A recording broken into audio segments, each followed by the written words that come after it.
I also heard a little from Gilbert about your encounter with ancient Lizard King Degassi.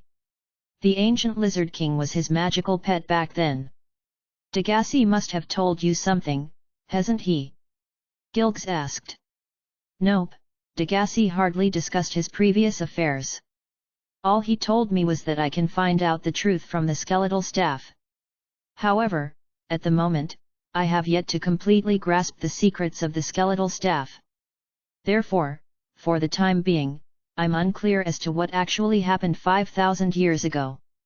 If you do happen to know, I hope that you can tell me, Han Shuo requested as he looked at Gilgs, his heart full of doubt. Gilgs shook his head with a bitter smile. The thirst in Han Shuo's eyes forced him to gather his attention and say, I have only lived for a little over 2,000 years. I only know of these things from ancient records my ancestors left behind. What I know is very, very limited. What exactly do you know? Han Shuo questioned closely.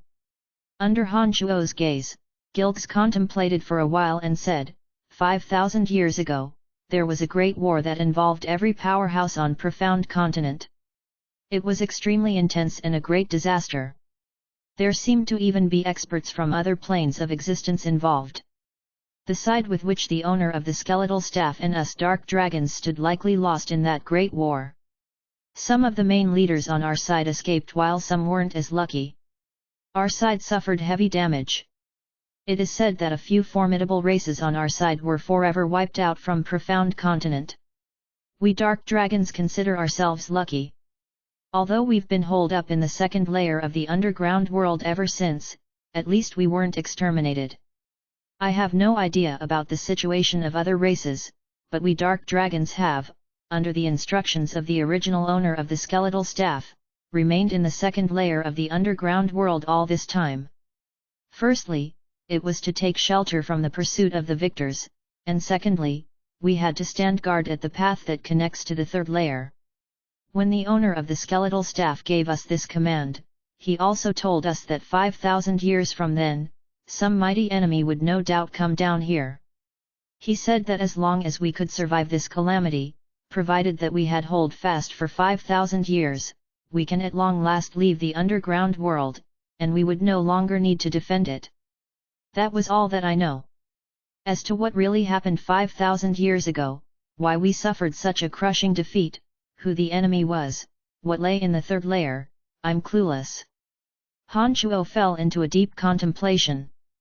What was certain was that the original owner of the skeletal staff ought to be out of the leaders on this side 5,000 years ago. Otherwise, he couldn't have left such instructions to the dark dragons. In addition, the original owner of the skeletal staff must have still been alive, otherwise he wouldn't have had left behind so many preparatory measures. It was also from that moment that Han Shuo felt that the legends that circulated the outside world probably were nowhere near the truth. According to folklore, the Cemetery of Death was originally created by a group of necromancers, who used the Cemetery of Death for research on the mysterious knowledge about necromancy. For they had committed a gross multitude of outrageously depraved acts, magi of every school of magic united to destroy them, and the Cemetery of Death completely vanished with them. As a necromancer, Han Shuo had heard much of such folklores.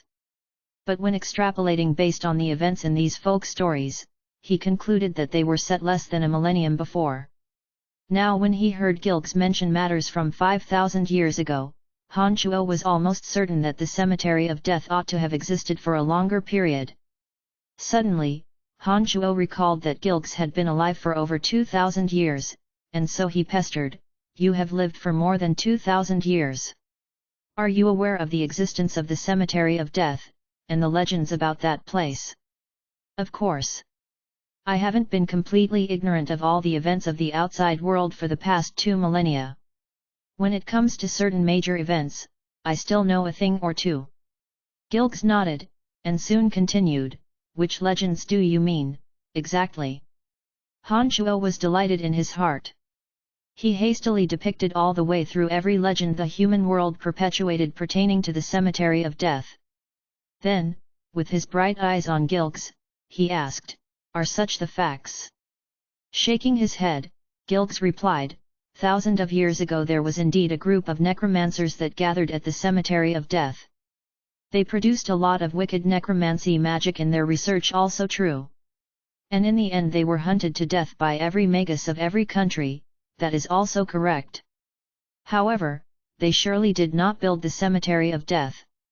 Like you, they possessed the cemetery of death, but were not the creators.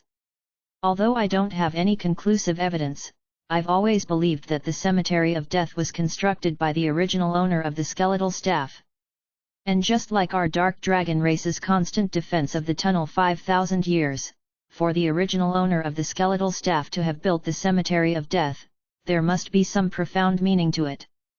Then, do you know about the circumstances of the Calamity Church's origin? They don't seem to have appeared too long ago on Profound Continent. Why is it that they consider the cemetery of death to be their holy land? How did they know about the 3 miraculous abilities of the skeletal staff? Han Chuo was anxious and asked Gilgs in a hurried tone. I do know some things about the Calamity Church. That folklore you mentioned about the cemetery of death, except for the part where those necromancers constructed it, a large part of rest of the stories is true. The Calamity Church was actually founded by the same necromancers that formerly possessed the cemetery of death. At the time, they created countless terrifying magic in the cemetery of death. In particular, the appearance of this plague spell. It caused people in countless cities to turn into undeads. Therefore, they became the common enemy of the entire continent, and were finally extirpated by experts of various countries. However, they were very hard to kill. They weren't totally wiped out under the besiege of every country on the continent. But those few who so luckily survived would never dare to show their faces in public like they used to, and forever live in the dark. I have to say, these people indeed were incomparably mighty.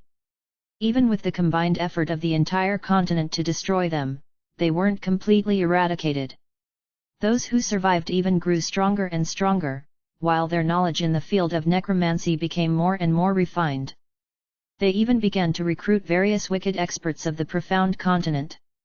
That was, until these powerful necromancers attained new heights in their delvings into the field of magic, possessing the capacity of communicating with demons and evil gods. They established the Calamity Church to worship the evil god, accepting more and more evil entities in Profound Continent, and flourished to the point now where even the Church of Light can barely suppress them.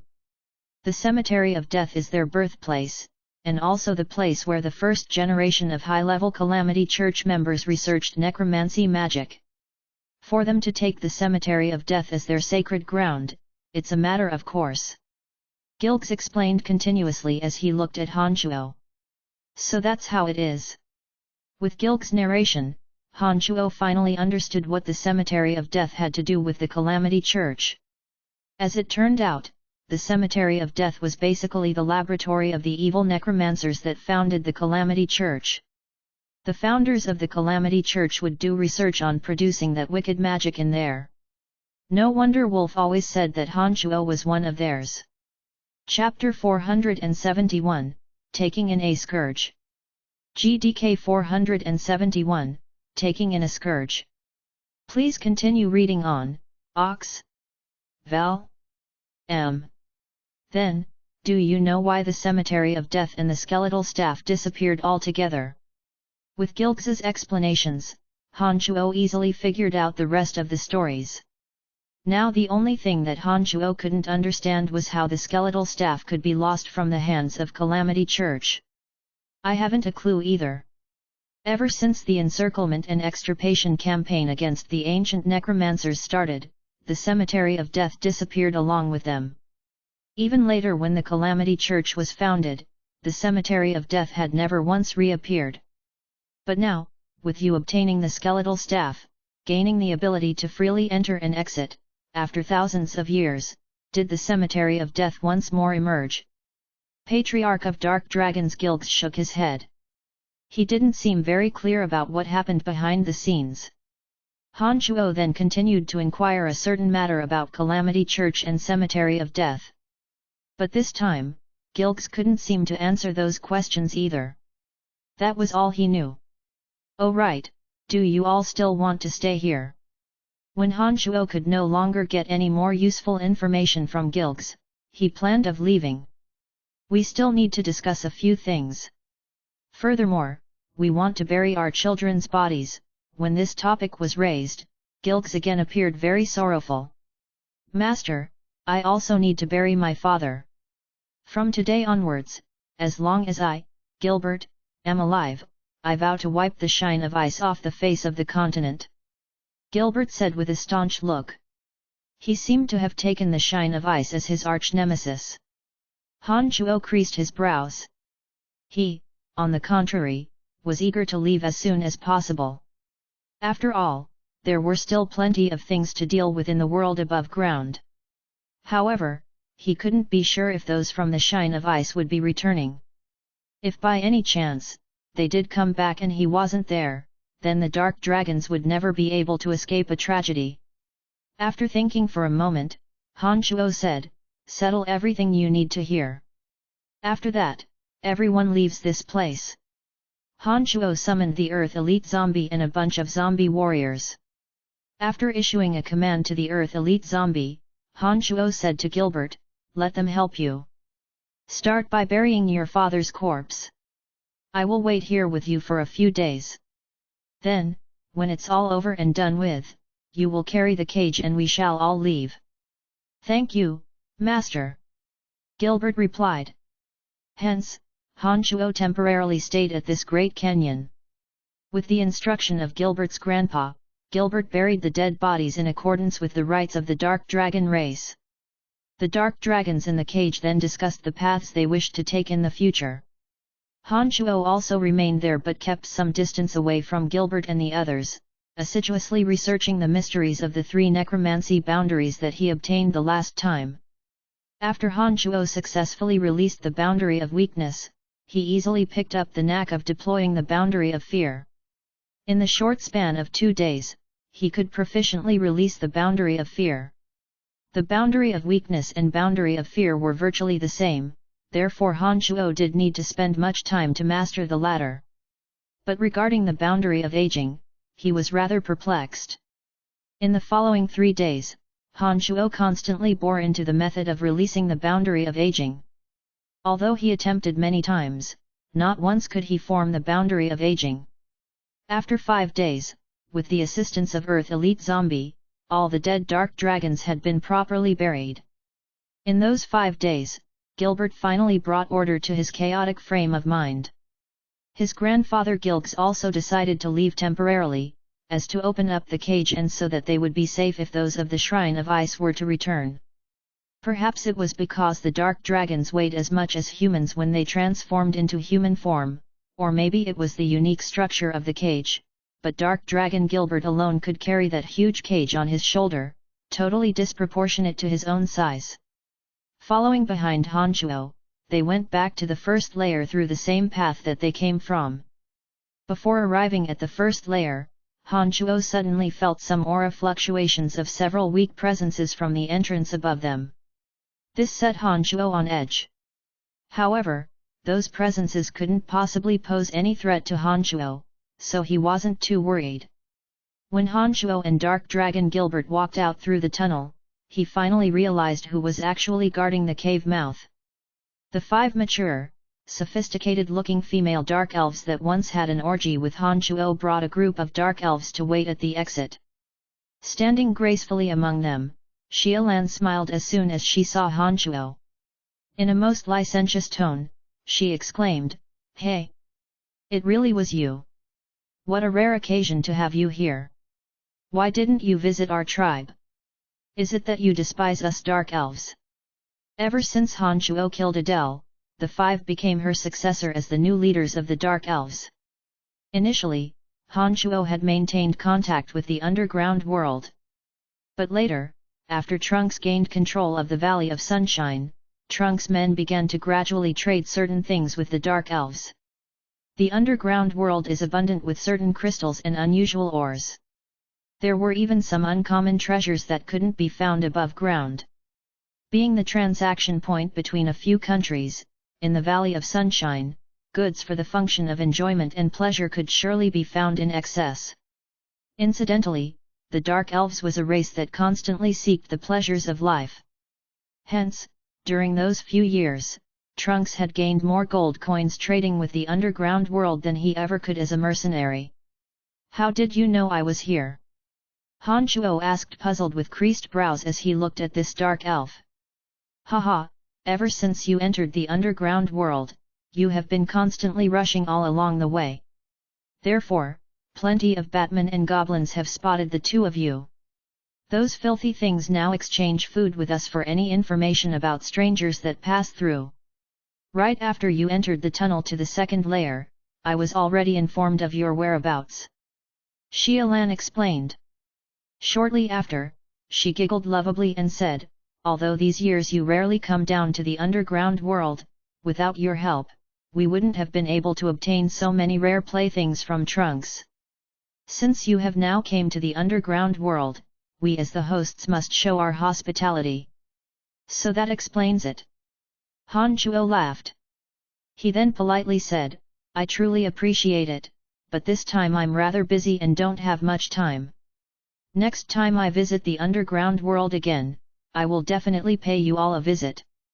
Gilbert, dragging such a huge cage in his human form, appeared monstrous and strange, looking as though he were carrying a mountain on his shoulder. His face expressed disgust at his first glance at the Dark Elves. If it wasn't for his father's recent passing, given the lewd personality of the Dark Dragon race, the Dark Elves would likely still have been his prey. However, Gilbert hadn't been in a good mood. And now that Xialan and her party were delaying the Dark Dragon's break from their shackles, he naturally couldn't put on an amicable face. It's him, that Dark Dragon. Behind Xialan, a Dark Elf that had seen Gilbert before hastily whispered to Xialan. Xialan again gave Gilbert a once-over before shifting her glittering eyes to the few caged Dark Dragons for several more glances, wearing a pensive expression. After a short while, a beautiful, pure, young Dark Elf beside Xialan coughed lightly. Xialan was startled. She couldn't help but turn to look at this young beautiful Dark Elf with rather complicated emotions in her eyes. But she then returned to normal in an instant. All right then. But since it's such a rare occasion to have you come down to the underground world, we must not let you leave empty-handed. When Xialan took a quick look at that young Dark Elf, she seemed to have received some kind of directive. All smiles, she pointed at the young lady and said to Han Shuo, this is the most beautiful girl currently among our race. Hehe, she is still unsullied. As our best friend, I now give her to you as a present.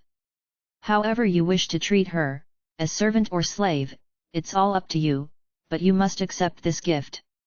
Or else, you will be looking down upon the race of Dark Elves. Beyond Han Shuo's expectations, after Xialan took one glance at the beautiful, pure young Dark Elf lady, she insisted on giving her to Han Shuo. While Han Shuo was startled, he also couldn't help but carefully size up this beautiful Dark Elf. With just one quick look, he noticed that this Dark Elf was indeed extremely beautiful. Standing in the middle of Xialan and the other four gorgeous women, the pure, youthful aura she emitted was even more alluring.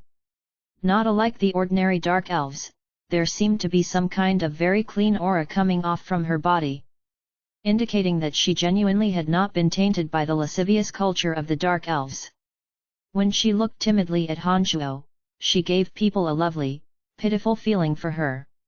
Han Shuo looked this youthful Dark Elf up and down deeply and, in his heart, a very familiar feeling struck him, as though he had long been acquainted with this young lady.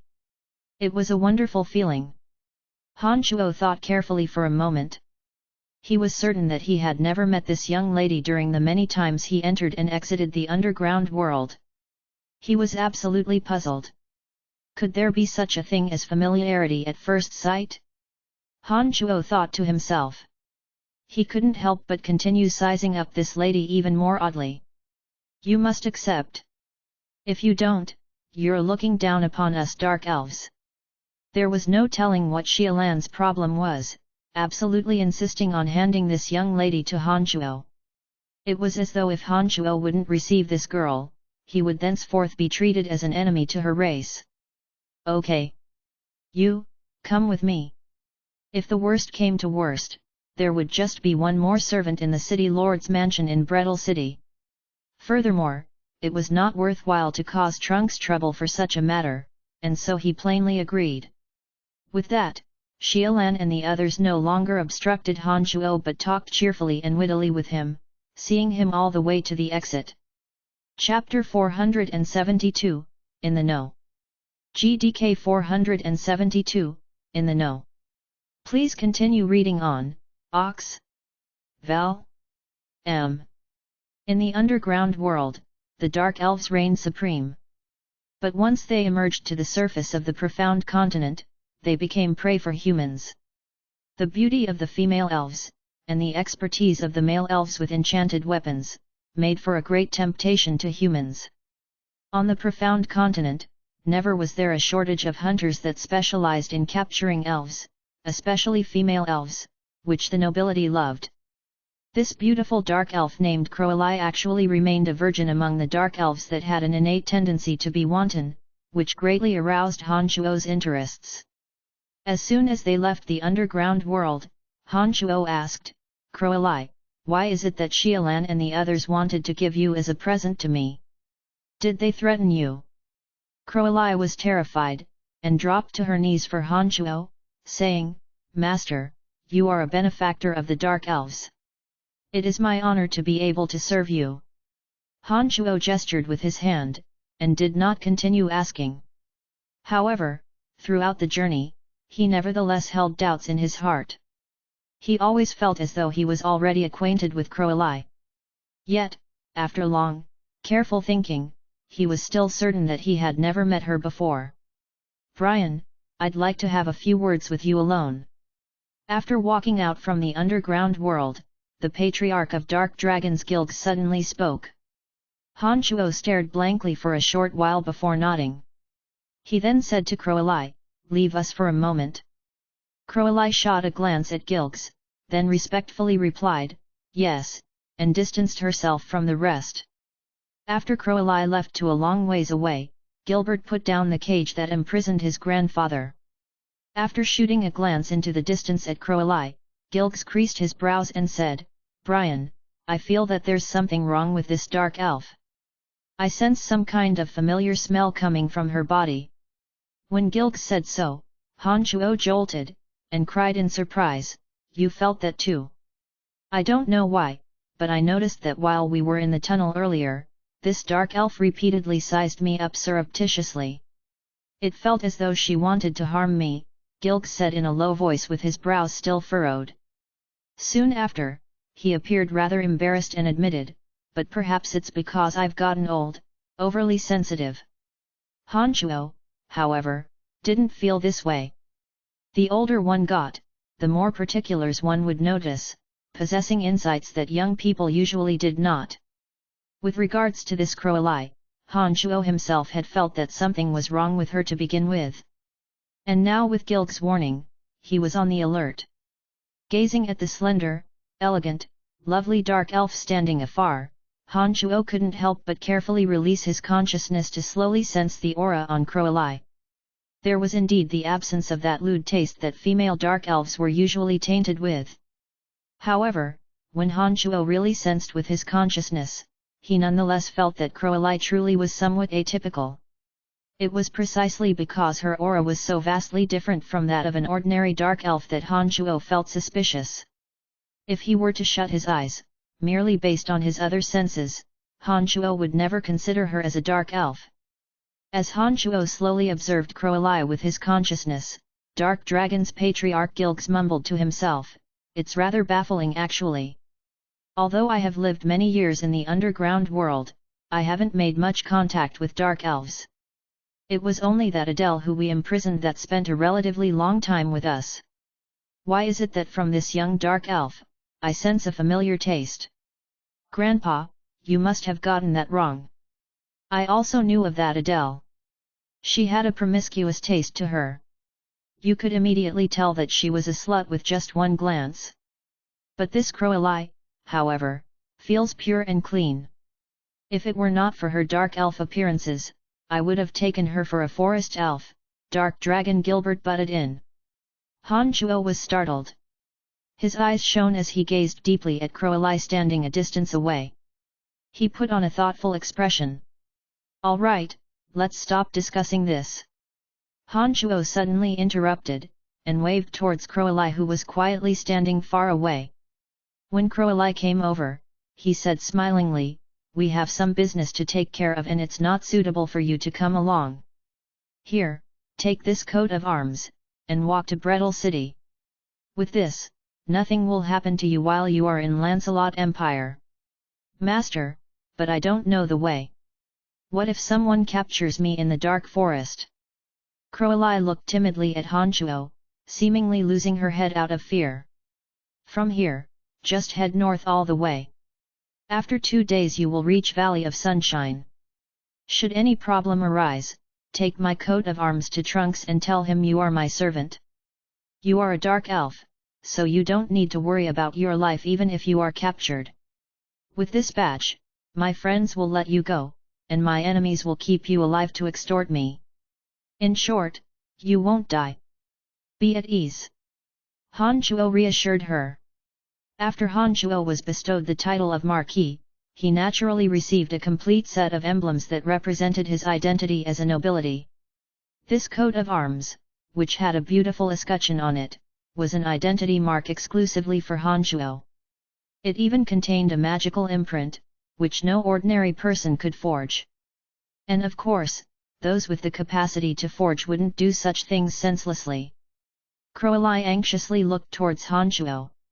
Although Han Chuo seemed polite and amiable on the surface, his manner of speaking was staunch.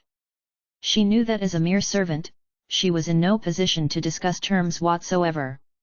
Even if Han Chuo were to kill her on the spot, that would be her fate. Hence, this sharp-witted Crowley could only take the badge. She replied weakly, Yes, Master. Your humble servant wishes that there will be a chance to meet your lordship again. Certainly. Han Chuo affirmed. After Crowley left, Han Chuo chuckled grimly, wanna play this trick on me? Those dark elves must have been tired of living. Brian, what's the matter?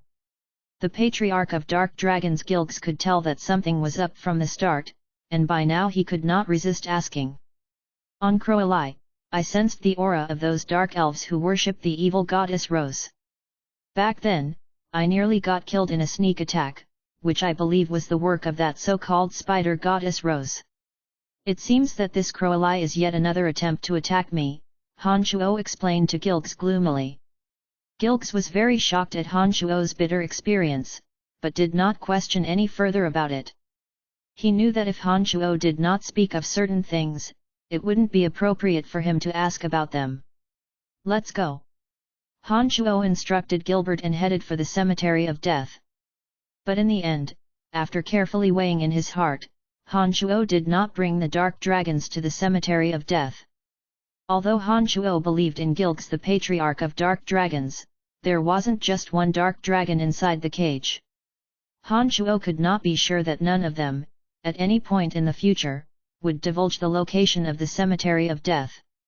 Although the Cemetery of Death was indeed enveloped in a mighty boundary, and there was absolutely no way to open it without the skeletal staff, nothing was always absolute. Han Chuo didn't believe that the Cemetery of Death's boundary was almighty. Otherwise, those wicked necromancers that did their research there all those years ago wouldn't have suffered such disastrous losses from the encirclement and extirpation campaign against them. Therefore, Han Chuo did not bring the entire race of dark dragons to the Cemetery of Death, but placed them in the forest trolls' village, and returned to the Cemetery of Death alone. Over the previous several years, the forest trolls had always lived under the arrangements of Dark Dragon Gilbert. The forest trolls had long regarded Gilbert and Han Chuo as the messengers of their god, Datara. The Valley of Sunshine wasn't far from the dark forest. When Trunks was still fighting for power over Valley of Sunshine, he even utilized the forces of these forest trolls through Gilbert. After the event, the forest trolls and Trunks had established a good relationship. There was even a portion of forest trolls that explicitly migrated to live in the canyons around the Valley of Sunshine to better cooperate with Trunks. After grasping authority over the Valley of Sunshine, Trunks' mercenary band grew richer and more powerful with each passing day. For the purpose of exacting revenge, Trunks had invested all his effort into strengthening himself. With Han Shuo's backing behind the scenes, Trunks also established a good commerce relationship with various races of the underground world, including the Dark Elves and Lizardmen. Through the business transactions with the underground world all those years, Trunks had reaped impressive profits. With Han Shuo's introduction, Trunks became the second best friend of the dwarfs. By gifting large quantities of goods and supplies, Trunks obtained large quantities of bladed weapons from the dwarfs in exchange. With Gilbert's assistance, there existed a close cooperation between the Valley of Sunshine and the forest trolls. Trunks provided weapons, armor, and foodstuff for the forest trolls. By making use of the strong network of intelligence he had in the Valley of Sunshine, he provided the forest trolls with the trade routes of caravans that were either disloyal or disobey him for the forest trolls to carry out lootings. Having experienced a round of inhumane torment, Trunks, who was hardly a benevolent person to begin with, became even more ruthless and decisive. In the prior few years, with the help of Han Shuo, Brettle City, Phoebe, Emily, and the others, Trunks had completely grasped power over Valley of Sunshine in his hand. Banding together the Soul Destroyer mercenary band, forest trolls, the dwarfs, lizardmen, and even Janet's bandit group, Trunks, with the Valley of Sunshine and the edges of Dark Forest at the center, has become a powerhouse that no country would belittle. Chapter 473, Long Distance Battle. GDK 473, Long Distance Battle. Please continue reading on, Ox. Val. M. One day later, the forest trolls' village. Han Shuo brought Elizabeth over. With his demonic blood essence implanted in Elizabeth's body, if Elizabeth were to make any action of betrayal, he could take Elizabeth's life with just a thought. Besides, the Church of Light had forced her to an impasse. With such a solid and dependable master to cling onto, so long as she had the slightest common sense, she should have understood that there was nothing to gain in betraying Han Shuo. After arriving at the forest trolls' village, Han Shuo saw Dark Dragon Gilbert keeping watch over the dark dragons imprisoned in the Jade Frost cage. Right beside Gilbert, the old forest troll priest was directing some forest troll warriors to pass on huge chunks of cured meat to gilgs inside the cage. The dark dragons, having been tormented by Ice Celestial Kori of the Shrine of Ice, ravenously devoured the chunks of meat in their hands. They must have been starving. When Han Shuo arrived, a group of forest trolls, with the old priest taking the lead, bore down at Han Shuo, yelling the name Datara. With regards to the race of forest trolls, although Han Shuo's original intention was purely to exploit them, over time, he had grown somewhat sentimental toward them. Except for their innate tendency to plunder and loot, generally speaking, they mostly suited Han Shuo's taste. No matter how cruel they treated others, because of the little skeleton, these forest trolls would treat them with incomparable dedication and good faith. Get up! Han Shuo gestured with his hand. After the old priest and his party stood up, Han Shuo said smilingly, "In the future, make sure to be in frequent contact with Trunks. He shall provide you all with wise instruction. Rest assured, liaison. Under Lord Trunks' guidance, we have reaped great harvests these several years." A gratified smile blossomed on the ugly face of the old priest. Han Shuo nodded. Then, he shot a glance at Elizabeth, encouraging her. "Give it a try, see if you can absorb the divine energy of the ice goddess from the Jade Frost cage." "Understood, Master." Elizabeth replied respectfully, wearing an excited look on her face. Elizabeth, who had been on the run for countless years, deeply realized the importance of her own strength. She understood that if she wanted to better protect herself and ensure her own survival, she had to possess great power. This command of Han Shuo's directed at her was undoubtedly beneficial to her. With her bewildering body structure, if she could absorb the divine energy in the Jade Frost cage, her strength would definitely advance one step further. "Be careful. Inside are all my clan members, Gilbert, unclear of Elizabeth's strength, warned when he saw her approaching the cage with excitement. Elizabeth nodded. When she got beside the jade frost cage, without saying a word, she stretched her hands and grasped at the fences. She closed her eyes to start sensing the energy within the jade frost cage with her body of divine favor. Han Chuo squinted slightly. What seemed to be lightning flashed through his eye slits as he locked his gaze on Elizabeth. All of a sudden, Han Chuo saw that Elizabeth turned to a look of exultation. Streams of green smoke began to drift out from her 7 orifices. The green smoke, resembling 7 earthworms, wrung about at her nostrils, eyes, ears, and mouth. Her already ugly old face looked even more sinister as the green smoke pulsated at her 7 orifices. Master, can she do it? Gilbert took a shock at those bizarre things on Elizabeth's face. As those imprisoned in the jade frost cage were his grandfather and clansmen, he was terrified that Elizabeth might accidentally injure them. Han Chuo made a hush gesture at Gilbert, and slowly approached Elizabeth. His immaterial and formless consciousness began probing for any sign of activity in Elizabeth and the jade frost cage. Han Chuo could sense that Elizabeth's unique body of divine favor had discovered the reservoir of the ice goddess divine energy in the jade frost cage. That was also why Elizabeth was suddenly so excited. As the green smoke from her 7 orifices curled up, the wrinkled skin on her 2 hands seemed to have turned severely shrunken and dried up, like 2 cyan iron hooks. Her 2 wizened hands, much like the hands of a 1,000-year-old mummy, glowed with faint green nefarious light. Strands of frigid energy like fine thread flowed gracefully along her 2 bony hands and into her body. The unique structure of her body of divine favor allowed her to digest the divine energy. The sinister-looking Elizabeth displayed an excited and cheerful emotion in her eyes throughout the process. Strands of divine energy slowly flowed into her body through the conveying of her 2 hands. She could sense the benefits that the energy could offer her body. Han Chuo let out a sigh of relief, assured that it was definitely the right decision to take Elizabeth as his slave. Being able to absorb this kind of divine energy, Elizabeth would definitely be of great use to him.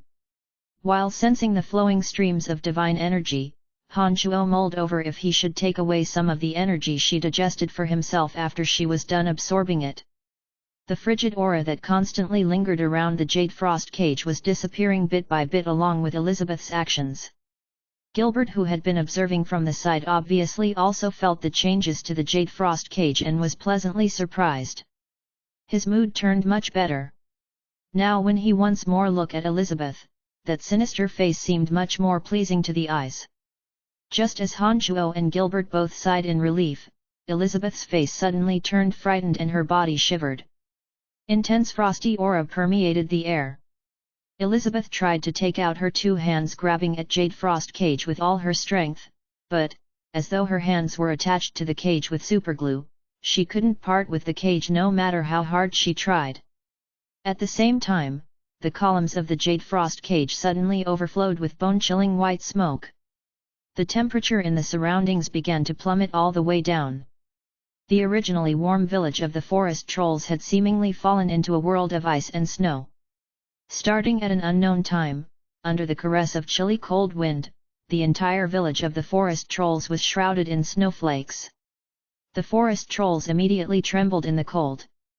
One after another, they started to shriek and shout in fear, with absolutely no idea of what was happening. Han Chuo was terrified. He could clearly sense that there seemed to be a few potent strands of energy being poured into the jade frost cage. The energy came abruptly. Not only did they cause the entire region to all of a sudden become bone-chillingly cold, it even firmly held onto Elizabeth's hands, not letting them budge at the slightest. It was the dark dragons trapped in the jade frost cage that suffered the most in the Arctic atmosphere. Gilg's teeth chattered, the warm air exhaled from his mouth froze instantly. As for the younger dark dragons, the looks on their faces gradually stiffened, as if in just a moment, they would be completely frozen. "Damnit, what have you done? I will kill you!" Gilbert roared in wrath, his hand already slapping towards Elizabeth. With Gilbert's strength, if he really proceeded, Elizabeth would be dead without a doubt. Stop it! It wasn't her! Han Chuo shouted and raised his hand to stop Gilbert. Gilbert was jolted by that shout of Han Chuo's. When he once more looked at Elizabeth's face, and saw her frightened and in pain, he returned to his senses. However, as the dark dragons in the cage were gradually turning rigid, Gilbert sank into a state of irascible restlessness. He shouted anxiously, "What should we do? What should we do? Get everyone to evacuate!" Han Chuo shouted at the trembling old priest, and immediately summoned Fire Elite Zombie. After issuing a command, he arrived behind Elizabeth in a split second and pressed his hand against her back at lightning speed. Meanwhile, far far away, in the territory of Kasi Empire, at the summit of a frozen mountain encrusted with ice and snow. On the top of the frozen mountain sat countless palaces made of ice crystals. Among them was a conical shrine that reached through the blue dome of heaven. At the center of that structure were a few shrine of ice experts headed by Ice Celestial Kori. They sat cross-legged in a semicircle at the center of a huge magical array. Their bodies were frozen in ice, causing them to look like ice sculptures with no clear sign of life. Each of them, Ice Celestial Kori and a few others, wore a solemn, respectful expression as they sat directly facing a huge ice sculpture of their ice goddess. Frozen still in ice, they maintained their posture and deployed magic from great distances. Strong and intense cold air filled the entire temple. He stepped in. Suddenly, a shout came from Kori, now an ice sculpture. "Frost the air, freeze the earth!" Except for Kori, the other ice sculptures started to chant in a deep, synchronized chorus. Cold air radiated all around from the main hall, with a solemn aura emanating. Thousands of miles away, Han Chuo was pressing his two hands on Elizabeth's shoulders.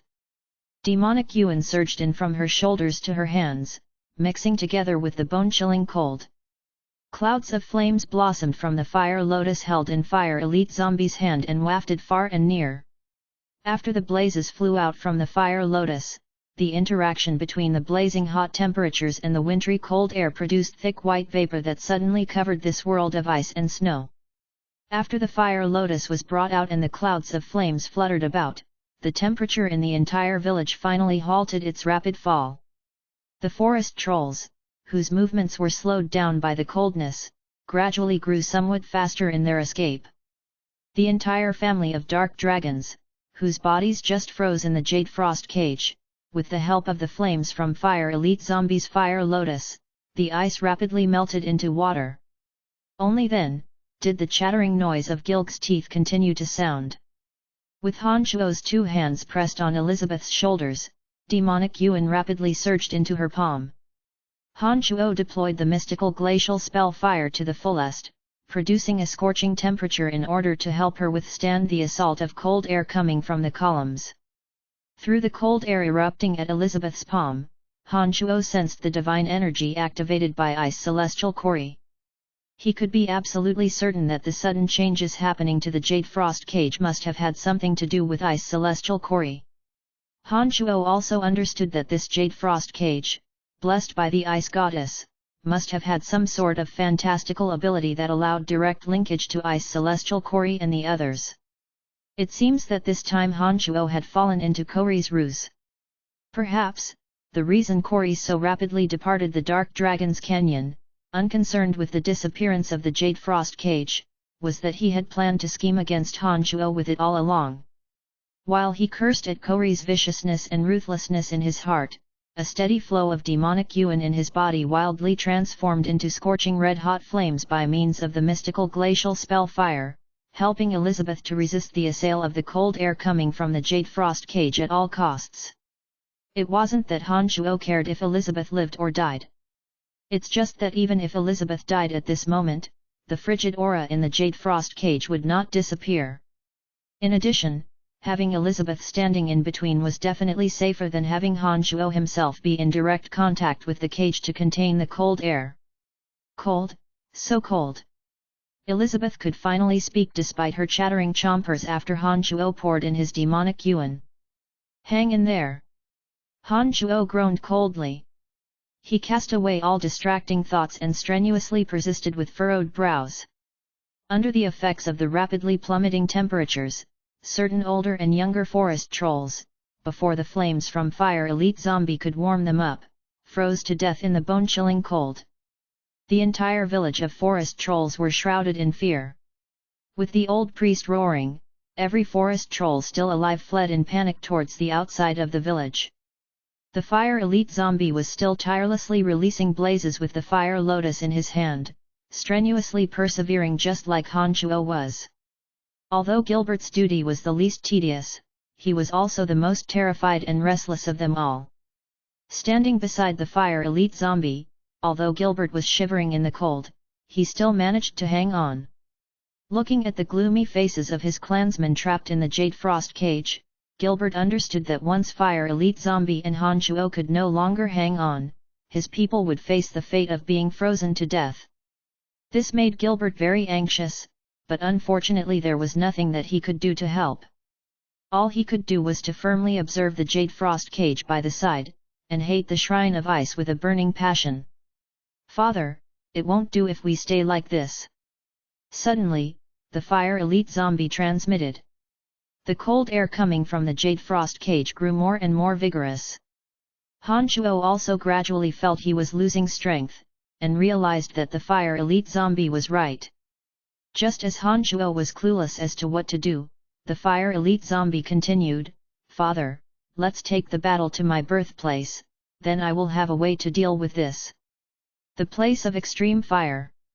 Han Chuo's eyes beamed when he heard Fire Elite Zombie's words. Chapter 474, A Cruel Decision. GDK 474, A Cruel Decision. Please continue reading on, Ox. Val. M. As both of them were located in the dark forest, the distance between the forest trolls' village and the place of extreme fire wasn't too long. Han Chuo immediately took action to implement Fire Elite Zombie's suggestion. "Gilbert, transform into dragon form." Han Chuo instructed the anxious dark dragon. Without the slightest hesitation, Gilbert let out a roar and soared into the sky. His body extended and expanded rapidly. In the blink of an eye, his humanoid body transformed into a humongous 30-meter-long dark dragon. With Elizabeth's two hands stuck to the Jade Frost cage, Han Chuo grabbed Elizabeth by her shoulders and soared to the sky along with the Jade Frost cage. Gilbert's meandering body dived downward, just in time to catch Han Chuo on his back. Woo, cold! So cold! When the Jade Frost cage subsequently made contact with Gilbert's back, the freezing cold energy automatically flowed into his body, causing his dragon body to lightly shiver. Han Chuo creased his brows. Then, he flexed his muscles and lifted Elizabeth to the air, along with the Jade Frost cage. Although doing so meant that Han Chuo would have to spend some more demonic yuan, he could ensure that the Jade Frost cage wasn't in direct contact with Gilbert's body. "Fly low and let Fire Elite Zombie up. Then immediately fly towards the region where we came across the Lord of the Flames." Han Chuo instructed Gilbert as he held Elizabeth and the Jade Frost cage high up. "Understood." The dark dragon made a loop and shot down, causing a turbulence of chilling wind and the snowflakes that layered the ground. Fire Elite Zombie, who had been on standby, suddenly launched himself to the sky after a sprint, and landed steadily on the back of Dark Dragon Gilbert. He took another 2 steps to the Jade Frost cage and continued releasing blazes into the cage, warming up the dark dragons whose bodies were again beginning to freeze. With everything in place, Dark Dragon Gilbert identified the directions, and flew towards the place of extreme fire at the fastest he could. Standing on Gilbert, Han Chuo watched the ground below him as the forest trolls' village filled with Arctic atmosphere. The small ponds, which were their water source, froze into ice before their eyes. All the forest trolls were terrified, trembling as they fled this world of ice and snow with all their might. Many forest troll warriors carried their frozen children along, crying and mourning. Some of the older forest trolls lay sprawled on the ground, their frail bodies now popsicles and without a trace of life. Before the Fire Elite Zombie could come to their rescue, they had left the world for the rest of eternity. Looking at the hundreds of dead forest trolls, Han Shuo's heart was filled with remorse. He realized that this catastrophe that struck the forest trolls was his fault. Of these faithful, true forest trolls who had served him over the years, a tragic portion of the old, young, sick, and disabled lost their lives to the icy cold. Shrine of Ice. There will be no reconciliation between us. Han Shuo roared in his mind. The demonic yuan in his body unceasingly flowed towards Elizabeth's arm and transformed into heat energy to resist the onslaught of the cold. Although the distance from the forest troll village to the place of extreme fire wasn't too large, Han Shuo and the fire elite zombie felt as though the journey was endless. As Han Shuo had tremendous reserves of demonic yuan, he could still struggle on. The fire elite zombie, however, started to reveal obvious symptoms of weariness and fatigue. Han Shuo could tell that from the flickering red light of the fire lotus. The fire lotus, a treasure of fire attribute nurtured from the place of extreme fire, contained an incomparably enormous energy of fire. So long as the fire elite zombie could support it with his strength, in theory, he could always make use of the energy stored in the fire lotus. However, it hadn't been long since fire elite zombie was born. It was already rather difficult for him to sustain until then given his current strength. Most significantly, it was the energy of extreme cold that the fire elite zombie was resisting this time. As the saying goes, fire and ice don't mix. Therefore, when resisting the icy energy, the antithesis of fire, the fire elite zombie needed to expend more energy than usual. To add to that, some of the Shrine of Ice experts jointly assaulted the Jade Frost cage with cold air so that the fire elite zombie would more quickly reveal signs of weariness.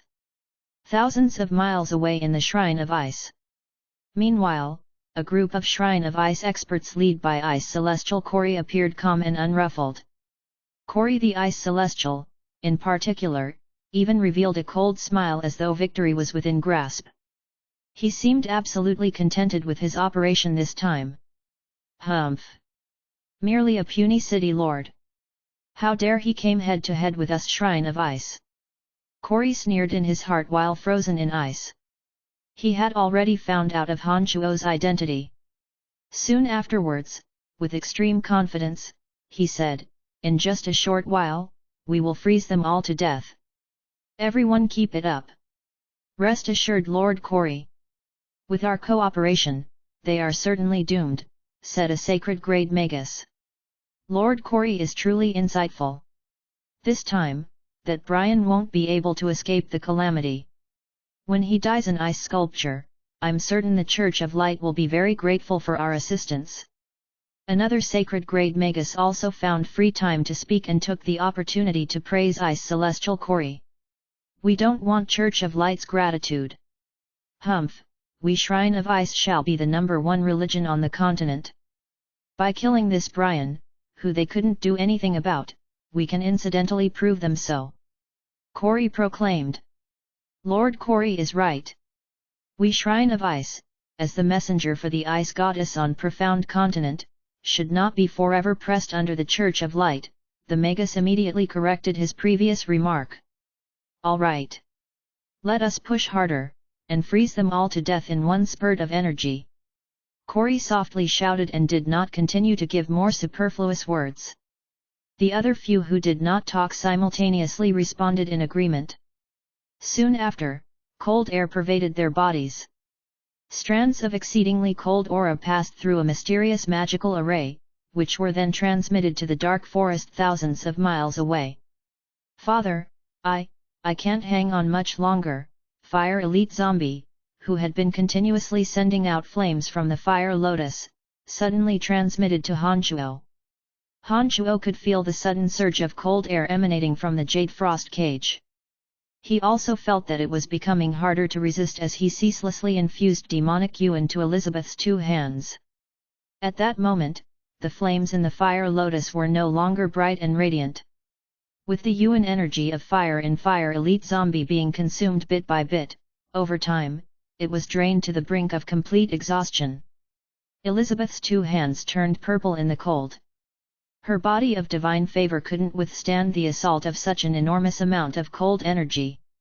The few cyclones in her body gradually halted their conversion of energy. However, they had, at that point, only made it halfway to their destination. At Dark Dragon Gilbert's speed, they still needed over 10 minutes to reach the place of extreme fire. If the circumstances continued, Han Shuo reckoned that before reaching the place of extreme fire, the fire elite zombie would succumb and be seriously injured, while Elizabeth and all the dark dragons in the cage would be frozen to death. Han Shuo grew extremely anxious. What a pity that he himself already found it exceptionally hard to soldier on, and absolutely did not have an extra hand to assist in any aspect. If Han Shuo were to deploy the art of the demonic ninth heavens to the fullest, he could have been much faster than Dark Dragon Gilbert. Unfortunately, at present, he needed to hold the Jade Frost cage up high while unceasingly withstanding the assault of cold air with demonic Yuan, so his hands were all tied. The innermost part of his heart was crammed with a dispirited emotion. Han Shuo racked every inch of his brain but couldn't find a way. "Gilbert, speed up. If you don't get us to the place of extreme fire in 5 minutes, your grandpa and all your clansmen will perish because of you." Han Shuo was at his wit's end, and could only tell Gilbert the circumstances as they were. Han Shuo had made up his mind in secret that, by the time it all went south, he would cut off Elizabeth's 2 hands, and give up on the race of dark dragons. Although he was unwilling to abandon them, he really couldn't find a better alternative. When Han Shuo finished those words, Gilbert let out a miserable howl. As his wretched howl sounded, the veins and arteries on his dragon body suddenly ruptured, causing fresh blood to burst out from his body, which fell like fine rain droplets. At the same time, Gilbert's already lightning-fast airspeed suddenly doubled. Like black lightning streaking across the sky, he flew directly towards the place of extreme fire. "No, Patriarch of Dark Dragons!" Gilbert bellows himself hoarse. He made a great effort to move his shivering body, with his 2 hands grabbing at the Arctic cold columns, and yelled, "Little scoundrel, stop it now! Stop it! We are already hopeless! You are the only hope of the Dark Dragons, you must not die!" As Gilbert's master, Han Shuo could clearly sense Gilbert's life force slowly draining away. At Gilbert's grandfather's yell, he realized what Gilbert was doing, activating his fullest potential in exchange for his vitality, as to save the race of dark dragons. "Gilbert! Stop it!" Han Shuo suddenly yelled. Elizabeth and the race of dark dragons weren't nearly as close to Han Shuo as Gilbert was. Han Shuo could watch the dozen or so dark dragons freeze to death, or cut off Elizabeth's hands without the slightest hesitation, but he couldn't watch Gilbert die from overdrafting his vitality. Yet, towards Gilks and Han Shuo's shouting their heads off, Dark Dragon Gilbert turned a deaf ear, and flew towards the place of extreme fire with all his strength. In Gilbert's lantern-sized pupils, only a resolution to save his kind that even death couldn't stop could be seen. "Gilbert, if you don't stop, I will immediately step aside." Han Shuo shouted sorrowfully and angrily stamped his feet on Gilbert's back. He could feel Gilbert's vitality washing away. Gilbert's enormous body trembled. "Master, I beg you, please grant me this." Sensing Han Shuo's fury, Gilbert finally talked. His simple, honest voice no longer contained a trace of his sloppy attitude, but was solemn and serious. After a short pause, he continued in a deep voice, "Master, I'm honored to have had the privilege of following you. For so many years, during my days with you, I was very happy. It's true. Goodbye, Master. Even in death, I will never forget all the joys and fun I had with you." As Gilbert flew rapidly, his vitality too was draining away rapidly. Han Shuo understood that Gilbert was offering his life in exchange for saving the race of dark dragons. Even though Han Shuo felt indescribable grief in his heart as he sensed Gilbert losing his vitality, wishing to immediately sever Elizabeth's hands and abandon the dark dragons, Gilbert's plead was incomparably staunch and resolute, with simply no room for Han Shuo to reject. He knew that he could not refuse this wish of Gilbert's. Therefore, he did not stop Gilbert anymore. As Gilbert's downcast tone of farewell sounded in his ears, scene after scene replayed in Han Shuo's mind. Don't hesitate, think about it. If I become your servant, I can help you kill people, burn things, and fly everywhere and take out your enemies. As my master, you only need to give me treasure and beauties to enjoy. What a good business deal this is. I can compromise if you don't have treasure, but I must have beauties to sleep with, or I won't do it. When he first met Gilbert, before becoming Han Shuo's magical pet, Gilbert had some funny requests. My mighty, handsome, amazing, noble master, what do you want to do? Are you planning on hitting your cutest, most loyal, most honest, and most humble Gilbert? No. Absolutely not. I can't fight my master with you guys. Not even if I die. In the Forbidden Ground, facing against Han Shuo who had entered demonic stupor, Gilbert stood foolishly, not knowing what to do, and stared blankly at Han Shuo, and waited for Han Shuo's 100-meter-long sword radiance to hammer down on him like a fool. As those dribs and drabs of scenes of his past interactions with Gilbert replayed in the back of his mind over and over, tears began to inadvertently overflow from the rims of Han Shuo's eyes. Nu. Gilgs made a long bawl and collapsed from the grief. Beside Gilgs, each and every one of the remaining dark dragons stared at Gilbert below them in disbelief. They recalled that naughty little dragon that never ceased to stir trouble in the valley, always breaking the tranquility, and always nagged about leaving home. When they again looked at this Gilbert, who offered his life in exchange for theirs, they couldn't associate the two together no matter how. Finally, with the increased flying speed, the price being Gilbert's own life, before the fire elite zombie completely exhausted all his energy, Gilbert's huge body, drenched with blood, descended into the ravine where the place of extreme fire was located. It was also at this moment, Han Shuo understood that Gilbert's condition had passed the point of no return. All his life force had been drained away in the process. Grandpa, take care of yourself. Master, thank you. I will always remember you. Gilbert said those last words after falling into the ravine. His massive dragon head fell. Not a trace of life could be sensed in his body. Han Shuo's eyes were brimming with hot tears. Standing on his dragon body, Gilbert's very last words echoed in his ears. His mind was filled with all the memories he had with Gilbert.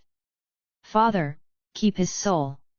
At that moment, from the distant netherworld, Little Skeleton's anxious message suddenly arrived. Chapter 475, Counterattack. GDK 475, Counterattack. Please continue reading on, Ox. Val. M. At Little Skeleton's reminder, Han Shuo immediately came to his senses and stabilized his frame of mind. He focused up his consciousness, and sensed Gilbert's yet to dissipate soul in an instant. The Demon Slayer edge suddenly flew out from Han Shuo's body and generated an intensely strong suction power. Gilbert's unscattered soul was drawn to it. In a split second, he flowed into the Demon Slayer edge. Although the Demon Slayer edge temporarily couldn't assist Han Shuo in battle, absorbing one soul wasn't a problem. As the master of Demon Slayer edge, Han Shuo could even establish a region within the Demon Slayer edge specially for Gilbert where he could take refuge. Han Shuo dispelled his sorrow.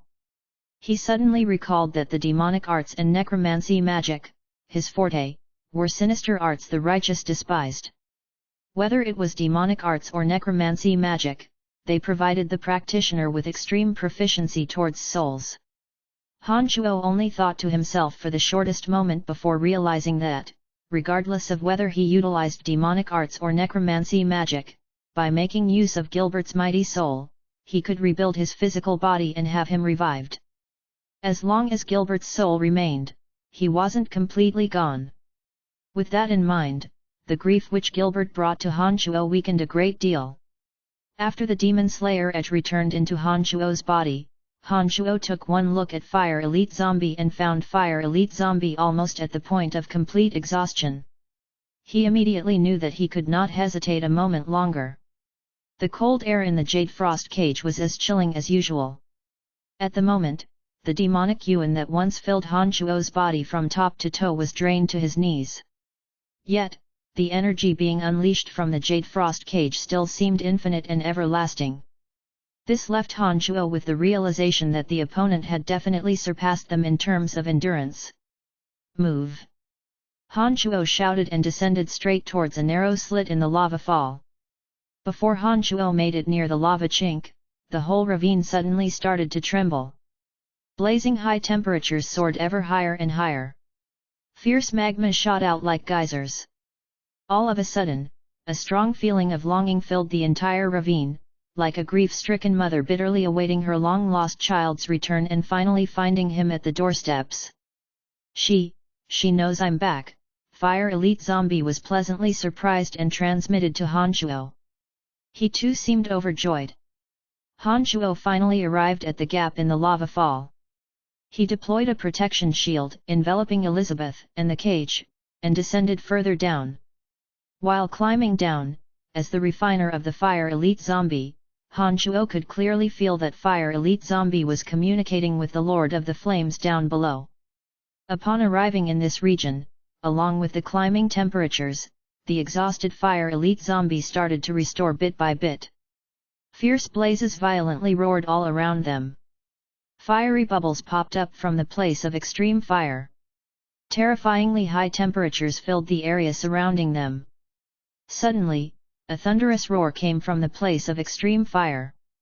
When Han Shuo looked down, he discovered that the enormous body of the Lord of the Flames was slowly emerging from there. On the cliffs nearby, countless scorching demon warriors were raised at an unknown time.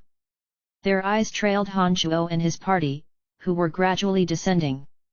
Upon sensing Han Shuo on the alert, Fire Elite Zombie hastily transmitted to him, "Father, don't be worried. She will help me." "Okay, it's all up to you now." Han Shuo trusted the Fire Elite Zombie very much. When the Fire Elite Zombie reassured him that there wouldn't be a problem, he immediately let go of his worries. Right after Han Shuo said those words, Fire Elite Zombie, holding his fire lotus, landed on the body of the Lord of the Flames that just emerged from the place of extreme fire. Fire Elite Zombie then sat on the wide shoulders of the Lord of the Flames. Unending streams of energy were suddenly released from the Lord of the Flames. A dozen or so streams of magma even spewed from her mouth. Like fiery silk, they all wrapped around the jade frost cage. Simultaneously, the place of extreme fire, which had existed for who knew how long, and that even nurtured the treasure of fire attribute the fire lotus, suddenly seemed to come alive. Thousands and thousands of strands of yuan energy of fire flowed into Fire Elite Zombie's body. In no time, the Fire Elite Zombie was restored with all the energy he previously exhausted. The fire lotus suddenly exploded with magnificent rays.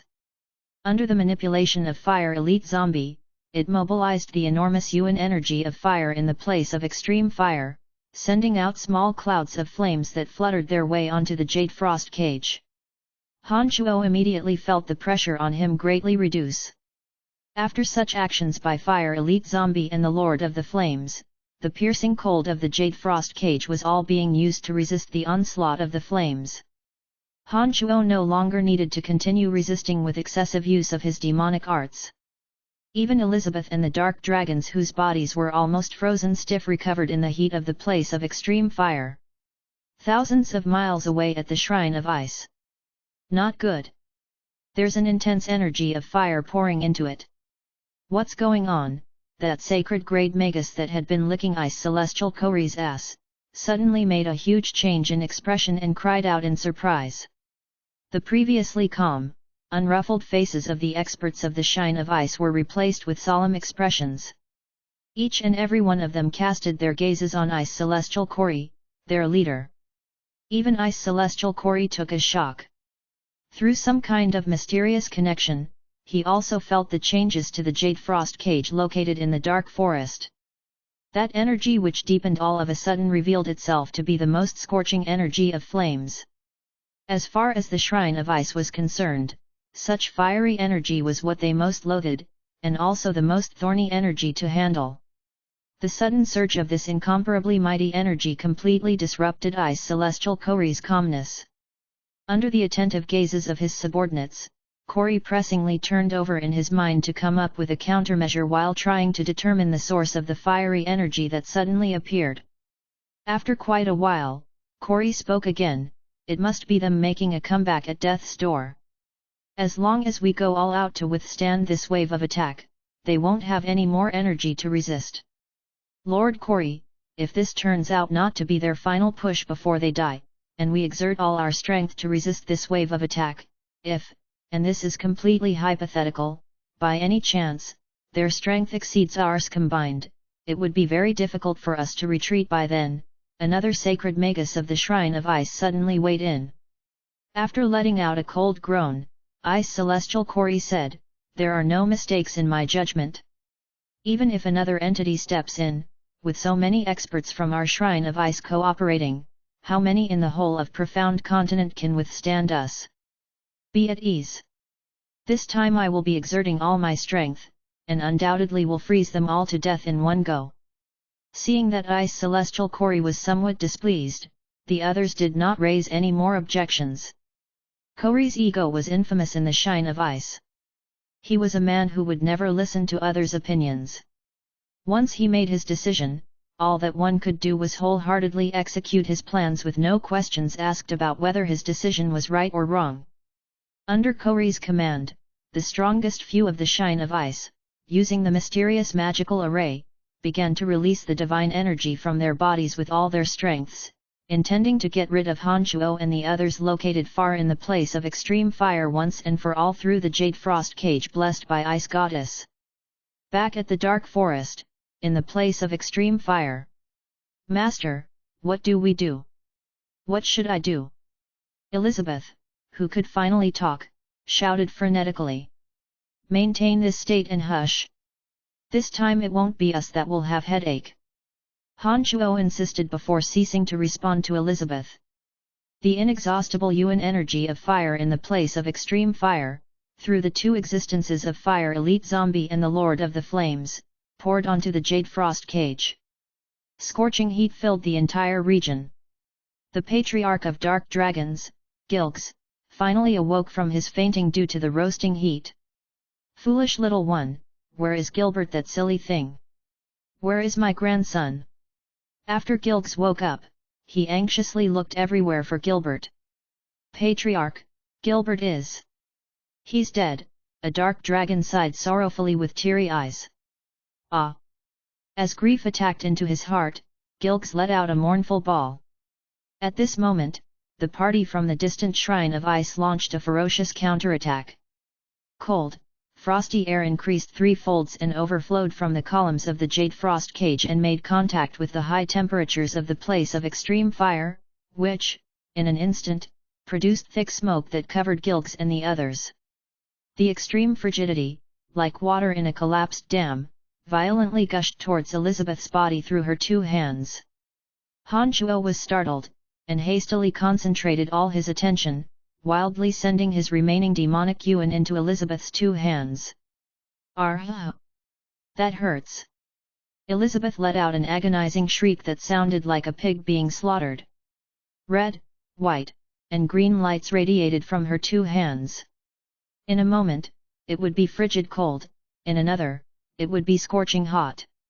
When these two opposing energy forces collided, she felt pain that she had never felt before. Previously, as Elizabeth's body was frozen stiff by the cold, the pain wasn't as difficult to bear as her body was numbed. But now, with the ice thawed, the pain became much more distinct and tormenting. At that moment, Hanchuo couldn't attend to Elizabeth at all. As he unceasingly deployed his demonic yuan to congeal and form flames on Elizabeth's two hands, his consciousness suddenly felt something faintly from the Jade Frost Cage. When he concentrated, Hanchuo's consciousness seemed to sense a few presences from an extremely distant place. It was as though some kind of miraculous connection bound together the Jade Frost Cage with some sort of energy from that distant place. Suddenly, it became clear to Hanchuo. The presences that his consciousness felt on the Jade Frost Cage was a trace of the souls of Ice Celestial Kori and his party. If they were to transmit their energy onto the Jade Frost cage through this mysterious method, their mental strength had to be highly concentrated. Therefore, through this mysterious connection, Han Chuo's mighty consciousness could faintly sense them. Just as Han Chuo comprehended those thoughts, the Jade Frost cage again burst out with 10 times the coldness. Thick smoke enveloped the air of the entire place of extreme fire. Even the fiery threads that the Lord of the Flames had spat out were rapidly solidifying. The Lord of the Flames seemed to have never met with such a thorny problem. Suddenly, irritated, she raised her head and let out a roar. The entire ravine, including the place of extreme fire, seemed to reverberate with her roar. All of a sudden, the magma in the place of extreme fire bubbled up. As a counterattack from the angered Lord of the Flames, yuan energy of fire that were nurtured in this place of extreme fire over tens of thousands years converged and traveled along the fiery line shooting from the mouth of the Lord of the Flames to the Jade Frost cage. Fire Elite Zombie leapt head-on into the place of extreme fire. The fire lotus in his hand instantly mustered the terrifying energy within the place of extreme fire. The fire lotus no longer let out clouds of flames, but with Fire Elite Zombies hurling, carrying boundless energy of fire, bashed towards the Jade Frost cage.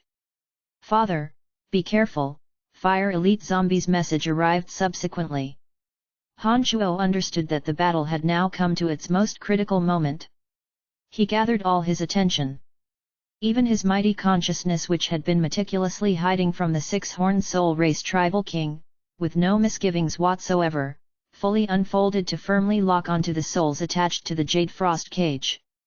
"Hang in there, they will be done for in no time." Within the shine of ice far far away, Ice Celestial Kori exclaimed. Everyone there put forth their greatest strength. The divine energy which they obtained from the Ice Goddess for their piousness, like runaway horses, rushed into the Jade Frost cage a great distance away. Rumbles. When the fire lotus bombarded on the Jade Frost cage, a terrifying sound could be heard. Clouds of flames hopped out from the fire lotus and attached themselves onto the columns. The dark dragons inside the Jade Frost cage took a jolt. The young lady even spat out a mouthful of blood. She seemed to be injured by the sudden jerk.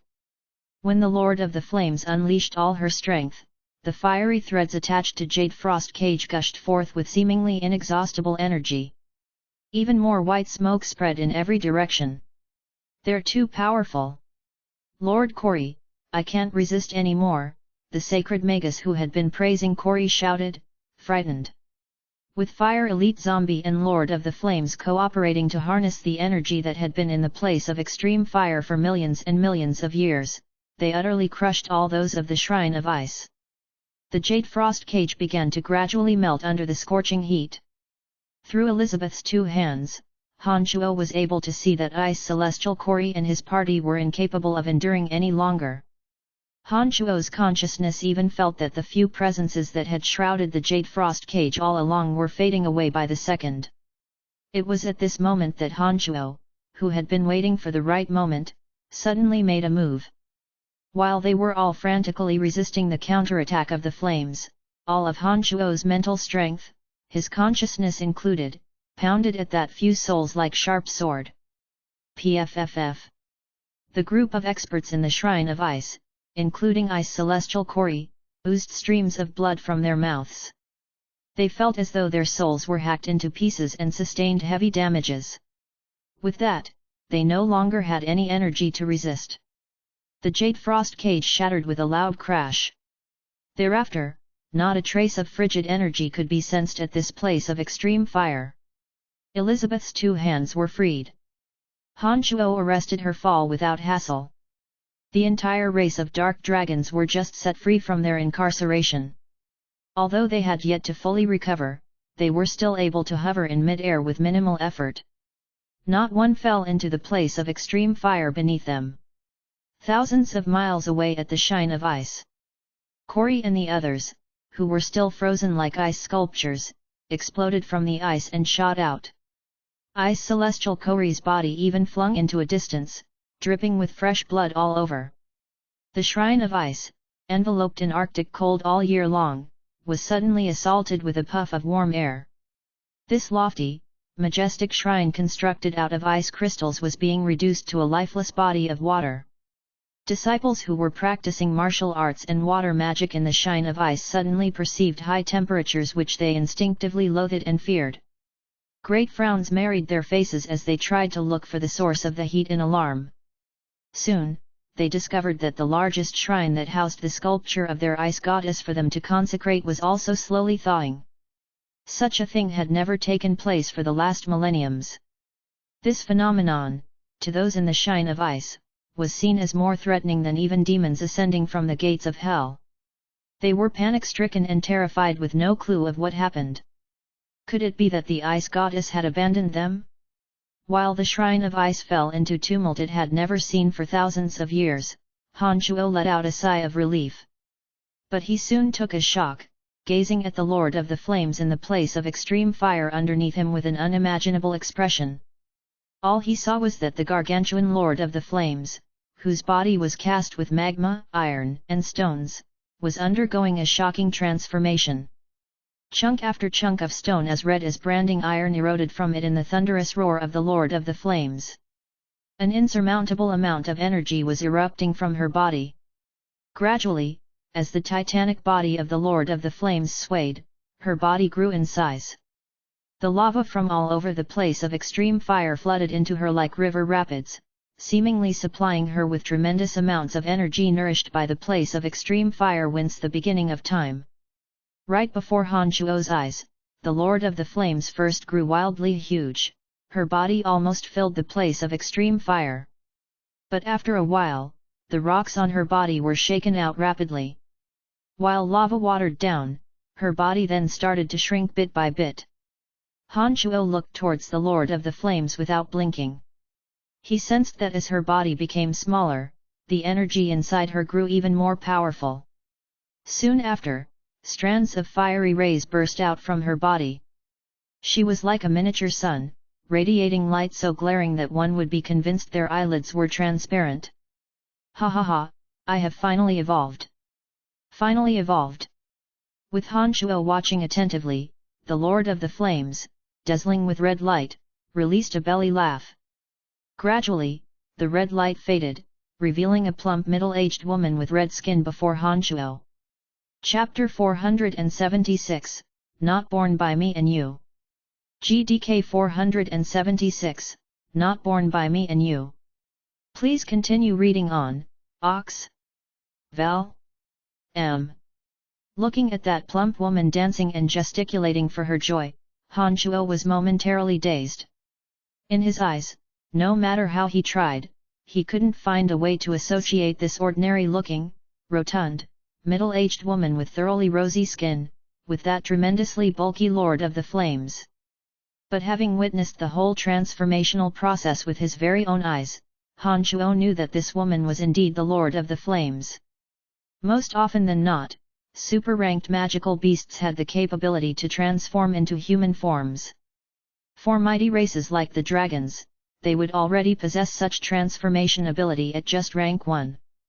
However, a subset of super-ranked creatures would be subjected to certain natural limitations for their rather unique body structures. For those creatures, in order to possess such morphing ability, they needed to evolve to an extremely high ranking. The Lord of the Flames was one such magical creature. Her body was mainly composed of magma and volcanic rocks instead of flesh and bones, entirely different from what a regular magical beast would have. Therefore, to transform into human form, for their kind, they needed to be of extremely high level. From the moment the Lord of the Flames transformed into that fat woman, Han Shuo knew that she had broken through her shackles, and evolved to the 5th stage to be the Emperor of the Flames. A 5th stage Emperor of the Flames is the same as a human demigod existence, a mighty existence that would surely cause anyone on the profound continent to be terror-stricken at just the mention of their name. After the Emperor of the Flames morphed, she seemed to be quite intrigued with this new ability she just gained. She would pat on her chest in one moment, and rub her shoulders in another, all while laughing heartily. "Little scoundrel, this was all thanks to you, the Emperor of the Flames chuckled and pointed at the fire elite zombie swimming inside the place of extreme fire. By rolling the lava to induce a current, she propelled the fire elite zombie in front of her, and grabbed him while chuckling heartily. With great delight, she then moved and danced with the fire elite zombie as though he were a toy. Han Chuo was shocked. He stared blankly at the Emperor of the Flames ravaging the fire elite zombie, not knowing what would be the best course of action. After a long while, the fat lady seemed to have had enough of playing, and finally put down the fire elite zombie. Chuckingly, she said, "Always looking for trouble for me. But luckily, thanks to this trouble, I could break through this 1000-year shackle, and reach the level 5 realm." Without the fat lady, also known as the Emperor of the Flames, violating, the fire elite zombie stood well on the magma of the place of extreme fire. With his 2 hands gesticulating, he used the energy of his soul to communicate with the Emperor of the Flames. "Mother, that's awesome. You are now just as good looking as I am." "Mother?" Han Chuo was stupefied. With his jaw on the floor, he stared foolishly at the fire elite zombie and the fat lady communicating. For a moment, his heart felt incomparably sullen. As early as the moment fire elite zombie was first planted at the place of extreme fire, Han Chuo was aware that the Emperor of the Flames treated fire elite zombie as her very own children. Because of the presence of yuan energy of fire, the fire elite zombie acknowledged the Emperor of the Flames as his mother, and certainly regarded her as his mother. However, at the time, Han Chuo had yet to consider the fire elite zombie as his own son, and the fire elite zombie had yet to start addressing Han Chuo as father. But starting some time ago, unconsciously, Han Chuo did begin to regard fire elite zombie as his own son. He even grew accustomed to the fire elite zombie calling him father. However, now that the fire elite zombie addressed the Emperor of the Flames as mother, and Han Chuo as father, looking at the obese middle-aged woman before him, he suddenly felt a chill that made his hair to stand on end. Han Chuo's scalp went numb. Listening to their conversation, the fire elite zombie flatly calling the Emperor of the Flames his mother, and referring to Han Chuo as father, he couldn't help but visualize certain rather terrifying scenes in his mind. Too awful.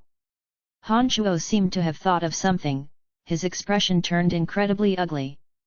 "Oi, young man over there, are you the father to my son?" Just as Han Chuo's imagination ran wild, the fat middle-aged woman yelled at Han Chuo. "Are you the father to my son?" Those words sent shivers down Han Chuo's spine. Putting on a smile even more unsightly than crying, he hastily replied, Not born by me and you." When Han Chuo said those words, he really wished to slap himself across his face. The more he panicked, the more incoherent his speech got. His look grew even uglier. He had never faced such an embarrassing situation for years. "Nonsense, of course I know you and I did not give birth to him," the Emperor of the Flames carefreely berated Han Chuo. She seemed like a rather shrew woman, with no shame whatsoever. She then added, "Moreover, I cannot give birth." "Yeah, and needless to say, you can't either, no, can ye?" "Father, my mother can now transform into human form. She wants to leave this place and experience the outside world," Fire Elite Zombie transmitted to Han Chuo. Afterwards, Fire Elite Zombie felt that Han Chuo's mind was in disorderly. Concerned, he asked, "Father, what's wrong? Why are you so frenetic?" Nothing. Han Chuo replied hurriedly. "Ever since I learned of this good place, I have always remained here to accumulate more energy and evolve. It has been such a long time that I've lost count of how many years have passed. And now, finally, I can transform into human form. Good time to see and experience the outside world," the fat lady cut in as she looked at Han Chuo. "Oh, that's good. The human world is indeed fascinating. With your appearance now, ordinary persons will definitely not look upon you as a non-human. Given your valiant strength, you can travel anywhere on this profound continent," Han Chuo replied to the Emperor of the Flames. All of a sudden, Han Chuo was startled. It was only now that the Emperor of the Flames' formidable demigod strength crossed his mind.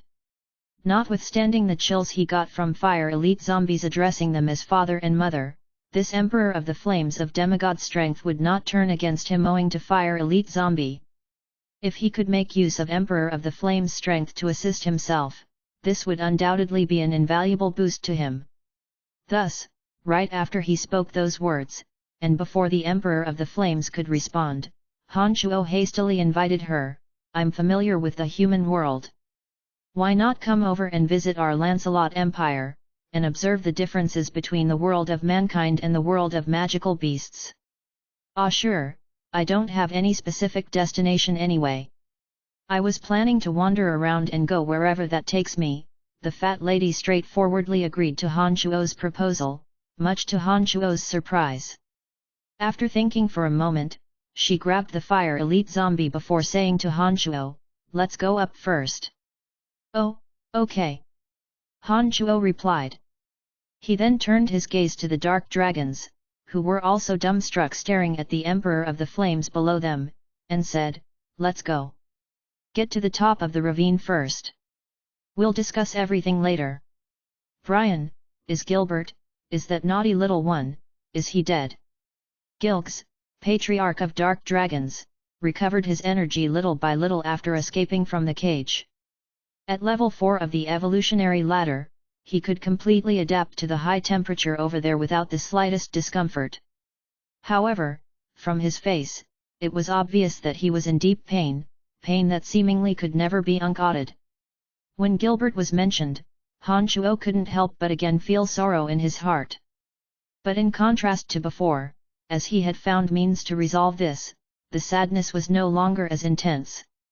With some difficulty, Han Shuo forced a smile, and consoled Gilgs, "Be at ease. Although Gilbert is dead, I have kept his soul.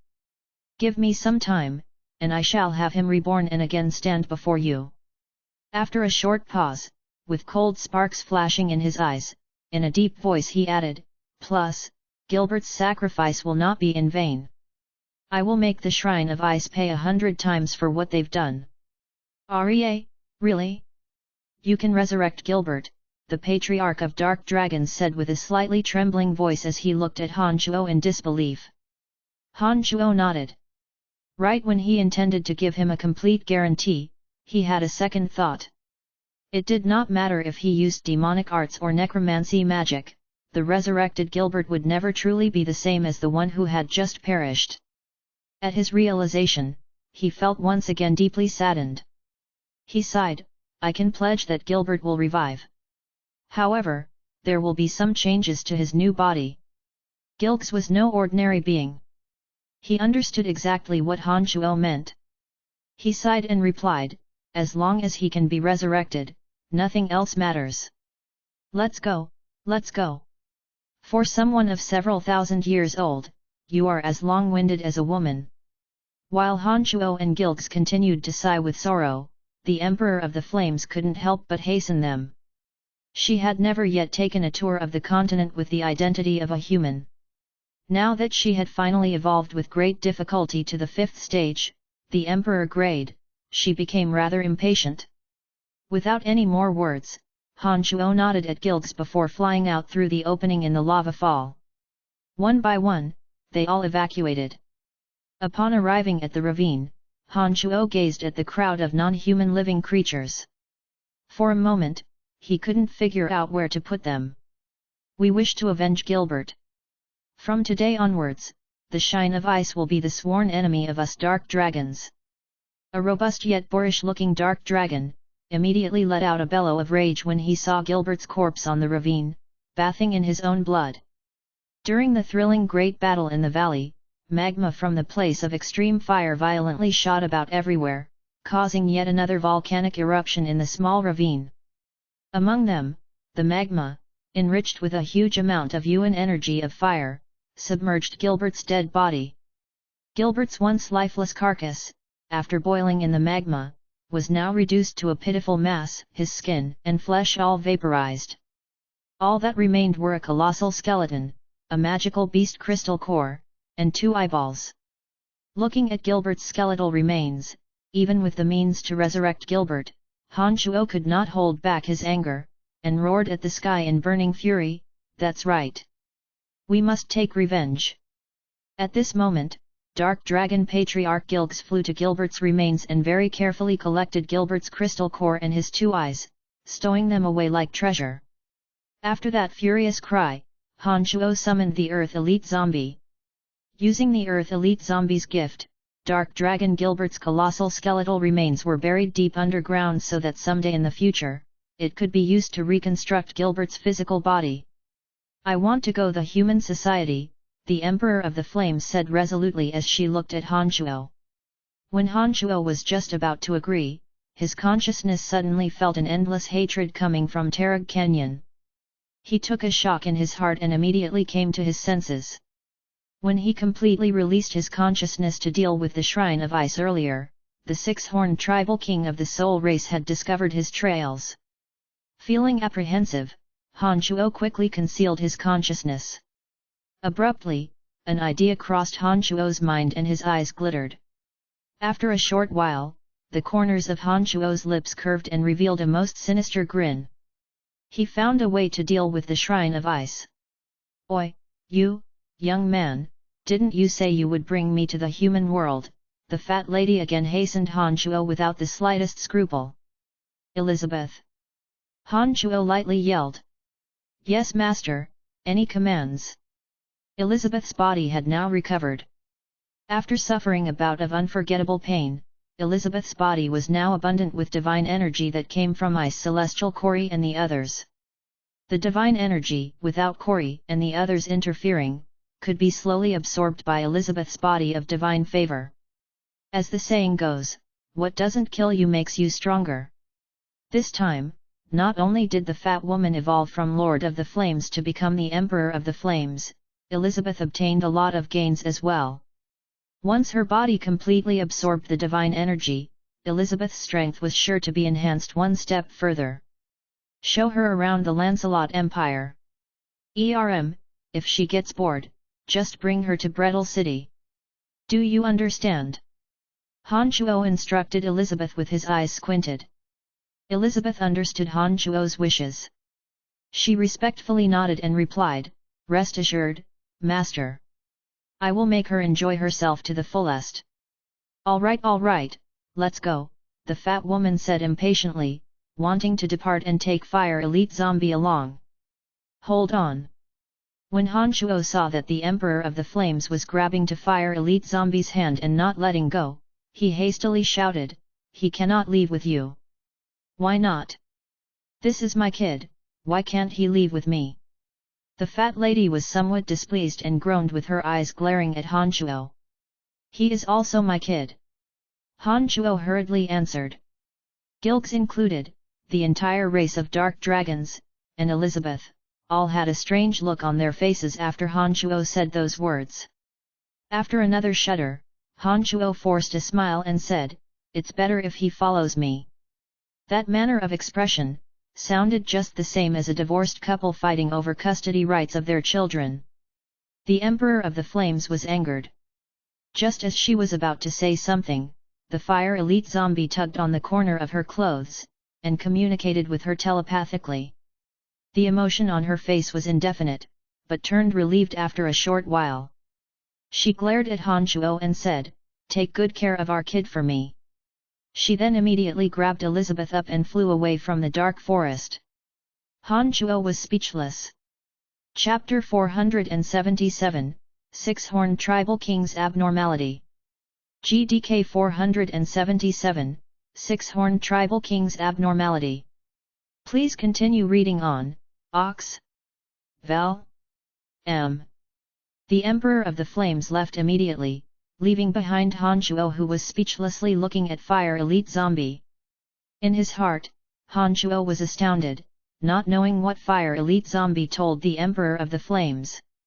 Han Shuo transmitted, "What did you tell her?" "Nothing much. I only said that the Netherworld is my real hometown, and I still have a lot of business to do there," Fire Elite Zombie answered honestly. He would never lie to Han Shuo. Han Shuo knew that the Emperor of the Flames had long realized Fire Elite Zombie's origins. But because the two bore astonishingly similar auras, as they both had absorbed enormous amounts of fire yuan energy in the place of extreme fire, she regarded Fire Elite Zombie as her own son. Perhaps only Fire Elite Zombie alone could communicate with and placate the Emperor of the Flames when she was overstimulated. Alright then, let me send you back. After thinking for a moment, considering that Fire Elite Zombie did not have anything else to do in that realm for the moment, and that he would certainly improve faster in the netherworld, Han Shuo sang an incantation and sent Fire Elite Zombie off. Upon completing his incantation, a brief connection was formed between Han Shuo and the netherworld.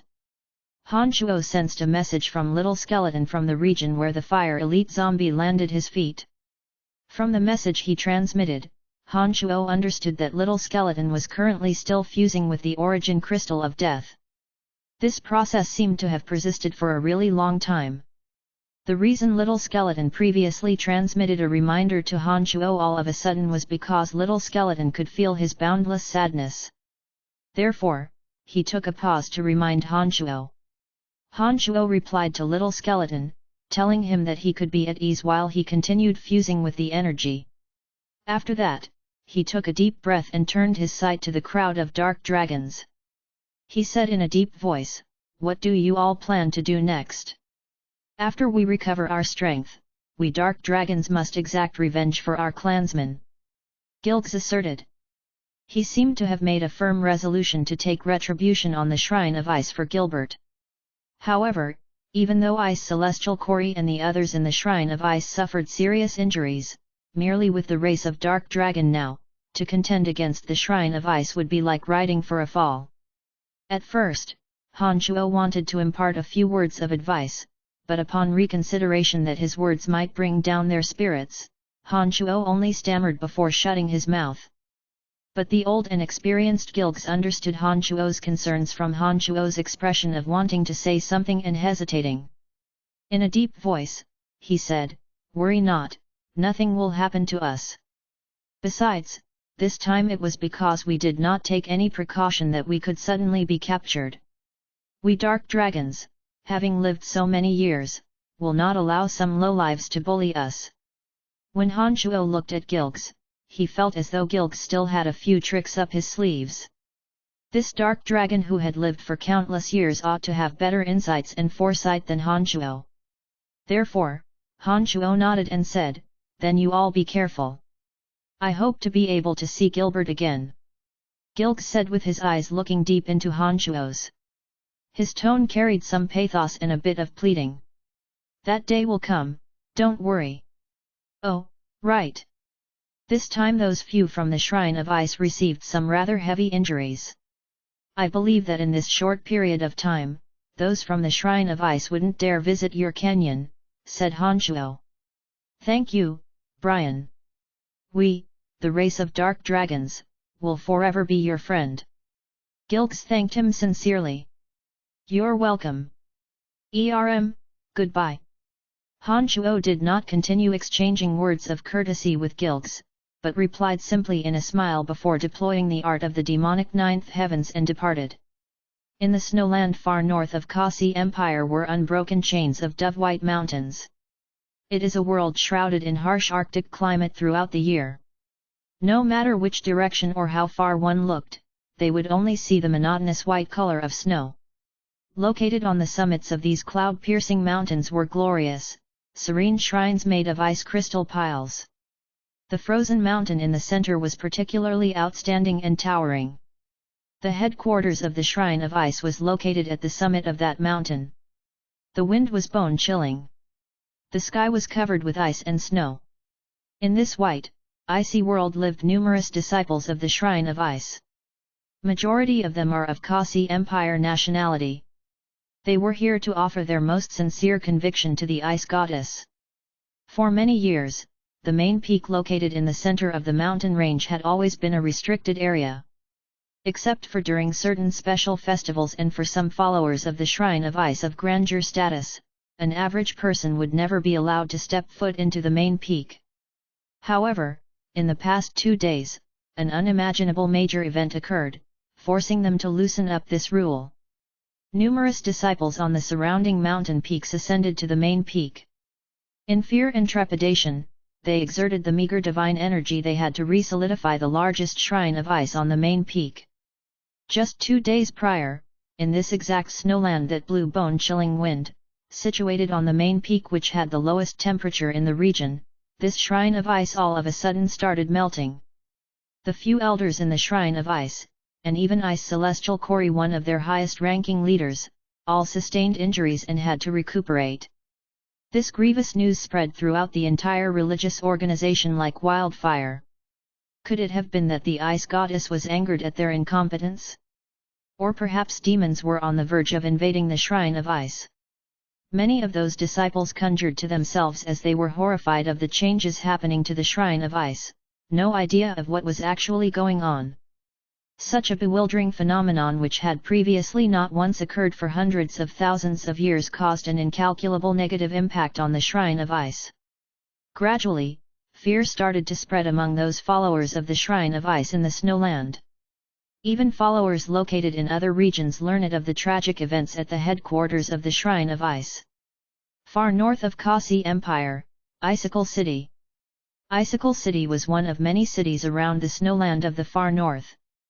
An ordinary adventurer team would need only 10 days to travel from Icicle City to the shrine of ice located in the depths of the snowland.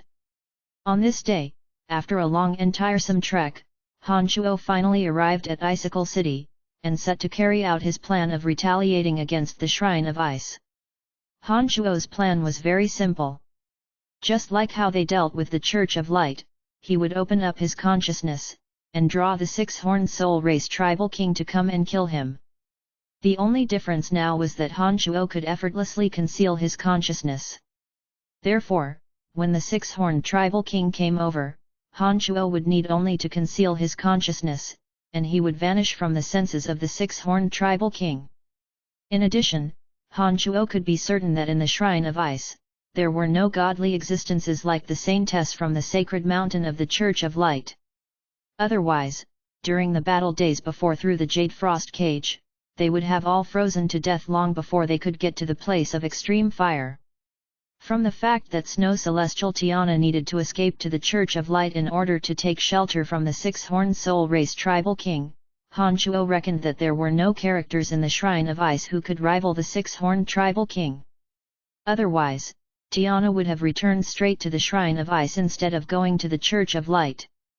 Given the strength of the six-horned tribal king, once he arrived at the Shrine of Ice, by which Han Shuo had already concealed his consciousness, this six-horned tribal king would not hesitate to turn up every rock on this frozen mountain to search for Han Shuo. The Shrine of Ice, just like the Church of Light, was accustomed to being arrogant. Therefore, with almost no thinking required, one could safely assume that there would be a great battle between the two. Han Shuo was somewhat looking forward to counting the losses the six-horned tribal king would cause the Shrine of Ice, as there would be no one of equal strength to stop him once the six-horned tribal king, a godly existence, arrived at the Shrine of Ice.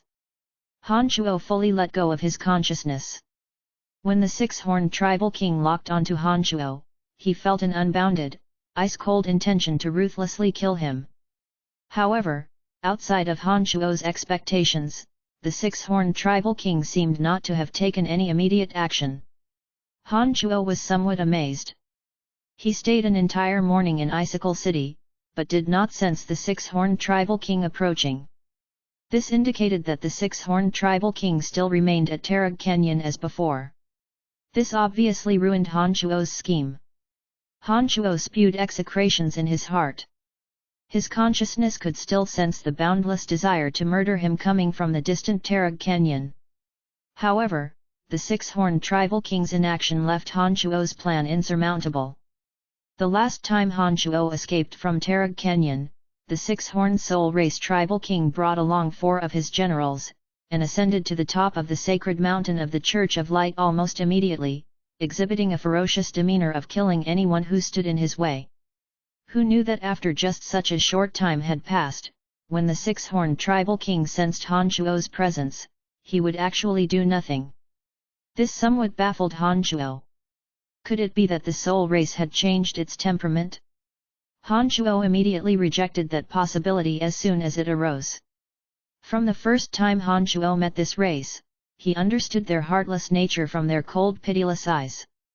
Besides, the tremendous desire to kill coming from the six-horned tribal king was still present. This proved that they definitely did not turn kind towards Han Shuo. There must have been some other reason. Han Shuo pressingly racked his head. Could it be that the six-horned tribal king was injured on the sacred mountain of the Church of Light the last time? Han Shuo felt that this was more likely to be the case. It was only possible that the six-horned tribal king was injured in the battle with the Saintess, and was currently recuperating from his injuries, that he would temporarily let him and Stratholm the old monster off. When Han Shuo thought so, he couldn't help but feel glad for Stratholm. Thinking that as long as Stratholm took advantage of this period to merge his soul with the crystal of fighting aura, he would not need to worry about the menace of this six-horned tribal king.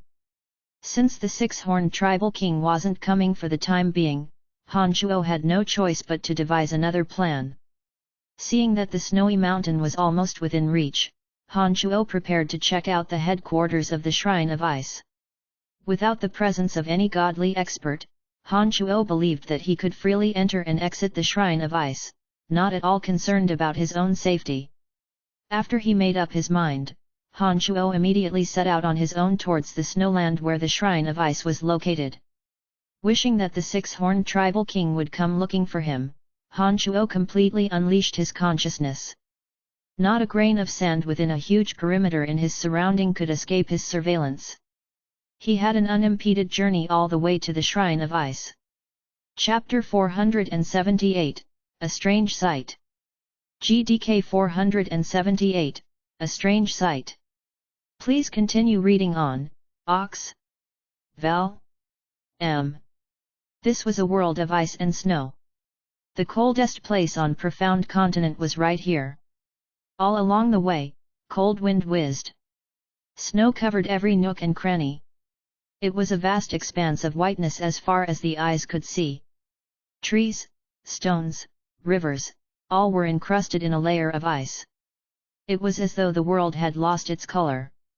However, within the coverage of Han Shuo's consciousness, he sensed a trace of the presence of ice bears, snow wolves and frost eagles in this bone-numbingly cold region. These magical creatures, who preferred cold regions as their natural dwellings, roamed about in this remote, deserted world of ice and snow, adding a hint of vitality to this world.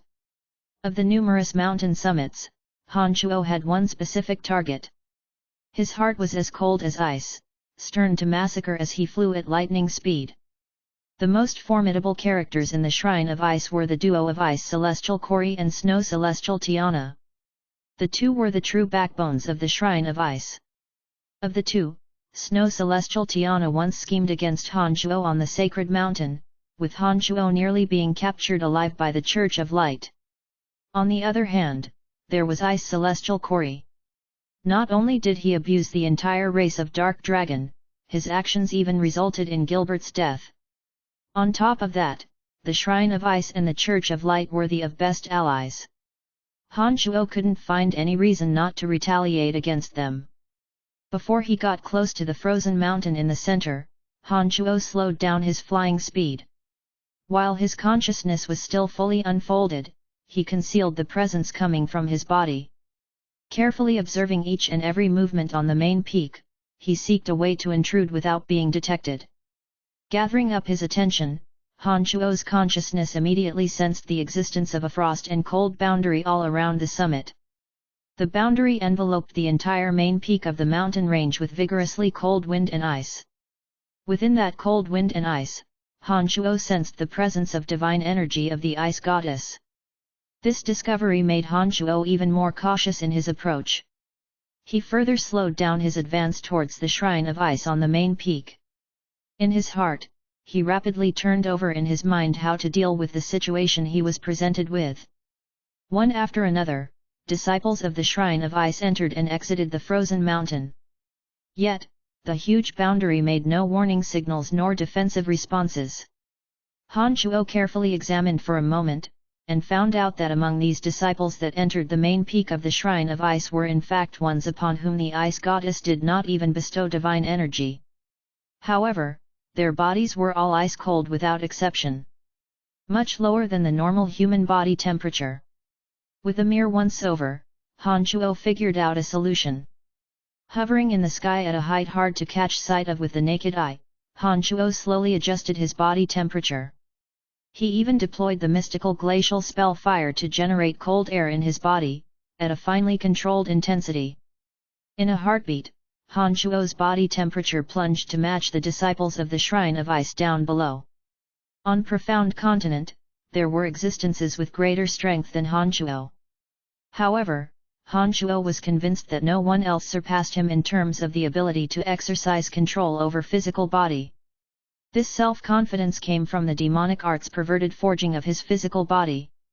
After properly adjusting his body temperature, Han Chuo again surveyed the area for another while to be absolutely certain that in this way he would not trigger the boundary surrounding the frozen mountain. Only then did he begin searching for an opportunity to enter this main peak. Watching for a while, Han Chuo discovered that halfway up the frozen mountain there was a protruding steep cliff. There wasn't a single disciple of the Shrine of Ice manning the region. Having found a vulnerable spot, Han Chuo made use of a window of opportunity and noiselessly descended to that cliff from high altitude. His consciousness firmly locked onto the entire frozen mountain.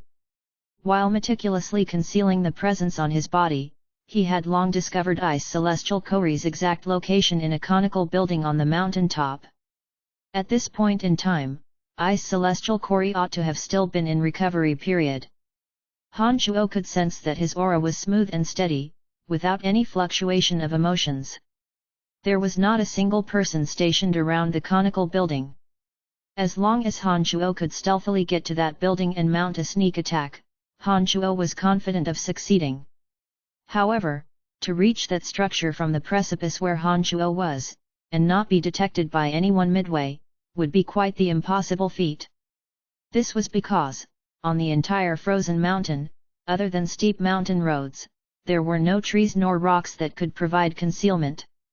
In this place where every inch of every surface was blanketed with ice and snow, any slightest movement could cause others to catch one in sight.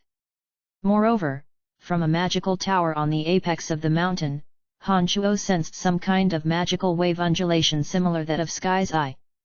This magic released by the magical tower seemed to be able to catch every movement on the mountain. Han Chuo thought for a moment with creased brows, and suddenly called to mind Metal Elite Zombie. After thinking briefly, he felt that this method was feasible. Although a solid layer of ice covered the mountain, the inside was fundamentally still supported by hard rock. The thick layer of ice above it was naturally formed on one hand, while also deliberately thickened by the Shrine of Ice on the other hand. With Metal Elite Zombie's abilities, Han Chuo could entirely bore through rocks and reach right to the bottom of the building that Kori was in. This is indeed feasible. Han Chuo immediately spread open his two hands. His fingernails suddenly grew madly long to form the incredibly incisive demonic blades that glimmered cold light. With his demonic skill, Han Chuo began to dig into the ice. After boring 3 meters deep into the ice, Han Chuo finally saw the foundational support of the frozen mountain rocks. Han Chuo issued his command to Metal Elite Zombie. Once he understood the command, golden lights radiated from his palm. Metal Yuan energy steeped into the rocks like flowing water. Afterwards, under Han Chuo's attentive gaze, the hard, solid rock split open, creating a pathway. As Han Chuo gazed at the tunnel produced, he couldn't help but lament in his heart how truly useful the 5 elite zombies had been to him, even without taking their strengths into consideration. Following his sense of Kori's location, with the assistance of Metal Elite Zombie, from halfway up the mountain, Han Chuo unhurriedly headed towards the mountain summit where Ice Celestial Kori was located. The Metal Elite Zombie himself could freely go in and out in rocks, as though he were swimming in water. But now, having to take Han Chuo along, Metal Elite Zombie had no choice but to open up a tunnel. Using some methods that Han Chuo could not understand, while Metal Elite Zombie's palms discharged brilliant golden rays, the hard rock was split up, recombined, and tamped to build a path growing upwards. As Metal Elite Zombie's palms glowed golden, the tunnel didn't seem in the slightest bit dark. While he followed behind Metal Elite Zombie up an inclined pathway, he considered the particulars on mounting a sneak attack on Ice Celestial Quarry. All of a sudden, the Metal Elite Zombie stopped. Caught off guard, Han Chuo almost bumped into Metal Elite Zombie. They had walked just a few hundred meters. There was still a long way up the frozen mountain summit where Quarry was. Why would Metal Elite Zombie suddenly stop? Han Chuo was puzzled. Looking at the back of Metal Elite Zombie, Han Chuo didn't hesitate to transmit, "Why did you stop?" "Father, look," Metal Elite Zombie leaned to one side. The rocks around him pulled back a little, making enough space for Han Chuo and Metal Elite Zombie to stand shoulder to shoulder. Han Chuo strode over to the empty spot that Metal Elite Zombie specifically let out, and cast his sight following the upward direction that Metal Elite Zombie pointed to with his right hand. He was immediately dumbstruck by what he saw. In front of Han Chuo was a big chamber made by hollowing out the mountain rocks. There stood a magnificent, approximately 60-meter tall statue of the Ice Goddess, within the emptied insides of the mountain. This grand, gargantuan statue of the Ice Goddess was made of ice as polished as perfect crystals. The carving was vivid and lifelike. She wore an expression as cold as ice, with her left hand holding firmly onto a crystal staff also carved from ice, appearing as though she was fighting against some wicked demon. Her look was solemn and dignified, giving off a sacred feeling of inviolability. The Ice Goddess statue was dressed in an unusual striped robe. But as the entire graven image was made of the same block of solid ice, Han Chuo could clearly see her body interiors.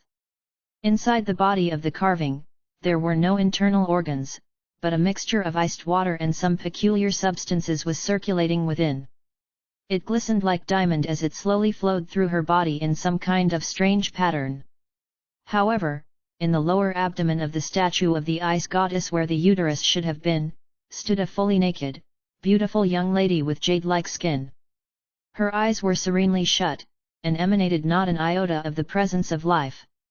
She possessed such beauty that could give the saintess of the Church of Light a run for her money, so perfect it seemed impossible that it could exist in this world. Han Chuo stood below the statue. When he raised his head to look at this majestic carving of the Ice Goddess, a feeling of insignificance surfaced from the bottom of his heart. He was momentarily awestruck by this Ice Goddess statue in the center of the mountain that appeared out of nowhere. The only certainty was that this statue had been carved from just one massive chunk of ice. There must have been a justification for the shrine of ice to hollow out the insides of the mountain and place in it such an enormous statue of the Ice Goddess. After Han Chuo came to his senses, he was shocked to the core, his eyes glittering. The naked young lady situated in the womb of the Ice Goddess statue was ice cold and without any trace of life. Han Chuo's consciousness also could not detect any soul fluctuation. No matter how, he could not understand why there would be such an odd scene in the interior of this mountain. While Han Chuo was still perplexed and pondering, rasping sounds suddenly came from the rock wall above the statue. With Han Chuo watching attentively, a huge platform slowly protruded from the wall. A few disciples of the Shrine of Ice stood on the platform. At the first rasping noise that sounded, Han Chuo instinctively stepped backward and hastily sent a command to Metal Elite Zombie. Metal Elite Zombie made one sweep with his hand. The passageway opening in front of him rapidly shrunk. By the time the rock platform above the statue fully extended, the passageway before Han Chuo and Metal Elite Zombie had shrunk into just one small fissure remaining. Chapter 479, Project God Making. GDK 479, Project God Making. Please continue reading on, Ox. Val. M. Through that narrow fissure, Han Chuo's glittering eyes stared fixedly at the few standing on the platform above the Ice Goddess statue, cautiously eavesdropping on their conversation. When will the project really be complete? It's been more than 100 years, a disciple of the Shrine of Ice sighed. Ever since the start of Project God Making and up until now, our shrine has consumed incalculable labor and physical resources. And it has now come to the most critical moment. We must, under no circumstances, be careless. The reason our Shrine of Ice has always been pushed under the Church of Light and Calamity Church is all because our Shrine of Ice does not have our own true God on profound continent, without which miracles could never be performed in this world. That is why we couldn't even recruit more followers. Once Project God-making succeeds, our Shrine of Ice will be able to change the current situation once and for all, and become a shrine that the entire continent will look up at. No more acting in accordance with the will of others, another disciple came over and explained in a cold voice. Project God-making? Han Shuo was stunned by what he heard. By now, Han Shuo had long accepted that there were indeed gods in this world. Evil goddess Rose, who previously attacked Han Shuo's consciousness from across a few planes of existences, the saintess that hid deep within the sacred mountain of the Church of Light, the six-horned tribal king of the soul race with unmatched might. All these were attestations to Han Shuo that gods were, without a doubt, real. However, from what Han Shuo knew, even the weakest god went through tens of millions of years of cultivation, and little by little came to comprehend the elements in the world or the true essence of nature's laws. Only then, with some good fortune, could they break through their own shackles and become a god. This really was the very first time Han Shuo had ever heard the term God-making. That remark was the most egotistical, most shocking thing he had heard in years. At this point, the Shrine of Ice was, in essence, wrecking his most basic understanding about gods.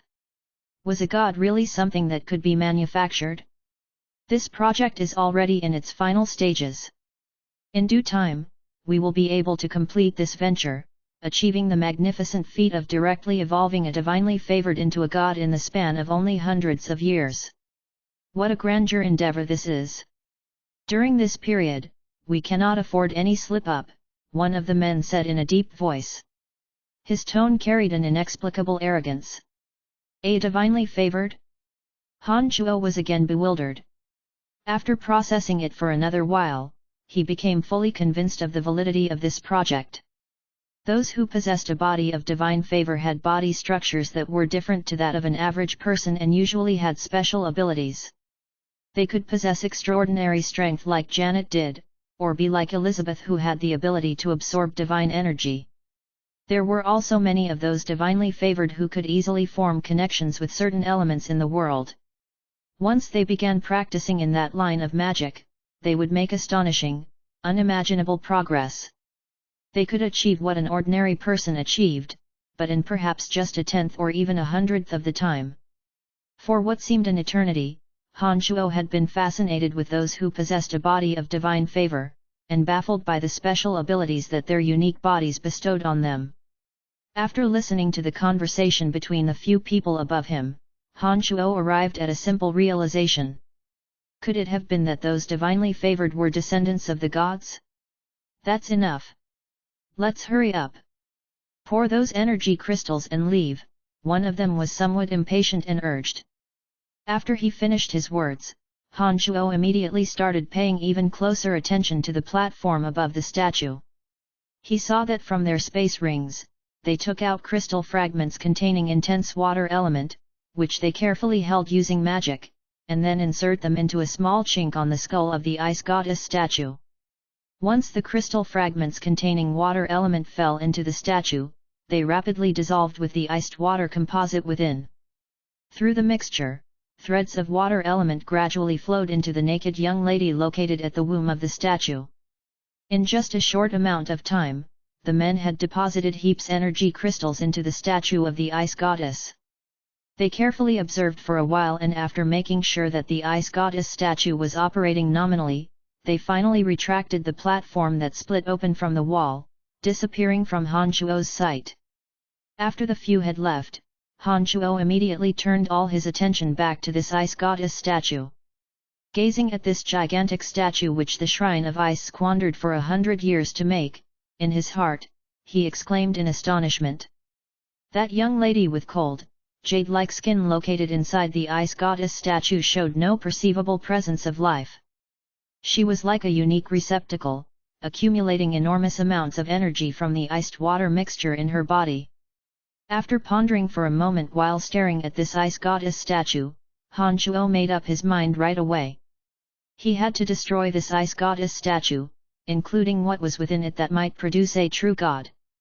Between the Shrine of Ice and Han Shuo, there existed only an absolutely irreconcilable bad blood. It was because the Shrine of Ice currently possessed no godly existences that Han Shuo could be on the offensive in his war against the Shrine of Ice. However, once this god-grade expert was produced, Han Shuo believed that the Shrine of Ice would never let go of him, and when that moment arrived, this godly expert would be on his trail indefinitely. Therefore, Han Shuo decided to leave Ice Celestial Quarry aside for the time being, and take advantage of the fact that the god-making project had yet to be completed to eradicate this enemy which could potentially pose the greatest threat to him. All around the ice goddess statue, intense water element was present. Han Shuo had discovered their enigmatic magical boundaries and traps deployed right when he entered the chamber. It was rather easy for Han Shuo to reach under the building where Ice Celestial Quarry was by utilizing Metal Elite Zombie's energy. But to arrive at the ice goddess statue without touching any magical boundaries or traps, that wasn't nearly as simple. His eyes sparkled. Han Shuo decided to break through the boundaries and traps, and to destroy this ice goddess statue by savage means. In his mind, he started to consider the procedures of his operation, weighing what would be the fastest way to destroy this possible threat in the future. At this moment, a light bulb went on over his head. He recalled Water Elite Zombie. Water Elite Zombie, refined with the Yuan energy of water, possessed the proficient ability to manipulate ice and water. In this region, the boundaries and traps around the ice goddess statue were actually made with ice or water. With Water Elite Zombie, perhaps he could get straight to the ice goddess statue without alerting anyone.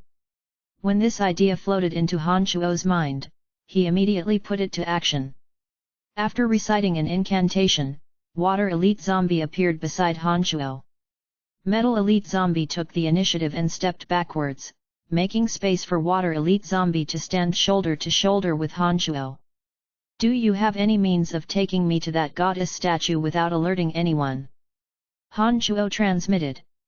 Water Elite Zombie did not immediately reply. After some time had passed, Water Elite Zombie still did not transmit any message. This left Han Shuo somewhat baffled. Of the 5 elite zombies, although Water Elite Zombie came relatively late, and did not possess a treasure of water attribute, after evolving for such a long time, he should have had long possessed intelligence instead of being so sluggish. The puzzled Han Shuo furrowed his brows. He couldn't help but turn his head to look at Water Elite Zombie to see what was wrong with him. Han Shuo was startled by what he saw. The Water Elite Zombie's eyes were glittering with brilliant light, and out of his body floated puffs of misty water vapor. Standing beside him, Han Shuo could feel the humidity in the surroundings increase. Moreover, the Water Elite Zombie seemed to be emotional, as though he suddenly came across something that caused him to be extremely excited. Following Water Elite Zombie's gaze, Han Shuo discovered that he was staring blankly at the young lady inside the ice goddess statue. His eyes did not blink at all, as though he had turned into a fool. "Oh shoot!" Han Shuo was alarmed. He thought to himself, "Don't tell me he's actually fallen in love with that girl in there?" Han Shuo's heart turned into a mess, not knowing what was wrong with the rather silly-looking Water Elite Zombie. "What's the matter?" Han Shuo shouted very loudly. He deliberately did so in order to rouse Water Elite Zombie from his daze. Han Shuo's shouting was indeed effective. The Water Elite Zombie jolted. He looked at Han Shuo somewhat at a loss, but shortly after, rays of light glue magnificently in his eyes. He excitedly pointed at that young lady, and said to Han Shuo, "Father, I want." This rascal definitely went wrong in his evolution. He could never fuse his energy into the penta-elemental undead formation. So it turns out he evolved sexual desires, and even his eyes have grown malicious. "Damn it! Little rascal, how come you've evolved like this?" Han Shuo incessantly cursed in his heart as he looked at Water Elite Zombie with his imagination running wild.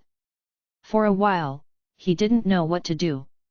With regards to the 5 elite zombies, Han Shuo held genuine feelings for them.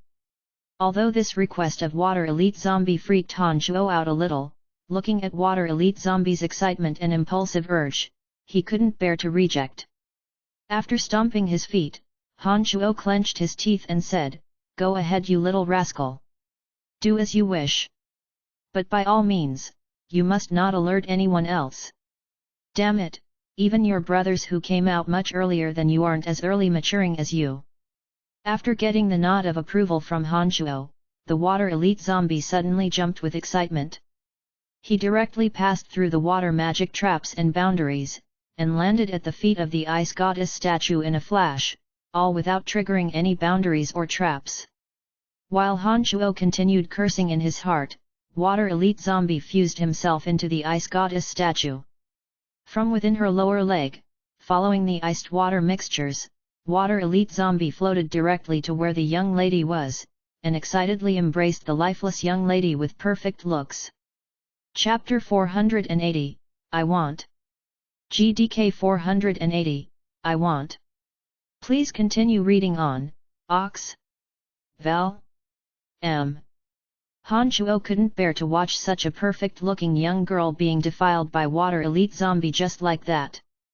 However, just as Han Shuo was about to turn around and look the other way, he suddenly sensed an unusual transformation happening to the young lady inside the Ice Goddess statue. Han Shuo observed that the energy within that young girl with smooth and fair skin was rapidly flowing into Water Elite Zombie. Water Elite Zombie pressed his body against this bare young lady not to perform some obscene act as Han Shuo had imagined, but to rapidly absorb the energy inside the young lady through skin contact. Han Shuo stared blankly before he quickly came to his senses and became overjoyed. He ceased his silent profanities towards Water Elite Zombie, and became just as excited at the Water Elite Zombie. The young lady was brimming with some sort of exotic icy water energy, but contained not the tiniest bit of divine energy conferred by the Ice Goddess. This was somewhat strange and contrary to what one might expect. When he had earlier tried to break apart the Jade Frost cage, Han Shuo attempted to have Water Elite Zombie absorb the divine energy within the cage. However, as Water Elite Zombie could not secure a connection with the divine energy in the Jade Frost cage, the plan failed. Consequently, this time when Han Shuo saw that there was a young lady inside the Ice Goddess statue, he did not think of sending Water Elite Zombie to absorb the energy. But now it seemed that although Water Elite Zombie could not absorb the divine energy that the Ice Goddess bestowed upon her believers, he nevertheless could absorb the water element and exotic energy from this icy water mixture. In Water Elite Zombie's embrace, the young lady was enveloped in a white cloud of water vapor. Energy within the body of the lifeless young girl, in tiny streams, flowed into Water Elite Zombie's body. Han Shuo could feel the excitement coming from Water Elite Zombie, his eyes glowing with vigor. While he absorbed the energy from the young lady, he transmitted to Han Shuo, "Thank you, Father, thank you, Father. You seem to be quite a lucky one." Han Shuo remarked and felt somewhat embarrassed for his dirty thoughts. "Father, I believe that after this, he will be able to fuse his energy into the formation," transmitted Metal Elite Zombie as he stood beside Han Shuo. When Metal Elite Zombie reminded him so, Han Shuo was delighted. Fire, Metal, and Earth Elite Zombies had successfully fused their energies in the Penta-Elemental Undead formation. But as Water Elite Zombie and Wood Elite Zombie arose rather late, in addition to the fact that they did not possess treasures of their respective attributes, they had never been able to fuse their energies with the other 3 Elite Zombies. Water Elite Zombie was now absorbing the energy meant for the Shrine of Ice to produce a god. Once Water Elite Zombie completely absorbed the energy, Han Shuo had no idea what realm he would reach, although he was certain that he would make one giant leap in his evolution. To successfully fuse his energy into the Penta-Elemental Undead formation wouldn't be too challenging by then. While Han Shuo's heart was greatly elated, he suddenly felt abnormal activity among those of the Shrine of Ice. A group of experts who were nursing their injuries, headed by Ice Celestial Kori, all of a sudden converged in a helter-skelter. The wall from which the disciples left again began to rasp and extend. Han Shuo immediately realized that his plot had been exposed. This statue of ice goddess manufactured by the Shrine of Ice must have had some sort of connection with them unbeknownst to Han Shuo. As the energy inside the young lady rapidly drained away, the disciples had to have been alarmed. Since it played out like this, Han Shuo knew that a bloodshed was unavoidable. A callous thought emerged in his heart. Immediately, he headed a distance upwards with Metal Elite Zombie creating the tunnel for him. At that moment, the energy inside the young lady within the statue had yet to be fully absorbed by Water Elite Zombie. Whether or not he would evolve to his fullest capacity was all up to Han Shuo now on how much time he could buy for Water Elite Zombie. Father, I want this energy. Still hugging the young lady and rapidly absorbing the energy from her body, Water Elite Zombie greedily transmitted to Han Shuo like a child demanding candy. You hurry up and make every second count. Quickly absorb that energy and forget about everything else. Han Shuo urged. He understood what that energy meant for Water Elite Zombie and was prepared to fight with all his might to buy ample time for him. Finally, the platform completely extended. The party of Shrine of Ice disciples cast their gazes at the magnificent carving of the ice goddess in the center of the mountain. Apart from the few Shrine of Ice disciples who were leaving, there was the troop that Han Shuo had met the last time at the Dark Dragon's Canyon. With just one look at the few, Han Shuo was certain that they had been involved in the long-distance battle over at the place of extreme fire the few days prior. When this party was at last utterly crushed, Han Shuo seized the opportunity and attacked their souls using his consciousness and mental strength. Having been caught off guard by his attack, they sustained heavy injuries. When they had previously met, although their bodies were ice-cold, they appeared completely normal. But now, their faces were as pale as the dead. In contrast to their unruffled manner during the great battle at the Dark Dragon's Canyon, their bodies gave off incredible chaotic aura. This indicated that they had yet to fully recover from their injuries. Oh my goddess! What is that thing? One of those disciples shrieked, trembling from head to toe, with one hand placed over his chest and the other pointed at Water Elite Zombie tightly hugging the young lady. When this disciple's shriek sounded, other Shrine of Ice disciples on the platform also witnessed the situation down below. All of those disciples, Ice Celestial Kori included, instantly burst into rage, fury, and shock. Their cries and bowls filled the entire chamber. How did that nasty thing enter the statue of the goddess? Ice Celestial Kori roared in wrath. A slap landed on the face of a disciple standing on the sides. He spat a mouthful of blood and fell off the platform. Whoosh whoosh. Before the subordinate made contact with the ground below, the magical boundary around the ice goddess statue was suddenly triggered, sending out a few icicles which ran through his body.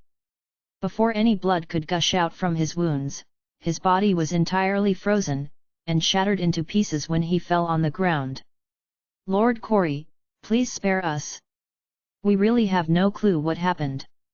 If you kill us all, it will be impossible to complete the god-making project, one of the disciples cried out in fear, kneeling before Ice Celestial Kori. The ashen and furious Ice Celestial Kori, who was prepared to kill all those disciples that previously came down to replenish energy crystals, already grabbed another disciple by the neck and was ready to kill him for his dereliction. But after he heard that loud pleading, for the sake of completing the project, he restrained his impulsive urge in the end. Immediately enter the goddess statue with divine energy and put that nasty thing to death. I want his soul to suffer. Ice Celestial Kori said angrily after flinging off the man in his hand. He seemed to be very angry. Of course he was. This god-making project that the Shrine of Ice had been conducting for over 100 years would have finally been complete soon, and Ice Celestial's cherished desire to surpass the Church of Light and Calamity Church was on the brink of being accomplished, and such misfortune had to arise at this pivotal moment. Having waited for years and years, he was as angry as anyone could imagine. Yes, my lord. Even those true experts who had strived to serve the Shrine of Ice for many years trembled with fear under the violent fury of Ice Celestial Kori. They hurriedly agreed and began taking care of Water Elite Zombie. Whoosh whoosh whoosh. Suddenly, loud whooshing sounds could be heard. Multiple sharp bone spears flew up into the sky. Like scattered bamboo splinters, rows of bone spears shot towards Ice Celestial Kori and the others. Damn it! Kori bawled in a stern voice. He hastily took out his ice-cold longsword. After sword rays flashed through, sparking, translucent cold air solidified to form an ice wall, obstructing the bone spears. You useless fools, get lost! After hastily blocking a wave of bone spears' attack, Ice Celestial rained curses while kicking the disciple that knelt at his feet. The disciples who previously entered the chamber, despite being priests for the Shrine of Ice, studied mainly alchemy, drugs, magical arrays, and all sorts of complicated, abstruse subjects. Only then could the god-making project be realized. But they were not particularly strong. Under the high-coverage attack of Hanchuos, it was very possible that one or two might have been so careless and gotten themselves killed. If he were to lose the people who had meticulously studied the god-making project for many years, it was very likely that the project would be doomed to fail. Thus, although Ice Celestial Kori yearned to kill them all at once, for the sake of the god-making project, he had no other option but to put their safety on a podium. Ice Celestial Kori yelled abuse at them while pushing and kicking with his hands and legs, forcibly squeezing these disciples who possessed true expertise in their domains of study into the tunnel they came from. After that, like a lunatic, he loudly roared, "Come out, Brian! I know it's you, you filthy, wretched necromancer!"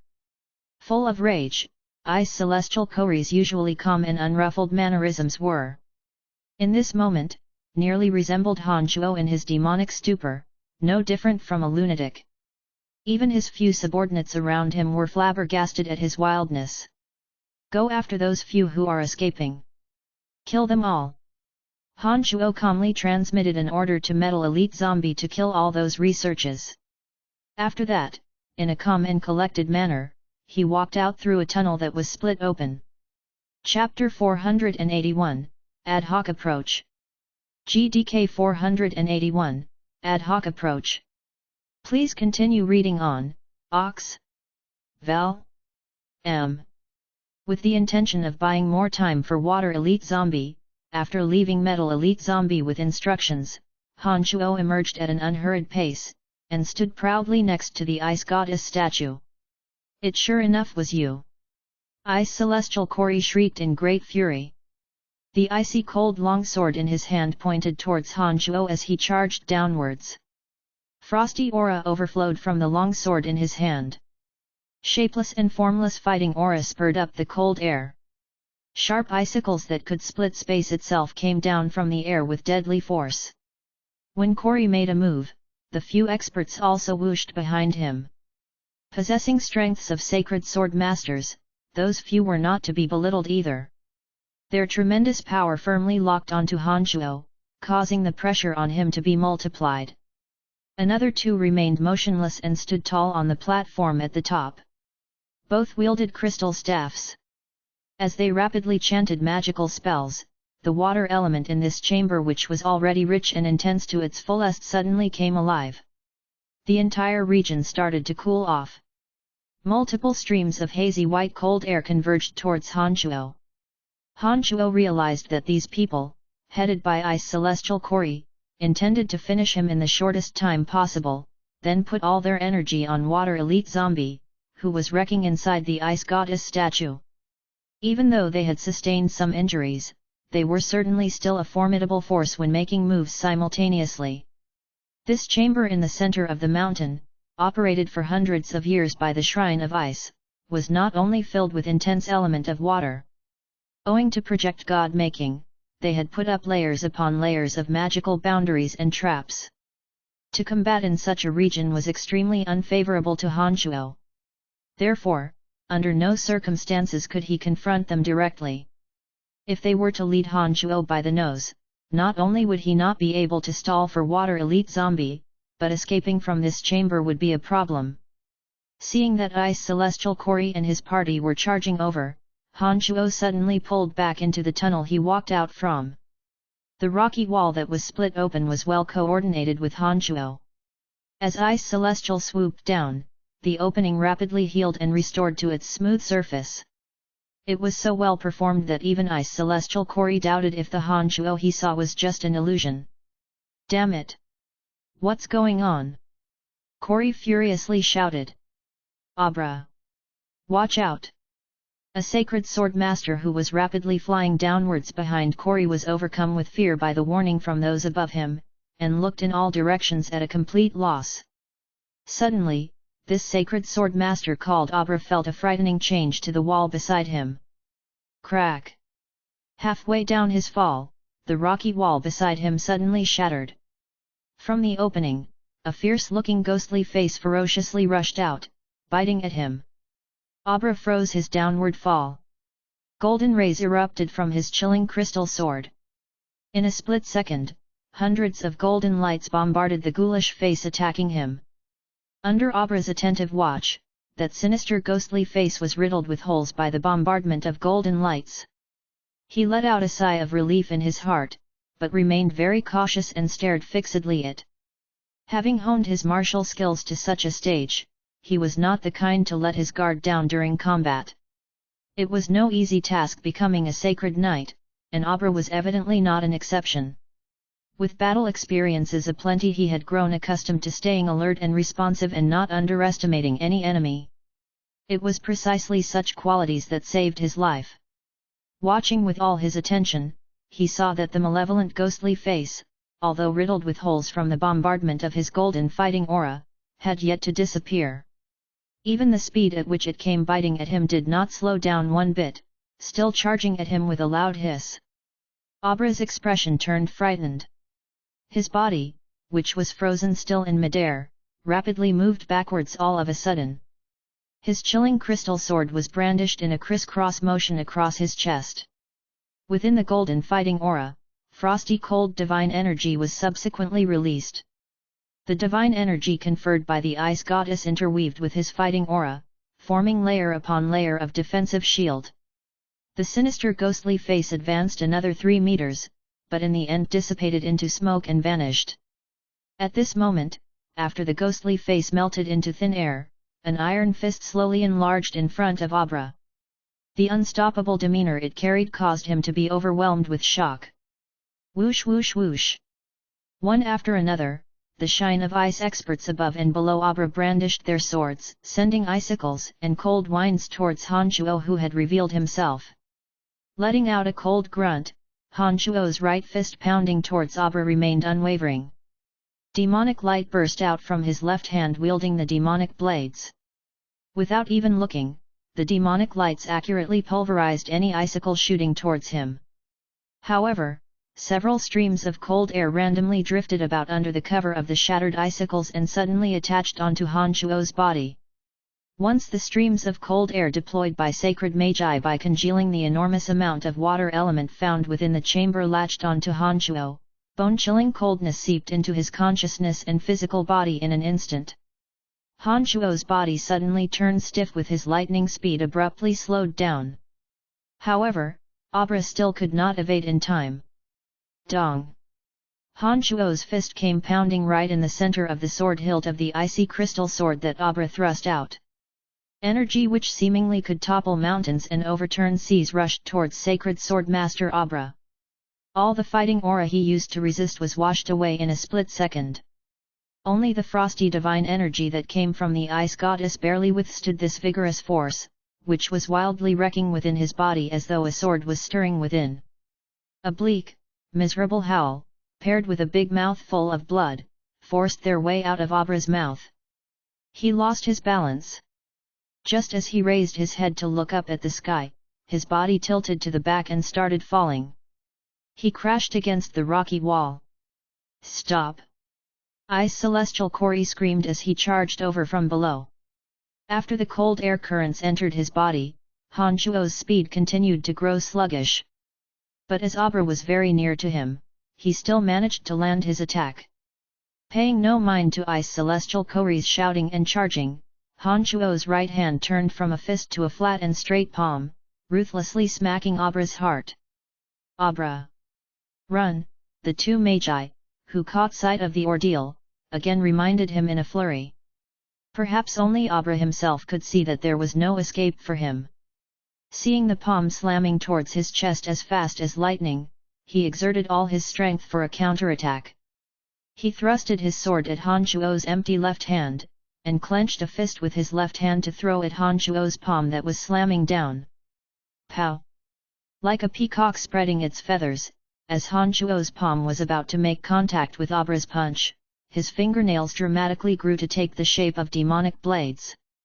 Before Abra could react, the demonic blades pierced through his fist with no difficulty, and continued their path through Abra's arm, finally piercing through his heart. Killed in one strike. Drawing out his right hand drenched with blood, Han Chuo put on a callous grin. His smile was composed of 3 parts arrogance, 1 part calmness, and 6 parts ruthlessness. Abra, whose heart was shattered, with his dread-filled eyes wide open, fresh blood spurting from his chest, collapsed to the ground. It was only now that Ice Celestial Kori made over to him. Looking at the unfeeling grin on Han Chuo's face, Kori's heart sank and began to pound. However, he knew that if Han Chuo wasn't dead by today, the Shrine of Ice would never have another peaceful day. The shrine's prestige and solemnity would be destroyed sooner or later.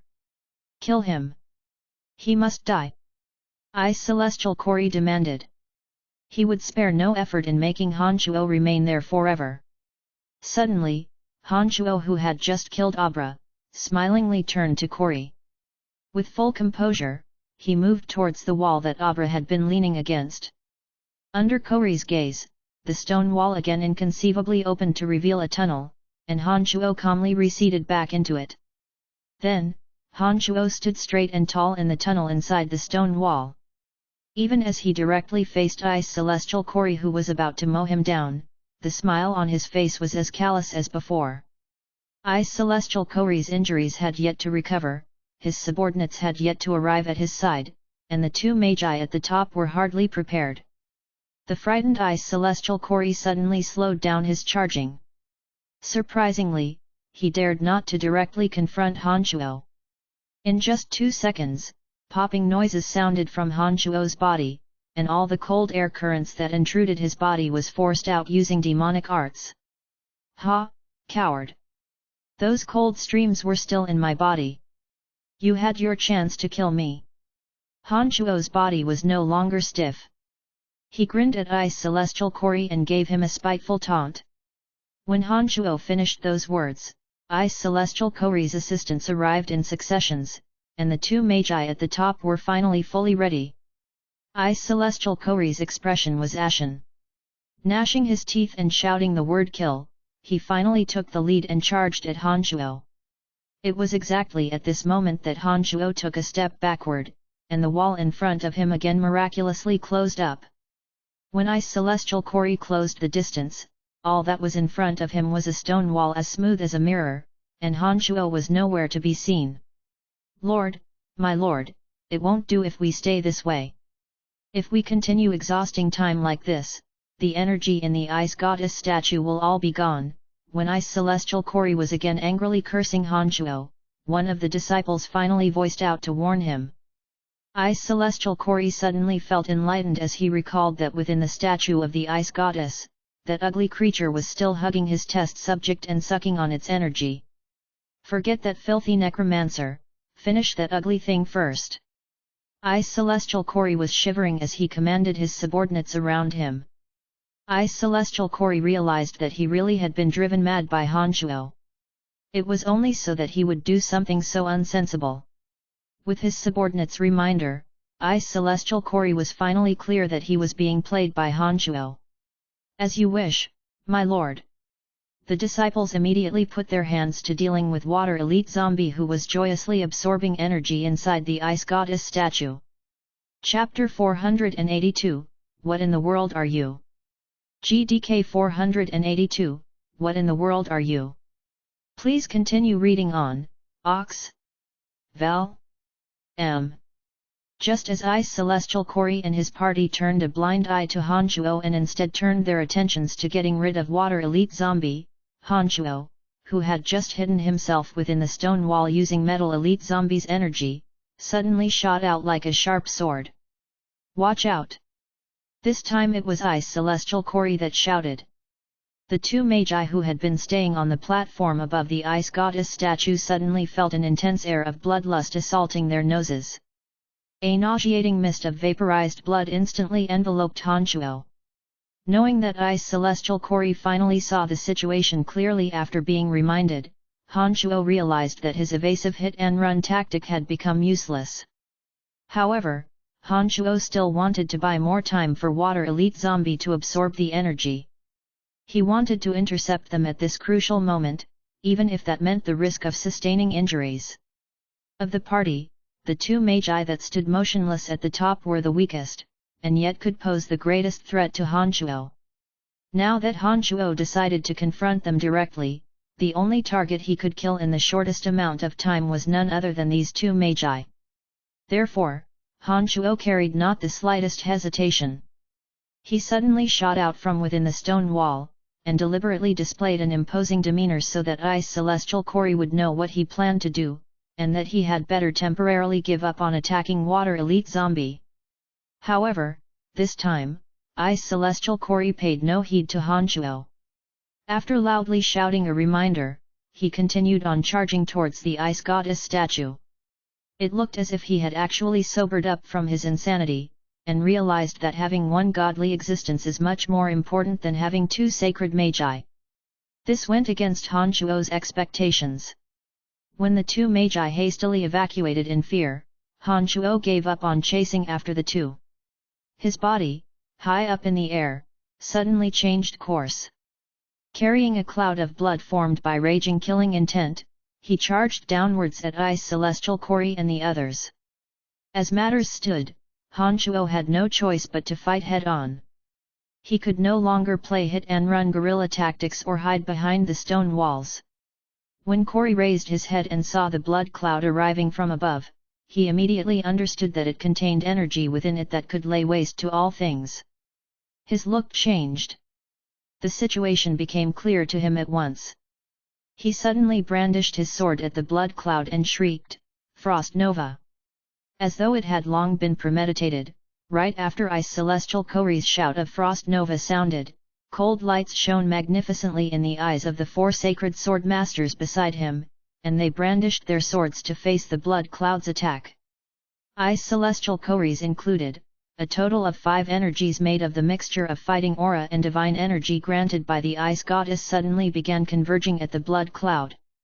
These 5 energies collided with each other within the blood cloud, which instantly produced a terrifying explosion of ice within the blood cloud. The ice explosion formed by the 5 energies was extremely violent, and completely covered the lump of blood cloud. It was simply too late for Hanchuo to escape. He sustained serious damage in the ice nova. "Ha ha ha," Kori howled with laughter, full of complacent. Ice nova was a secret technique of the Shrine of Ice. It was composed of a mixture of divine energy bestowed by the ice goddess and fighting aura. By colliding multiple of them together, it formed a large surface area ice blast. Those shrouded by the ice nova would be afflicted by terrifying icicles that possessed an unstoppable force. After repeated rounds of defeat, Ice Celestial finally redeemed himself by using this secret technique. He was visibly delighted. "Filthy necromancer! I want to see how you will escape this time," Ice Celestial Kori cackled as he fixed his attention on the gradually dissipating blood cloud along with the 4 sacred sword masters beside him. The bombardment of ice nova had dissipated the killing intent in the blood cloud. Hanchuo's body slowly revealed itself from the blood cloud. All they could see was that Hanchuo's body was riddled with thousands of holes. His body looked as though he had been stabbed with hundreds of thousands incorporeal arrows, big and small. His chest was split open into a big hole, and his internal organs were all out in the open. Hanchuo's appearance now was even more unsightly than a malicious spirit, with not a patch of intact skin on his body. The shelling of ice nova left his body in desolation, the most dire state it had ever been in. Without a doubt, Han Chuo was heavily injured by the ice nova. This secret technique of the Shrine of Ice, jointly deployed by one demigod expert and 4 sacred sword masters, had injured Han Chuo gravely. Soon, Han Chuo's body was completely exposed. All of a sudden, Ice Celestial Kori, who had been laughing his heart out, ceased to laugh anymore. The complacency on his face was replaced with shock and inconceiveness as he stared at the morbid, mangled Han Chuo. Han Chuo's body was riddled with holes. His internal organs were visible through the massive wounds. Yet, not a drop of blood flowed from them. What was even more unimaginable to Kori was that the badly mangled flesh on Han Chuo's body was slowly wiggling, with each of the wounds healing at a speed visible to the naked eye. The sight was surreal. In all likelihood, anyone that had seen such an unearthly scene would have been just as appalled as Ice Celestial Kori and his men, stupefied and at a complete loss. This reaction originated in the instinctive fear of the unknown.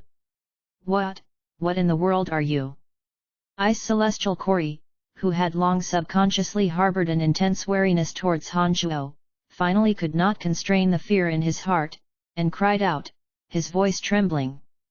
He looked anxiously at Han Chuo, who was standing in midair with thousands of wounds from head to toe that were strangely free of any blood, but instead rapidly healing up. Han Chuo forced a smile. He indeed suffered serious injuries from that ice nova. However, during the split second those icicles shot into his body, the extreme cold temporarily froze up his blood. This allowed Han Chuo, who possessed an abnormally valiant physical body, to contain his injuries within an extremely short amount of time. With the circulation of demonic yuan, his muscle fibers absorbed and held onto all his blood. Therefore, after the frosty aura dispersed, not an ounce of blood left his system. Making use of his tenacious body, he rapidly healed up his wounds. However, Han Chuo really had been injured. And his injuries were not insubstantial. As his body had suffered such considerable damage, the whole restoration process of his physical body was going to consume an enormous amount of blood essence and demonic yuan. The rapid recovery process of Han Chuo's body, although inconceivably grotesque in Ice Celestial Kori's eyes, lost Han Chuo a lot of his firepower in battle. However, this bitter smile on Han Chuo's sinister, hideous face that was still riddled with bloody cavities appeared to be a truly wicked smile that could make anyone numb to the scalp. In the eyes of Ice Celestial Kori and his party, that was absolutely the most terrifying scene they had ever seen in their lives. Han Chuo noticed the trembling in Ice Celestial Kori's voice. The smile on Han Chuo's face left Kori and his party scared witless. Looking at the inconceivable Han Chuo, no matter how hard they tried, Ice Celestial Kori and his men couldn't make any mental association between Han Chuo and a human being. Han Chuo seized the opportunity to rapidly heal the heavy wounds his body suffered and let out a laugh that oozes ruthlessness and savagery. He even took advantage of the situation and interpolated his laughter with demonic siren, a demonic skill that could cause one's heart to be misled.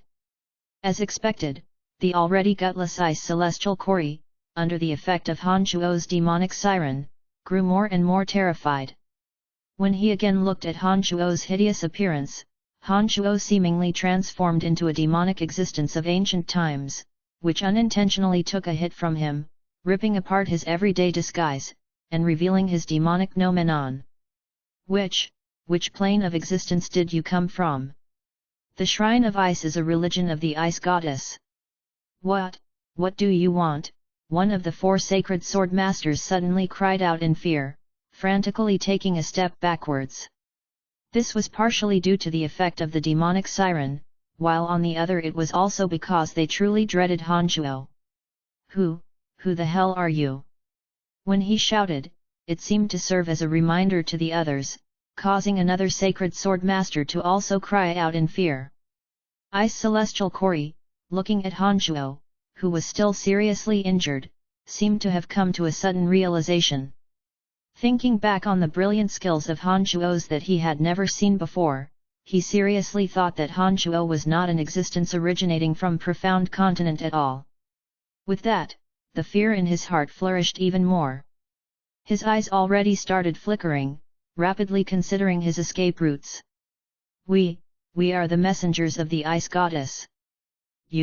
Don't you mess around. Finally, under the effect of the demonic siren, on top of Han Shuo's strange behavior, Ice Celestial Kori began babbling nonsense with a shiver in his voice. At this moment, Water Elite Zombie suddenly transmitted, "Father, I am done." Han Shuo, who was howling with laughter, turned his head down and saw that the naked young lady had dried out to a mummified state without any water content, and its former beauty was nowhere to be seen. The enormous statue of the Ice Goddess abruptly collapsed as Water Elite Zombie communicated telepathically. Starting at its head, it crumbled and fell to ground. Ha ha ha! Ha ha ha! Ice Celestial Kori and the others' foolishness left Han Shuo unable to stop himself from laughing his head off. This time, the demonic siren wasn't admixed. Boom! Above Han Shuo, Metal Elite Zombie appeared out of nowhere and smashed his golden cudgel on the two bird-brained sacred magi, also scared witless by Han Shuo. They were reduced to meat patties. Screw it! Whichever plane of existence he came from, we will fight him to death. When the Ice Goddess statue collapsed, Ice Celestial Kori once again went insane and charged recklessly into Han Shuo. But at this moment, Han Shuo, his body inflicted with heavy damage, did not tangle any longer with the desperate Ice Celestial Kori. While still loudly laughing as before, he entered a tunnel that suddenly split open in the stone wall with Water Elite Zombie, and calmly left the Shrine of Ice. Chapter 483, I Just Want to Be Stronger. GDK 483, I Just Want to Be Stronger. Please continue reading on, Ox. Val. M. With Metal Elite Zombie paving the way, splitting up solid rock to make a long and narrow tunnel, those tight security measures of the Shrine of Ice were rendered useless. Han Shuo and Water Elite Zombie followed behind Metal Elite Zombie, quickly escaping. The statue of the Ice Goddess was key to project god-making. Developed by numerous great masters of alchemy and chemistry, the Ice Goddess statue was where Ice Celestial Kori entrusted all his hopes and dreams. Her collapse was like the stab of a sharp sword right through Kori's heart, causing him unbearable pain. Metal Elite Zombie transmitted a report to Han Shuo, informing him that the great masters who erected the statue of the Ice Goddess were all killed by him. After losing these great masters who had intensively studied the subject for many years, Ice Celestial Kori's god-making project could no longer be reinstated. Although Han Shuo's body was heavily damaged by Ice Nova, he managed to successfully intimidate Ice Celestial Kori and the others by exploiting their fears of him with the help of demonic siren. However, when Han Shuo saw that Ice Celestial Kori once again sank into madness because of the Ice Goddess statue's collapse, knowing that the maddened Kori would not be easy to handle, he had no better option but to leave. Only after walking quite some distance in the tunnel away from the chamber did Han Shuo turn around to look at Water Elite Zombie, who had absorbed a tremendous amount of energy. When he looked, he was shocked albeit happy for Water Elite Zombie's transformation. He saw that the Water Elite Zombie, after absorbing the icy water energy within the Ice Goddess statue, underwent an earth-shattering transformation from his ordinary appearance. His thick brows turned slender and curved, his nose bridge raised, and his rough, dry skin became moist and as smooth as water. Even his dry hair turned glossy. The ordinary-looking Water Elite Zombie, after absorbing that energy, now seemed an elegant, handsome young man. And because of the energy in his body, this handsome young man even exuded a kind of beautifully bewitching quality. A cloud of mist lingered around Water Elite Zombie. Compared to his former self, the current Water Elite Zombie was a world of difference in every way, appearance or demeanor. What particularly shocked Han Shuo was this transformation was still going on. Han Shuo understood that the energy absorbed by Water Elite Zombie was enormous, and the digestion process was not a short one. However, Han Shuo believed that once Water Elite Zombie completely digested all that energy, he would bring Han Shuo even greater surprises. I shall send you back first. You need to quietly digest this energy. After sensing the condition inside Water Elite Zombie's body, Han Chuo softly sang an incantation and sent Water Elite Zombie back to the netherworld. Soon after Water Elite Zombie left, with Metal Elite Zombie opening the path, they went back to the cliff they entered from, located halfway up the mountain. Standing outside the tunnel at the cliff, Han Chuo raised his head to gaze at the main peak covered with ice and snow. He said to himself, "Shrine of Ice, this is only the beginning of my vengeance." When he finished those words, Han Chuo sent Metal Elite Zombie back to the netherworld. Given the injuries on his body, it was not wise for Han Chuo to stay there any longer. He found a suitable opportunity and flew away, turning into a streak of light as he beamed away from the snowfield of the Shrine of Ice. Icicle City. Han Chuo lodged in a small and ordinary hotel. For days, Han Chuo had locked himself up in his room night and day. During this time, he managed to stabilize the injuries on his physical body that he sustained at the Shrine of Ice. This damage to Han Chuo's physical body required blood essence and demonic yuan to recover. This recovery process would not take much time at all. However, it would consume much of Han Chuo's blood essence and demonic yuan, which both required long periods of cultivation to accumulate to a sufficient amount. If too significant an amount was depleted, Han Chuo's strength would be harshly affected. In just a short few days of time, Han Chuo's internals that were riddled with holes had all healed. Unfortunately, it also cost him quite a lot of blood essence and demonic yuan. After meditating for a few days, he somewhat regained his demonic yuan. But he had to take care not to use up too much blood essence in such short bursts.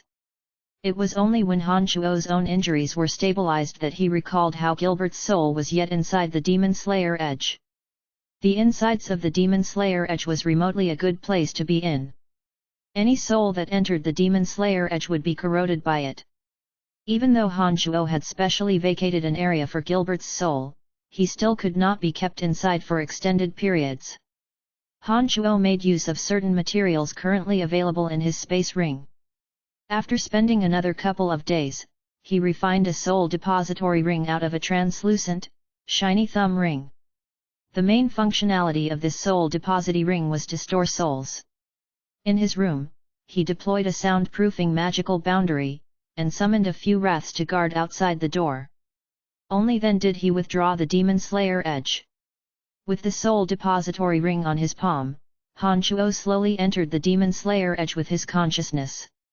The first thing he sensed was the main soul within the Demon Slayer Edge fusing with the Crystal of Destruction. After that, based on his understanding of the interior of the Demon Slayer Edge, he wandered about in the massive vault of souls within the Demon Slayer Edge, seeking for Gilbert's aura that he was familiar with. When sucking in Gilbert's soul into the Demon Slayer Edge, Han Chuo spaced out a region within the Demon Slayer Edge specifically to place Gilbert's soul. After Han Chuo's consciousness entered the Demon Slayer Edge, he quickly found that region based on his familiarity with Gilbert. Within the Demon Slayer Edge, there were all kinds of souls in addition to a ton of negative energy. Some of this energy was strong and some was weak, but they all possessed extremely corrosive powers. Even if it was Dark Dragon Gilbert, if Han Chuo had not specially divides a region for him, his soul would have been subjected to the corrosion of this energy, and might have even fused with them, turning into a mighty force aiding in Demon Slayer Edge's evolution. When he found Gilbert's soul, Han Chuo relaxed a little. He hastily wrapped up Gilbert's soul with his consciousness, so that Gilbert wouldn't receive any influence from all kinds of corrosive energy within the Demon Slayer Edge, and carried Gilbert out from the Demon Slayer Edge little by little. Han Chuo's consciousness could clearly sense the delight from Gilbert's soul. Gilbert sensed the aura of his master, and was therefore so obedient. Without making the slightest resistance, he followed Han Chuo's consciousness and left the Demon Slayer Edge. A wisp of dim ghostly light suddenly drifted out from the sword hilt of the Demon Slayer Edge. When that wisp light completely parted from the Demon Slayer Edge, Han Chuo casted two spells, one on the soul depository ring, and another on Gilbert's soul. Suddenly, the ghostly light turned into a fine thread and entered the soul depository ring. The thumb ring was suddenly flowing with a faint green and lush light. That fine thread constantly twisted and wrapped into itself within the thumb ring. After a short period of time, a hazy, indistinct shadow was formed. Master, Master, is that you? A very soft sound like an ant talking came from the thumb ring. The soul depository ring could not only hold on to souls, with Han Chuo's refining, it could even transmit the thoughts of those souls. Gilbert, you scoundrel! How can you be so disobedient? When the familiar voice of Gilbert's sounded, Han Chuo's heart filled with sorrow. Master! My great master! I'm so happy! I can see you again! This is incredible! Haha! When he heard Han Chuo speaking, Gilbert shouted incoherently from the soul depository ring. But as only his soul was present, even though his shouting was amplified by the ring, it still sounded as soft as an ant speaking. The familiar voice of Gilbert's immediately made Han Chuo once more recall those years they previously spent together. But at present, Han Chuo had a complete body and soul. Gilbert, however, possessed only his soul. If it weren't for Han Chuo using extraordinary means to keep Gilbert's soul, it would have slowly obscured between heaven and earth with time. Idiot! Enough, now shut up! Han Chuo scolded him smilingly, his heart was nevertheless filled with warmth. Afterwards, when Gilbert stopped babbling in the thumb ring, Han Chuo sternly said, Gilbert, in theory, you are dead. But I've used some special methods to preserve your soul. Master, I understand, Gilbert said after keeping silent for a while. Suddenly, Gilbert seemed to have recalled something. The shadow in the thumb ring was rapidly moving. Gilbert anxiously asked, Oh right, Master, what happened to my grandpa and the family of dark dragons? Did they manage to escape the vicious attack from the Shrine of Ice? Be at ease. You grandpa and the dark dragons all broke free from the Jade Frost cage. They should currently be in the Dark Dragon's Canyon. Besides, Han Chuo knew what Gilbert was worried about. Therefore, he explained once through what happened after his soul entered the Demon Slayer Edge. Wahaha, nice one, Master! Kill everyone from the Shrine of Ice for me. Humph, if it weren't for the fact that I'm now dead, I would have made them pay the price, and killed each and everyone in the Shrine of Ice, Dark Dragon Gilbert shouted. Gilbert, the reason I put you in this soul depository ring and communicate with you is to give you a choice. With your soul now, I have two ways of making you reappear in this world. One is to use necromancy magic and turn you into a bone dragon. Another is to use demonic arts and refine you into a demon general. I'm now letting you make your own choice, explained Han Chuo. What's the difference? Gilbert asked. If you choose bone dragon, you will only have a skeleton, but can still be considered as a dragon. But if you choose demon general, you won't be a dragon anymore, Han Chuo continued. Which one is stronger? Gilbert asked once again. I think, demon general might be stronger. Han Chuo replied. Demon general then. I just want to be stronger. Gilbert answered resolutely. Chapter 484, Running into Sophie. GDK 484, Running into Sophie. Please continue reading on, Ox. Val. M. Kasi Empire, Siro City. Siro was the capital city of Kasi Empire, with a population size ranging in the millions. It was a big city that enjoyed a great reputation. Siro City possessed beautiful landscapes and represented the unique cultures of Kasi Empire. At the same time, it was a city that promoted martial spirit. Every 3 years, a large-scale auction sale would be held at Siro City Center. Over at the auction sale, one could buy truly rare and precious treasures. Every time it was held, it never failed to attract all of the city bigwigs. So much so that even certain wealthy figures from surrounding countries would travel long distances to attend the sale.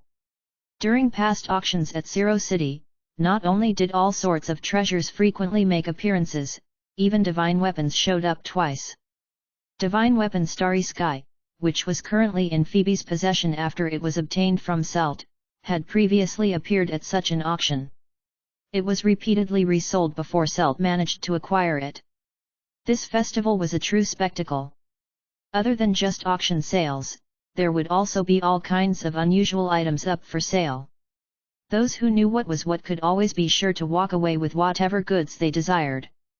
Every time such a large-scale auction sale was held, it attracted people from all walks of life, and this time was no exception. Even when Han Shuo heard about the grand occasion of the auction from Icicle City, he spent 3,000 gold coins, and, through some illicit methods, managed to use the magical transportation array there to travel to Siro City. Han Shuo, whose injuries had yet to fully recover, on one hand, needed not only some materials to forge Gilbert's body, but also to ask about the recent situation over at Lancelot Empire. That was why he came to the capital city of Kasi Empire, Siro City. Compared to Siro City, Icicle City was just a small town along the borders of Kasi Empire. Dark mantle footholds had yet to extend to this area. Therefore, in order to get accurate information about the Lancelot Empire, Han Shuo had to make a trip to a city of great significance to the empire, such as Siro City. The previous day, soon after Han Shuo arrived at Siro City, he managed to get in touch with Dark Mantle members in Siro City, and through their messages, he found out about the current situation in Lancelot Empire. Just as Jack the Little Fatty said it would, Brettle City operated as usual then even without his presence. During this period, the army of Brettle City commanded by Dorcas, in addition to elite troops dispatched by King Lawrence of Lancelot Empire, officially launched military operations against the 7 Grand Duchies. Dorcas' outstanding talent, alongside the full backing of the Empire, was a deadly combination. In just the short span of a little more than a month, under Dorcas' command of an incomparably valiant army, and the 7 Grand Duchies in the dark, they easily occupied the Bavenden Duchy.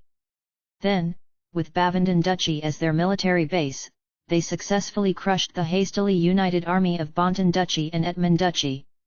As Bavenden Duchy was located far from Brettle City, and Dorcas gave no warning before attacking, Bavenden Duchy had never expected that the Lancelot Empire would first go after the further duchy instead of the closer ones, and go far afield to take them down first. Caught off guard, they were in no condition to organize any effective resistance. In just 1 week's time, the military force of Bavenden Duchy was swept away, with Grand Duke Alec Ambridge killed in action. Bonton Duchy and Etmond Duchy in the surrounding areas, upon learning of the situation, immediately formed an alliance to resist, but nevertheless suffered a big defeat in their very first battle. And now, while the 2 duchies held fast to their city gates, they began making contact with the other few duchies at all costs, intending to join forces to deal with Lancelot Empire's ferocious invasion. Of the remaining 4 duchies, Helen's Helen Duchy and Bertzilli's Boulette Duchy were effectively allied with Han Shuo. After Niam Beige was killed by Han Shuo, Basli Duchy sank into a great mess, and suffered disastrous damages under Bertzilli's attack. They wouldn't be able to put up any measurable resistance. All that remained was Benedict Sackville's Narsen Duchy, which could be considered as having some military capability. However, with Helen and Bertzilli causing mischief in the dark, Han Shuo could be almost certain that this time, Benedict Sackville would not be able to escape from misfortune. After Han Shuo learned of the circumstances and progress made in the assault against the 7 Grand Duchies, he truly put down the rock in his heart. With the full support of Lancelot Empire, without Stratholm the old monster's hindrance, and with Helen Duchy and Boulette Duchy secretly assisting, this time, there would be no escape for the 7 Grand Duchies. Everything remained unchanged in Brettle City, and it became the supplier of weapons and foodstuffs to fuel Dorcas' war machine. When Dorcas prevailed over the enemy, he would utilize the powers in Brettle City to seize that country's resources and regime, simultaneously containing the situation and effectively administering the territory. The situation was absolutely fantastic. This was the moment that Lancelot Empire would begin soaring. While Lancelot Empire was carefreely invading, the Brute Merchant Alliance, however, was very much in a headache. As for Lightning Sacred Magus Reynold, the late protector of Brute Merchant Alliance, his death brought the Union losses beyond measure. What caused even greater headache for the Brute Merchant Alliance were the magical beasts flooding in from Tarrag Canyon. These beasts caused havoc in the cities surrounding Tarrag Canyon, destroying everything in their paths and attacking every human in sight. The Brute Merchant Alliance was a nation constituted of multiple major merchant guilds. Visiting and returning from all sorts of regions and countries, conducting commerce activities with them, those were the channels through which they reaped huge amount of profits. However, as magical beasts roamed throughout the land, all those merchants had no choice but to stay home. This caused insurmountable losses for the Brute Merchant Alliance, a country that relied mainly on trade.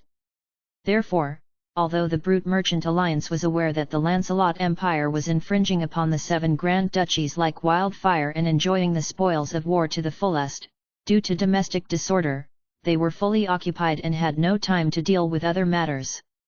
All they could do was to helplessly look on as Lancelot Empire constantly expanded its territory. Han Shuo understood that the problems Brute Merchant Alliance would be confronted with weren't merely so. For the time being, those of the soul race inside Tarrag Canyon had yet to make a move.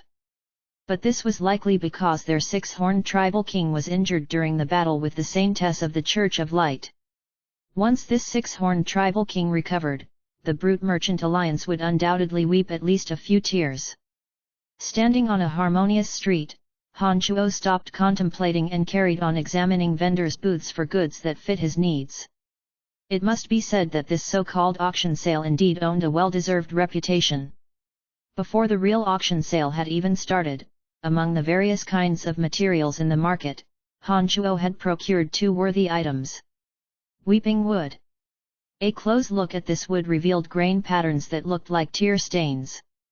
By grinding the wood into fine sawdust and then refining it with a few medicinal herbs, he could manufacture medicinal pellets that pacify the heart. Vermiculite. When refining certain magical weapons that needed to be pliable but tough, vermiculite could be utilized for constructing a weapon that possessed extreme toughness. In reforging Gilbert's body, this would have the same effect as well. If Gilbert's bones were mixed with vermiculite, his bones would become tougher and more durable. Those were the 2 things Han Shuo got hold of in that morning. Vermiculite would prove especially useful for Gilbert. If Gilbert had chosen Bone Dragon as the way to reborn, Han Shuo wouldn't have needed to spend as much time and effort. Placing Gilbert's soul into the netherworld and helping him reconstruct his skeleton with bones would suffice. However, since Gilbert had chosen to be a devil, Han Shuo had to spend a lot more energy. With his original skeleton as the foundation, he had to throw in all kinds of rare and precious materials to assemble him a new body. As Han Shuo felt guilty for Gilbert, he made a firm resolution to make it up to Gilbert by forging his new body perfectly. That was why he went over there to gather these uncommon materials. He wanted to forge a body that would not only give him strength and energy, but also possess a demonic body with unlimited possibilities in his evolution. Hey? What's this? Can I have a look? Walking down the street, Han Shuo constantly looked in all directions, seeking materials suitable for Gilbert. At that moment, he saw a deep black, unreflective stone the size of palm. From his consciousness, he felt faint traces of bizarre energy, and therefore inquired. At the helm of the stand was an aged woman. She looked on dreamily at the traffic of people walking past. When she heard Han Shuo's inquiry, her attention immediately fell onto Han Shuo. From his outstanding physique, combined with his out-of-ordinary clothing, at first glance, she could tell that Han Shuo was liberal with his money. Especially seeing the space ring on his hand, which further testified to his wealth. Of course. The old woman put on a fawning smile, and took the initiative to respectfully hand the stone to Han Shuo. Holding onto the stone the size of a palm, his demonic yuan and consciousness entered the stone at the same time. After a round of analyzing with his eyes squinted, his eyes suddenly shone. Looking at the old woman with all smiles, he asked, "Ma'am, how much is this?" "That, my grandpa accidentally obtained that thing. It's been quite a long time." "Since you want it, 5 gold coins then," the old woman answered after thinking for a while. Pa! A bag of gold coins flung out from Han Chuo's hand, and he bluntly said, "Here's 100 gold coins. I'm taking this." "Thank you, thank you." The old woman was pleasantly surprised and quickly grabbed onto that bag of gold coins. Looking left and right, seeing that no one was watching, she hurriedly put away this bag of gold coins, closed up her stand, and left. She had absolutely no idea of what use that stone was. The price of 5 gold coins was just a number she made up in her mind. 100 gold coins was definitely a huge amount for her. It was for the fear that Han Chuo might renege on the deal that she so pressingly left. Holding the yuan storage stone, Han Chuo's was rather satisfied. He carried on looking in all directions, strolling randomly. Suddenly, Han Chuo was startled, and looked ahead somewhat astonished. He saw that a youthful, beautiful young lady, wearing a faint, tranquil smile, was looking around full of zest in front of a vendor's booth. Shockingly, it was precisely the same beautiful young lady that went through the misfortune with him in Dark Forest, Sophie. Chapter 485, The Grand Disintegrator. The Grand Disintegrator. Please continue reading on, Ox. Val. M. A few years earlier at the Dark Forest, Han Chuo, Sophie, and Fire Grand Magus Marceau of Brute Merchant Alliance joined forces to explore the place of extreme fire. However, when trouble came, Marceau blatantly abandoned them. But in the end, with Han Chuo and Sophie working as one, they managed to get away from the danger. Sophie was of Kasi Empire nationality. Her father, Sulo, was a renowned sacred knight of Kasi Empire. Han Chuo had already known this from the start. Who would have imagined that after so many years, Han Chuo would so coincidentally bump into Sophie the first time he visited Kasi Empire? Back then, before Han Chuo and Sophie parted ways at the Dark Forest, Sophie urged Han Chuo to look for her if he ever visited Kasi Empire. Separated by 7 or 8 meters, staring at the beautiful Sophie, observing her as she picked out tiny, delicate ornaments full of zest, Han Chuo could not contain himself from laughing.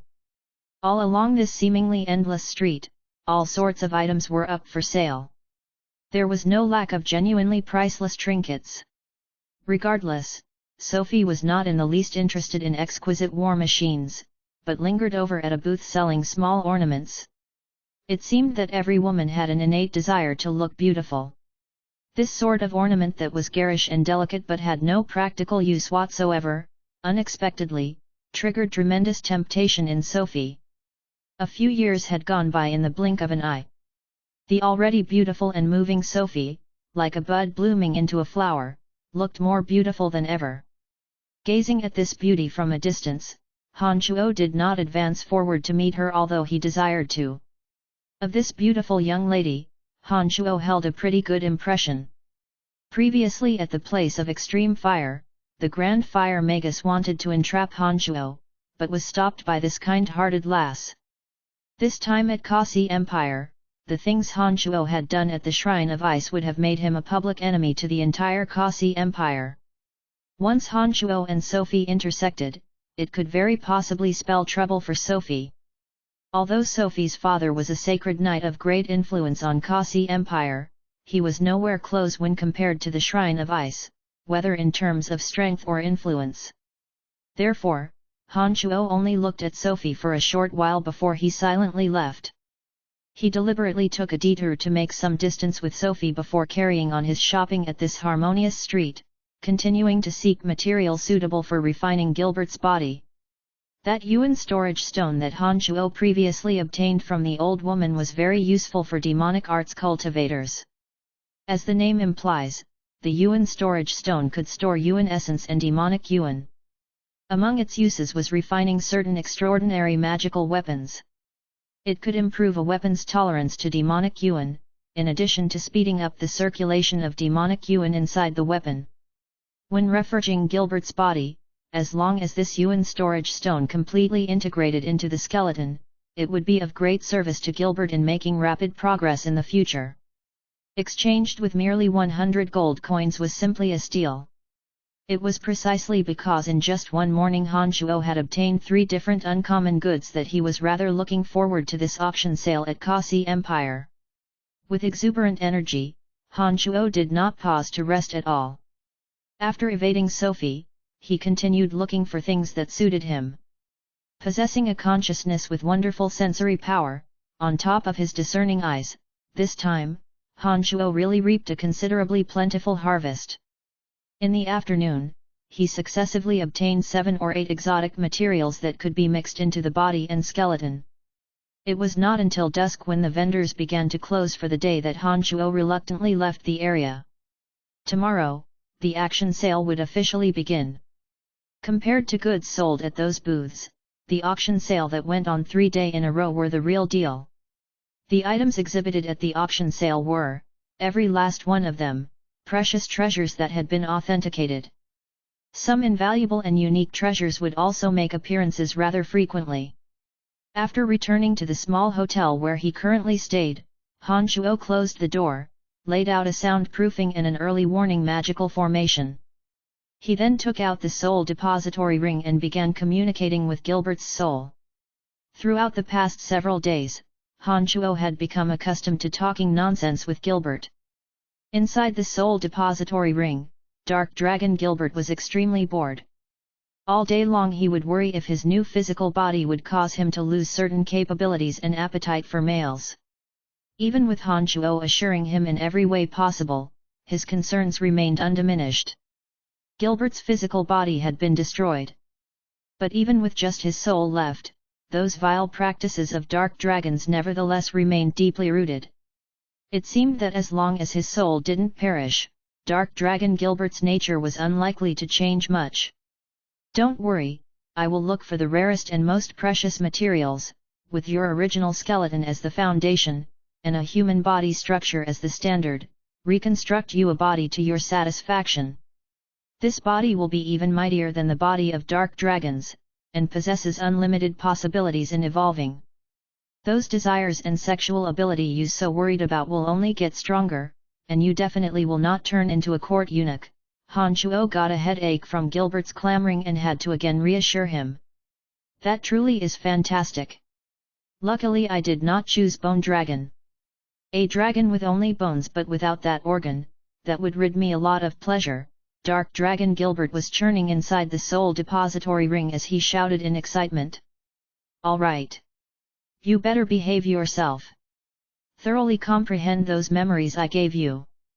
It is a martial skill to make your soul even stronger. You better spend more effort on that, Han Shuo exhorted.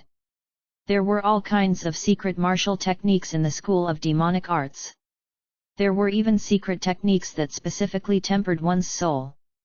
As long as Dark Dragon Gilbert cultivated in accordance to that secret technique, his soul would grow stronger and stronger. When he attained a certain amount of strength, he could appear in front of Han Shuo without using the soul depository ring. Moreover, his soul would not gradually dissipate between heaven and earth as time passed. Certain malicious spirits in the world, under some extraordinary circumstances, came to master similar techniques. It was only so that their souls didn't disperse away with each day that passed but slowly strengthened instead. Then, up to a certain point, they could even wrest control of a human's body, and be reborn into the world. The technique that Han Shuo passed on to Dark Dragon Gilbert was precisely a technique found in demonic arts to refine ferocious spirits. Any ordinary soul, so long as they were willing to make painstaking efforts to cultivate, was capable of becoming a dreadful, ferocious spirit, and being free from the constraints of the laws of nature. Dark Dragon Gilbert already possessed an exceedingly strong soul to begin with. As long as he practiced according to Han Shuo's method, he would not need too much time before he could completely break away from the soul depository ring.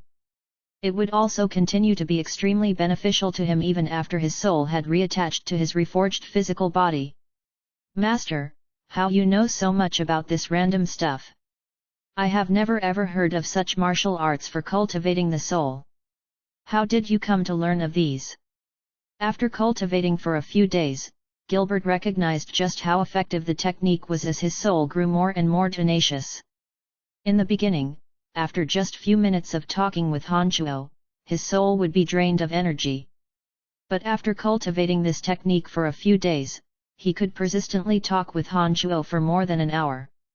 What for do you ask so much? Practice well. After some time, when you have a new body, you will know what benefits it has. Han Chuo lectured. All right, all right. You are so annoying. Gilbert replied in a petulant manner, and only then, he unwillingly stopped talking. He quieted down in the soul depository ring, and slowly tempered his soul. When Gilbert finally stopped talking, Han Chuo slowly sank into contemplation. During this period, Han Chuo did not continue to cultivate in demonic arts. Having reached carnal realm, Han Chuo did not deliberately compel himself to advance further into demonic arts, but let it go with the flow. On the contrary, with regards to necromancy magic, Han Chuo did spend some effort. Of the three boundaries fear, weakness, and aging, Han Chuo had mastered two, fear and weakness. In certain large-scale battles, these two boundaries could substantially weaken the enemy's fighting strength, and could serve as a game-changer and situation reverser. It was only the most mysterious and most miraculous boundary of aging that was truly beyond Han Chuo's capacity for the time being.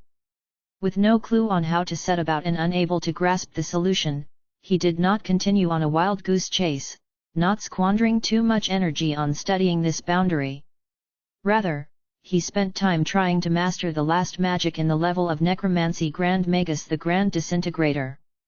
This necromancy magic called Grand Disintegrator was the trademark magic of necromancers.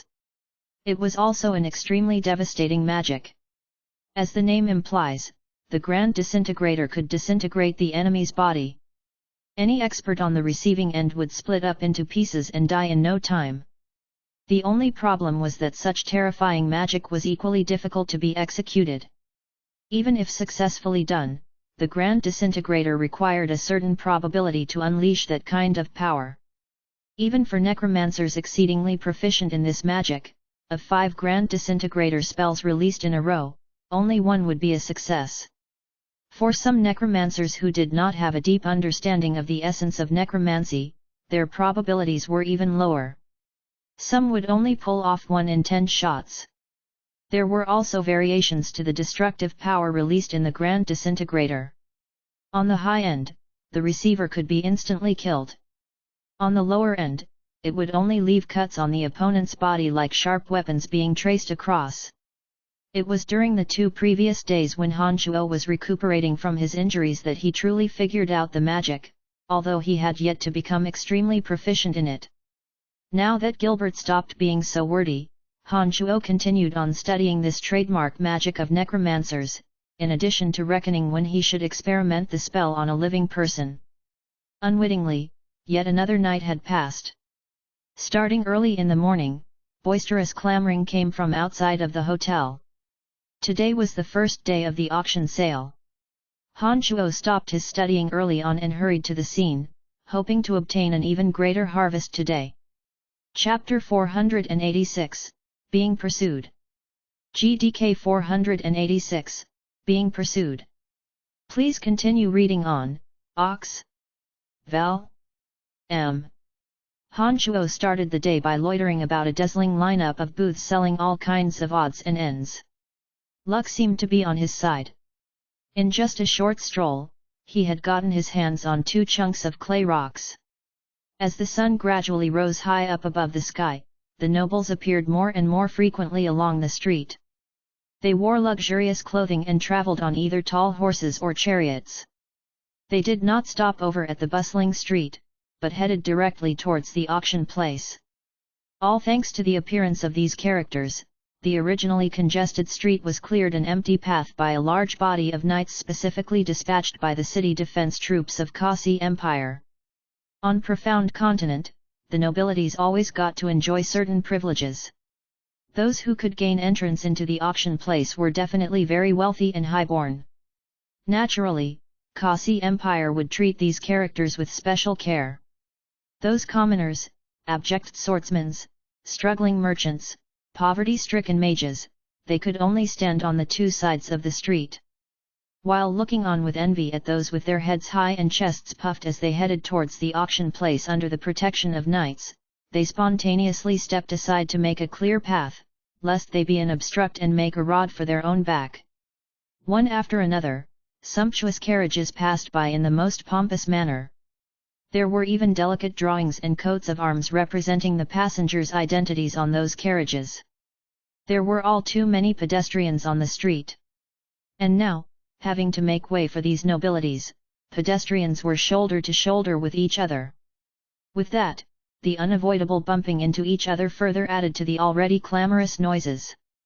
Standing among the crowd, at this moment, Han Chuo couldn't help but furrow his brows. Stuck in the sardine can crowd, Han Chuo was unable to move an inch. At such a place as an outlander, as not to risk committing taboos and offend the locals, Han Chuo did not take off to the air to get ahead, as he usually would. It was also discourteous to shove people aside with brute force. All Han Chuo could do was blend in and wait it out. But the good things was that Han Chuo was tall, with wide shoulders. Standing amongst the crowd, he naturally appeared way above the common, manifestly superior. When Han Chuo creased his brows, that imposing demeanor was inadvertently divulged. If it wasn't for the fact that they had no other ground to step on, those around Han Chuo would never draw so close to him. Miss Sophie! That's Miss Sophie! A cry of surprise suddenly sounded from among the crowd. That can't be her. I've met that beautiful lady right here just the day before yesterday. She bought a pendant at my stall, and even haggled half a day with me for 2 gold coins. How could that be Miss Sophie? Are you mistaken? A stall owner standing beside the first person exclaimed his disbelief. Don't be silly, this lady rides on a white Pegasus, and looks like a damn angel, who else could it be other than Miss Sophie? Ha, you must have had her confused for someone else. A lady like that would never haggle half the day over 2 gold coins, the other person replied disdainfully. Rounds and rounds of discussions about Sophie sounded again and again. Many of the remarks about Sophie fell into Han Chuo's ears incidentally. From the discussions of those people surrounding him, Han Chuo discovered that Sophie had an enormous reputation in Kasi Empire. And it was not simply because her father was a sacred knight. At such a young age, Sophie was already a sky rider, merely 1 rank below that of her father Sulo, a sacred knight. On top of that, Sophie was a summoner. Her strength was enigmatic and unpredictable to say the least.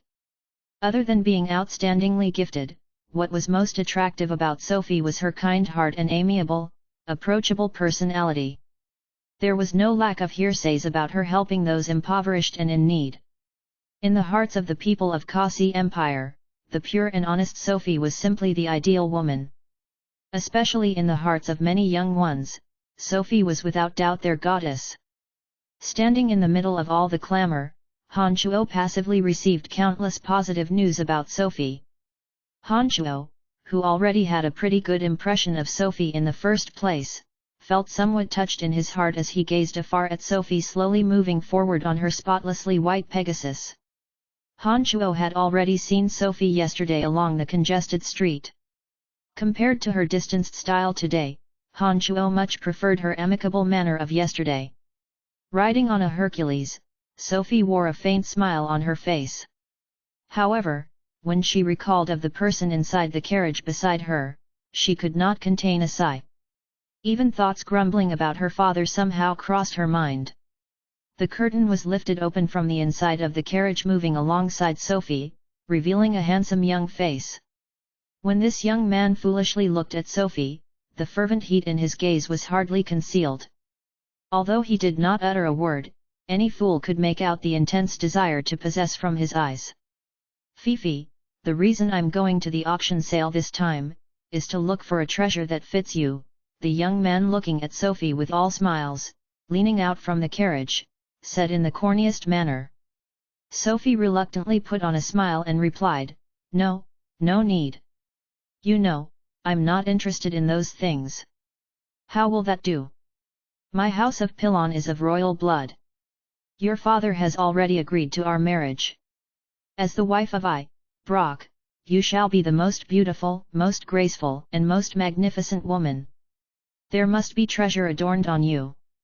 Brock said decisively. These words of Brock's gave Sophie a great headache. Brock was the son of Prince Bradley Pilon, and the nephew of His Majesty the King, Brady Pilon. The Pilon royal family was the de facto ruler of Kasi Empire. Sophie's father, Sulo, without first asking for her consent, formally agreed to the marriage. This put Sophie at her wits' end. Brock, son of Prince Bradley Pilon, could still be considered a clean character in the nobility of Kasi Empire. There weren't too many negative rumors spreading around in recent years.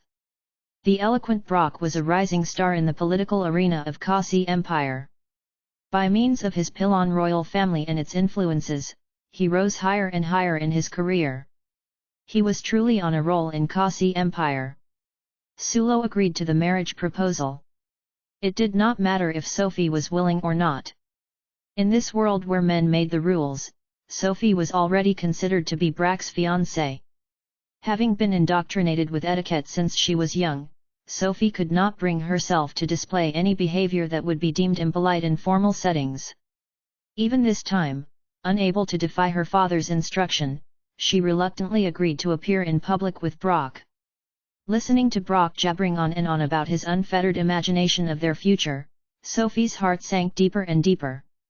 As a sky rider with extraordinary strength, Sophie had not even a mildly favorable impression of Brock, an aristocrat who was no good at magic, and did not practice martial arts, but whom had a growing hunger for political power. If it weren't for the Pilon royal family being extremely powerful, if not for her father's forcing, Sophie would still be happily shopping the booths on the bustling street, instead of serving as Brock's prop, accompanying him to that auction place where the elite gathered. In her heart, Sophie was incredibly distressed. She simply closed her ears to Brock chattering beside her. Riding on her Pegasus, she wore a peaceful, faint smile. Her gaze swept aimlessly across the packed crowd, trying to alleviate the loathing chatter in her ears by putting her attention on other things around her. All of a sudden, a tall, upright silhouette fell into Sophie's line of sight. Among the crowd of people standing at roughly 1.7 meters tall, Han Chuo's 1.9 meter tall magnificent physique was a crane in a flock of chickens. Besides, in the overcrowded stream of people, it appeared rather spacious around him, which further attracted the attention of onlookers.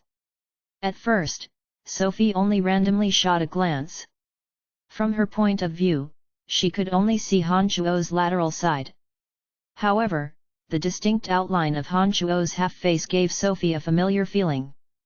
Her curiosity had gotten the better of her when she began to carefully observe Han Chuo, and the sense of familiarity only grew from there. As she slowly strode forward on her Pegasus, Sophie's view of Han Chuo gradually changed. By the time she could clearly see Han Chuo's face, Sophie could not help but cover her mouth and cry out in surprise. Her eyes overflowed with a look of fondness. At this moment, Han Chuo, who had been looking in all directions and using his consciousness to look for goods, suddenly felt a gaze firmly locked on him. Han Chuo creased his brows, and instinctively turned to look towards its source. He immediately saw Sophie's pleasantly surprised eyes and her beautiful appearance. He took a shock and came to his senses. He recalled that because of his height, he would appear rather unusual in such a crowd of people. As not to bring about trouble for Sophie, Han Chuo gave up on searching this area for materials that could refine Gilbert, hurriedly turned around, forced others aside and left. With a push of his shoulders, all those strangers leaning close to him were knocked off balance one after another. For a moment, profanities filled the air. However, when they saw that imposing silhouette, they shut their mouths at once. Sophie, staring fixedly from a distance, when she saw Han Chuo hurriedly departing, immediately let out a cry. Her slender, lily-white hand gently patted the white Pegasus atop which she sat before pointing in the direction Han Chuo was leaving. The pure white Pegasus, which deliberately flew in low altitudes, sensing the eagerness of its master, immediately spread its wings and soared in accordance with the command received, searching for Han Chuo from above the sky. "Hey? Miss Sophie, what's the matter?" a middle-aged knight ahead of Brock queried. Brock, who had been staring fixedly at Sophie, suddenly found that his target was becoming further and further from himself. He too spontaneously raised his head at Sophie and shouted, "Where are you going? What's the matter with you?" "I'm sorry, Brock. I suddenly met a friend I have not seen for many years." Riding on a Pegasus in the air, Sophie smiled apologetically at Brock before again extending her hand to pat the shoulder of her Pegasus. Whoosh! Under Sophie's instructions, the Pegasus had identified the direction and chased after Han Chuo a distance away. Chapter 487, Mischievous Sophie. GDK 487, Mischievous Sophie. Please continue reading on, Ox. Val. M. Han Chuo was very clear about the footing the Shrine of Ice had in Kasi Empire, and therefore he was most unwilling to bring Sophie any unnecessary troubles. Even though her father was a sacred knight, once implicated with Han Chuo, the probability of things ending well for her was slim. The only thing that Han Chuo did not quite anticipate was that Sophie would actually chase after him in the eyes of the public. Seeing Sophie charge at him on her Pegasus, Han Chuo was between laughter and tears. "Hey! That's Miss Sophie." The people always loved noise and excitement. As onlookers raised their heads one after another and saw the beautiful Sophie soaring over their heads on a Pegasus, a huge commotion erupted. They looked ahead in the direction Sophie was flying. Han Chuo's rapidly departing figure immediately gathered the attention of the crowd. The pleasant surprise on Sophie's face made it apparent that Han Chuo was running away not because he had done something bad. The scene of Han Chuo, who was exceptionally well dressed, escaping with a bitter smile, with Sophie happily pursuing, could definitely bring about countless wild and fanciful thoughts. Consequently, the crowd got perhaps the wrong impression. Could it be that this man was, in fact, the one that the beautiful Sophie actually fancied? Momentarily, such a conjecture somehow arose in the minds of many as the scene played out. They then turned to look at the son of the prince, Brock, and saw that he was anxiously reproaching from where he stood. Every commoner in sight seemed to take pleasure in Brock's misfortune, and began discussing in whispers without the slightest scruple while exchanging meaningful glances. "Ha! Interesting. It seems that Miss Sophie already had a sweetheart. Yeah. It appears that Brock is showering affection on an uninterested party. I had long heard that it was a one-sided relationship. He made old Mansulo agree to the marriage by exploiting his father's influences. Now it seems that this was indeed the case. That's right. Those amiable and approachable nobles like Miss Sophie are true nobles. Although Brock's family is wealthy, he pursues fame and profit a little too much to be a suitable match for Miss Sophie." From time to time, such a conversation would ensue from among the crowd of people jam-packed on the clamorous street. One after another, these people who rejoiced in Brock's misfortune would cast looks of despise at Brock's luxurious carriage, as though mocking Brock for his inaptness. "Damn it! What is the background of that asshole? Sophie is such a honorable character, how could she get acquainted with somebody muddled with those peasants?" Brock saw Han Chuo's back distantly from inside his carriage. His ears unintentionally picked up a certain remarks that infuriated him, filling him with fury. "Young master, never have I ever seen or heard of that man before.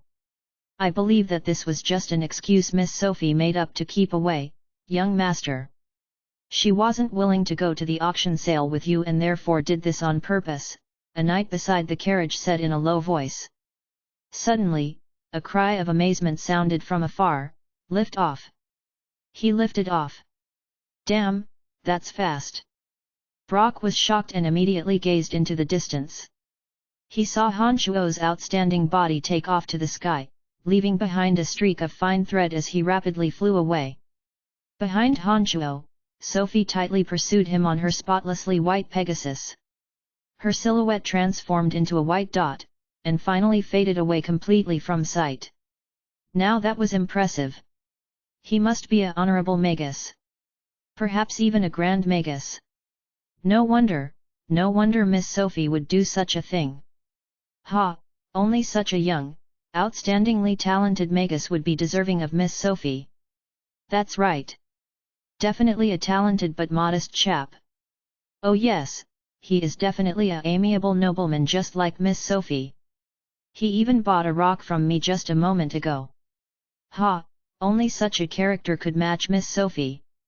Sitting inside his carriage, Brock was, at first, only somewhat angry.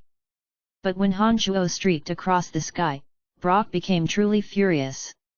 Immediately, in a deep voice, he said to the knight beside him, "Thurum, get to the bottom of who the hell this guy is." "Understood, young master." Thurum knew what it meant for a person with the ability to fly. As a servant, he was well versed with what he had to do next given the emergence of this character who could threaten Brock. Han Shuo incessantly cried and laughed in his heart as he sped away using the art of the demonic ninth heavens. He was absolutely unwilling to let Sophie catch him and land herself in trouble. Otherwise, not only would Sophie be at stake, but her entire family could possibly be exterminated because of him. Who would have imagined that this woman would be so insistent? Even as she clearly saw Han Shuo avoiding her, she went as far as to actively chase after him. Han Shuo would have never expected such a thing. With one running and another pursuing, very soon, the two came to a fairly remote block. Seeing that there was no one around, Han Shuo intended to deploy his demonic arts to the fullest to shake Sophie off. But all of a sudden, he heard a shout with pauses in between gasping for breath, saying, "Han! You stop right now!" Han Shuo was bemused. Seeing that he could not shake Sophie off, he decided to explain the situation to her instead. Looking left and right, he weaved through the deserted streets at a moderate speed. After a short while, he led Sophie, who was vigorously running after him, to a silent, spacious public square.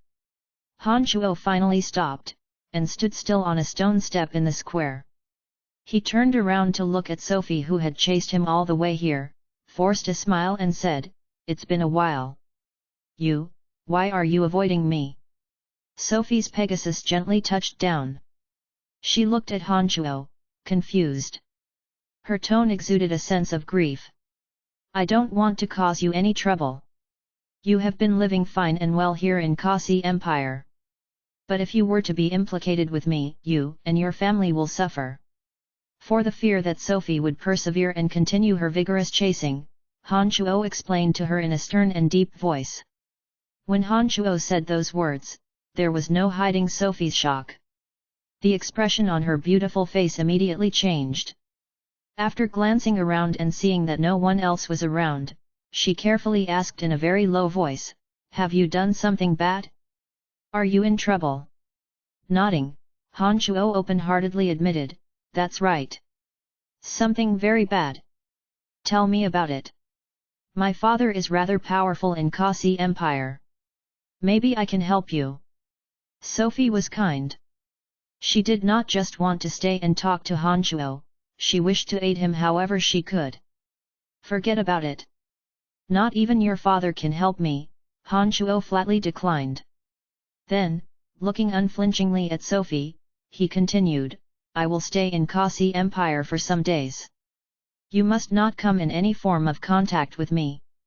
Just act as though you don't know me. How will that do?" Sophie wouldn't let off easily, and in a most conscientious voice, she said, "Back in the dark forest, you once saved my life. And no matter what, we are friends. Now that you are in trouble, how could I pretend to not know? Besides, I promised you at that time that if you came to Kasi Empire, I would receive you well. I'm not in trouble.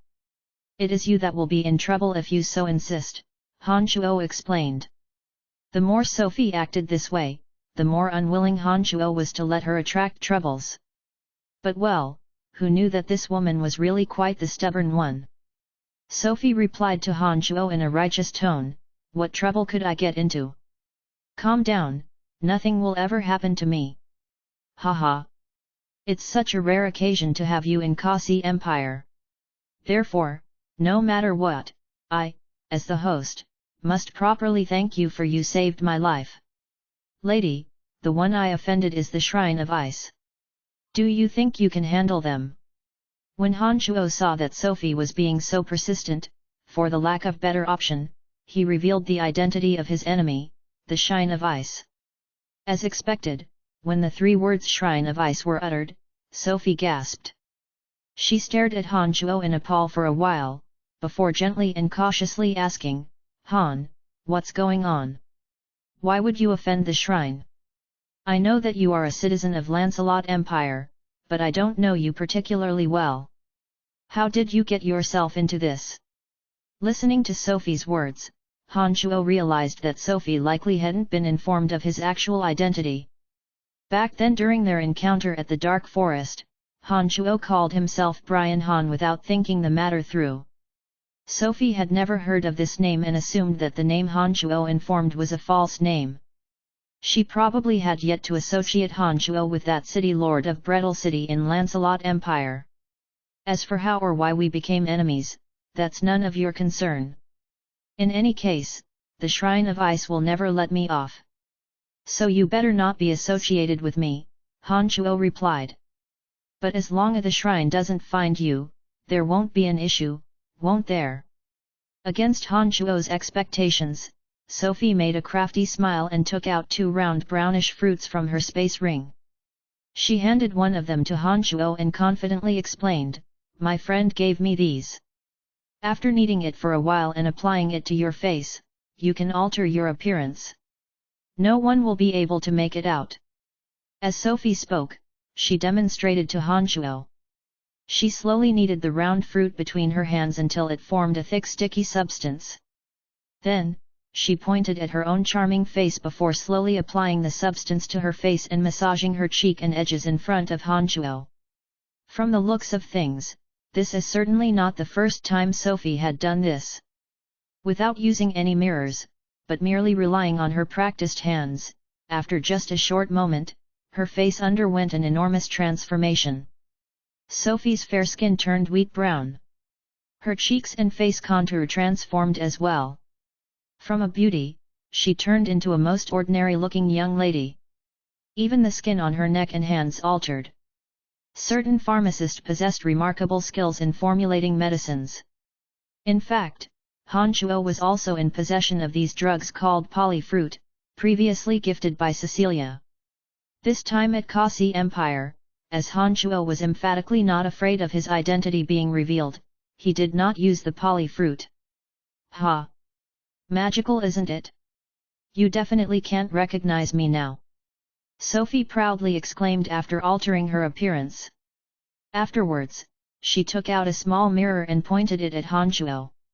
All smiles, she said, hurry, you just gotta change your looks a little with the fruit, and no one will recognize you. If the Shrine of Ice can't find you, I cannot be implicated. Well, even the materials were all prepared. Han Shuo truly could not find another reason to decline. With no choice, he forced a smile and began kneading the polyfruit. When the medicine liquefied into a sticky substance, following Sophie's instructions, he slowly applied it to his face. But Han Shuo was obviously not skilled at this. More often than not, his unpolished hands would turn his appearance into something hideous and frightening. Even after fiddling for ages, Han Shuo could not shape a passable appearance. Considering that the effect would fade as time passed, Sophie hesitated for a moment before suggesting somewhat bashfully, let me do it for you. Without waiting for Han Shuo to answer, Sophie suddenly extended her slender jade-like hands and placed them on Han Shuo's cheeks. She began altering the outline of Han Shuo's face bit by bit in accordance with her familiarity and understanding of the polyfruit.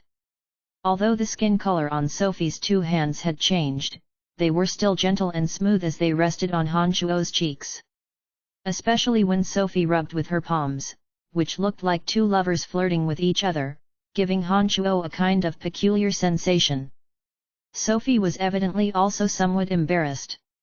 Although, Due to the changes to her skin, her blushing was barely visible. Han Chuo nevertheless caught her uneasiness from her eyes. Done. What do you think? As Han Chuo indulged in flights of fancy, Sophie suddenly stopped and said in a self-congratulatory manner. In the mirror Sophie held up, an appearance unfamiliar to Han Chuo revealed itself. This person had a mellow chin and thick cheeks, a face only a morbidly obese man would have. Looking at the face in the mirror, Han Chuo involuntarily recalled Jack the Little Fatty. Ha! Exceptionally ordinary. Han Chuo replied in a bitter smile as he looked into the mirror. From the mirror, when he made a smile in the simple and honest face, he saw a guileless and honest look from every angle. And yet again, Jack the Little Fatty came to mind. This further intensified his forced smile. Let me tell you, a fatty is the least eye-catching. Hee, it's true. There are fatties all over the streets. No one will think of your original appearance, Sophie explained with an air of professionalism before she giggled and added, moreover, the edges of your face are too prominent. Not the best material to disguise. It is only with chubby face that they could be concealed. Ha, I didn't expect that after turning into a fatty, you would look quite so cute. Hee. Seeing Sophie in giggly manner, Han Chuo felt as though Sophie intentionally turned him into a fatty. It was as if she would be happier the uglier he became. Whatever.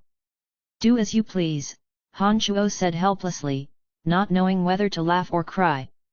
Here, stuff this into your stomach.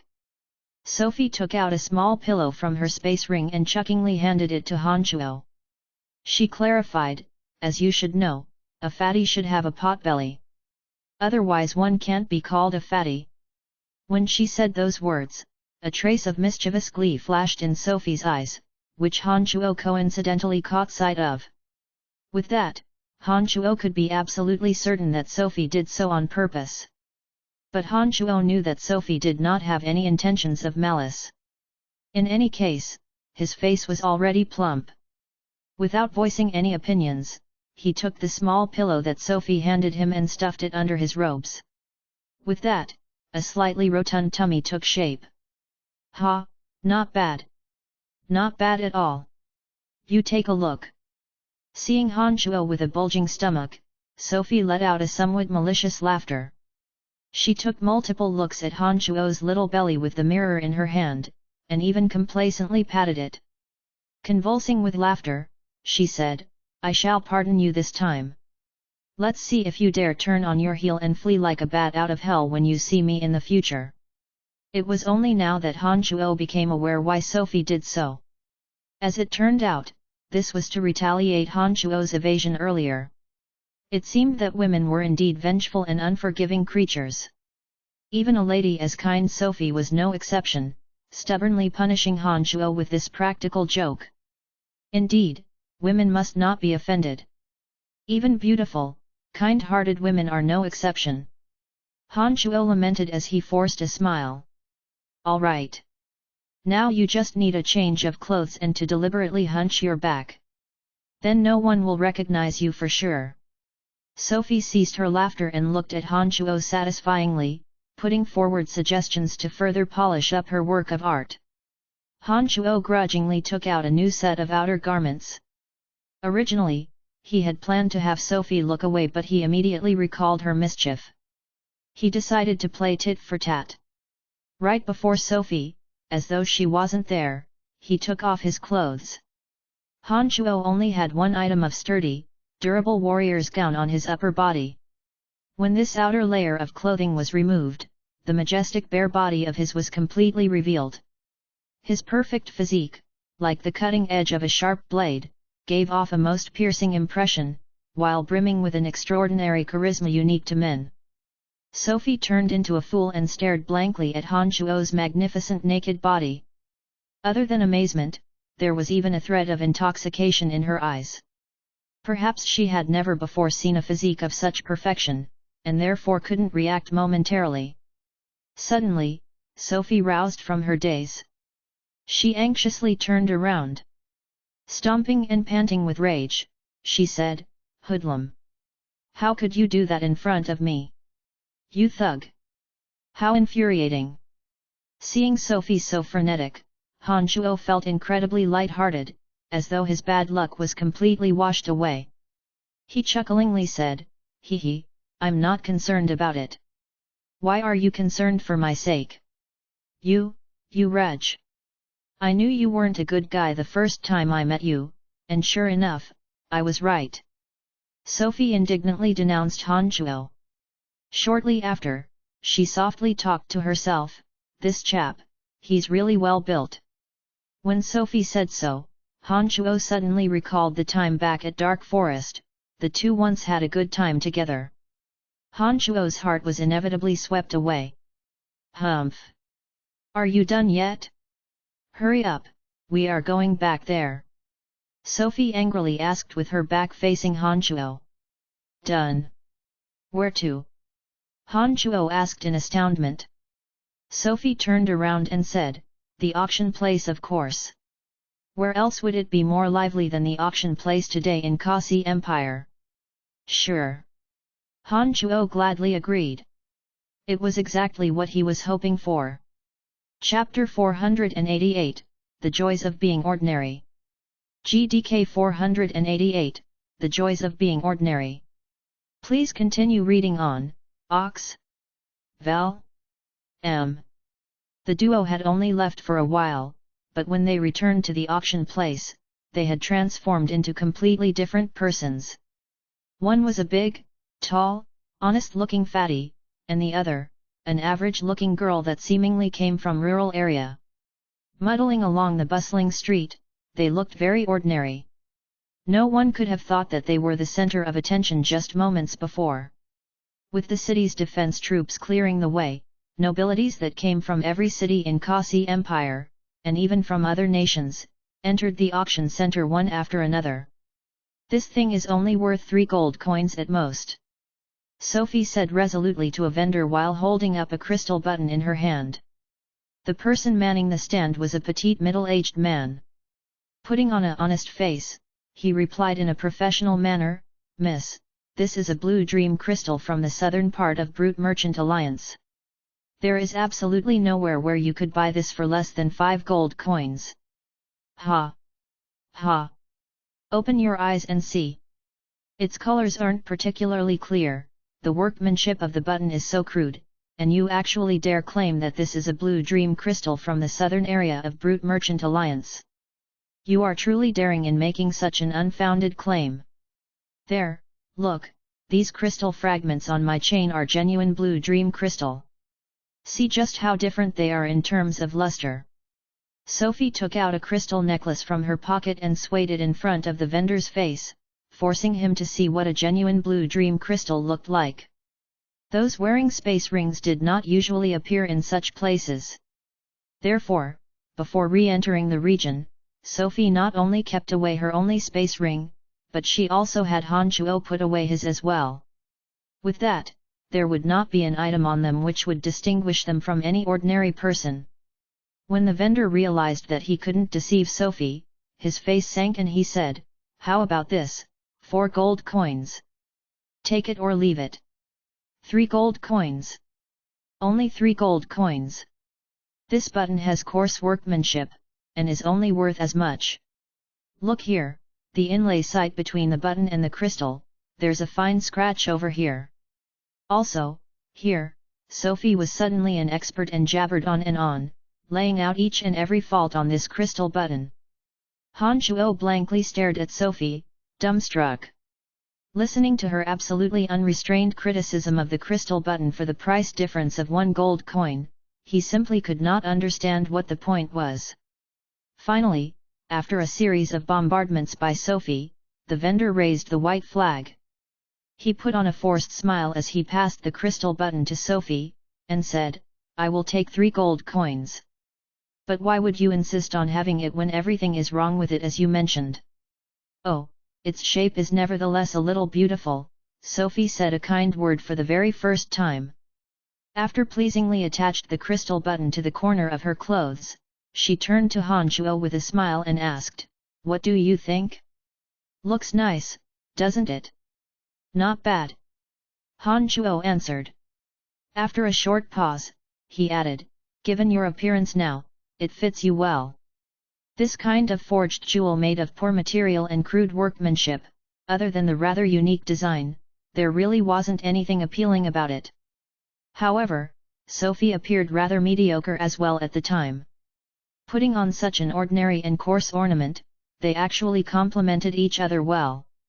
Sophie obviously made out the meaning behind those words of Han Chuo's. She glared at Han Chuo before turning to the vendor and said, "Shopkeeper, you may get the payment from him." "Humph, nobody asked for your cutting remarks on me." 3 gold coins was peanuts to Han Chuo. It's just that he found Sophie's attitude to be somewhat funny and ridiculous. Without hesitation, he took out 3 gold coins and handed them to the vendor. He caught up to Sophie and asked, "It's just a few gold coins. Given your wealth, there is no need for you to waste time haggling, is there?" Sophie was a sky rider, and her father was a renowned sacred knight in Kasi Empire. Whichever way one looked at it, Sophie was in no way lacking in the wealth department. For such a character to engage in a debate with a hawker over a few gold coins, Han Chuo found that to be truly absurd. "What do you know? It is only at such moments that I truly feel like a normal person." Sophie shot a glance before she answered without thinking. Han Chuo stared blankly and thought for a moment. When he gave another look at Sophie and saw that the worries showing in her eyes were quickly vanishing, he immediately understood the meaning behind Sophie's words. As the daughter of sacred knight Sulo, Sophie ought to have been treasured and cherished to the most since her birth. Everyone had probably treated Sophie like a little princess all her life. Money, jewelry, treasures, whatever Sophie wanted, she could possess it with little to no effort. It was precisely because Sophie had never experienced life as an average civilian that she wasted no interest for the auction sale where the affluent and gentry gathered, but instead fancied loitering around these booths belonging to small merchants and traders. In his previous world, Han Chuo lived an ordinary life in an ordinary household. And when his soul first arrived at the profound continent, he went through even pettier, lower beginnings. He had long been used to such lifestyles, and therefore wouldn't be so passionate about such things. If it was not for the presence of certain unique items, Han Chuo wouldn't have derived much pleasure in this kind of place. "Oh, right. What did you come here for?" Sophie suddenly recalled this question after walking some distance. Shortly after, somewhat surprised, she said, "You itch for fun in places like this too, don't you?" "Ha, I should have made it out earlier. From your clothing and space ring, you must come from a affluent family as well. It seems we have more in common than I thought." After listening to Sophie's opinionated explanation, Han Chuo smilingly shook his head and said, "Unlike you, I wasn't born with a silver spoon in my mouth. I've tasted all kinds of hardships since I was young. The reason I came to such a place is that in such places, one who knows what's what can obtain some real treasures." "What? That can't be true. How could there be any good stuff in such a place?" Sophie obviously wasn't too convinced. She came to such places purely for fun and games. Deep down in her heart, she most definitely did not feel that there would be anything truly valuable in such places. "You don't believe me?" Han Chuo looked at Sophie in all smiles, as though planning to prove it to her. "I don't." Sophie could not resist doubling down on her words upon seeing Han Chuo's assertiveness. "Come with me." Han Chuo gestured at Sophie to follow him, turned around, and headed for another area. It looked as if he was determined to prove Sophie wrong. Sophie was rather skeptical and hurriedly followed behind Han Chuo. She thought to herself, "Let's see what tricks you will play this time." After squeezing 70 or 80 meters through the unending stream of crowd, Han Chuo stopped in front of an unremarkable booth. He conveniently picked up a grey, average-looking rock, and smilingly asked the seller, "Sir, how many gold coins is this rock?" "Oh, 5 gold coins. If you really want it, I can make it cheaper for you," the seller replied without thinking the matter through. "5 gold coins it is." Han Chuo clearly did not share that unusual hobby of Sophie's. He unreluctantly withdrew 5 gold coins from the space ring in his pocket and handed it to the seller. At this point Sophie began to have some doubts in her heart. She did not ceaselessly haggle on the prices. Seeing Han Chuo leaving this vendor's booth, she hastily followed after him. As this was a rather deserted region, Han Chuo only walked a short distance before he reached a most secluded spot where he waited for Sophie to catch up. Looking at the grey rock held in Han Chuo's hand, Sophie astoundedly asked, "This is the so-called good stuff you mentioned? You can go to any mine and there will be this kind of grey rock all over. Doesn't seem very valuable to me." Smilingly shaking his head, Han Chuo said, "Don't make up your mind so quickly. Give me your weapon." Sophie was clueless, and yet she still did as Han Chuo instructed, taking out a long sword from her space ring and handed it to Han Chuo. With one glance at this delicate long sword, one could tell that it must be a priceless artifact. Han Chuo groped on the scabbard and touched the glossy smooth surface of gems embedded on it. He smiled at Sophie, "Indeed a wealthy one. No wonder you get a kick out of impersonating the poor. Cut the talk. I want to see just how will you prove that this stone is a good stuff." Sophie chuckingly said and crossed her arms in front of her chest, waiting for Han Chuo's demonstration. Han Chuo smiled and did not say any more. Right before Sophie, he drew out the long sword from its sheath, and gently flicked the sharp end of the sword. Ding! A crisp and clear tone resonated from the long sword. Under Sophie's attentive gaze, the grey rock in Han Chuo's palm was pulverized into grey dust when Han Chuo exerted force with his 5 fingers. With his hand moving back and forth, he gently sprinkled the fine powder. Layers of grey rock powder were evenly deposited on the edges of Sophie's long sword. Puff! A ball of bewitching flame kindled at Han Chuo's palm. Sophie gasped. She stared at the flame in Han Chuo's palm in awe, and said, "You even dual cultivated in fire magic? Something's amiss, there's no presence of fire element. What is going on?" Han Chuo shook his head at Sophie smilingly. He did not explain why he could ignite a flame in his palm without using the fire element, but instead called attention, "Watch carefully." Sophie did not further question but focused, fixing her eyes on every movement Han Chuo made. Under the attentive gaze of Sophie's glistening eyes, Han Chuo directed the flame in his palm towards the blade edge of the long sword which was facing the ground. In the roasting of the flame from Han Chuo's palm, Sophie's long sword slowly turned scorching hot. "Be careful. This was a gift from my dad when I became a sky rider. Don't leave a scratch." Sophie cautioned Han Chuo as her heart began to ache watching Han Chuo cook her sword with fire. Han Chuo signaled Sophie with his eyes, telling her to be at ease. Then, Han Chuo squinted, and his demonic yuan started operating in secret. Through his hand holding the sword hilt, demonic yuan flowed into the long sword. Under the double action of the blaze and demonic yuan, the grey powder deposited on the sword edge astonishingly melted into the blade. Wow! Sophie was yet again shocked by the sight before her eyes. She exclaimed in disbelief, "You are an alchemist too? I really did not make that out." Han Chuo did not reply. He continued to focus on dissolving the densinium into the sword, observing the layer of fine dust slowly vanishing into the sword edge.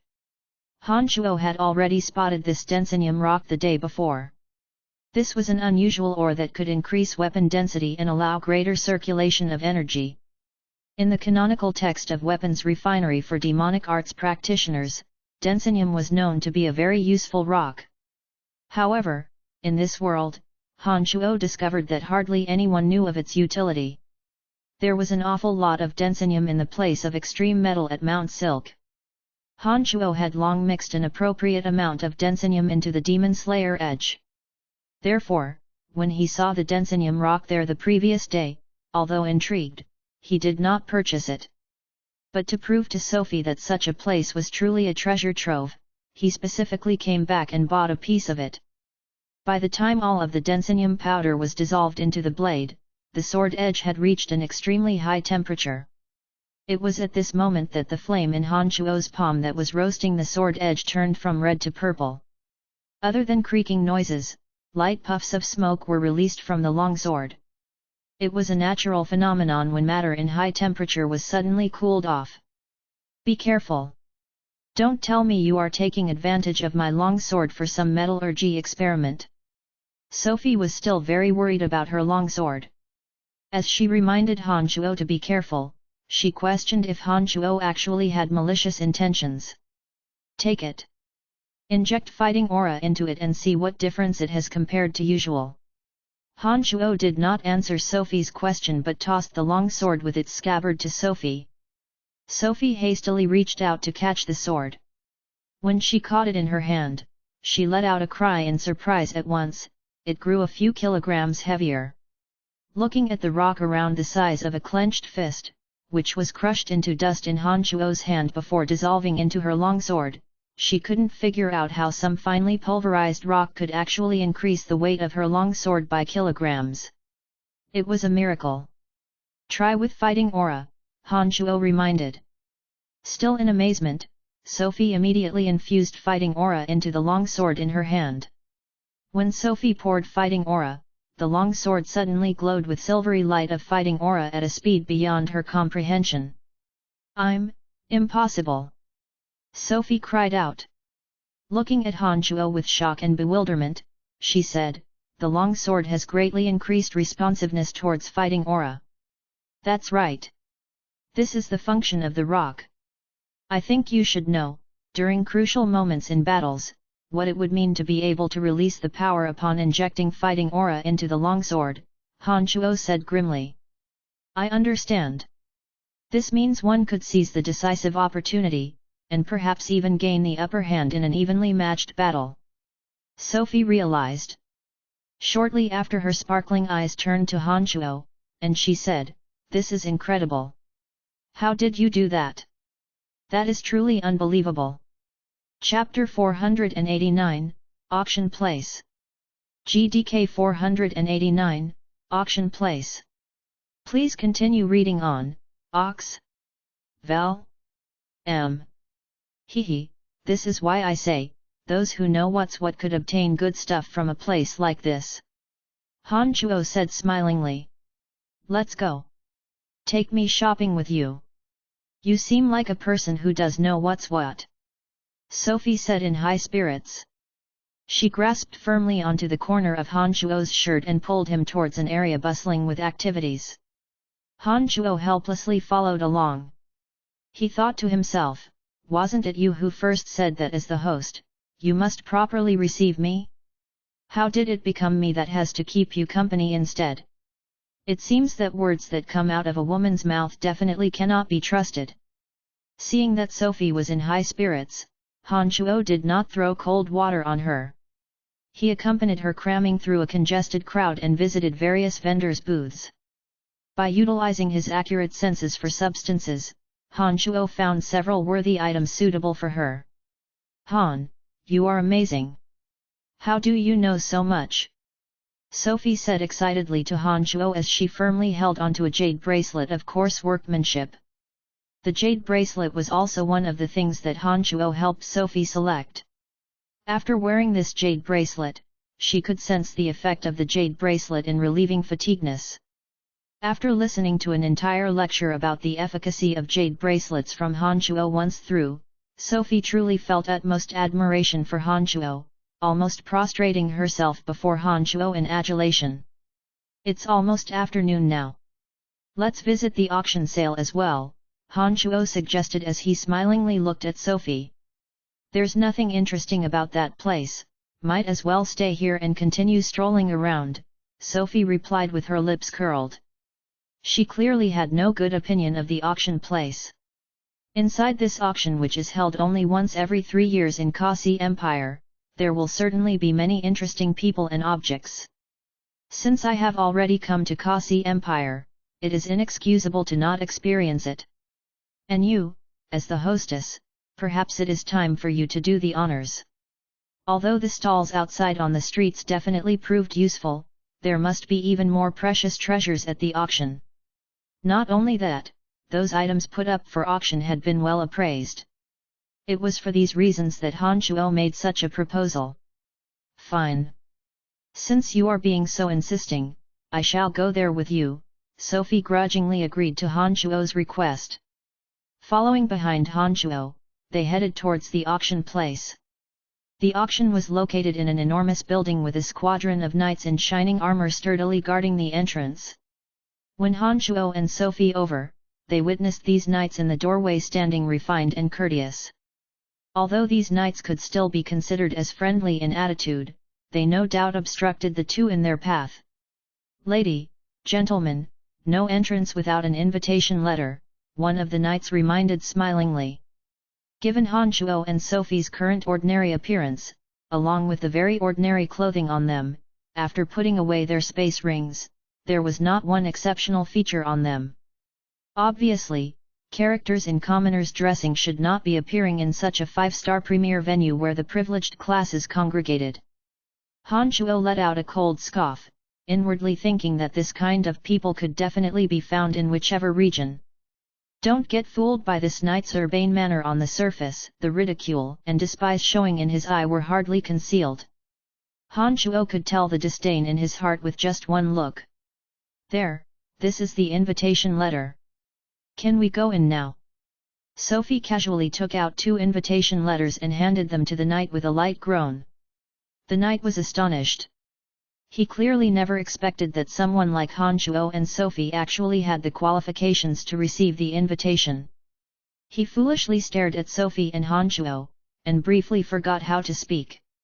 "Can we go in?" Sophie questioned once more in a slightly louder voice. Of course," the knight was suddenly roused and he hastily replied. He then stepped aside and executed a bow. In a courteous manner, he said, "Please come inside." Humph! Han Shuo shot a cold glance at this knight before marching inside in large strides along with Sophie. As soon as they crossed the entrance, they saw a splendidly decorated beautiful scene with glorious lightings. Further inside was an incredibly spacious hall, with rows and rows of gorgeous, glittering crystal lanterns suspended high up above. The ground was overlaid with soft red carpet. The hall had tiered seating similar to that of a luxurious movie theater. Exquisite pastries and fruits were neatly laid out on each table. Straight ahead, an auctioneer suited in evening dress was cheerfully giving a presentation about an item. Colorful stage lighting casted down on a delicate staff embedded with a rhombus-shaped gemstone water blue in color. Under the illumination of the lights, this staff appeared even more beautifully dazzling. For some water magi who took pleasure in beholding the beautiful, this magical staff possessed a deadly temptation. Ladies and gentlemen, this delicate magical staff was assembled by Master Phaler of the elf race. This reverie blue magical staff can triple the power of water element magical spells, and allow for greater recovery speed of mental strength. As for its design, perhaps only the word perfection could describe it. The pieces of Master Phaler are all astonishingly refined with not one exception. On stage, the presenter was promoting the magical staff in a most provocative manner. Han Shuo carefully observed for a moment. He discovered that this magical staff was indeed not bad, but what a shame that it was somewhat overly ornate. Its extremely artistic design was in fact not especially suitable for a magus to grasp it well. That Master Phaler clearly cut down on practicality in his pursuit for perfection. Given Han Shuo's temperament, there was no way he would select a weapon like that. However, its beauty aroused the crazy pursuit of female magi. In Kasi Empire, thanks to the presence of the Shrine of Ice, most magi majored in water element magic. When the auctioneer finished his words, the crowd immediately started to flare up. "Ladies, gentlemen, please come with me." While Han Shuo and Sophie stared fixedly at the stage, a male waiter said to them smilingly, "Is there any private room that is still available?" Sophie turned to this waiter and asked indifferently. The waiter stared blankly and looked Sophie up and down. Only then did he smilingly reply, "I'm sorry. They were all fully booked long ago." Han Shuo understood that in this kind of high-class auction sale, there were rooms specially prepared for those true bigwigs a few stories upstairs, away from the grand hall with tiered seating. Those characters with great status would usually book ahead a private room for themselves. If Sophie had come over together with Brock as originally planned, she would have been in one of those VIP rooms. But as she was currently with Hanchuo, all she could do was get over it. Never mind then. Lead the way, Sophie casually replied. With the waiter's guidance, Hanchuo and Sophie arrived at their seating near the back row. A magical console was arranged in front of the delicate pastries. One could input an exact amount of gold coins on that console. Chapter 490, Turmoil. GDK 490, Turmoil. Please continue reading on, Ox. Val. M. The auction sale wasn't at all affected by the arrival of Hanchuo and Sophie. Under the most bewitching voice of the host, the bidding price for that magical staff climbed higher and higher.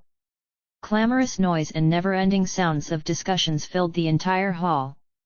Some beautiful women wearing magnificent magical gowns, not in the least concealed their strong interests in that magical staff. This directly caused the auction sale to sink into a small-scale chaos. What's your opinion of that magical staff? After the two sat down, Sophie could not help but ask Hanchuo. Nothing particularly great about it. Hanchuo's lips pursed to the side. He then added, flashy on the outside but hollow on the inside.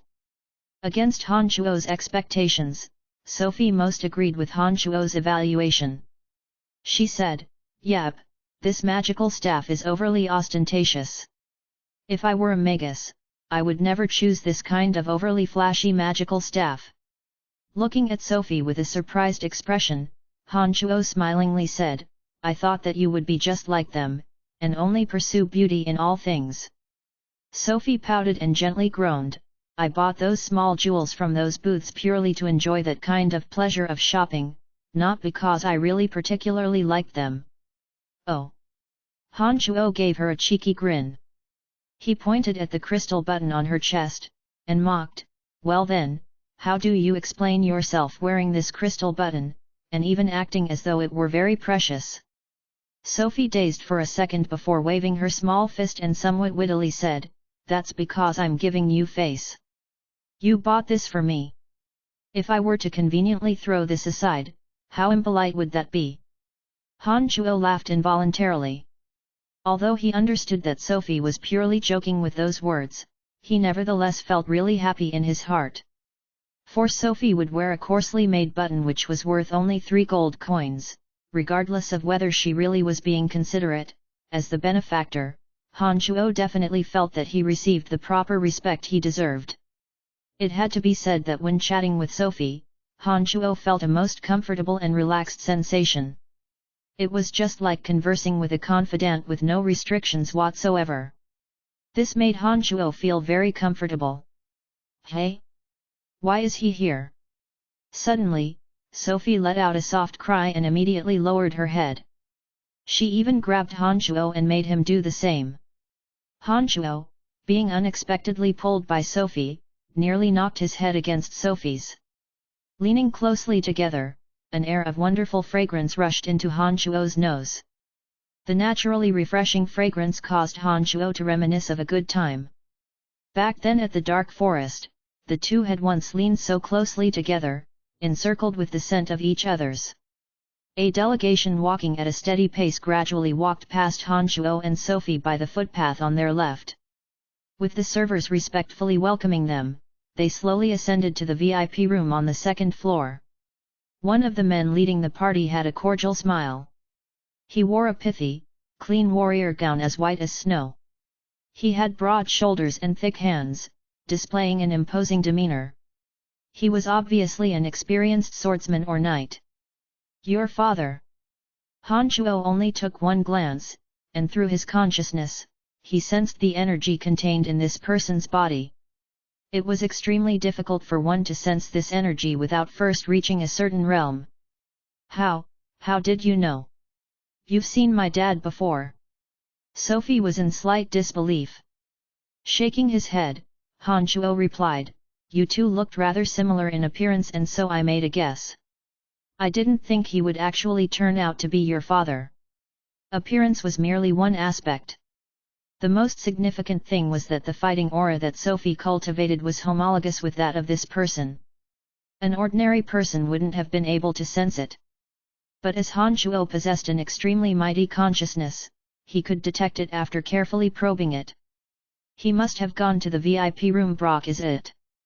Humph. How could he, without asking for my consent, decide that on my behalf? I really hate him, Sophie said furiously. It was apparent that Sophie held grievances towards Sulo. Han Shuo wasn't aware of the matter between Brock and Sophie. Therefore when he heard Sophie grumble so, his curiosity pushed him to ask, "What's the matter about?" Nothing. Sophie had turned somewhat flustered as she hastily replied. Han Shuo could not make heads or tails of it, but he did not question any further. He pointed at the stage and said, "The next item is pretty good. I think it suits you quite well." After Han Shuo finished those words, Sophie sneakily took a glimpse ahead. When she found out that there was not a trace of his father Sulo within sight, she let out a sigh of relief, and gazed at the stage with great interest. At this moment, with the auctioneer's guidance and light cast on it, an armor, deep green in color, slowly descended from the drop ceiling above. The deep green armor was glossy, smooth and shiny. It sparkled brightly under the stage lighting. This piece of knight armor is a craftwork of a dwarf master artisan. Although there's no clue as to which dwarf artisan it actually came from the luster of the armor, after the armor was revealed, the auctioneer began his enthusiastic promotion again. This piece of armor is very beautiful indeed, but is really as sturdy as he makes it out to be. Sophie was somewhat unconvinced, and said to Han Shuo while observing the armor from afar, "It should be passable. There are a few kinds of rare ores mixed into it, which includes black iron, black gold and mithril. Those forged by the dwarves shouldn't be anything poor. You can consider getting this," Han Shuo explained. "Forget about it. My father is in the VIP room. Although we can't see him from here, he could see us from high up above. I have once used this face to prank him, and even still he could recognize me. If by any chance he catches me red-handed, I'm done for." Sophie adorably stuck out her tongue like a dead cow. But shortly after, as though she were afraid that Sulo would spot her from above, she lowered her head again. 20,000 gold coins. Young Master Brock bids 20,000 gold coins. Before the auctioneer even finished banging the drum for the armor, a loud voice called out from the crowd. Sophie lightly groaned, and uttered in disdain, "Pff, scoundrel, I will not be grateful for that." Although Sophie lowered her voice, Han Shuo could still hear her words clearly. Raising his head to gaze upstairs, in a surprised tone Han Shuo said, "Who is this Brock?" He threw out such a hefty price before the host even completed his speech. "He's Brock Pilon. You are in Kasi Empire, don't tell me that you don't even know who he is." Sophie was somewhat startled, and asked Han Shuo with a strange look. Shrugging, Han Shuo frankly said, "I really don't." "Is he famous?" Sophie made a defeated expression, and only then did she austerely explain, "In Kasi Empire, although the Shrine of Ice has great power, it is still the Pilon royal family that maintains absolute control of Kasi Empire. Brock is the son of Prince Bradley. He is not a benevolent type of person. It's troublesome enough for you to offend the Shrine of Ice, so by all means, don't offend this family clan." "Thanks for the reminder." Though Han Shuo wore a smile on his face, he didn't exactly take the advice to heart. On the profound continent, there weren't many who could threaten Han Shuo's life. This so-called royal family was nothing in his eyes. Bradley? Bradley Pilon of Caesar City. Suddenly, Han Shuo seemed to have recalled something and questioned further. "Yep. In the whole of Kasi Empire, there is only one Bradley Pilon." Sophie creased her brows and added, "You are already in Kasi Empire, how could you still be so unfamiliar with it?" The reason Trunks was currently painstakingly expanding and strengthening the Valley of Sunshine all that while was to get to this Bradley pylon. Han Shuo realized that this was because Annie, a girl that Trunks regarded as her very own sister, had suffered an unthinkable tragedy, with one of the perpetrators being Bradley. Florida and Gustav both died in Trunks' hand during the struggle for authority over the Valley of Sunshine. Now, all that was left in Trunks' hit list was Bradley, who was enjoying overwhelming power in Kasi Empire. When Sophie mentioned this Bradley, Han Shuo couldn't help but sneer. Since Trunks had set his mind on this person, Han Shuo would rather not take matters into his own hands. However, if Bradley dared provoke Han Shuo, it would nonetheless still be an enjoyable thing for Han Shuo to teach him an unforgettable lifelong lesson. 20,000. Can I get a 21,000, 21,000, the auctioneer continued, but the reaction below the stage was cold. In Kasi Empire, the House of Pylon wields the true power. No ordinary person would purposely make life difficult for any member of the family, Sophie explained to Han Shuo, sighing. When Sophie uttered those words, she felt truly helpless about her own future. It was precisely because she clearly understood the influences of the House of Pylon in Kasi Empire that she would feel so powerless about her marriage to Bradley. Suddenly, a sense of dispiritment filled her heart. Sophie suddenly thought to herself that even though she possessed extraordinary strength, she could hardly oppose those politically powerful. So what was the use? Going once. Going twice. Sold, to young Master Bradley. The auctioneer rapped his gavel.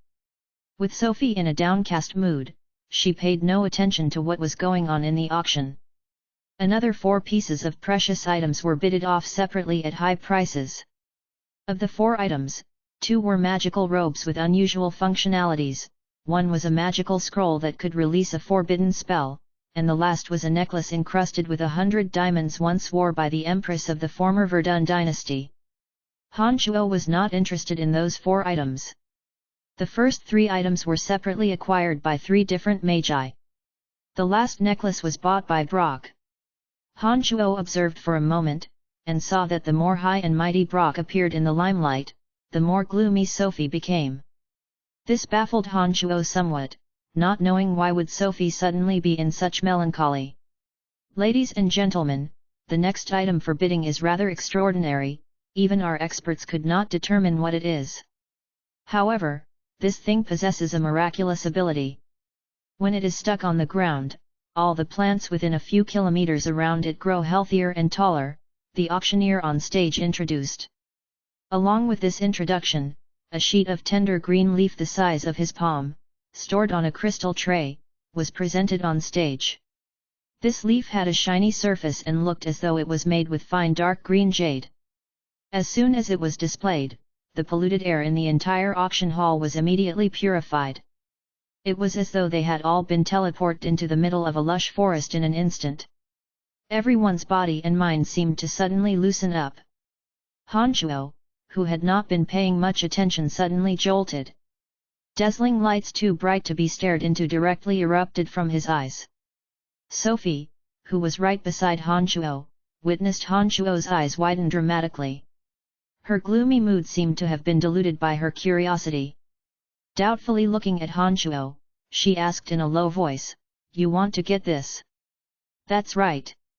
Han Shuo replied in a deep voice. "What is this thing? I have never seen such a strange leaf before. Do you know what it is?" Sophie was somewhat surprised, and she questioned Han Shuo closely with her eyes fixed on him. Nodding, Han Shuo explained, "It's hard to explain to you. In short, this thing is very useful to me. Then go and bid it. If you don't have enough gold coins, I can lend you some, but you must repay me." Sophie said, gleamed at Han Shuo. Shortly after, she took a look at a VIP room above before saying to Han Shuo, "I'm going to keep my head down, lest I be noticed by my father when you are bidding. It is rather inconvenient to say much about the origins of this piece of leaf. But still, I believe that those who are knowledgeable can feel how extraordinary it is. All right, starting price is 10,000 gold coins. May the best bidder win. The bidding starts now, the auctioneer shouted. 20,000. 25,000. 27,000. It seemed there were many who could tell a good buy when they saw one. Right after the auctioneer finished his words, the bidding price soared higher and higher. Han Shuo wasn't at all in a hurry to show his hand, but observed the few contesters with his cold eyes. After a round of shouting and quarreling, slowly, the price had inflated to 40,000 gold coins. At this moment, many nobilities who were genuinely curious about the functionality of this treasure gradually no longer continued to participate. There remained 3 people who were truly interested in the item. Of them, one was a hysterically rotund chap, another was an upper-class lady in bright-colored clothing, and the last was none other than Bradley of the Pillion family. Among the 3, Brock was the most excited. Perhaps it was because he discovered that there were people who actually dared compete against him, but he appeared very irritated. Han Shuo could even hear his constantly quickening heartbeat due to the excitement. That big fatty seemed likely to be a wealthy, successful merchant based on his attire, perhaps hailing from Brute Merchant Alliance. No wonder he dared fight over an item against Brock. As for the graceful upper-class woman, although Han Shuo couldn't tell her origins, he could tell that her financial resources was probably the least sufficient of the 3 as her face gradually grew more and more displeased. Han Shuo reckoned that the price of the item had exceeded what she could bear. After observing for a while, when Han Shuo saw that the price had reached 50,000, he suddenly made a move. A string of digits suddenly came into appearance. 100. 100,000. Who is it? The auctioneer shrieked and scanned his eyes through the crowd for the identifier number. The whole auction house sank into turmoil. Chapter 491, Would Attribute Treasure. GDK 491, Would Attribute Treasure. Please continue reading on, Ox. Val. M. Throughout the years, by means of seizure and plundering, Han Shuo's pockets gradually grew deeper and deeper. So much so that by now, he had actually lost count of precisely how much wealth he had accumulated. In addition to the few million gold coins in Brettle City that he left under Jack's management, several million more were at Han Shuo's disposal in his crystal card alone. Virid leaf was a treasure of wood attribute. Others may not have known of it, but Han Shuo was very clear about its application. Not only could virid leaf make barren lands thrive with life, it also possessed the miraculous ability to rejuvenate the undead.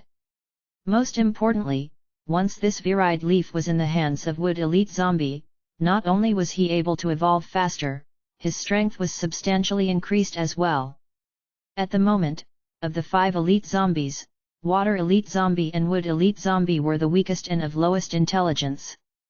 This was due in part to the fact that they were refined relatively later than the rest, but also because they had not acquired any treasures that could help them advance themselves. During the trip to the Shrine of Ice days prior, Water Elite Zombie had absorbed the enormous amount of energy in the Ice Goddess statue. His appearance immediately underwent an earth-shattering transformation. Han Shuo could be certain that by the time Water Elite Zombie had finished digesting all the energy he absorbed, he would surely be able to make a huge leap forward in his evolution. With that, the Water Elite Zombie would be able to add his energy to the Penta-Elemental Undead formation. Han Shuo was recently fretting for Wood Elite Zombie, not knowing how to assist him. Who knew that he would find the treasure of Wood Attribute Virid Leaf at this auction sale? Han Shuo was convinced that once Wood Elite Zombie obtained the Virid Leaf, the Penta-Elemental Undead formation could definitely unleash its might to the fullest extent. Therefore, Han Shuo was determined to take this Wood Attribute treasure home. In an attempt to rid the other rivals of any hope of winning the item, Han Shuo bid a correspondingly intimidating price of 100,000 gold coins. Number 83. Number 83 put forth 100,000 gold coins. Oh? Looks like number 83 is a friend in the hall. The auctioneer finally found Han Shuo's identifier number, and shrieked. Following the auctioneer's loud shout, the stage lighting swooshed and cast on Han Shuo. The crowd maintained their attention along with the lighting, and their eyes all landed on Han Chuo in an instant. Every last pair of eyes was filled with astonishment and curiosity. The other 3 bidders for the wood attribute treasure Viride leaf were in VIP rooms on the 2nd and 3rd floors. Those on the 2nd and 3rd floors were the true wealthy merchants and powerful nobilities. Other than a few publicly acknowledged treasures, the high price of 100,000 gold coins did not appear very often. This completely shocked the crowd. And when they then found out that the bidder was actually someone sitting in the grand hall, they were even more astonished. This auction place also had its own division of social classes. Usually, those inside the grand hall were lesser nobilities. They were not usually the biggest spenders and wouldn't compete for treasures that exceeded 50,000 gold coins. It was only those in the 2nd and 3rd floors who would pursue any item they were keen on as though gold coins didn't matter. Therefore, the highest bidders in the auction sale would usually be bigwigs from the 2nd and 3rd floors. And now, an unprepossessing, honest-looking fatty, bid for an item with unknown functionality at a pricey 100,000 gold coins. This obviously attracted the attention of everyone inside the room. Not just the guests in the grand hall, but even those bigwigs in the 2nd and 3rd floor craned their necks forward to see for themselves exactly who down below was being so grandiose. Yukun, you are so damn rich. Being at the center of attention of every person in the room, Sophie had to stoop her head even lower and bent down at her waist. She angrily said, "If you cause my father to see me here, I will get even with you." As not to bring the onlookers' attention to Sophie, Han Chuo did not reply her. He lazily sat in his seat with his eyes narrowed and with a smile, seemingly most leisure and carefree. 10,000 gold coins. Number 9 bids 110,000 gold coins. Suddenly, the auctioneer shrieked yet again. Han Chuo raised his head and shot a glance, and found that the bidder was that upper-class woman of unknown identity. He noticed that after this woman bid that exorbitant price, her face grew even more unsightly. 120,000. Mr. Sophie of Brute Merchant Alliance bids 120,000 gold coins, the auctioneer hollered again. He had gotten somewhat excited. 120,000 was the highest bidding price in the auction sales so far. Seeing that the crowd was very enthusiastic, the auctioneer was obviously very happy about it. So that big fatty is Sophie, Han Chuo thought to himself.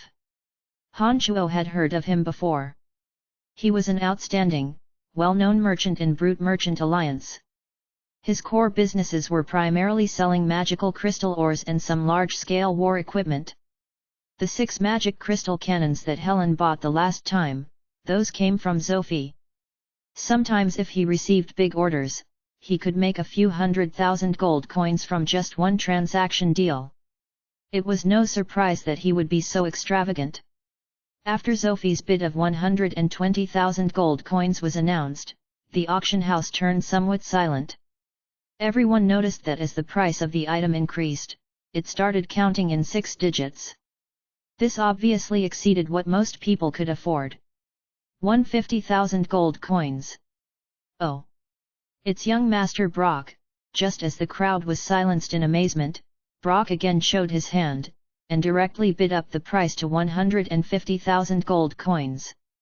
This is truly an astronomical price. It seems that the House of Pillion indeed has deep pockets. Suddenly, a window to a VIP room on the 3rd floor was opened. My friends, this item, along with the 2 I previously bought, I intend to give them to my fiancée Sophie as presents.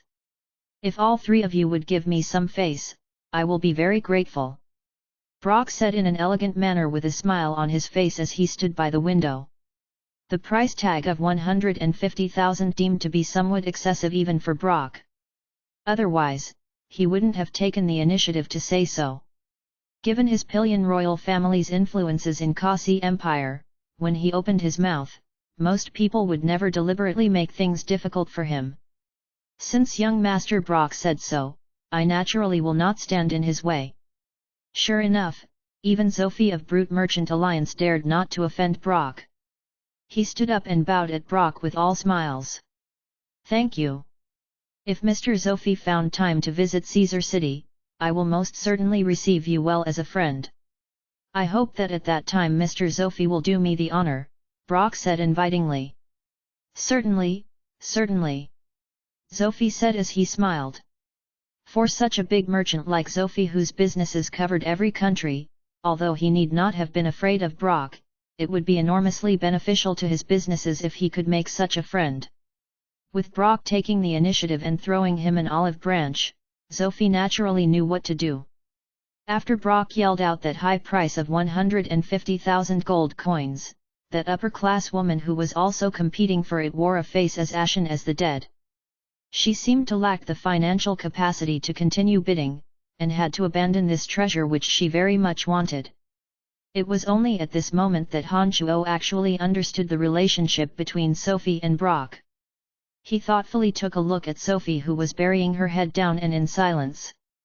From her grumbling, Han Chuo had a general idea of the situation. With a faint smile, Han Chuo raised his head to look at Brock over at the third floor. He discovered that at this moment, it just so happened that Brock was looking back at him. Brock obviously had realized that that upper-class woman must have given up due to her limited financial ability. Sophie agreed to give him face, and not continue to compete against him. With that, the only rival left was Han Chuo, who all of a sudden appeared in the grand hall. His eyes meeting with Brock's, Han Chuo saw that Brock nodded with a smile on his face from a distance, and he seemed very friendly in attitude. However, in his eyes, there was a flavor of loftiness and threat. Han Chuo made a naive smile and turned his head down to look at the number displaying device in front of him. At this moment, the constantly silent and head-lowered Sophie suddenly softly shouted, "Han, don't you remember what I said earlier? You already offended the Shrine of Ice. You must not offend the Pilon family altogether. If you really want that thing, I can pass it on to you after Brock gifts it to me. Don't fight with him over this thing." Han Chuo stared blankly at Sophie before he put on a smile. Then, he reached out to the input device and entered a series of numbers. Afterwards, Han Chuo replied in a low voice, "A favor of 100,000 gold coins is too much. If you were to accept it, it would be extremely difficult for you to break away from the House of Pilon. Moreover, offending the Shrine of Ice is the same as offending the House of Pilon. The Shrine of Ice's Ice Celestial Quarry is the oldest generation of the Pilon family, it's just you that didn't know. 200,000. Number 83 bid 200,000 gold coins. Oh my! What a magical person," the auctioneer suddenly yelled, his voice contained an inexplicable astonishment. The whole audience turned into commotion once more. Their eyes again gathered on Han Chuo, trying to get a good glimpse of him. Who is that guy? He's got guts. Hell yeah! He still won't let go even after young Master Brock has spoken. He is simply not giving face to the House of Pilon. Ha, what a reckless fella. Even if you're rich you gotta be alive to use it, man. After the sky-high price of 200,000 gold coins was announced, everyone present was once again in an uproar. Han Chuo's sharp ears could hear all the things that they were discussing. However, he was rather apathetic in his heart.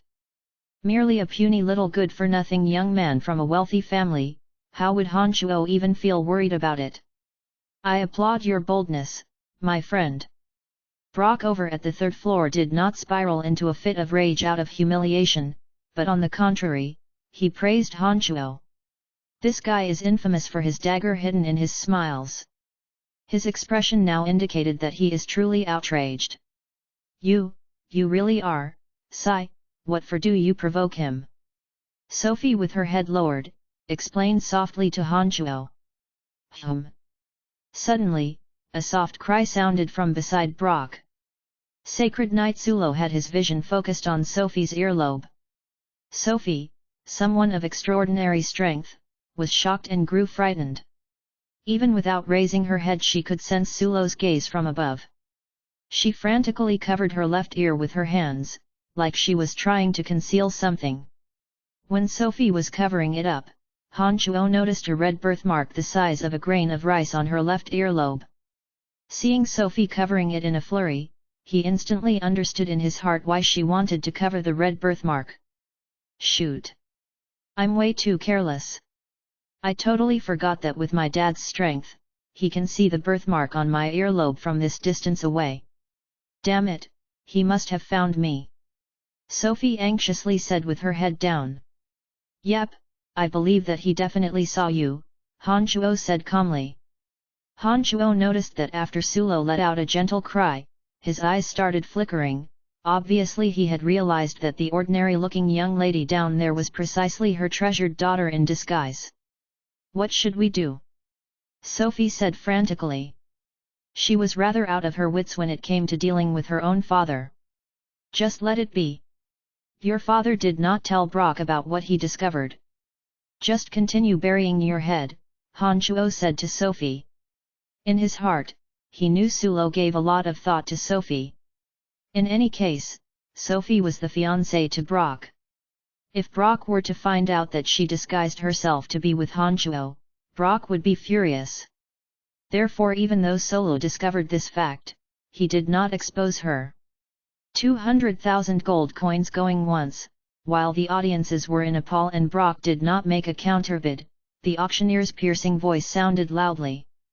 Perhaps the price tag of 200,000 gold coins had exceeded Brock's expectations, or perhaps Brock had other intentions.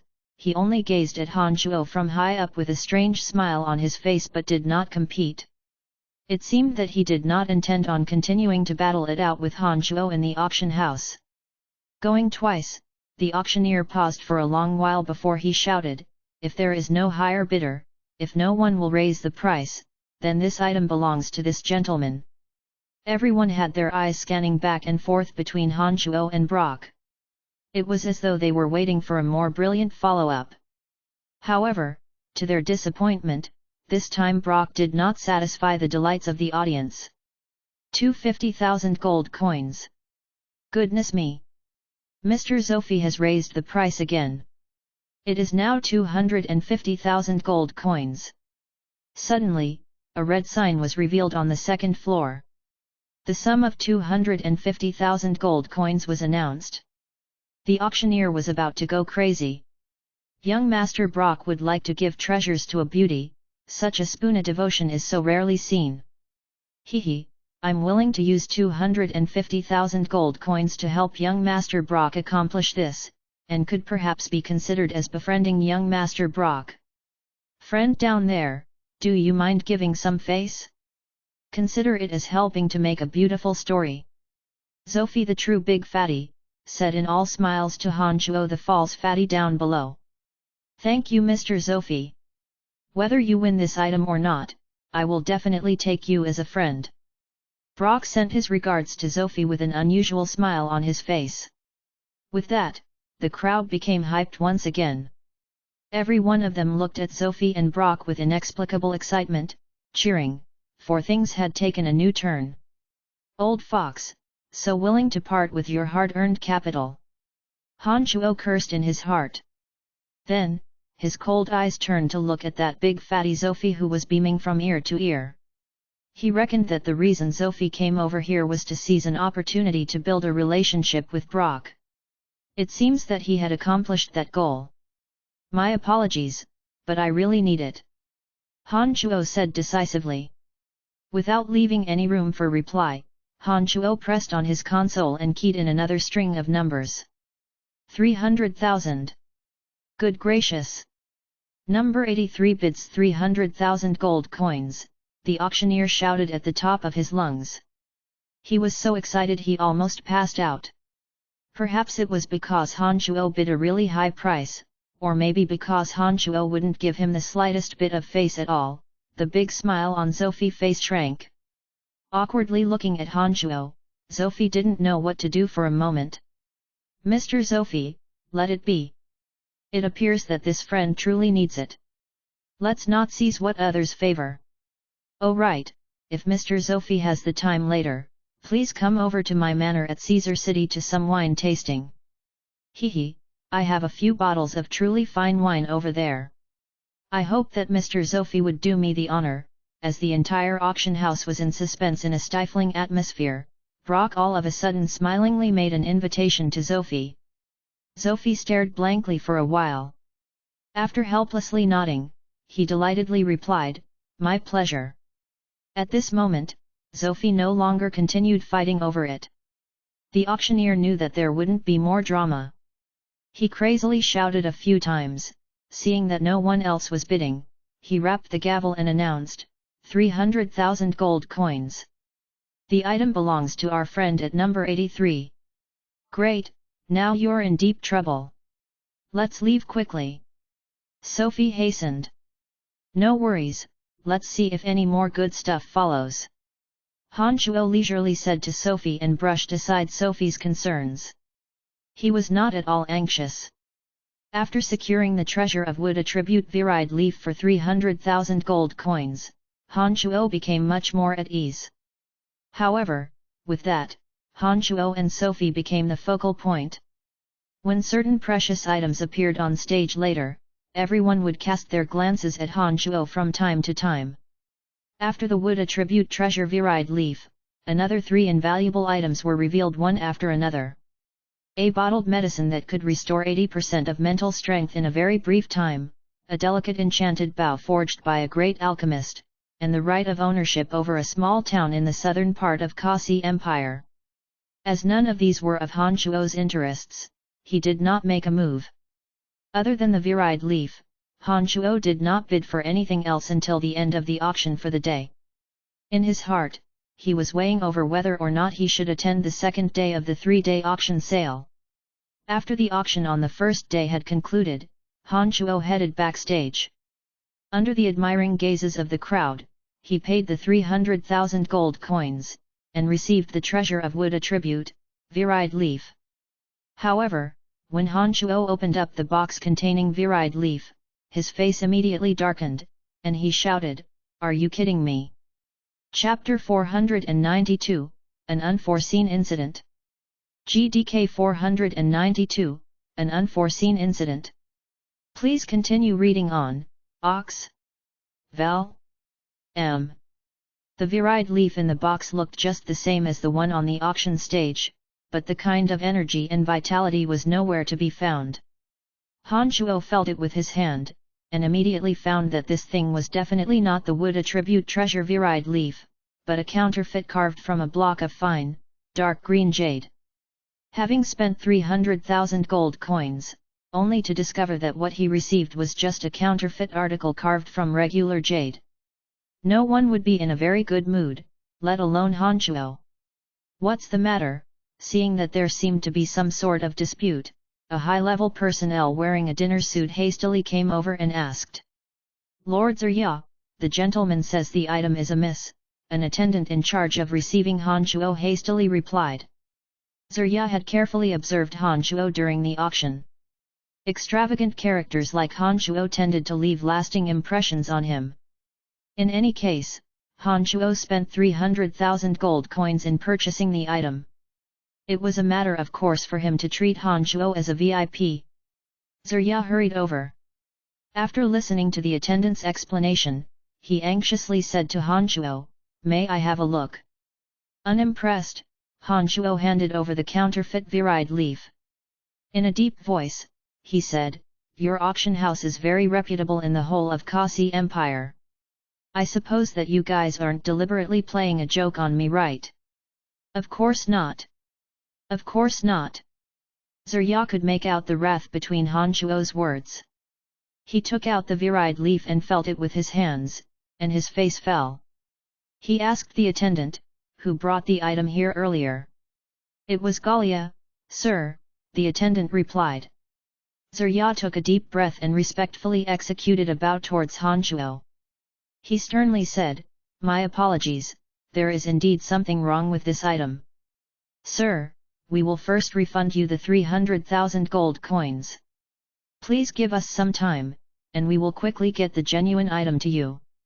Han, it probably had nothing to do with the auction house. They wouldn't purposely do such things that would damage their own reputation, whispered Sophie, who has been right beside Han Shuo. Han Shuo originally thought that the auction house was deliberately trying to dupe him. He was even prepared to give the auction house a bloodbath if they wouldn't admit to it. But now, Zurya, the person in charge, immediately acknowledged the matter while also being very friendly in attitude. Hence, Han Shuo immediately realized that there was more to the situation than met the eyes. All right then. I hope that your auction house will give me an appropriate explanation. In addition, it is I who won the item fairly and above board. I hope that you will not sell it to someone else. Han Shuo said in a deep voice as he stared coldly at Zurya. Zurya looked at Han Shuo with fear and trepidation. He could suddenly feel this unprepossessing fatty become extremely frightening all of a sudden. From Han Shuo's body, he felt killing intent that was as though material. That kind of stifling pressure petrified him, and he knew that Han Shuo was not a man to make enemies with. Zurya, being in the high position he was in, was no simple character. Just from that terrifying demeanor coming from Han Shuo he understood that he was not a force to be reckoned with. He agreed with him like a yes man as he turned over in his mind how to appropriately resolve this issue. Please leave us a contact method. Once we find the item, we will immediately look for you to make a new transaction. Zurya, who was scared witless, said respectfully after refunding 300,000 gold coins to Han Shuo. No need for that. I will be here for the next 2 days. You guys better shape up. Han Shuo coldly groaned before signaling Sophie with his eyes and striding out. Sophie caught up to Han Shuo. When they were near the exit, seeing that no one was around, Sophie conjectured, I think the problem didn't come from the auction house, it's more likely to be Brock, that two-faced guy. Suddenly, Han Shuo firmly grasped onto Sophie's small hand, and before she could react, Han Shuo abruptly increased his pace, and rapidly vanished among the streets outside the auction house as he dragged her along. Just as the duo was rapidly leaving, Sacred Knight Sulo hurriedly approached from another passageway. All he saw was Han Shuo pulling Sophie by the hand as they disappeared into the bustling streets. On the busy street lined with vendors' booths and swamped with people, Sulo soon lost track of the two. Sulo wore a gloomy face. Gazing into the crowd as the duo disappeared from his sight, he softly mumbled, "Who is this guy?" The silhouette of Han Shuo and Sophie holding hands was deeply imprinted in Sulo's heart. When he suddenly called to mind the influences of the Pillion family in Kasi Empire, Sulo had an instant headache. Shaking his head with a bitter smile on his face, he sighed, "Fifi ah Fifi, you really know how to find troubles for Dad." "Mr. Sulo, what's the matter?" As Sulo was talking to himself, Thuram, a minion of Brax, suddenly came over and asked. "No, nothing." Sulo replied succinctly. Seeing Brock walk out from behind Thuram, holding up all the treasures he gained from the auction sale with a glimmer in his eye, Sulo didn't feel the slightest bit of joy, but on the contrary, began worrying for his entire family. Sulo knew Brock even better than Sophie. Despite his rather good approval rating in Kasi Empire, his true temperament was not at all as good-natured as one could see on the outside. This person, once he had his eyes on something, would never let go. Once he settled on something, he would not stop until he got his way. As it happened, the House of Pilon was the royal family of Kasi Empire. Sulo realized that merely with him alone, he was incapable of helping Sophie find true happiness. He sighed. Sulo had decided that no matter what, he had to get Sophie and Brock together. Otherwise, it wasn't just a matter of Sulo and Sophie. Their collateral relatives would not need to bother thinking about having a foothold in Kasi Empire. Father-in-law, Fifi really is a headstrong one. She didn't even tell us where she ran to. But still, I am sure that among these things, there will be a few that Sophie will like. Brock laughed as he walked over, expressing his affection for Sophie. He must be truly in love with Fifi. Fifi ought to be even happier with him. It must be so. Sulo consoled himself before he smilingly said, "How considerate of you. I think Fifi will surely see how much you care about her. Of course, she is my fiancée. How could I not treat her well?" Brock chuckled. While Sulo and Brock were conversing, Han Shuo dragged Sophie to the middle of the unending sea of people. It was only when Han Shuo found out that Sulo had lost track of the two that he let go of Sophie's delicate hand. He then explained, "Your father was just looking for you." "Oh," Sophie replied without much thought. Although she appeared nonchalant on the surface, her eyes were somewhat flickering. Han Shuo's subconsciously rubbing his left thumb on her forefinger left her somewhat absent-minded. Han Shuo too was somewhat embarrassed. As he was about to say something, he suddenly sensed a natural aura of vitality from the southwest. Immediately, he knew that that energy must have originated from the virid leaf. He hastily said, "I have some business to take care of, wait a moment." As soon as he finished those words, Han Shuo weaved through the crowd. He followed his consciousness southwest to the virid leaf.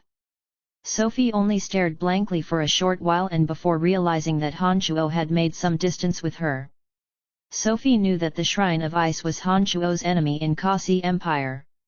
Fearing that something bad would happen to Han Shuo, she chased up to him.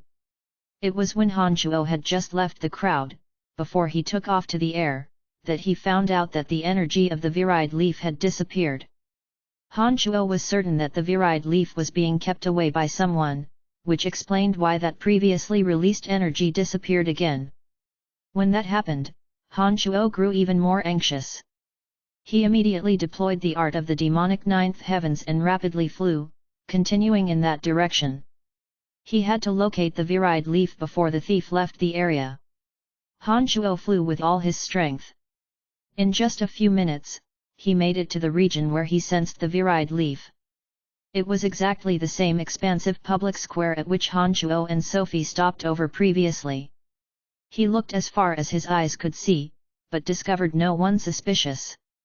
When he concentrated his attention to sense with his consciousness, he could no longer feel the energy from the virid leaf. Han Shuo glanced all around him once more as he racked his brain for another solution. Brock seemed the most obvious suspect of swapping Han Shuo's wood attribute treasure virid leaf. But of course, Sophie and that upper-class woman were not to be ruled out. Han Shuo was absolutely determined to obtain the wood attribute treasure. Unable to smoothly procure it with 300,000 gold coins, Han Shuo had started to consider other means of taking possession of it. Although Sophie was rich and overbearing, he did not hold much power within Kasi Empire. As for that upper-class woman, she didn't seem to be a particularly politically powerful character either.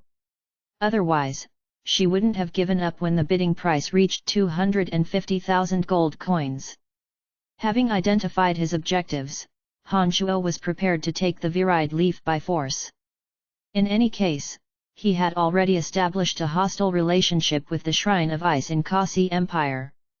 Han Shuo was not about to be heedful of someone like Brock. "Han, what's wrong?"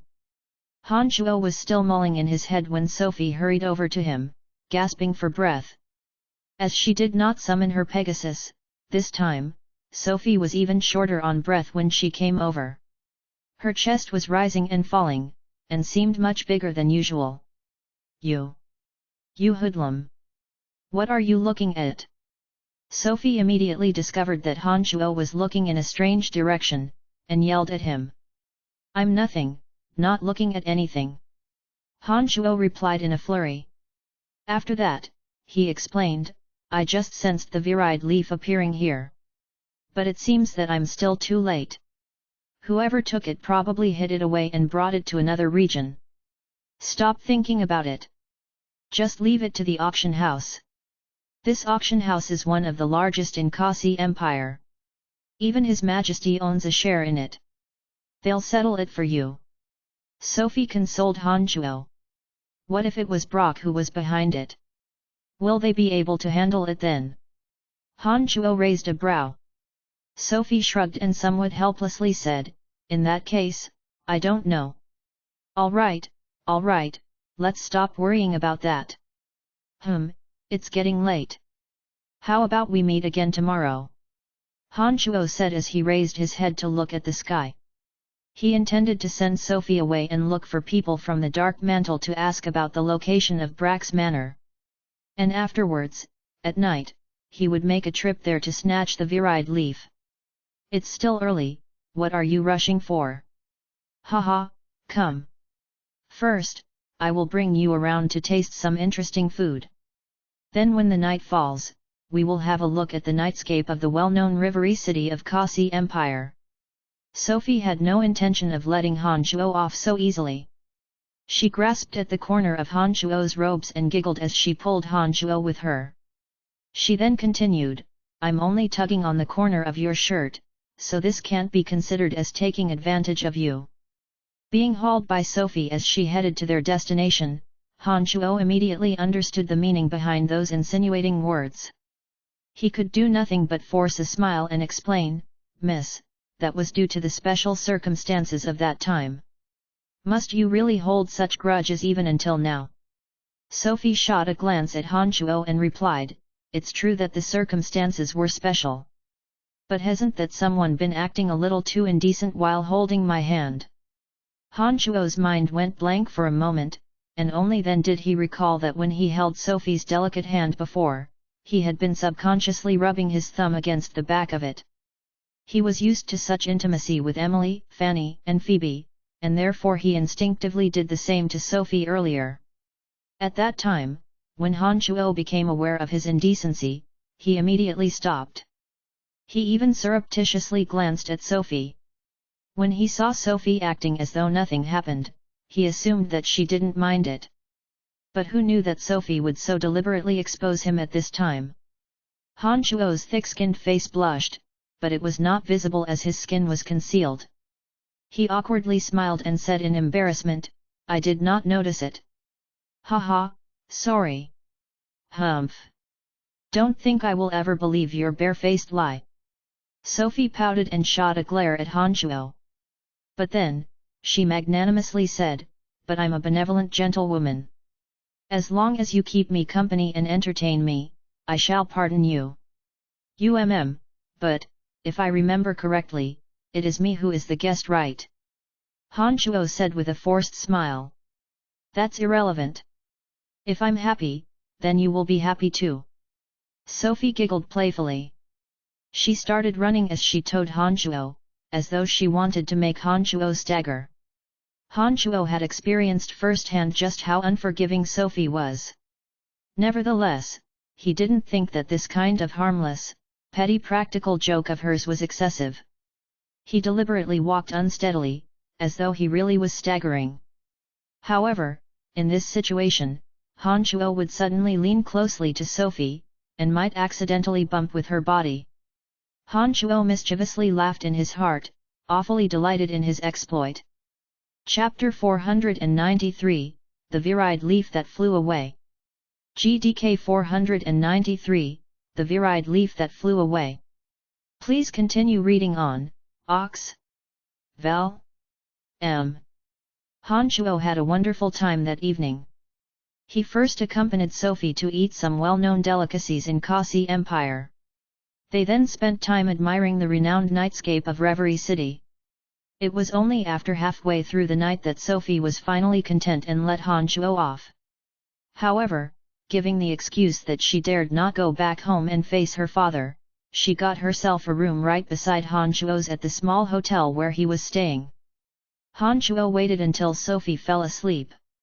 Afterwards, late in the night, he snuck out the window and headed to an operation base of Dark Mantle in Kasi Empire. Given Han Shuo's honorable status in those days, he was immediately given the most prudent treatment when he arrived at the Dark Mantle operation base. From those men there, Han Shuo soon got hold of the address of Brack's Manor in Kasi Empire, in addition to some information about the auction sale not known to anyone else. In the dead of night, after obtaining the information he needed from a Dark Mantle operation base, he silently broke into the manor in which Brock lived. He intended to look for the viride leaf there and seize it. Incidentally, that would save him 300,000 gold coins. The manor occupied a massive plot of land. Upon Han Shuo's arrival, he unfolded his consciousness, and sensed which area was most concentrated with people. After the viride leaf was kept away, it became rather challenging for Han Shuo to sense it using his consciousness. Han Shuo considered whether or not to employ certain radical measures. Against Han Shuo's expectations, when he was about to make a move and emerge from his hiding place, he suddenly spotted a few familiar faces: Great Swordmaster Gabriel and Commander Asher of the Griffin Legion. Asher was originally the city lord of Lancelot Empire's Valen City and the commander of Griffin Legion. There was a time that he enjoyed exalted prestige in the land of Lancelot Empire. But unfortunately, Asher had even greater ambitions. With Han Shuo, Lawrence, and those from the Dark Mantle working together, they found evidence in the end that he was conspiring to revolt against the Empire. With his treason exposed and failed, he had no choice but to escape Lancelot Empire. Asher had two precious sons who were once Han Shuo's greatest enemies, which in the end were killed by Han Shuo one after the other. Soon after his offsprings were all butchered, Asher was forced to the end of his rope, and had no choice but to go to Kasi Empire. Back then at the Valley of Sunshine, Gabriel once cooperated with the Rainbow Sickle mercenary band and almost injured Emily, but afterwards was seriously injured and fled. Soon after the two arrived at Kasi Empire, they managed to gang up with Bradley of Caesar City. It was no secret that Asher was indeed quite a capable person. Even in Kasi Empire, he was highly valued by the House of Pilon, and was currently prospering. Brock seemed to be holding a private banquet in his manor. It was only to be expected that Han Shuo was able to find Gabriel and Asher there. After Asher and Gabriel entered the manor, Han Shuo saw that even more big shots of Kasi Empire came arriving in their luxurious carriages one after another. That big merchant Sophie he met at the auction house was clearly one of the many invited guests. Han Shuo had long before discovered him talking with enthusiasm and wit in the house. Shockingly, even that upper-class lady that once bid and competed for the Virile Leaf was among the guests invited. She wore a splendid evening dress.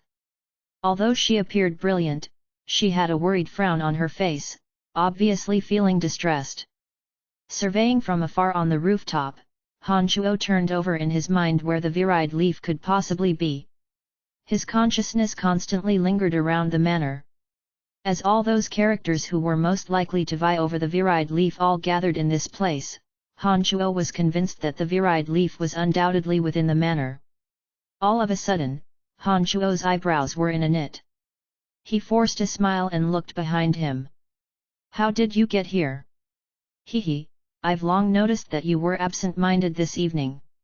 I knew you would be up to something bad tonight, so I left some scent on you, and followed the fragrance straight to you." "Humph! Thought you could shake me off?" "Not a chance," Sophie said with a complacent smile after arriving nimbly on her Pegasus. Han Shuo was dazed, but immediately came to his senses. Earlier when jesting with Sophie, he did seize the opportunity to lean closely to Sophie, therefore he got the delicate fragrance from her. Han Shuo thought that it was accidental and didn't give much thought to it. But as it turned out, it was in fact an act Sophie did on purpose. "Miss High and Mighty, if you keep following me, you will suffer bitterly sooner or later," Han Shuo said helplessly, not knowing how to treat Sophie. "I'm not concerned about it." "Why are you concerned for my sake?" Sophie said in her sweet voice.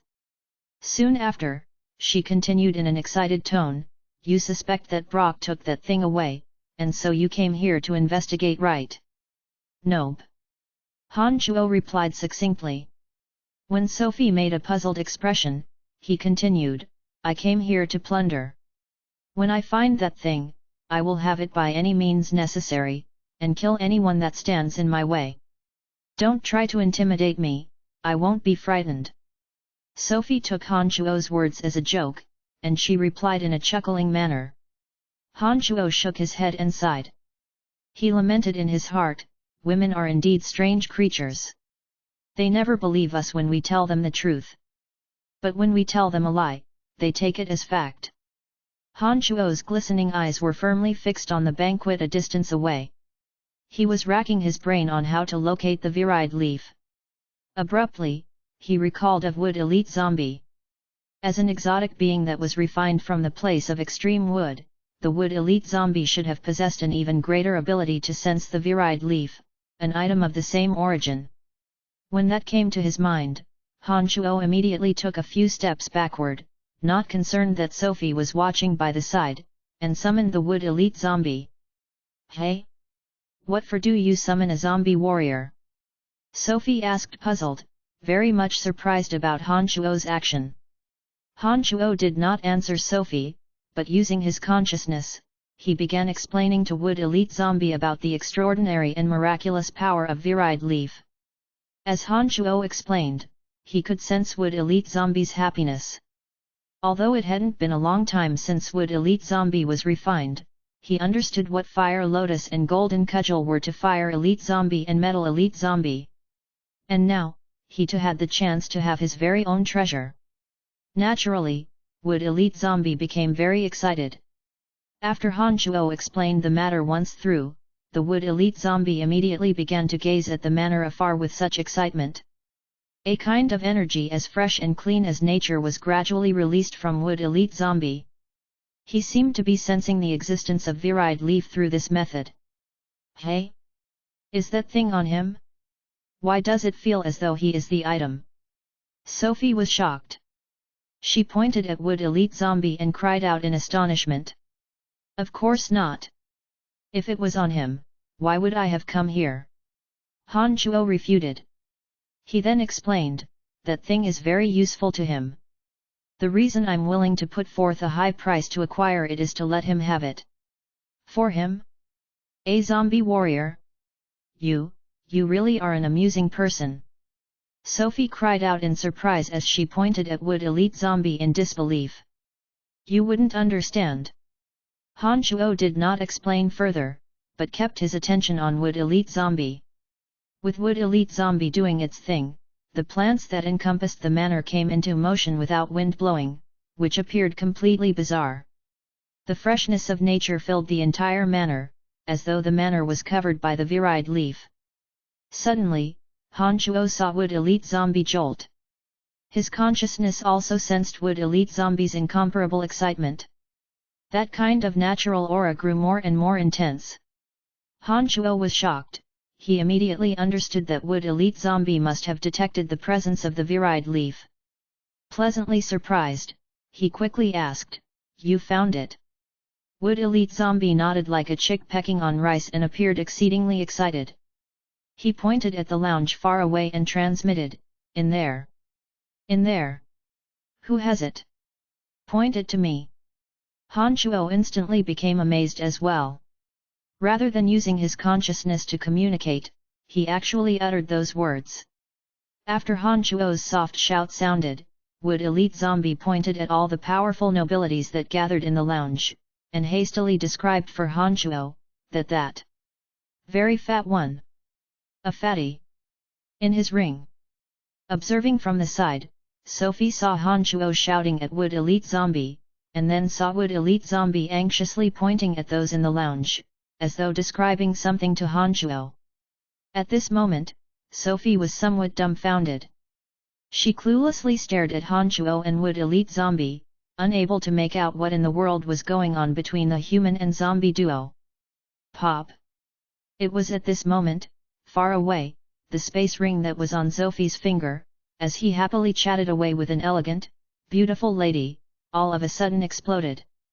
Sophie's left hand was instantly shredded into a lump of badly mangled flesh.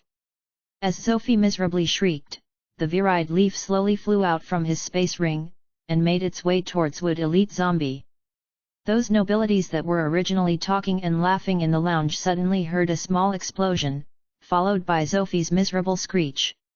Each and every one of them had their focus turned to Sophie, and they clearly saw his messed up left hand as well as that leaf-shaped Viride Leaf gradually flying out from the lounge. Everyone in the lounge was dumbfounded.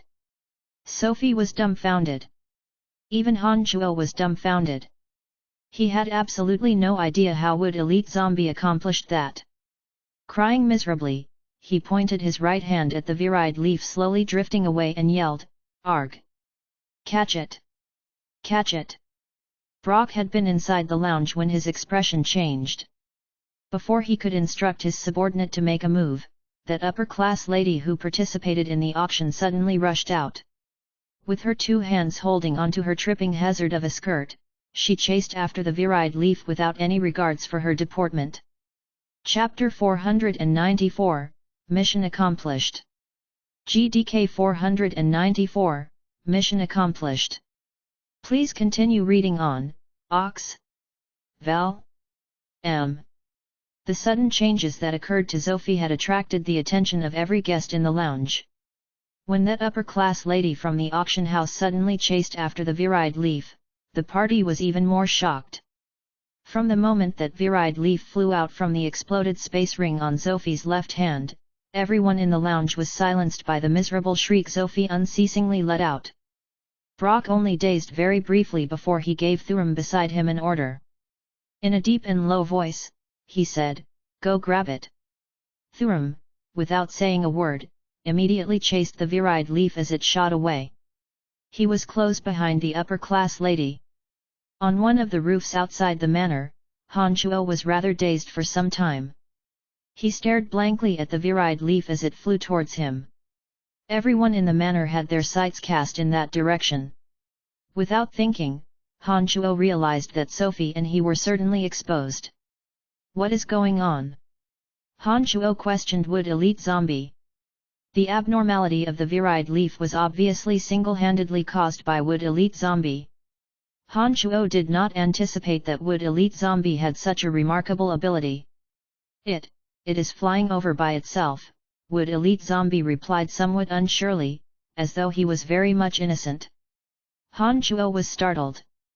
But shortly after, he recalled of the legends of the 5 elemental treasures.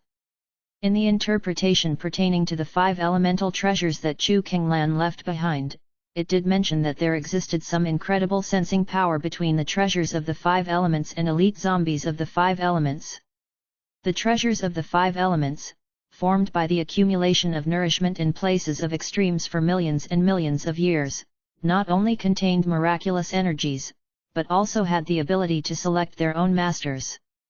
Once this wood attribute treasure, a treasure produced from the place of extreme wood, sensed the homologous aura emanating from Wood Elite Zombie, it took Wood Elite Zombie as the most suitable master for itself.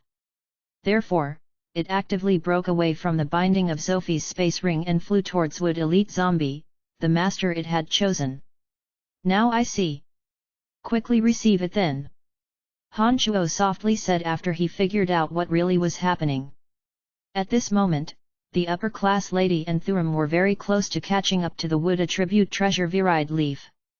Moreover, the experts stationed inside the manor noticed the hiding place of Han Chuo and Sophie, and a few of them were gaining on them. The frontmost expert had an unruffled face.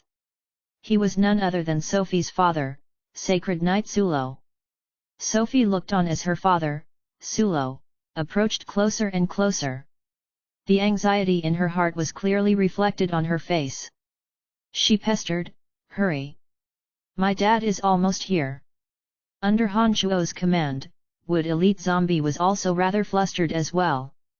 As the virile leaf had yet to acknowledge him as master, Wood Elite Zombie couldn't manipulate the virile leaf when they were separated by such a great distance. The trio could only helplessly look on as that upper-class lady and Thurum gradually pulled closer to the virile leaf. However, when the virile leaf flew near to a big tree, a most bizarre transformation took place. The virile leaf darted and astonishingly, it vanished into the big tree. By the time the upper-class lady and Thurum were finally in front of that big tree, there was not a trail of the virile leaf. Thurum was startled, with absolutely no clue what was going on. He instinctively withdrew the long sword he wore on himself. It looked as if he was planning to destroy the tree in order to dig out the virile leaf. "Stop!" At this moment, the upper-class lady reached out her hand and halted Thurum in the act. Under the astounded, puzzled gaze of Thurum, the upper-class lady quickly withdrew a staff which looked like multiple tree roots intertwined with each other, and began reciting an incantation. As the upper-class lady chanted, the big tree before her started to rustle and tremble as though it were animated. The tree branches constantly wiggled like the tentacles of an octopus. Exotic energy filled the big tree in an instant, spurring it to move. Suddenly, a cry of surprise sounded from among the crowd, "She's a druid." It was only now that those people discovered the real identity of the upper-class lady.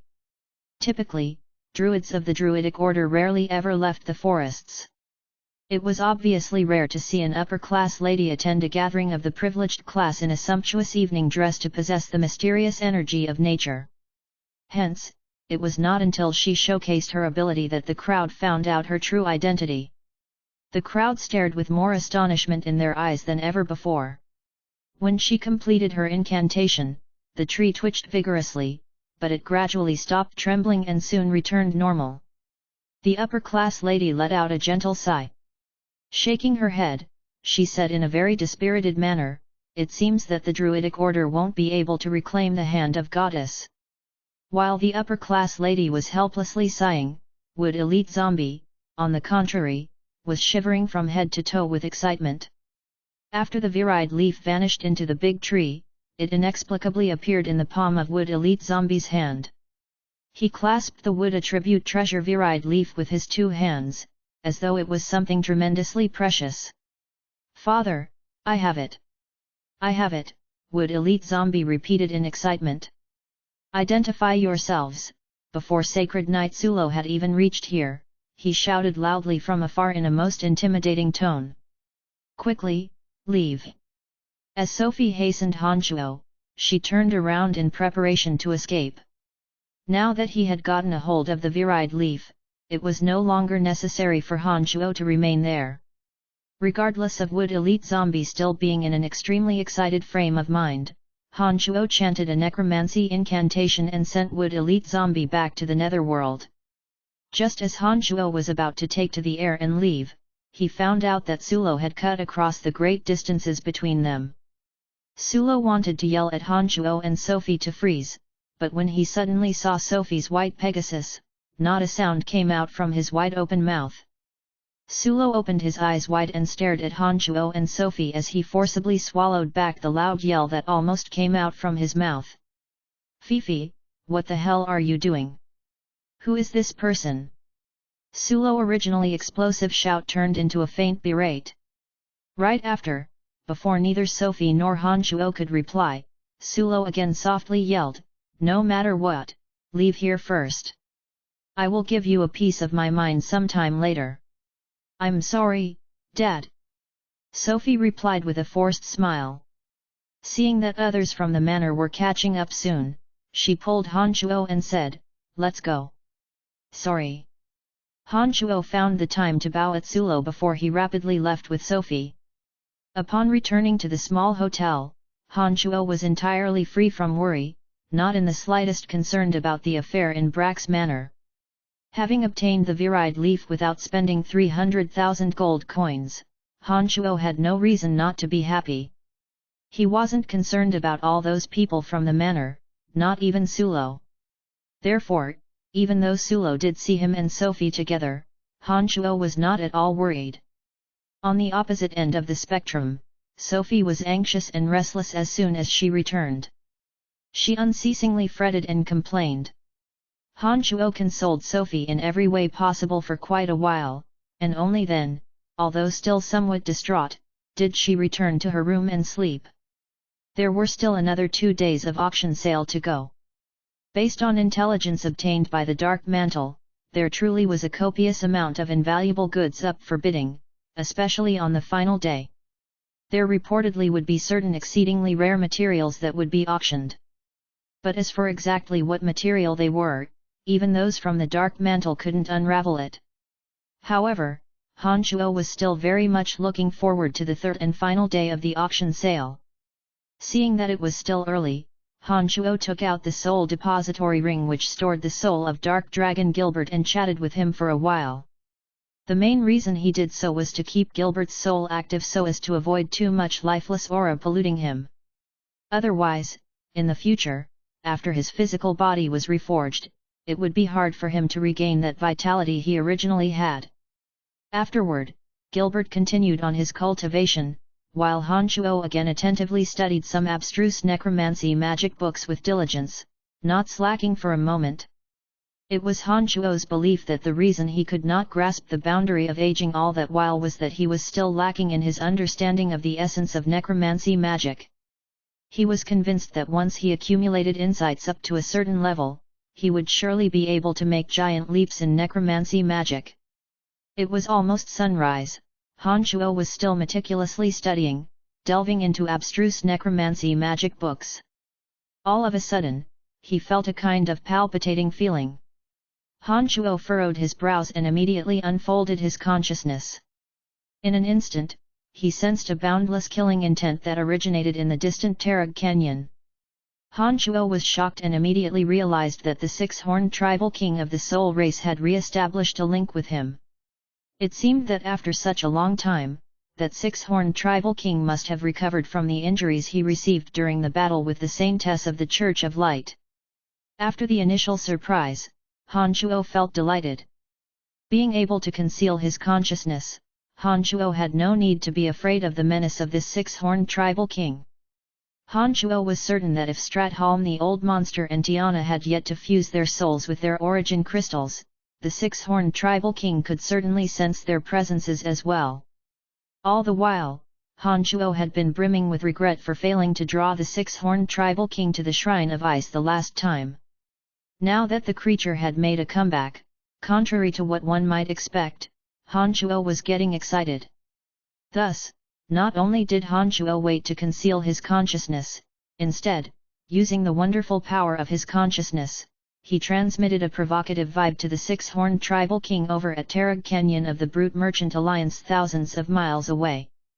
The transmission included Han Chuo's feeling of despise and disdain towards him. Sure enough, as soon as Han Chuo transmitted this provocative vibe, he could sense the fury of the six-horned tribal king. What made Han Chuo even happier was, he discovered that the six-horned tribal king was in motion, right towards where he was. Chapter 495, Brain Gorge Rakshas. GDK 495, Brain Gorge Rakshas. Please continue reading on, Ox. Val. M. On the second day, Han Chuo did not attend the auction sale. He had learned some information from the Dark Mantle beforehand and was already aware that there were no more goods on auction that would be of interest to him. Sophie came looking for Han Chuo early at dawn. When she found out that Han Chuo was not attending the auction, she yet again became exhilarated and pulled Han Chuo along for sightseeing around a couple of places of interest. This time, Sophie was finally doing the honors as a host. She took Han Chuo to visit several well-known scenic spots around Kasi Empire's Caesar City. Throughout their trip, Han Chuo was somewhat absent-minded. He could sense the six-horned tribal king of the soul race approaching. That constant killing intent originating from the six-horned tribal king assured that Han Chuo was always reminded of the threat, causing Han Chuo to find it hard to loosen up and savor the joy of sightseeing to the fullest. In the blink of an eye, another day had passed and suddenly, it was the third day. Han Chuo finally gathered enough energy to show up at the auction house. Very soon after Han Chuo arrived, the same person in charge, Zerya, very promptly appeared at Han Chuo's side, perhaps due to the experience the day prior. In a most apologetic manner he said, "I am truly sorry, we have yet to locate the item for the moment. Please give us some time." With Virid leaf secretly in his possession, Han Chuo nodded and magnanimously replied, "Fine. Thank you. We will certainly do our best to locate the item as soon as possible." Zerya appeared completely embarrassed. He beckoned at a server and instructed, "Treat our distinguished guest well." Having made the impressive feat of bidding 300,000 gold coins at the auction 2 days prior, people unquestionably saw Han Chuo in a new light. When the auction began, Han Chuo stopped talking. He unfurled his consciousness and first made a round of inspection of all those inside the auction house before he turned his attention to the items put up for auction. "Sir, may I have the seat beside you?" At this moment, that upper-class lady who had been at Brack's dinner party suddenly walked to Han Chuo before she gracefully asked with her eyes fixed on him. "Oh, of course." Han Chuo shot a glance at her and gave a perfunctory reply. In his heart, however, he was somewhat surprised, not knowing what was this woman's intention was in coming over to him. At Brack's party the night before, Han Chuo learned that she was a druid. In Kasi Empire, the Shrine of Ice reigned supreme. It was awfully rare for any other religions to make appearances, even more so for those of the Druidic order. Han Chuo previously had dealings with great Druid Caspian of the Druidic order. He knew that the doctrine of the Druidic order was towards a natural and harmonious life. Among them, those truly great Druids rarely ever showed up in bustling human societies. Even for those who proselytize the teachings of the Druidic order in human societies, they would do so in regions where the plants grew lush. Han Chuo rarely, if ever, met a Druid like her who came and went about in the high society. On the night before, this lady referred to wood attribute treasure virid leaf as hand of goddess.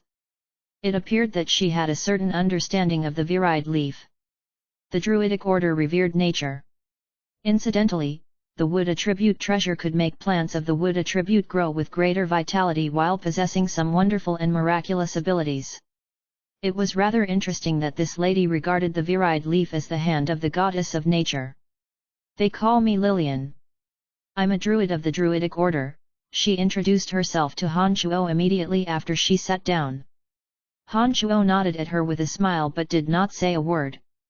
There certainly must have been a reason that this woman came over. Based on Han Chuo's observation, the matter she wanted to talk about must have had something to do with the virid leaf. I hope that you can sell the hand of goddess to me. The hand of goddess belongs with our Druidic order.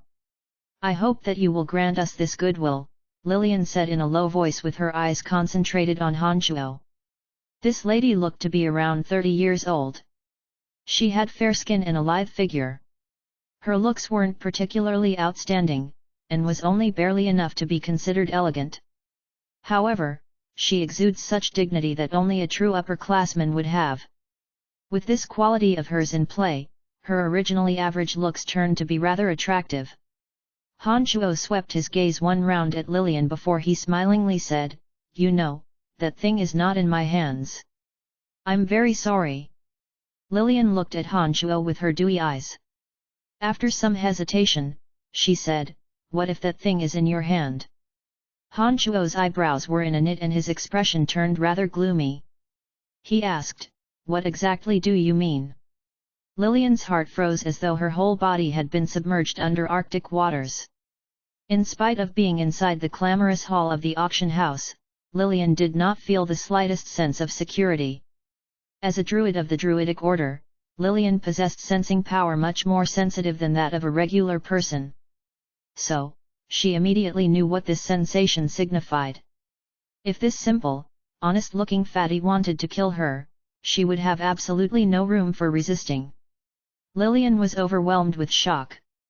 She clarified, "What I meant was, in the case that the auction house found our Druidic order's hand of goddess for you, would you please resell it to us? We are willing to acquire it for an even higher price." At this moment, Sophie, who was sitting beside Han Chuo, yanked the corner of his shirt. It seemed that Sophie too had sensed the killing intent coming from Han Chuo, and therefore reminded Han Chuo of the current settings. The cold gloom on his face was shed and replaced with an ordinary smile. He laughed and said, "Ah. So that's the case. Let's talk about this later when the time comes. Perhaps when the auction house finds the item for me." 2 days prior, this lady appeared as though she was rather lacking in money. Who could have anticipated that after just such a short while, she would actually be willing to offer a higher price to purchase the item? This lady ought to have raised enough funds, otherwise, she definitely wouldn't have said so. "Sir, that item is very important to our Druidic order. If you are willing to resell it to us, our Druidic order will be most grateful," Lillian continued while looking at Han Chuo somewhat pleadingly after she made out the dismissive expression on Han Chuo's face. "I don't expect to ever obtain the item myself. If you have time on your hand, you're better off getting in touch with the auction house. Perhaps they have another one for sale. Who knows?" Han Chuo was absolutely not about pass the virid leaf to another person. It was insurmountably beneficial to Wood Elite Zombie. Moreover, Han Shuo depended on Wood Elite Zombie to unleash the full might of the Penta-Elemental Undead formation. Staring at Han Shuo, Lillian opened her mouth and was about to say something, but hesitated. Perhaps it was because she recalled the frightening killing intent Han Shuo displayed just before, she did not continue her speech. Han Shuo didn't know why, but when he looked at Lillian's hesitative expression, in his heart, he would indistinctly feel as if she actually knew that the virile leaf was in his possession. This feeling was completely baffling. Han Shuo gave a couple of glances and carefully observed her. From her adamant eyes, he seemed to realize something. How did she know? No way. Han Shuo was baffled. He hesitated for a while before trying to probe her. How many gold coins can you put forth? Immediately after Han Shuo uttered those words, Lillian was pleasantly surprised and said, "You are willing to sell it to us." This led Lillian to be unequivocally convinced that Han Shuo was in possession of the item. It was only so that she had reacted this way.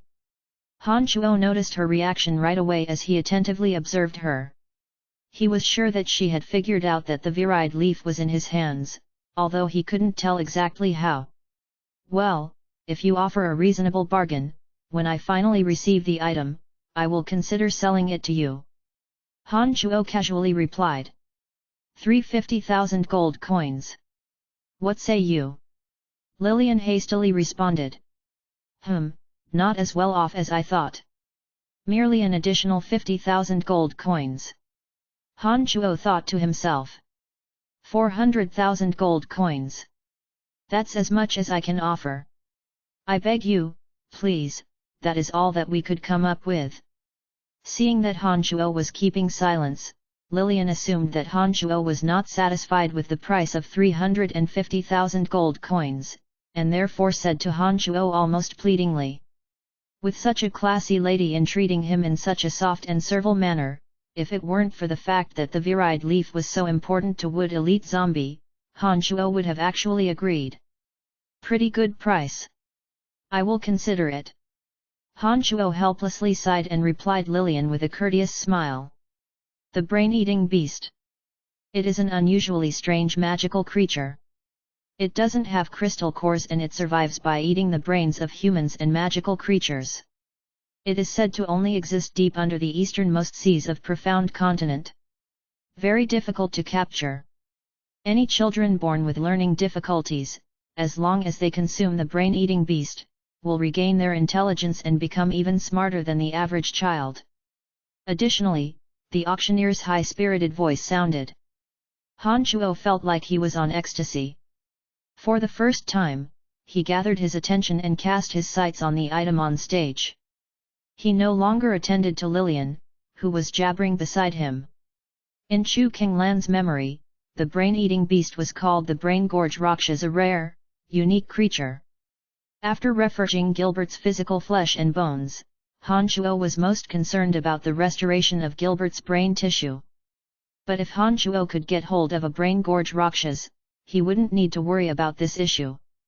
So long as he managed to resolve this final significant hurdle, and after collecting some more materials, Han Shuo could practically get down to reconstruct Gilbert a new physical body right away. Thus, just like the wood attribute treasure virile leaf, Han Shuo was determined to win home the Brain Gorge Rakshas. Chapter 496, Not Your Goddamn Business. GDK 496, Not Your Goddamn Business. Please continue reading on, Ox. Val. M. The Brain Gorge Rakshas was a type of soft-bodied ocean creature that survived by feeding on the brains of humans and beasts. They gained access to the brain by boring through the eyes, nostrils, or ears of their prey. They would only appear in the deepest parts of the seas.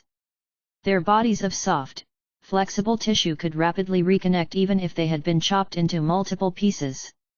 Besides setting it ablaze in a raging fire, most attacks hardly had any effect on them. As they lived in the depths of the ocean, it was not an easy task for an average person to injure them through arson. To Han Shuo's knowledge, this rare creature known as the Brain Gorge Rakshas was of all sorts of uses. If used as medicine, it could be refined into a cognitive-enhancing pill, severed limbs could be rejoined if applied externally. What's more, by utilizing demonic arts with a few special materials, it could even be refined into a demonic weapon which could shatter the brain of any creature with just sound waves. Of course, its most wondrous use is its ability to restore the brain power of humans and beasts. Han Chuo suspected that the brain gorge Raksha's consumption of the brains of other creatures granted their flesh wonderful healing property for the human brain. For a demonic art practitioner like Han Chuo, by making use of the amazing properties of a brain gorge Raksha's body, Han Chuo could entirely construct himself a brain that was a carbon copy of his own. With that, even if his head were shattered during certain great battles, as long as his consciousness was not scattered, he could use the brain refined from brain gorge Rakshas to take the place, and still live free and unfettered as before. In his undertaking of reconstructing Gilbert a new physical body, Han Chuo had the most headache when it came to reforging the brain. Brain gorge Rakshas were classified as those kinds of rare, precious creatures that one could only come across in some fortuitous encounter. Han Chuo had never expected to ever obtain a brain gorge Rakshas. In fact, he even planned to use other material in its place for structuring Gilbert's new brain. To his surprise, he managed to see such a precious good at the auction sale. It was for all these reasons that when the auctioneer screeched as he explained the wonderful uses of the brain gorge Rakshas that Han Chuo was so excited and no longer cared about Lillian's insistence for the virile leaf. Brain-eating beast. Starting price 10,000 gold coins. May the highest bidder win. After a round of shouting, the auctioneer announced the beginning bid in a manner which stoked the audience. There truly were quite a number of people interested in the item. Right after the auctioneer's shriek fell, from the second and third floors, rows of eye-catching red lights lit up as people triggered their bidding devices as though their lives depended on it.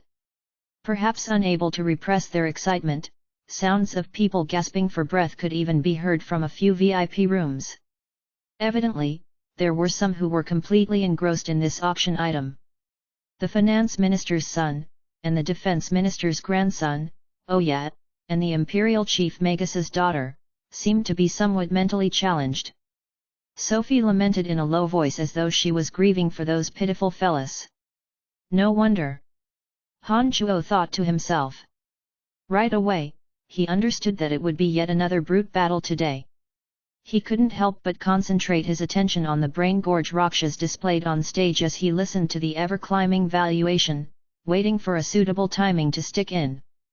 All of a sudden, Han Chuo had a feeling in his gut that something was amiss. This sensation had not originated from the gradually approaching six-horned tribal king of the soul race. Han Chuo carefully sensed for a moment, and suddenly realized that unconsciously, the temperature of the entire auction house had slowly decreased by a few degrees.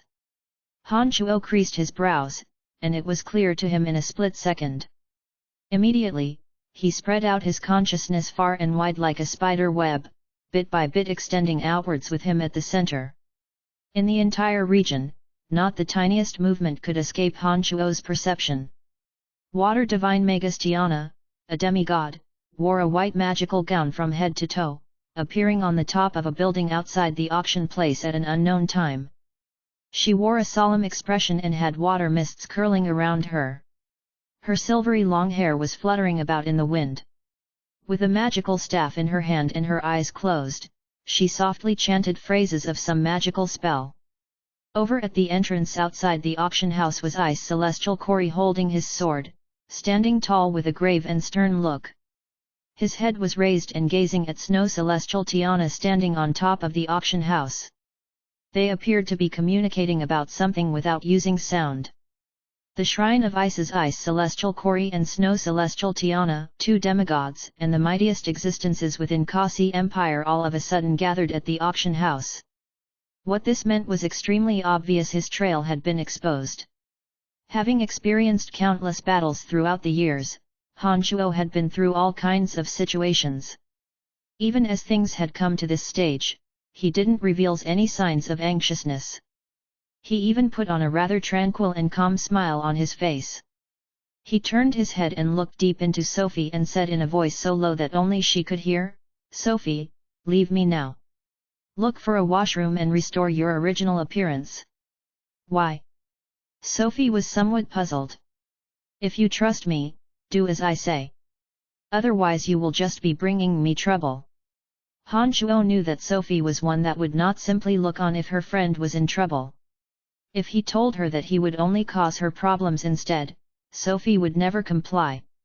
However, Han Shuo had underestimated Sophie's intelligence. Is your enemy here? She only stared blankly for a short while before she realized what was going on and began to scout in all directions, as though she were trying to help Han Shuo ferret out his enemies. Sighing to himself, Han Shuo realized that if he didn't employ some radical means, it wouldn't be easy to make Sophie leave. While the audience was still persistently and extravagantly bidding up the price of the brain gorge rakshas, Han Shuo, who had been silently sitting all the while, suddenly rose to his feet. Hey! Friend over at number 83, you have yet to show your hand today. Haha, are you going to make a move now?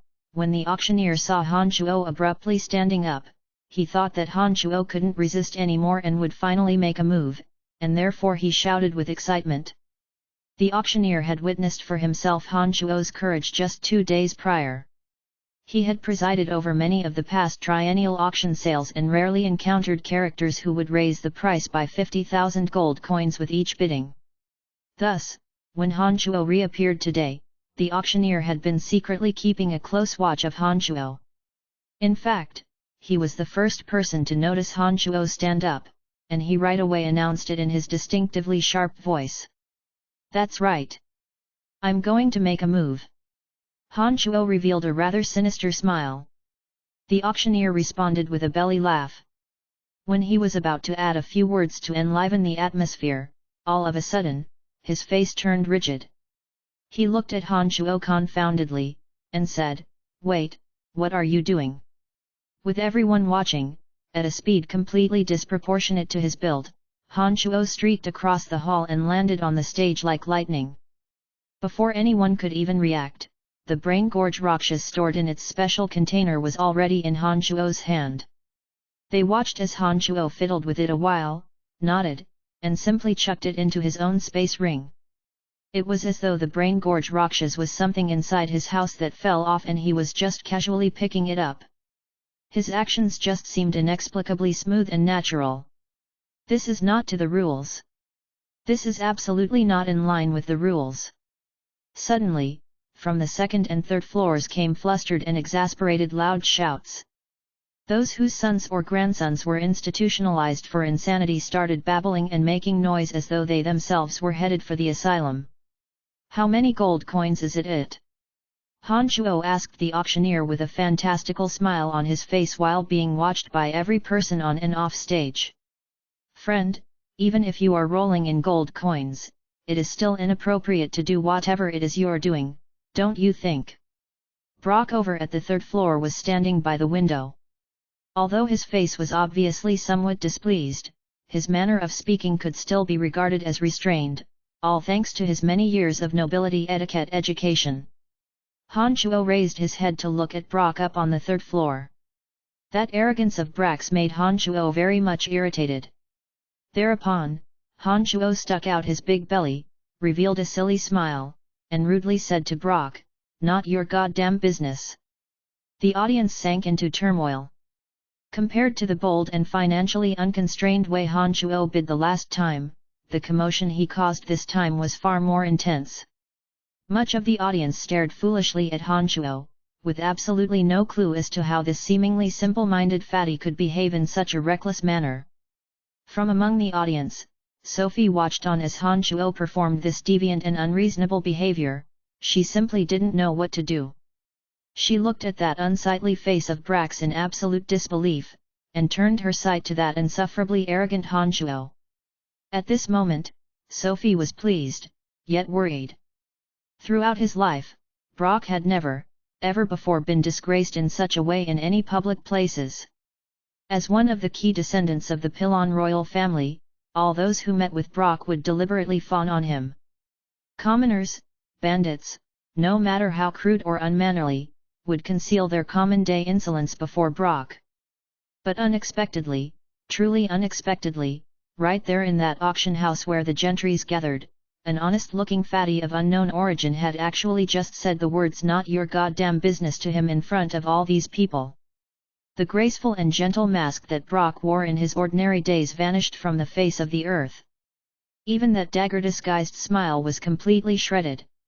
In an ashen face, he pointed at Han Chuo and said in a somewhat trembling voice, What did you say?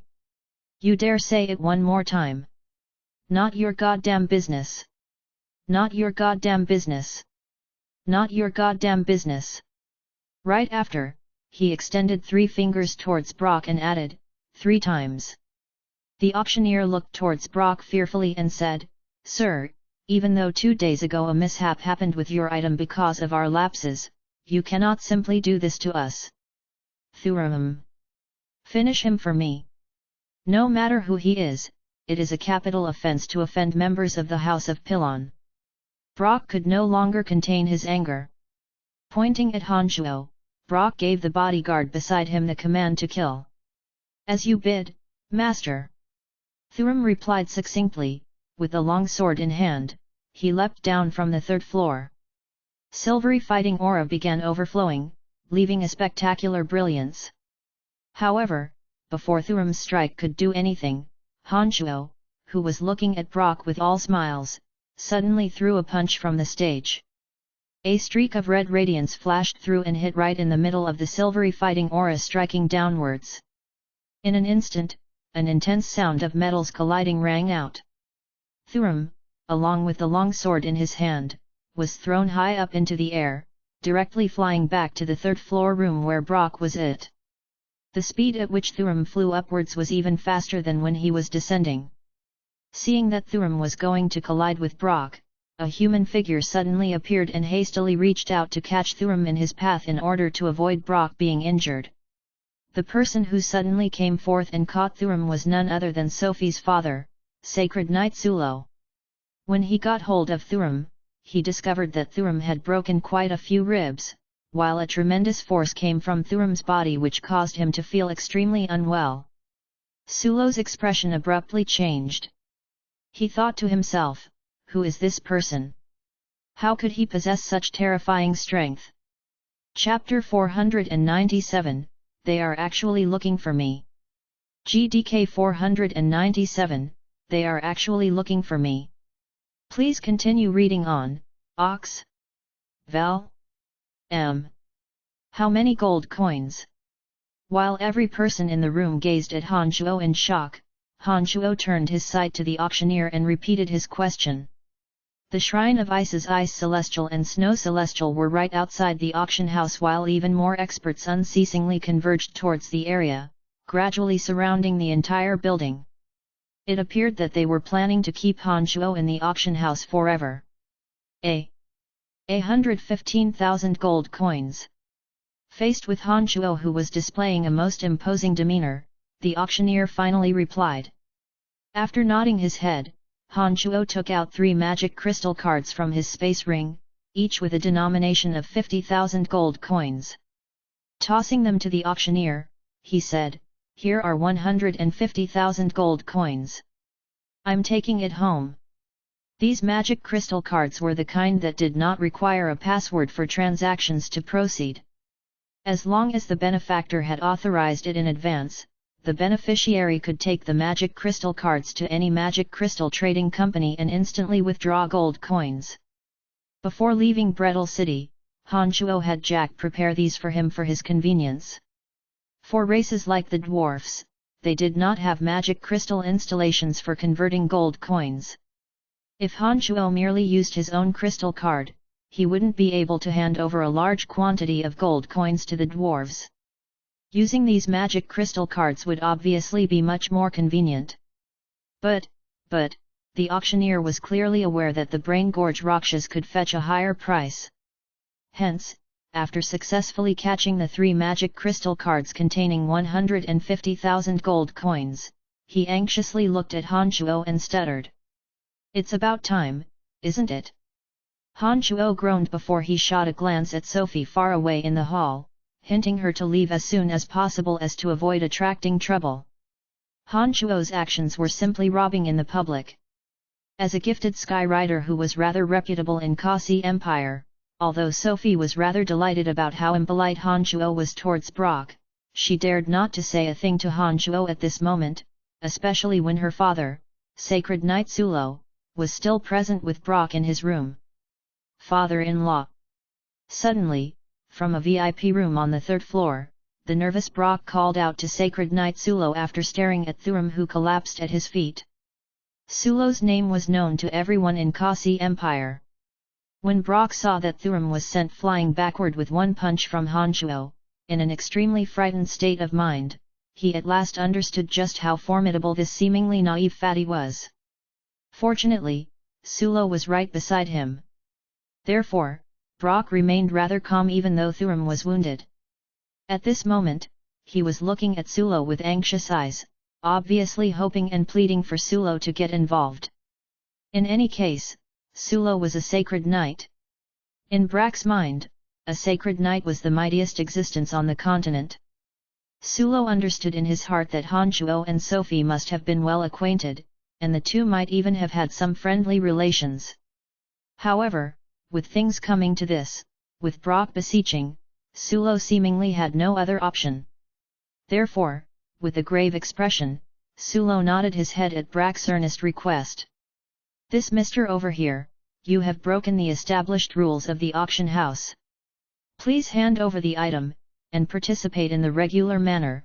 Standing by the window, Sulo said with a solemn face while looking at Han Chuo. Inside the auction hall, those gentries who had been stunned by Han Chuo's actions suddenly came to their senses. Some among them had previously met Sacred Knight Sulo. Now when Sacred Knight Sulo's voice sounded, every single member of the audience became even more amazed and began making a racket in their discussions. Had it been a large-scale battle, those cowards would have immediately fled the battleground.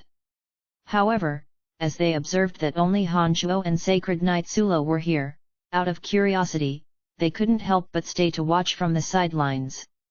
"Sir, what do you mean by this?" Zerya, the person in charge, led a group of servers and appeared out of nowhere. Zerya had a rather unsightly look as he asked Han Chuo while repressing the rage in his heart. Originally, Zerya still harbored regret towards Han Chuo. However, when he saw Han Chuo's reckless and outrageous actions from backstage, he was furious. This auction sale in Kasi Empire, which was held every 3 years, had never before borne witness to such an incident. No matter how much someone wanted an item, they would, at most, covertly set about obtaining it using their powers after the auction sale was over. But as for Han Chuo's actions of snatching the item in the auction hall right before the crowd, that had never ever happened before. The situation was clear: Han Chuo had obtained the hostility of every person. "My apologies. Actually, truth be told, I wished to participate and compete in accordance with the rules as well. However, due to some special circumstances, I really had no choice but to do this," Han Chuo said as he shrugged at Zerya. Sensing that certain experts from the Shrine of Ice were approaching, Han Chuo yet again signaled Sophie with his eyes and intended to burst through a door and leave at once. Swoosh! All of a sudden, Sacred Knight Sulo leaped downwards, falling right for Han Chuo. Sulo did not withdraw a weapon, and yet, an extremely ferocious demeanor was automatically discharged from his body. In midair, Sulo extended his 2 hands, golden fighting aura as bright as the sun blossomed from his palms. "No!" Sophie suddenly yelled from among the audience. Han Chuo noticed Sophie's yell and that Sulo's attack was not meant to be lethal. Han Chuo creased his brows and shot a glance at Sophie before he abruptly retreated. He did not bother about Sulo's offense but headed straight for the door. The last time they met outside of Brock's manor, Sulo did not engage Han Chuo because of Sophie. Although this time Sulo did take up arms against Han Chuo as he had to give Brock face, the attack he made obviously was not intended to kill.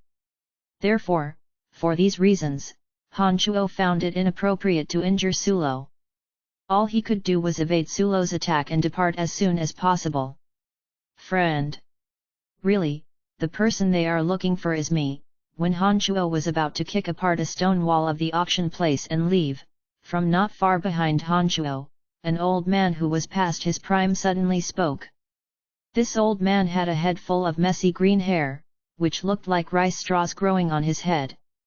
From his appearance, he ought to have lived for a long, long time, evident from the deep traces time had left on his face. Right when Han Chuo first stepped into the auction house, he surveyed once through each and every person in there, which of course, included this old man.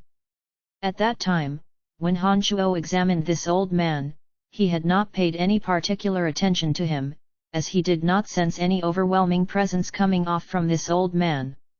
However, right when Han Chuo was about to make an escape before those from the Shrine of Ice completely deployed their forces all around, Han Chuo felt an exotic sensation, as though the gay wind of spring blew over him when this old man talked.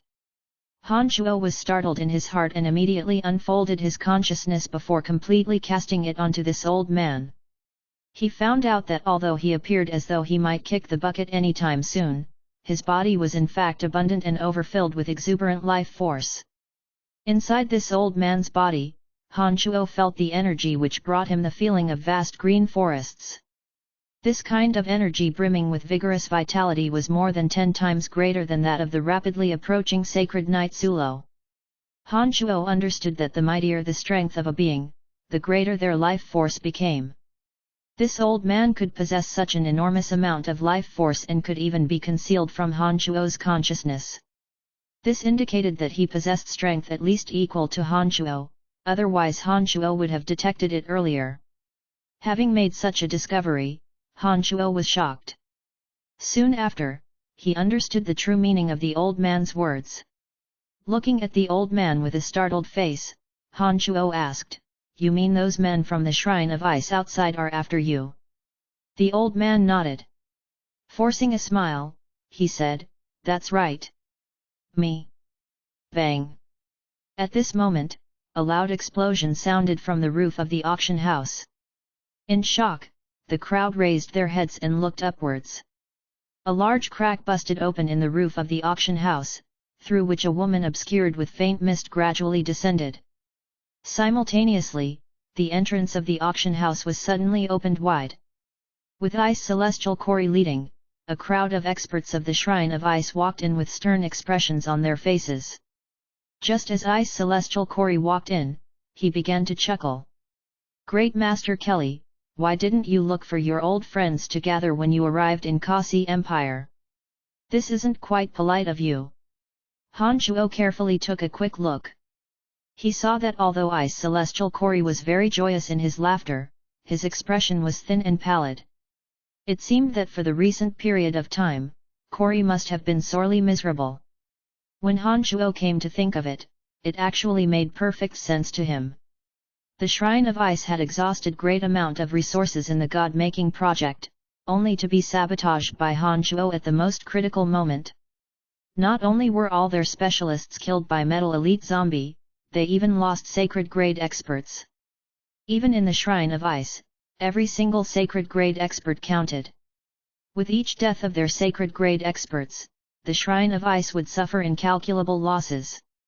As the highest leader of the Shrine of Ice, not only had Ice Celestial Kori not witnessed the shrine increase in strength during his reign, but on the contrary, he saw it weaken bit by bit under his leadership. It would be strange to be able to feel happy. Indeed. They aren't after me at all.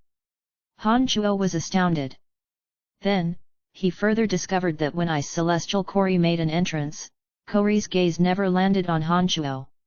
It appeared that after changing his looks and before he made an attack, Ice Celestial Kori actually couldn't recognize Han Chuo.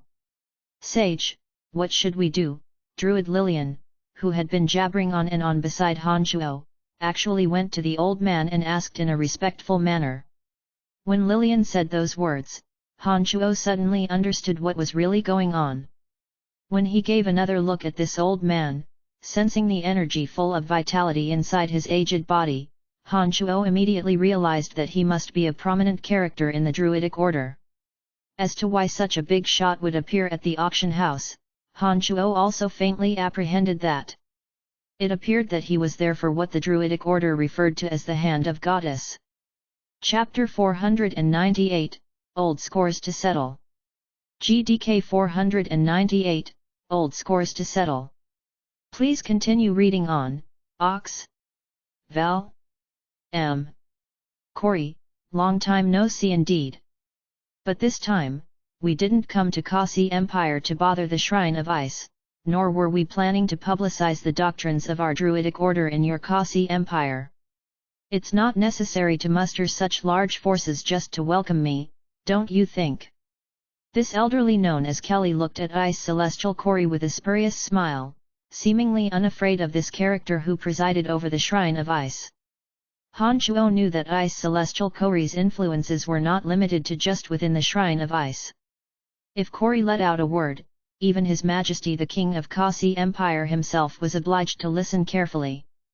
That was because Ice Celestial Corey was precisely the oldest progenitor of the Pilon royal family. For so many years, the House of Pilon retained their firm grasp of authority over Kasi Empire. Any rebellion within Kasi Empire could be instantly quelled whenever there was one. The reason for this was directly connected with Ice Celestial Corey. Even the incumbent His Majesty the King of Kasi Empire was well aware of the significance of Ice Celestial Corey to their House of Pilon as well as their Kasi Empire. Oh well, you can't blame me for that. You wouldn't easily leave the Druidic Order headquarters, but all of a sudden you've stepped into the soil of our Kasi Empire. It is unavoidable that I would assume you intend to take revenge on us. Corey displayed the proper respect towards Kelly in their discourse. Although Corey had an ostensible motive to kill, he nevertheless remained courteous on the surface. The Shrine of Ice possessed absolute autonomy within Kasi Empire. Ever since the establishment of Kasi Empire, the Shrine of Ice took the position of the state religion of the empire. For many years, the Shrine of Ice had taken advantage of their unsurpassed influence in Kasi Empire and destroyed all other religious organizations with conflicting interest to its own. The Druidic Order, as a religious organization whose influences could be found throughout the profound continent, was among those who suffered a catastrophic blow within Kasi Empire. Even until this day, there was not a single shrine of the Druidic Order within the land of Kasi Empire. All the more, followers of the Druidic Order rarely ever appeared in Kasi Empire. These extremist practices of the Shrine of Ice had once greatly enraged mighty experts of the Druidic Order who had always been aloof from worldly affairs. Infuriated, they seemed to have fought against the Shrine of Ice in the dark. Han Chuo wasn't clear about the particulars of the struggle, although he did learn from a certain record in the Dark Mantle that the Druidic Order had the upper hand for a short period of time. However, as the elder of the Pilon royal family, Ice Celestial Corey had the backing of the entire Kasi Empire. The Druidic Order was without a doubt no match for the Shrine of Ice in the long run when the fight took place within Kasi Empire. Although the Druidic Order was once briefly on the winning side of the fight, in the end, their influences were driven out from Kasi Empire completely. Just from the fact that one could, at that point, find not a single church of the Druidic Order within Kasi Empire, one could clearly tell that the two religious organizations were having clashings and as incompatible as fire and water. Ice Celestial Corey obviously had to rush over when he caught wind of the arrival of Kelly, a character from the Druidic Order who possessed at least demigod strength. All of a sudden, Snow Celestial Tiana, who had remained stationary on the rooftop of the auction house, announced with her tender voice, "Citizens of Kasi Empire, please evacuate from the auction house immediately. Auction items and programs remaining for today may carry on another day." The clamor inside the auction house suddenly hushed following the appearance of those from the Shrine of Ice. When they subsequently heard Corey's words, they managed to put the clues together and gradually realized what was going on. At the sound of Tiana's alert, each and every one these people wore terrified looks on their faces, immediately leaving the auction house without saying a word. Certain truly influential officials and big shots in Kasi Empire were very much aware of who was actually behind these fanatical devotees of the Shrine of Ice. They obviously wouldn't dare offend this most enormous institution in Kasi Empire. Those lesser nobilities, although they were not aware of Ice Celestial Corey's identity, they nevertheless dared not to offend the Shrine of Ice in the slightest, and hence obediently followed the instructions and left. Besides, the circumstances in the auction house had completely changed in those few short moments prior. The battle had earlier been between just Han Shuo and Sacred Knight Sulo, and Han Shuo had yet to really make a lethal strike. Wanting to see more, spectators merely remained in their seats. The moment these feverish disciples of the Shrine of Ice showed up, they realized that things were not as simple as they had guessed.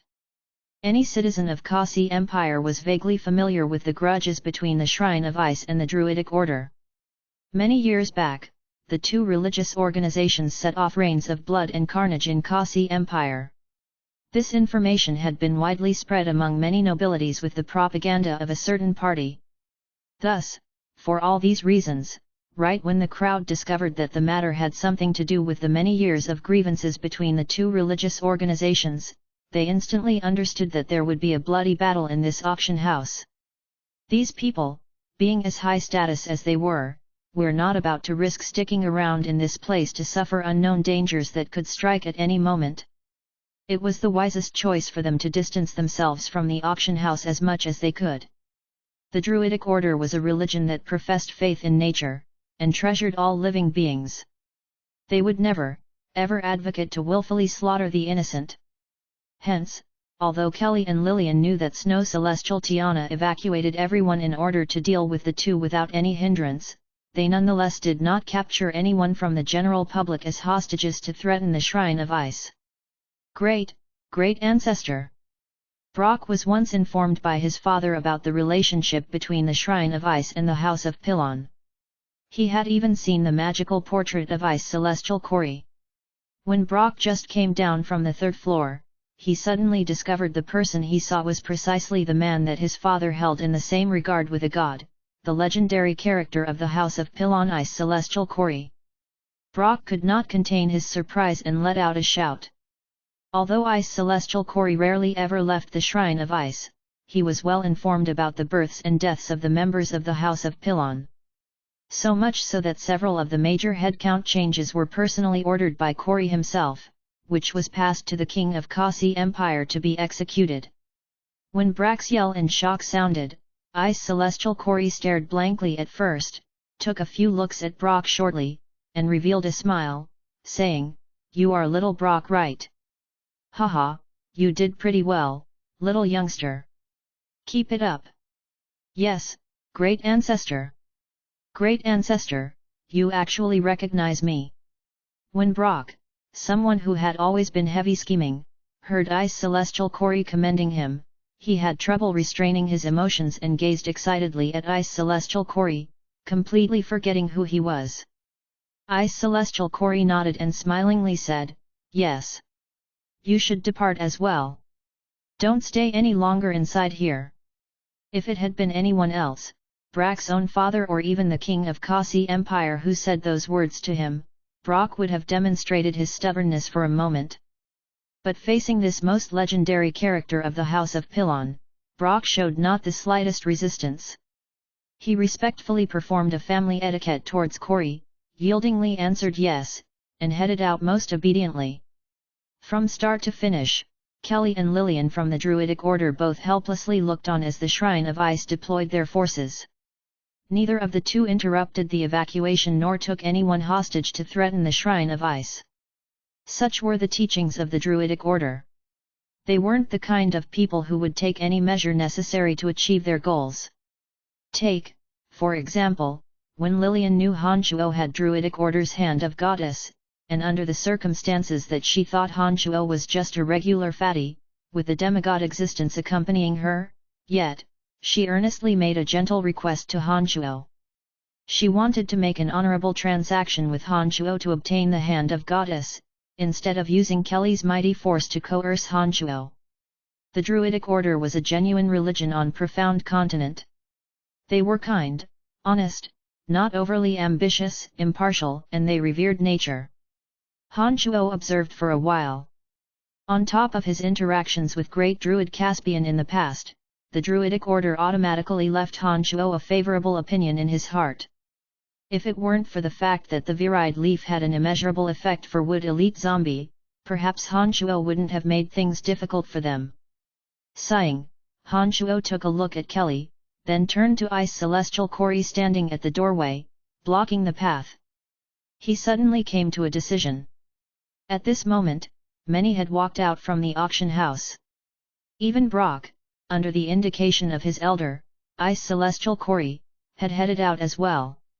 When Sacred Knight Sulo discovered Ice Celestial Cory's arrival, he made his salutations towards Cory from a distance. Soon after, when no one was watching, he signaled to Sophie, who was in disguise. That resoluteness in his ferocious gaze meant that he would not tolerate Sophie's non-compliance. Sophie, having received Sulo's meaningful glances, understood that her father was truly enraged this time. She was well versed with her father's temperament and knew that if she were to not obey Sulo's instructions in such circumstances, she would face grave consequences. Therefore, when the crowd started rushing outside, Sophie covertly signaled Hanchuo with her eyes. Afterwards, regardless of whether Hanchuo did receive her message or not, she sighed before squeezing through the crowd and headed out. Needless to say, Hanchuo saw Sophie's meaningful glances. Yet, his head was lowered with not a word or movement. For fear that Ice Celestial Cory would discover him, an enemy of even greater enmity than the Druidic Order, Hanchuo had, beforehand, concealed the enormous energy of his consciousness and very carefully hidden away the energy emanating from his being. Having made up his mind, Hanchuo no longer remained on the same ground. While no one was paying attention to him, he put on a rather panicky expression and slowly paced outside like any other person. That incomparably ferocious demeanor and that unreasonable, tyrannical appearance of his, all of a sudden vanished.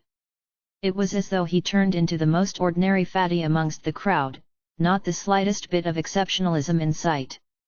When Hanchuo blended himself in among the crowd, walking outside in a seemingly cowardly fashion, Lillian the female druid revealed a trace of disdain as she gazed at Hanchuo's figure from the back. She thought to herself, how could such a bossy and domineering character turn out to be such a coward when faced with the Shrine of Ice? Kelly, however, who had been paying attention to Hanchuo all along, at first revealed a flabbergasted expression when he saw Hanchuo become so timid.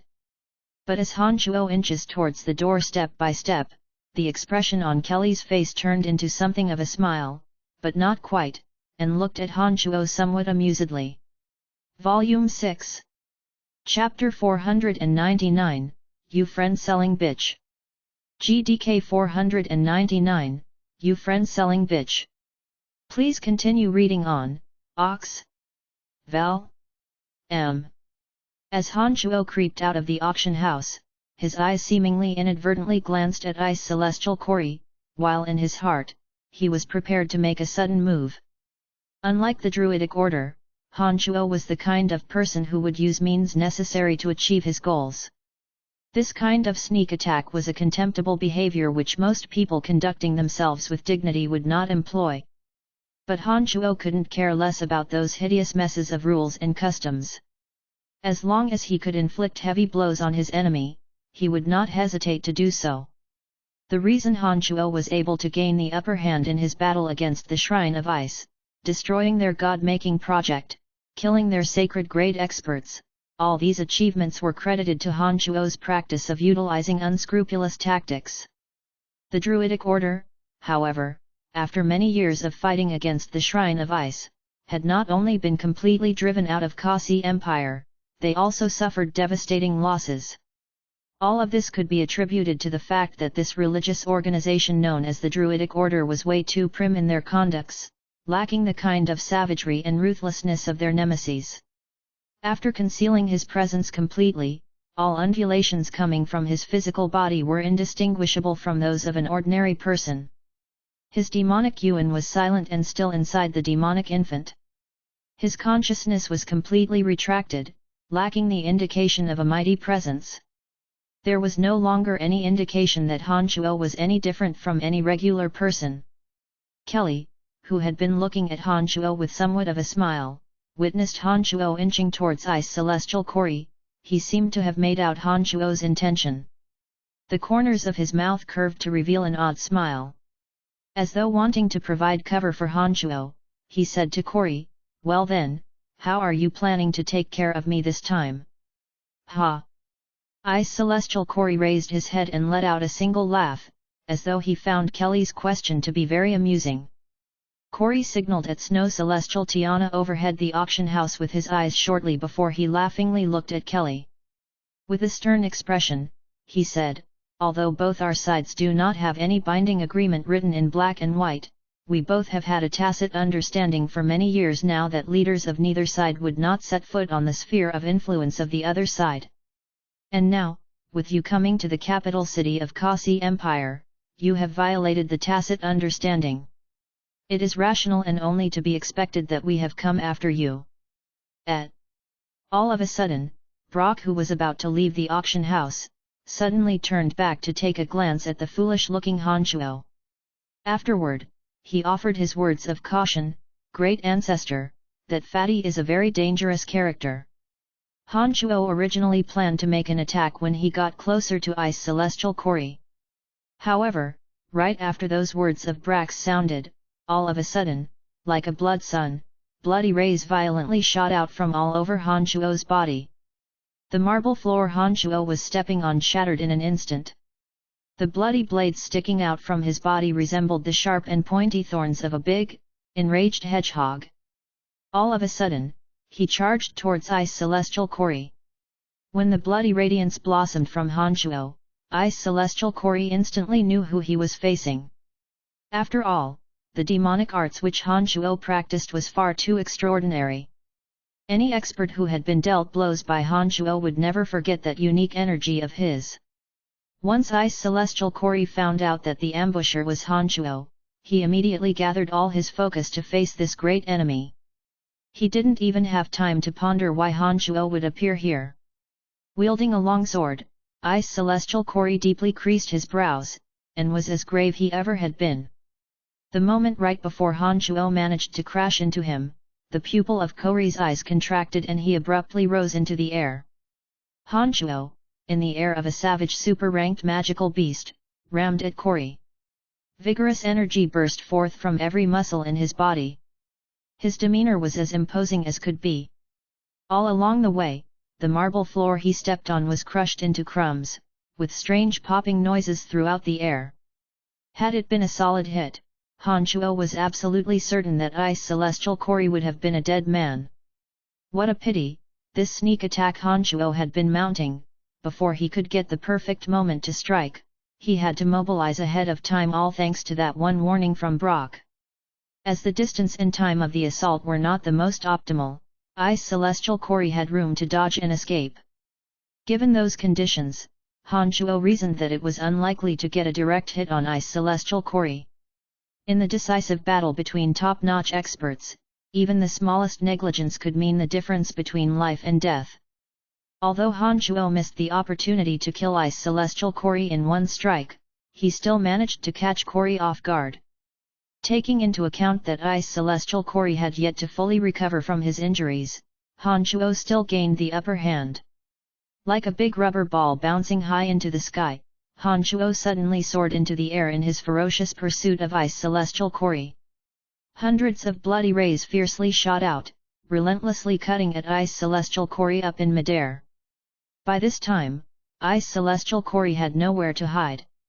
He knew that if he didn't make a counterattack now, Hanchuo would follow up to him incessantly, and a series of even more unbearable attacks would pound on him, and he would have to sustain even more devastating shellings. Hence, soon after he took off into the air, Ice Celestial Cory gathered all the divine energy and fighting aura in his body and suddenly made the most unsophisticated attack of slashing downwards. For a moment, cold air filled every corner of the auction house. In tandem with the motion of Ice Celestial Cory's longsword, creaking noises filled the air, as though space-time itself were frozen still and forcibly sliced by the longsword. Hanchuo very clearly sensed the effects that the sword strike had on space-time. The attack, which was originally cutting at Cory at lightning speed, was obviously affected by it in terms of its velocity. Scour! Hanchuo suddenly yelled. He deployed some unknown strange maneuver, causing those bloody, snake-like rays that filled the sky to gather all of a sudden, taking the form of a malevolent dragon. With that, the dispersed energy gathered and concentrated into one. This malevolent dragon figure of unstoppable force shot straight ahead. As the creaking noise grew even louder and more vigorous, the dragon figure violently crashed into Ice Celestial Kori's long sword as it struck down. An earth-shattering explosion erupted from within the auction house. Aftershocks of the battle between the two demigods violently spread in every direction. It was as though space-time truly had been fractured. Even the auction building could not withstand the explosion and entirely collapsed. Brock, standing in front of the door, only had fresh blood dripping from his mouth and nostrils as Sacred Knight Sulo had come forth and provided him some cover. Of those gentries who had yet to evacuate the auction house, in an instant, a dozen or so were dead from the blow. Some of them were undamaged on the surface, but all their internal organs had been reduced to a mushy puddle of flesh. Others suffered direct damage from the aftershock, their bodies split up into pieces. Just one blow, and the once pristine auction building was a collapsed mine, a wretched sight like hell on earth. Rubble the size of cornstone fell ceaselessly from the sky. Several big shots who had a bit of strength and managed to stay alive. Each and every one of them ran as far as they could as they wailed like ghosts. Sacred Knight Sulo was overwhelmed with shock. When he looked at Honshuo, he looked like he had seen the devil. Without saying a word, he desperately dragged the still frozen Brock out to safety. Completely unlike the conservative work ethics of the Druidic Order, once Honshuo saw the opportunity, he would grab it and take action with no concerns of how great the collateral damage would be. For those influential officials and bigwigs who perished in the blast, Honshuo could not care less. He would strike decisively, the deadlier the better. In this aspect, Honshuo was more formidable than the Druidic Order. Of the two equally mighty experts, one had a good deal of scruples to abide by before acting, and the other would do anything necessary, no matter how contemptible, to achieve his goal. Which was more frightening? The answer was an absolute no-brainer. Following that strike, accustomed to having a strong body, Ice Celestial Kori flew himself right through the roof of the auction house and high up into the sky. This was one of the main reasons that the auction house would collapse in an instant. In contrast to Kori, Honshuo's feet were firmly planted on the ground. He was looking up at the sky, his gaze firmly locked on Ice Celestial Kori, who was now just a white dot in the sky. Honshuo seemed to be gathering his energy in order to make an even more vicious strike, ignoring the huge rocks raining down all around him. He was as steady as a boulder. At this moment, that mediocre, naive, and simple-minded demeanor was no more. Although he had yet to restore his original looks, he gave everyone who looked at him a shiver down their spines. Druid Lillian, who gazed at Honshuo with abhorrence, could not believe what she had just seen and was covering her small mouth with her hand. She looked at Honshuo as though she saw a monster. Her heart was overwhelmed with shock. Fortunately, so fortunately we did not try to force the hand of goddess from him. Otherwise, I'm afraid that even Sage couldn't contain him. Who really is this person? How could he be so terrifying? As though he could tell what Lillian was thinking about, Kelly, an expert from the Druidic Order, wore a grave expression, turned to Honshuo and said, "City Lord Brian of the Brettle City of Lancelot Empire. Indeed, your reputation is well deserved." Brian? That's him?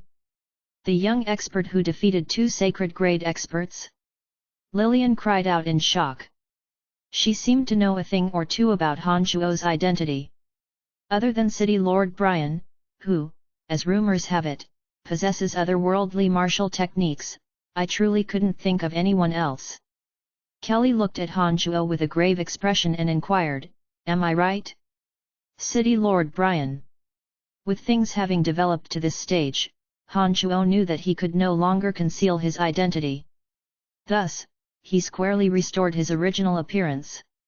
In an open and candid smile, he said, "That's right, Sage Kelly. I have just given you a hand. Hee, this time, that ice celestial Cory must have been injured upon his wounds. Oh? In that case, many thanks, haha, Kelly said laughingly as he looked at Hanchuo. Then, his eyes flickered as he gazed at ice celestial Cory slowly descending from the sky, as though he was thinking about something. It sure enough is you. Over their heads, snow celestial Tiana, with mist lingering around her, wore an ice-cold expression as she stared fixedly at Hanchuo down below. Hee, long time no see indeed, you friend-selling bitch. Hanchuo cursed as he viciously stared at Tiana. Chapter 500, Overwhelming Power. GDK 500, Overwhelming Power. Please continue reading on, Ox. Val. M.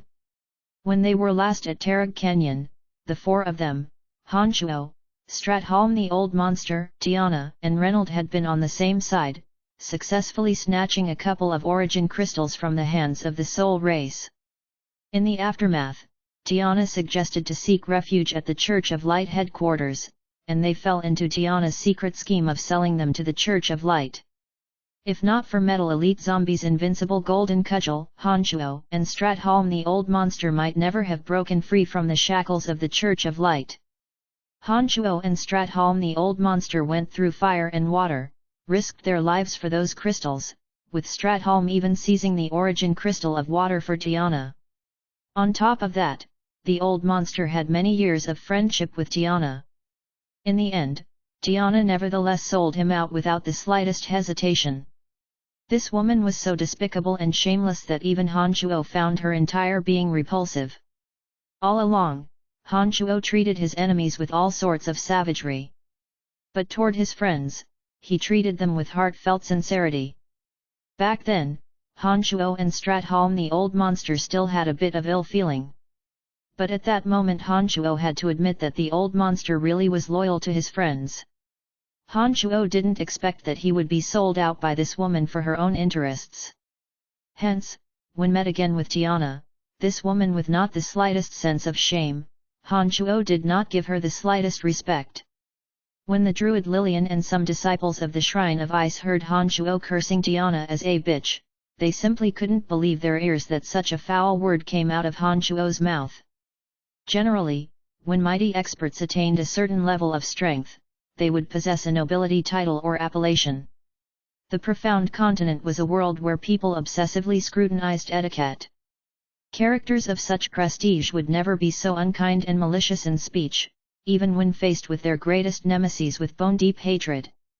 However, Hanchuo did not hail from this world, and wasn't one mindful of constraints. He would scold and curse however he liked, not showing the slightest respect and courtesy.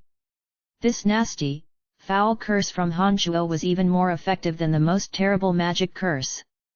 It was visible to the naked eye that this supremely expert, so-called snow celestial by the Shrine of Ice, was angered to the point where she shivered from her head down. She wore a face as hostile as it could be.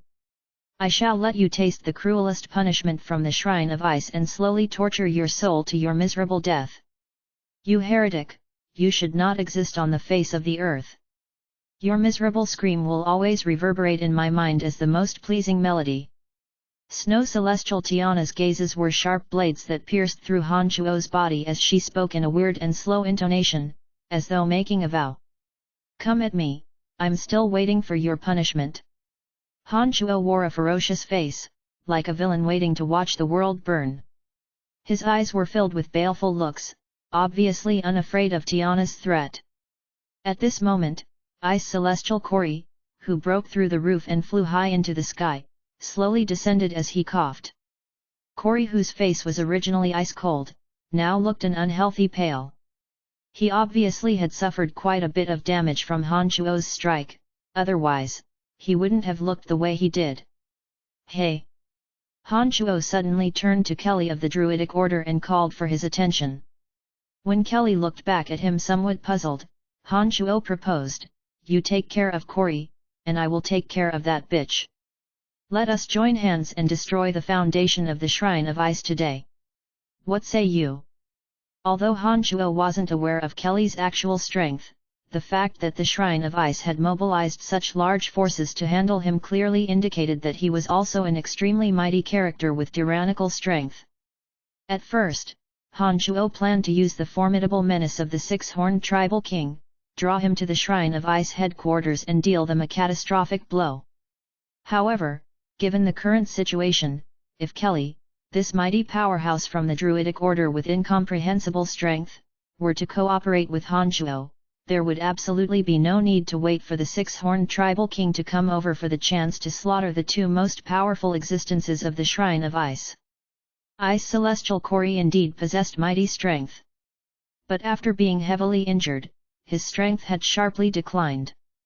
Han Shuo was convinced that Kelly, this expert with unfathomable strength, was sure to get rid of or obstruct Ice Celestial Kori.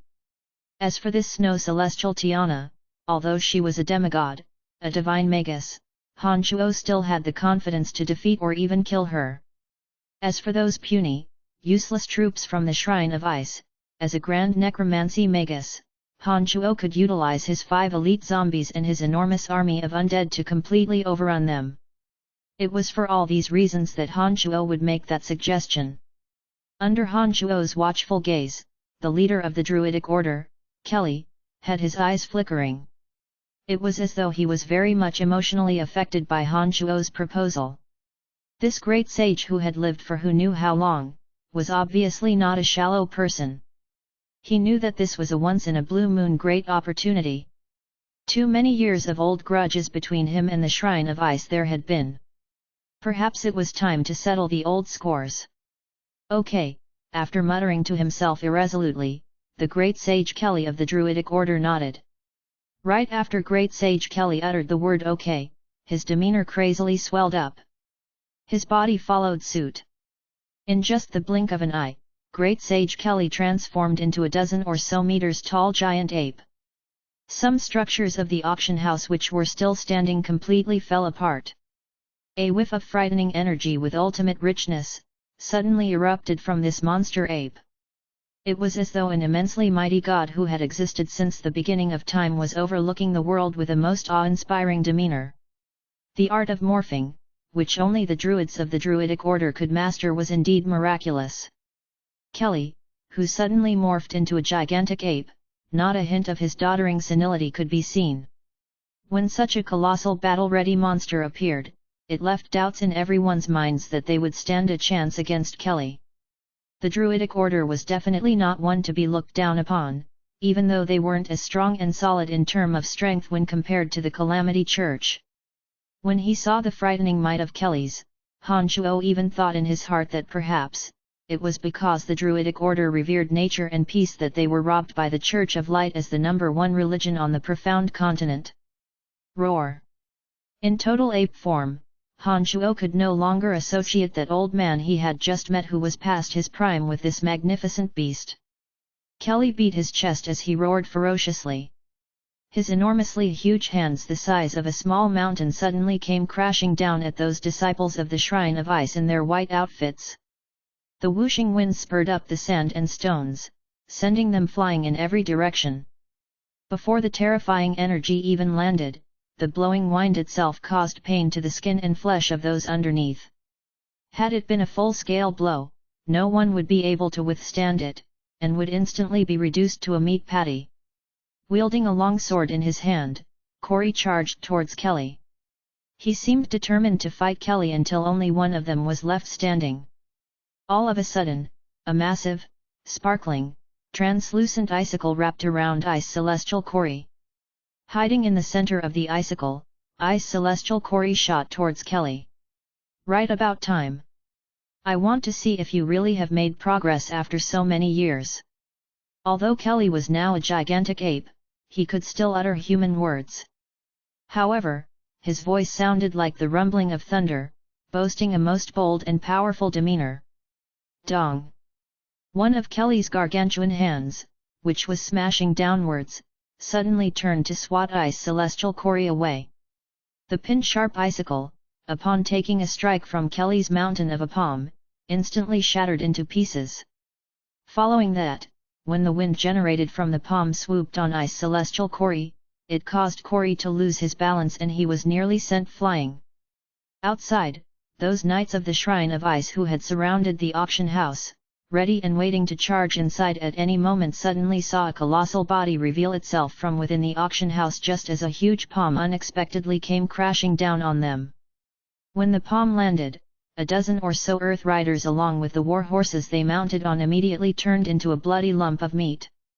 This slap from Kelly carried extraordinary strength, so much so that their bodies were stuck together with the earth, flattened. It was truly as though a huge mountain had fallen and rolled onto these people. The meat patty was all smooth and leveled, not the slightest bit of unevenness. So powerful! Han Chuo was amazed and cried out in surprise at once. It had to be said that Kelly, who had transformed into a gigantic ape, was simply terrifying. Han Chuo had never before witnessed such a powerful attack.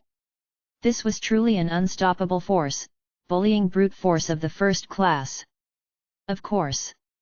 Back then, it was because Kelly the Great Sage had to handle both Snow Celestial and Ice Celestial alone that we had suffered a defeat.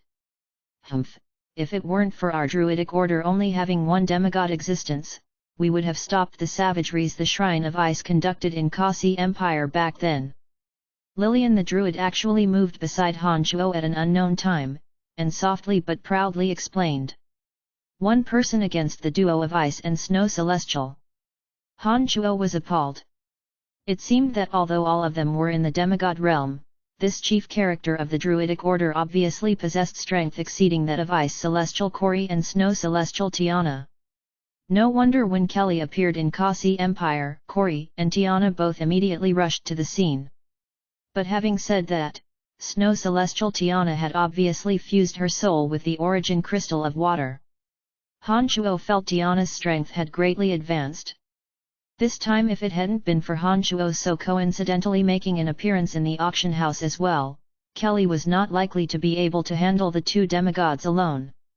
Now that Han Chuo was here, he naturally would not let the Shrine of Ice achieve the results they desired.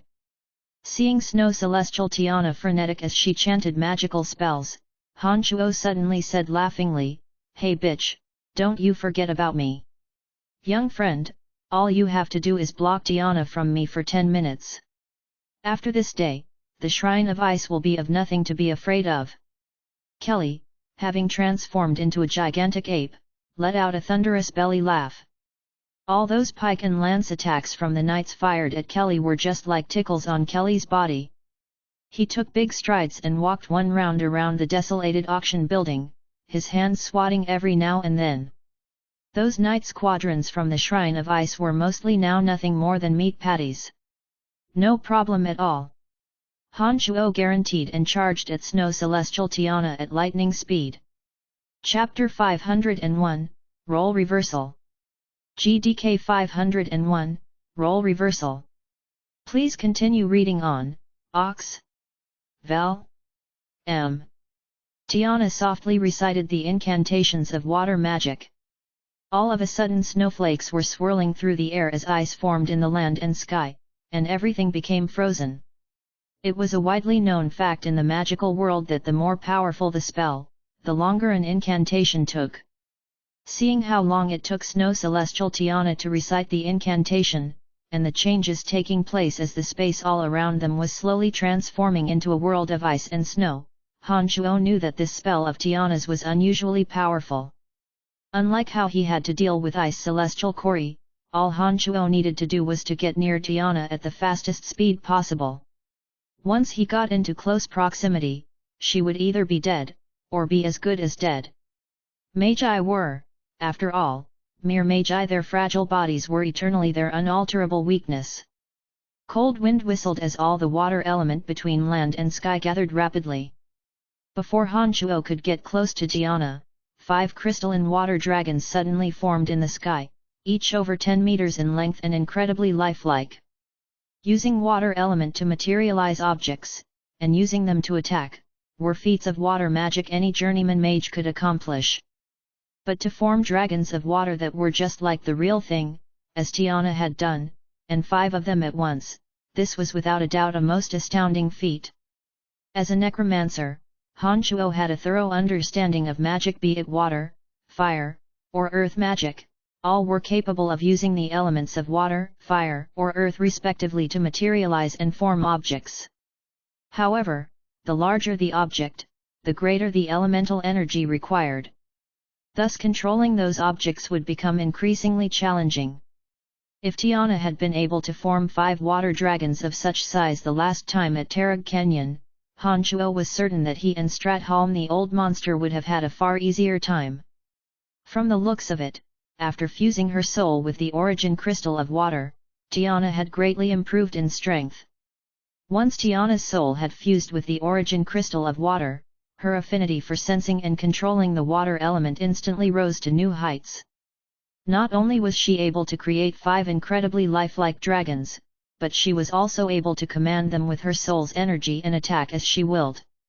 Such an accomplishment could more than hold a candle to Kelly in his ape form. As 3 of the dozen-meter-long water dragons rushed towards the transformed Kelly amidst the blasts of icy wind, Kelly cried out in astonishment, "Tiana, since when did you possess such powerful strength?" Even as Kelly said those words, his hands were already moving.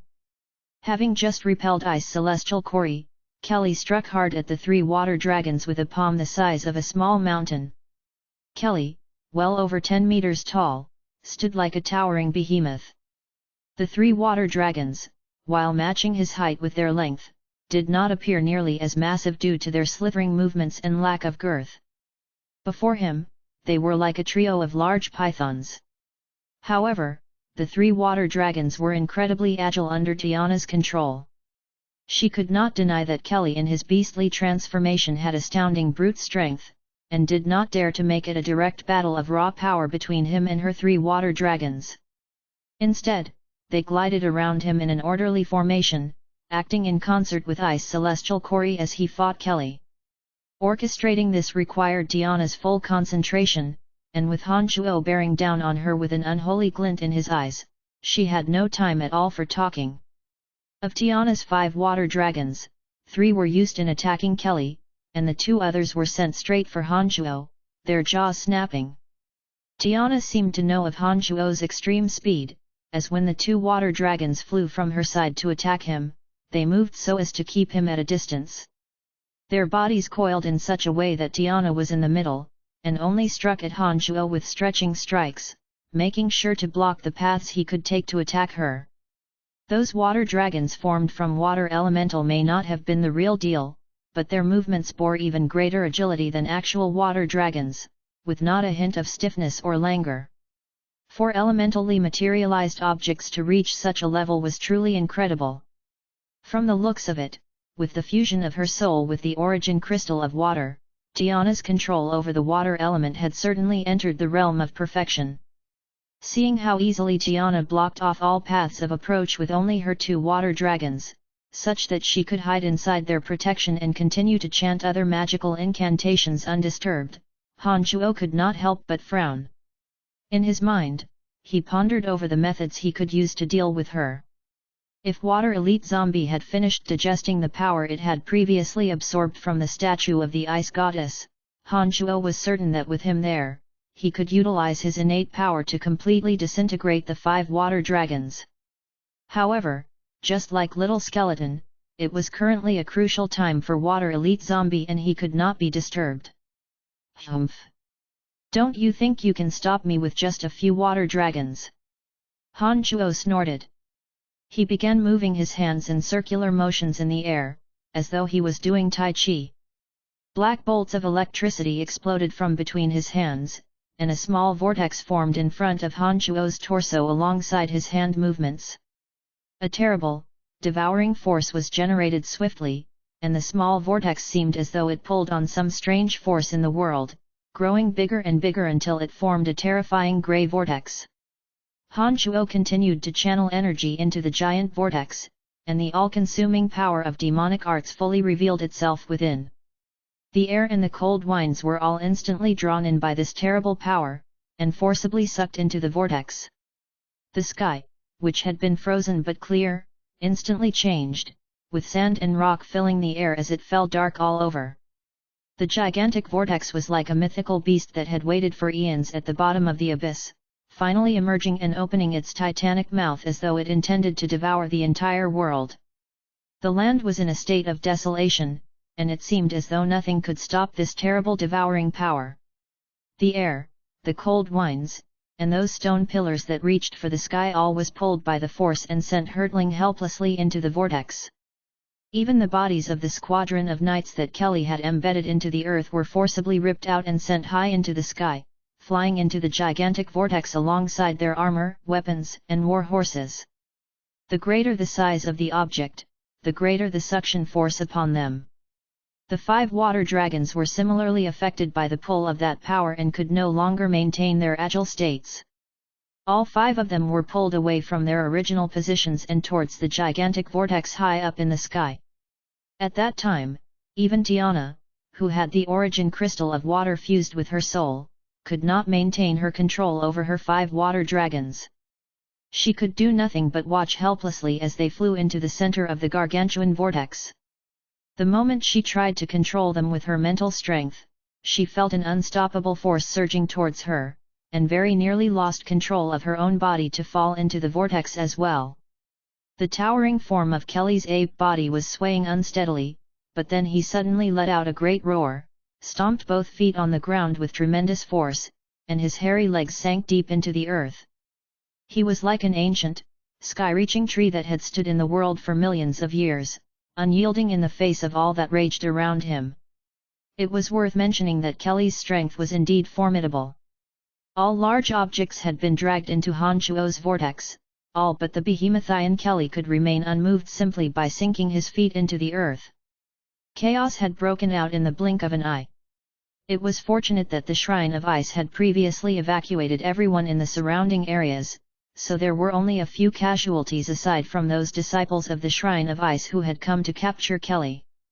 In the midst of the wildly raging winds, Han Chuo suddenly stopped and pressed his palms together. A loudly destructive boom was heard from the immeasurable vortex as ice and water, mingled with pulverized rock and human corpses, began raining down.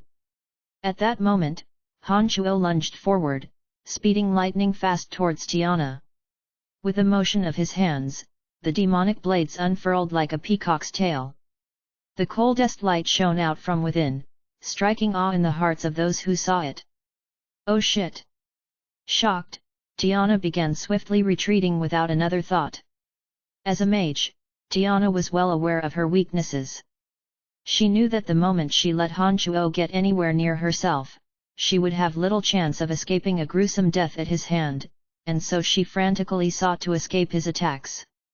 As she ran, she also set up layer after layer of defenses.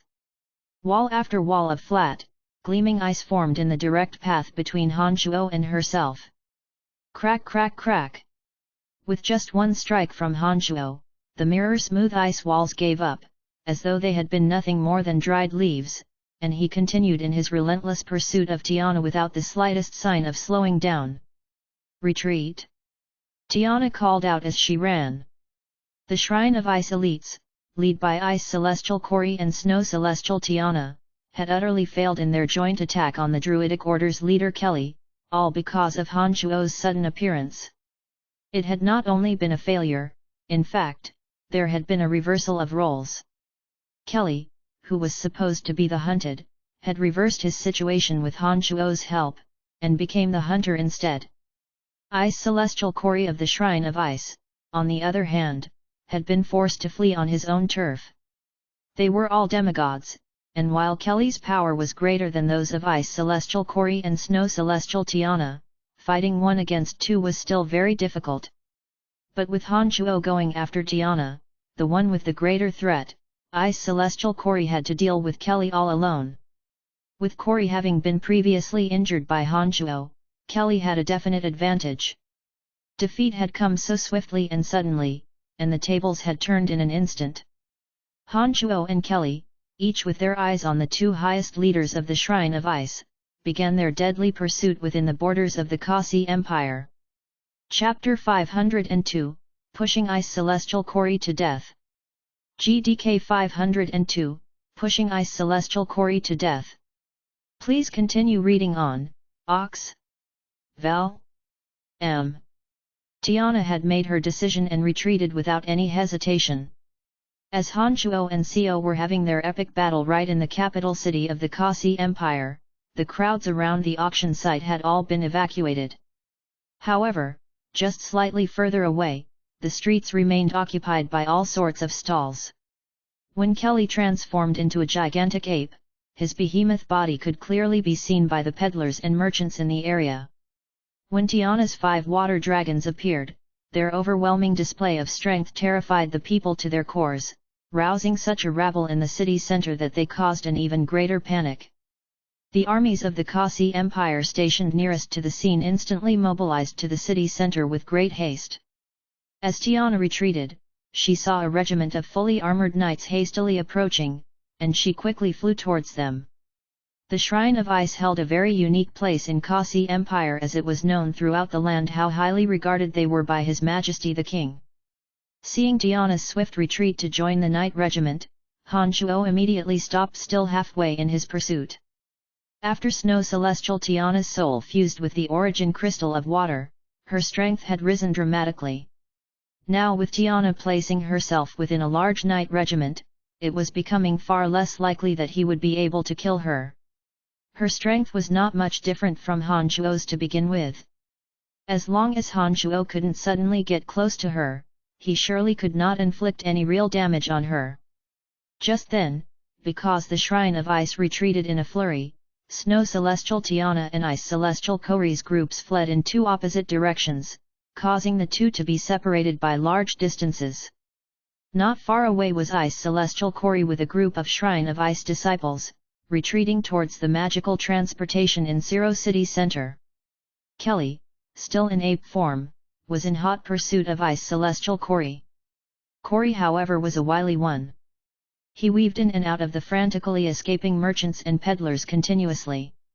As Kelly was a stout believer in the Druidic Order's teachings, he could not bear to drag innocents into this conflict, and did not strike even though he had plenty of openings to do so. At that rate, neither Han Shuo nor Kelly would be able to succeed. Han Shuo stopped for a brief moment in mid-air, made a snap decision, and did an about-face. Ignoring Tiana, who was hiding in the middle of a knight regiment, he went after the craftily escaping Ice Celestial Kori. As long as Tiana did not make it there on time, with Han Shuo and Kelly combining their efforts against Kori, who could not hold out for long with his injuries, Han Shuo was certain that he could kill him in a short amount of time. Kelly, who could not bear to harm the innocent, was letting the prime opportunity slip away right before his eyes. But Han Shuo was naturally not going to be so soft-hearted. Once he got closer to Ice Celestial Kori, he would give no heed for who else stood nearby, and strike with deadly force. Tiana panted as she caught her breath, holding her magical staff as she levitated in midair. She fixed her eye on Han Shuo and prepared to deal with any attack he would send at her. In the midst of the regiment of knights, Tiana was feeling much safer. As long as she could keep her distance from Han Shuo, she was sure that her magic would be able to deal with him. After her soul's fusion with the origin crystal of water, she had discovered that all the deployment of water element magic came to her as easy as breathing. With the exception of some very deadly and very taxing water element magic, Tiana did not even need incantations for most middle-high tier spells. All she needed was a thought and voila, the magic was cast. That was how she had cast the layers of ice walls without incantations earlier when she had been running. It had slowed Han Shuo slightly from his great speed. With the leap in her strength, she was feeling more amply confident as well. However, just as she had all her attention fixed on Han Shuo, and prepared herself for everything, she suddenly realized that Han Shuo was retreating at lightning speed. For a moment she was frozen, thinking Han Shuo was playing some kind of crafty trick. It wasn't until Han Shuo drew closer and closer to Ice Celestial Kori that the realization hit her. Tiana realized that Han Shuo had decided to concentrate forces and get rid of Ice Celestial Kori first. "This is bad!" Tiana exclaimed, then quickly instructed, "Charge forward, all out! Kill that devil from our enemy country at any cost!" "Yes, came the thunderous response, and at her command, the regiment of knights immediately rushed towards the gigantic ape. Tiana went on ahead of the others, her figure resembled a streak of white ribbon as she chased after Han Chuo's flight trail regardless of everything. "Let's join forces, and kill Corey first."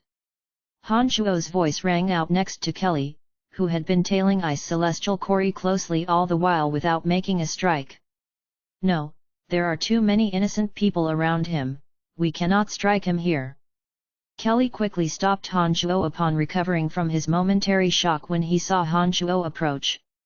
Han Chuo cursed inwardly, thinking to himself that this Kelly really was pedantic. No wonder he had lost so spectacularly the last time in the Kasi Empire. With how he was going about it, it would be beyond difficult to eliminate the enemy. Han Chuo, mentally throwing curses at the pedantic Kelly, wouldn't be so concerned about whether or not his actions would harm the innocent civilians. Besides, those innocents weren't people of his brittle city, which was less of a reason to care so much. Before he even drew near to Ice Celestial Corey, Han Chuo had already flung out a bloody radiance of 10,000 cuts. Ice Celestial Corey immediately knew things were bad when he heard Han Chuo's voice. He knew that Han Chuo was an entirely different kind from Kelly. Therefore, the moment Han Chuo's voice entered his ears, he no longer dared to hide among the crowds, and flew out with a great leap. Under Han Chuo's manipulation, the bloody radiance of 10,000 cuts followed Ice Celestial Corey in close pursuit. If it hadn't been for Corey's emergence instantly, he and the merchants around him would have all died in that attack. "I knew it, this deicide." Ice Celestial Corey was faced with a great headache. Han Chuo, a man of few scruples, was clearly much harder to deal with compared to Kelly. Ice Celestial Corey was injured to begin with. Having received further injuries from Han Chuo's assault just before, and without Tiana around to assist him, Corey was sure to lose when put against either Han Chuo or Kelly alone. Now with both of them teaming up against him, he stood even less of a chance. Clang! As he escaped, Ice Celestial Corey had no choice but to make a defensive sword strike. A swarm of icicles rained down from the sky, and Han Chuo's bloody radiance of 10,000 cuts was broken with one strike from Ice Celestial Corey. Han Chuo made a slight gasp of surprise as he continued in close pursuit, feeling rather puzzled. As it turned out, when Ice Celestial Corey intercepted Han Chuo's bloody radiance of 10,000 cuts, he had deliberately expended a little more energy to obliterate Han Chuo's intense attacking power to avoid injuring the merchants and peddlers below.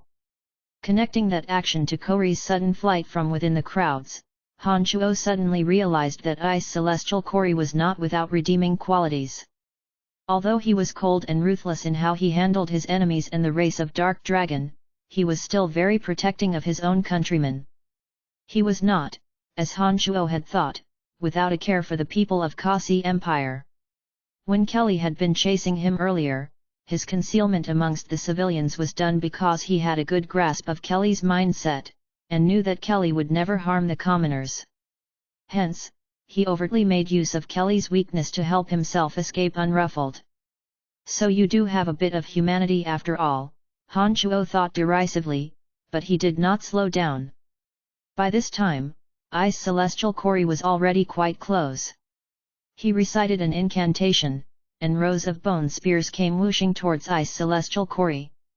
Having been delayed by the bloody radiance of 10,000 cuts, Ice Celestial Corey was already well within Han Chuo's range of attack. During that window of opportunity, Kelly in his gigantic ape form finally caught up with Han Chuo after very carefully avoiding trampling any of the civilians underfoot. "Don't allow him any time to do anything!" Han Chuo bellowed immediately after sending out the bone spears. Most people of demigod strength were sure to have some ways to save their own necks, a space-tearing scroll at the very least.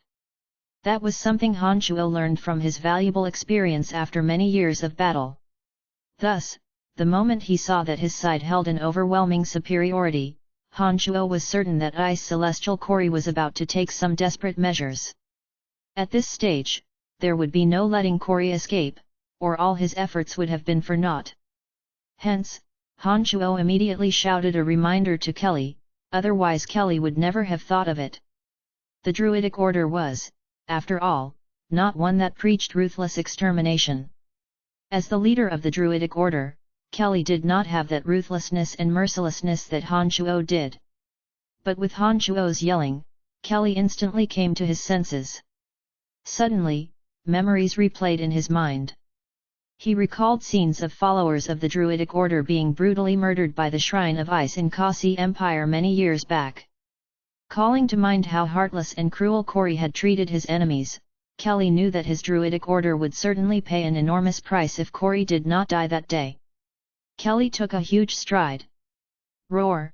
He had blocked off Corey's only path of escape. Han Shuo did not know what Kelly had actually done, for along with his sky-shaking howl, layer upon layer of ripples visibly undulated in the sky. All the elements between heaven and earth turned into a state of disorder, the sky seemed like it had collapsed. Ice Celestial Corey felt the changes in the sky after Kelly's howl, and instantly understood that his space scroll would be useless. Seeing Kelly block off the path behind him, and Han Shuo recklessly charging at him from the front, his face turned ashen. Corey knew that he at last had reached the end of his life. Suddenly, Kelly turned pale with fright and shouted in alarm, "Oh no!" Han Shuo, who had already rushed in front of Corey, heard the yell and saw the huge Kelly swiftly retreating back. He instinctively understood something and slammed on the brakes, coming to a sudden stop. A brilliant light, mixed with terrible energy, erupted from Ice Celestial Corey, bringing about the fluctuation of an annihilative energy wave of a 10-meter radius. A fracture in space-time left a pattern like the grooves on a tortoise shell. As Ice Celestial Corey met his destruction, everything within that space was sucked vacuum in an instant. Under the deadly, relentless hounding of Han Shuo and Kelly, Ice Celestial Corey was forced to end his own life. Chapter 503, Misunderstandings. GDK 503, Misunderstandings. Please continue reading on, Ox. Val. M. It has to be said that Ice Celestial Corey still had some conscience when it came to treating the citizens of Kasi Empire. Otherwise, he would not have limited his self-destruct blast radius to just 10 meters. It was also precisely so that Han Shuo, with Kelly's reminder, managed to act in the nick of time and did not get affected by Ice Celestial Corey's blast at death's door. Ice Celestial Corey, as one of the highest leaders of the Shrine of Ice, jointly hounded on by Han Shuo and Kelly, was forced to the end of his rope, with no other option but to end his own life. Even that final last-ditch strive of his as he faced death had failed to truly harm neither Han Shuo nor Kelly. After the brilliant rays faded away, the region of space where a large amount of energy had brought about some momentary fringe phenomenon, resumed to normal in the blink of an eye. Ice Celestial Corey, however, had eternally vanished from their sights. Han Shuo heaved a breath of relief. It was as though a heavy stone suspended over Han Shuo's heart was suddenly cast into the bottomless abyss. He felt an indescribable feeling of ease and contentment. He died, just like that, he died. Sigh, Kelly softly sighed with sorrow. His colossal ape body began to shrink. Demigod existences, taking the whole profound continent in view, were beings at the top of the pyramid. Such beings were few and far between. Although Corey was an enemy, Kelly nevertheless felt that his death was quite a pity. Demigod, so what? They couldn't escape death all the same. Kelly, I think, we should, in a spurt of energy, completely obliterate the foundation of the Shrine of Ice. Han Shuo proposed with a sinister smile as he gazed at Snow Celestial Tiana, who arrived in a streak of white light. In no time, Kelly had morphed back into his human form. Standing shoulder to shoulder with Han Shuo, Kelly looked deep into Snow Celestial Tiana floating in mid-air far away. He shook his head and sighed before staring at Tiana and said, "In those days, your Shrine of Ice completely eradicated our Druidic order from Kasi Empire, not leaving a single chapel behind for us to preach our teachings. Even I was forced to leave after being wounded by Corey and you. Who could have guessed it, what goes around comes around. The climate in Kasi Empire is cold and frigid. It is territory that the Ice Goddess bestowed upon us. The presences of heretics must not be tolerated in the territory of the Ice Goddess. Tiana looked back at Kelly from a distance, cold and indifferent. She didn't seem to be immensely disturbed or emotional about Kori's death. There's no point talking to her. Great Sage Kelly, let's attack. Han Shuo wasn't interested in the religious disputes between the two.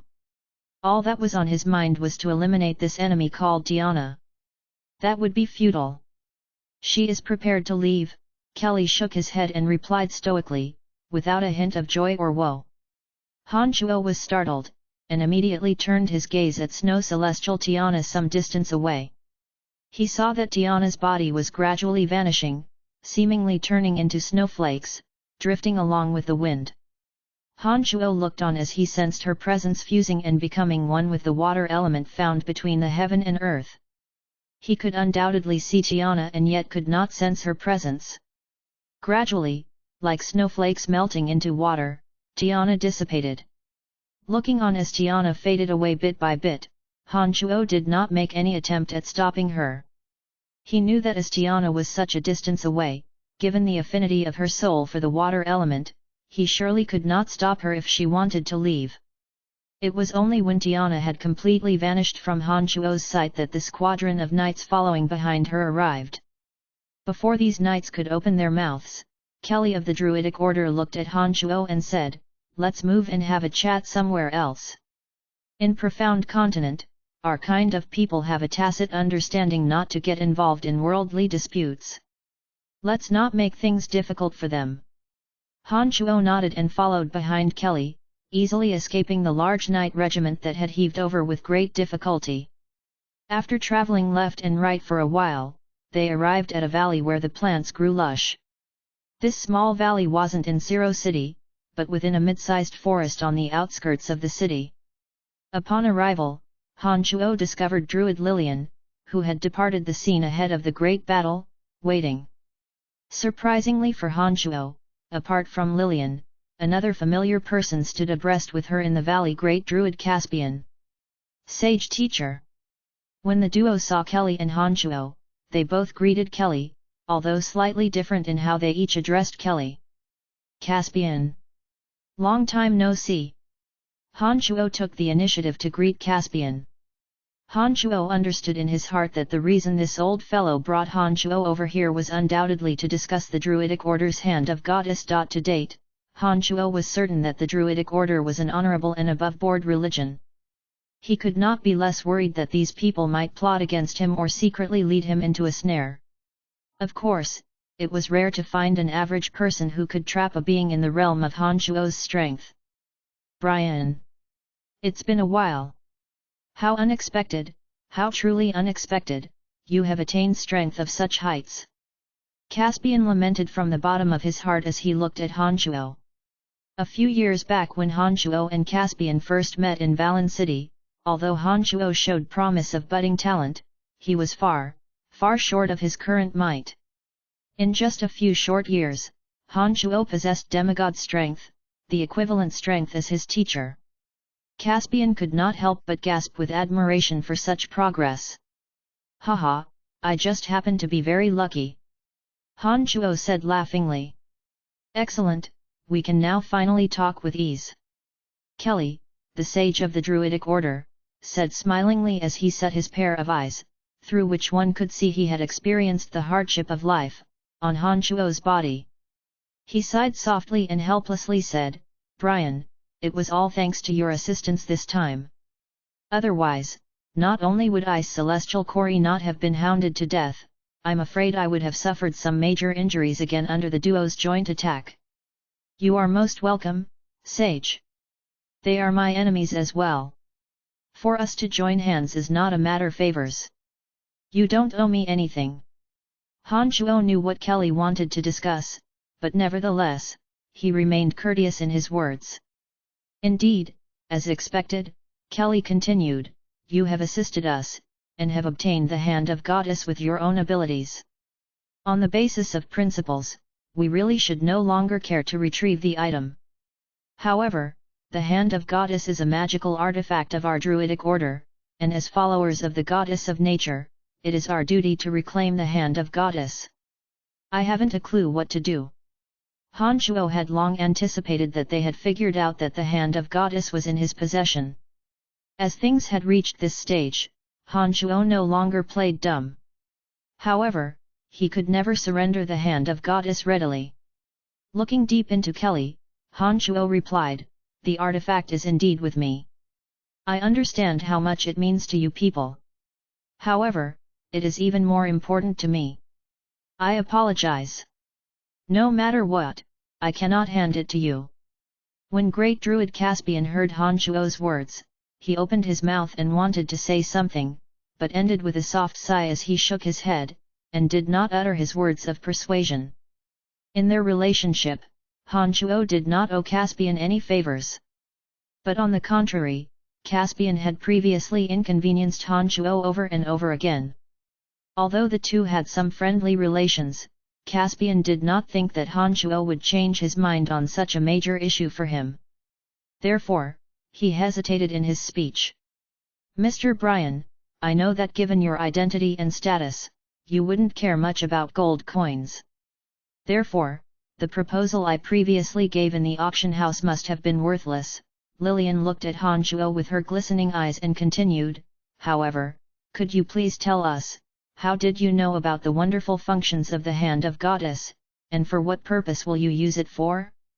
For all I know, even the followers of our Druidic order, few have ever seen the hand of Goddess, so much less know about its wonderful uses."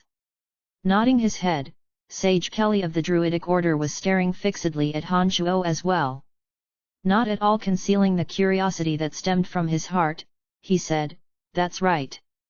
Even as the most pious follower of the Druidic order, I only knew about a small share of the uses of the hand of Goddess, and absolutely wasn't capable of making it spontaneously fly. I still cannot understand how you could do that." After Kelly uttered those words, Han Shuo immediately understood that back in Brack's manor, Kelly must have been hiding in places where Han Shuo had not discovered, and saw a certain scene. It was no wonder that he would be so certain that the hand of Goddess was in Han Shuo's possession. Han Shuo knitted his brows and hesitated for a while. He was considering if he should disclose the matter about the hand of Goddess and Wood Elite Zombie. There seemingly was no other way to explain it clearly. "I know that this is a secret of yours. However, ever since I saw you so miraculously putting the hand of Goddess to use, I have been wondering if you are a messenger that our Goddess sent to the human world. Maybe, just maybe, you were really someone of our Druidic order," Kelly said as he looked at Han Shuo with great expectations. Han Shuo involuntarily burst into laughter. He found the reasoning of these religious members to be rather baffling. He shook his head and said, "I'm definitely not a follower of your Druidic order. But I indeed have some understanding of your so-called hand of Goddess." When the three Druids of the Druidic order gazed at him with eyes brimming with expectation, Han Shuo nodded, and began to thoroughly explain to them his distinct understanding of the hand of Goddess. "Virid leaf? What is that? This is unimaginable. How is this possible?"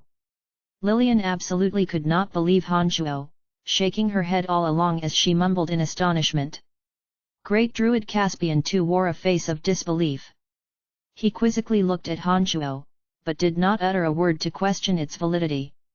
Great Sage Kelly, the head of the Druidic order, looked at Han Shuo with a grave look on his face. In a half-doubting, deep voice, he asked, "Could you let us have a look at the holder of the hand of Goddess?" Chapter 504, Will You Take Me Away?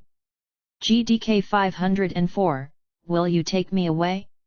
Please continue reading on, Ox. Vel. M. Han Shuo shook his head firmly, and as Kelly stared at him in astonishment, he said, "It's not time yet." "How so?" Kelly asked, puzzled. Just looking at the master of the hand of Goddess shouldn't be that difficult, so he could not understand why Han Shuo would give such a flat refusal. Just like how Tiana needed time to merge with the origin crystal of water, the master of Virid Leaf is as yet slowly merging with it and requires absolute serenity. He must not be disturbed, Han Shuo explained. But Han Shuo's explanation only made Kelly more curious, staring at Han Shuo in confusion as he continued to question, "If I did not mishear you, you said earlier that the Hand of Goddess Master is a zombie warrior. Do you actually mean to say that a zombie warrior is capable of fusing with our Druidic Order's divine artifact, the Hand of Goddess?" "Correct indeed," Han Shuo replied confidently. Old Kelly, who had lived through countless seasons, grew unnaturally pale and wan. His right hand subconsciously moved over his chest, as though Han Shuo's explanation was too much to bear. Then he said with his voice slightly trembling, "I have a feeling he isn't really the emissary of our goddess of nature." Ludicrous! How could a zombie warrior from the netherworld be the goddess of nature's emissary to the mortal realm? Of course not. Han Shuo smiled faintly, eyeing the visibly disturbed trio with some interest. His gaze finally locked on the quietly muttering Kelly, and said, "He isn't your emissary of the goddess of nature. Once he has fully mastered the Virid leaf, I can let you meet him." "Does that mean that the Hand of Goddess will become his weapon?" Kelly heaved a low sigh and asked most unwillingly. "Well, for lack of a better word, I can only say that this is indeed true." Han Shuo looked at Kelly apologetically, raising his hands in a shrug. He felt a sudden surge of sympathy, and continued, "How about I pay you all some gold as compensation?" "I'm terribly sorry." From Lilian's performance, Han Shuo could tell that the Druidic Order was not a religious organization that was good at managing finances. As Han Shuo had a rather favorable opinion of the Druidic Order, and with the intention to rope in Kelly, a demigod being with truly astonishing strength, Han Shuo attempted to make some material compensation by offering them gold coins. "Forget about it. This was a dereliction of duty on our part. We cannot let you shoulder the consequences for our failure." Kelly waved his hand sluggishly, refusing Han Shuo's offer of monetary compensation. Looking at Kelly, then at Caspian and Lilian, Han Shuo understood that there was nothing much to say if he stuck around. With an awkward laugh, he said his goodbyes. "I still have some matters to attend to, so I'll be taking my leave. If you are still interested in the Master of the Hand of Goddess, you may come to find me in Brettle City, where you will be most welcome." The Virid leaf ought to have been something that was circulated out from within the Druidic Order. While Han Shuo had used his own abilities to snatch it out of Zophie's hands, that did not change the fact that he had taken something that belonged to them. Han Shuo understood the frustrations of the three, and knew that friendly chatter would be impossible if he stayed. Therefore, the best course of action was to leave as soon as possible and avoid the awkwardness. "Very well, when I have the time I will certainly make a trip to Brettle City." Despite everything, it was a great pleasure to meet you." Kelly did not ask him to stay, only displaying a rather bitter smile as he bid Han Shuo farewell. "Likewise." "Goodbye," Han Shuo replied politely, nodding at Great Druid Caspian before turning around and left the valley. After Han Shuo exited the valley, he did not immediately return to Siro City, but instead, he pondered over his next recourses for taking care of the Shrine of Ice. In Han Shuo's eyes, the Shrine of Ice had greatly weakened with the death of Ice Celestial Kori. Snow Celestial Tiana could alone pose no threat to Han Shuo. Han Shuo never forgot the hatred which stemmed from the betrayal he had suffered on the Church of Light's sacred mountain. It's just that Tiana had suddenly disappeared, and Han Shuo had no idea where she had escaped to. But he reckoned she was probably within the icy peaks of the Shrine of Ice.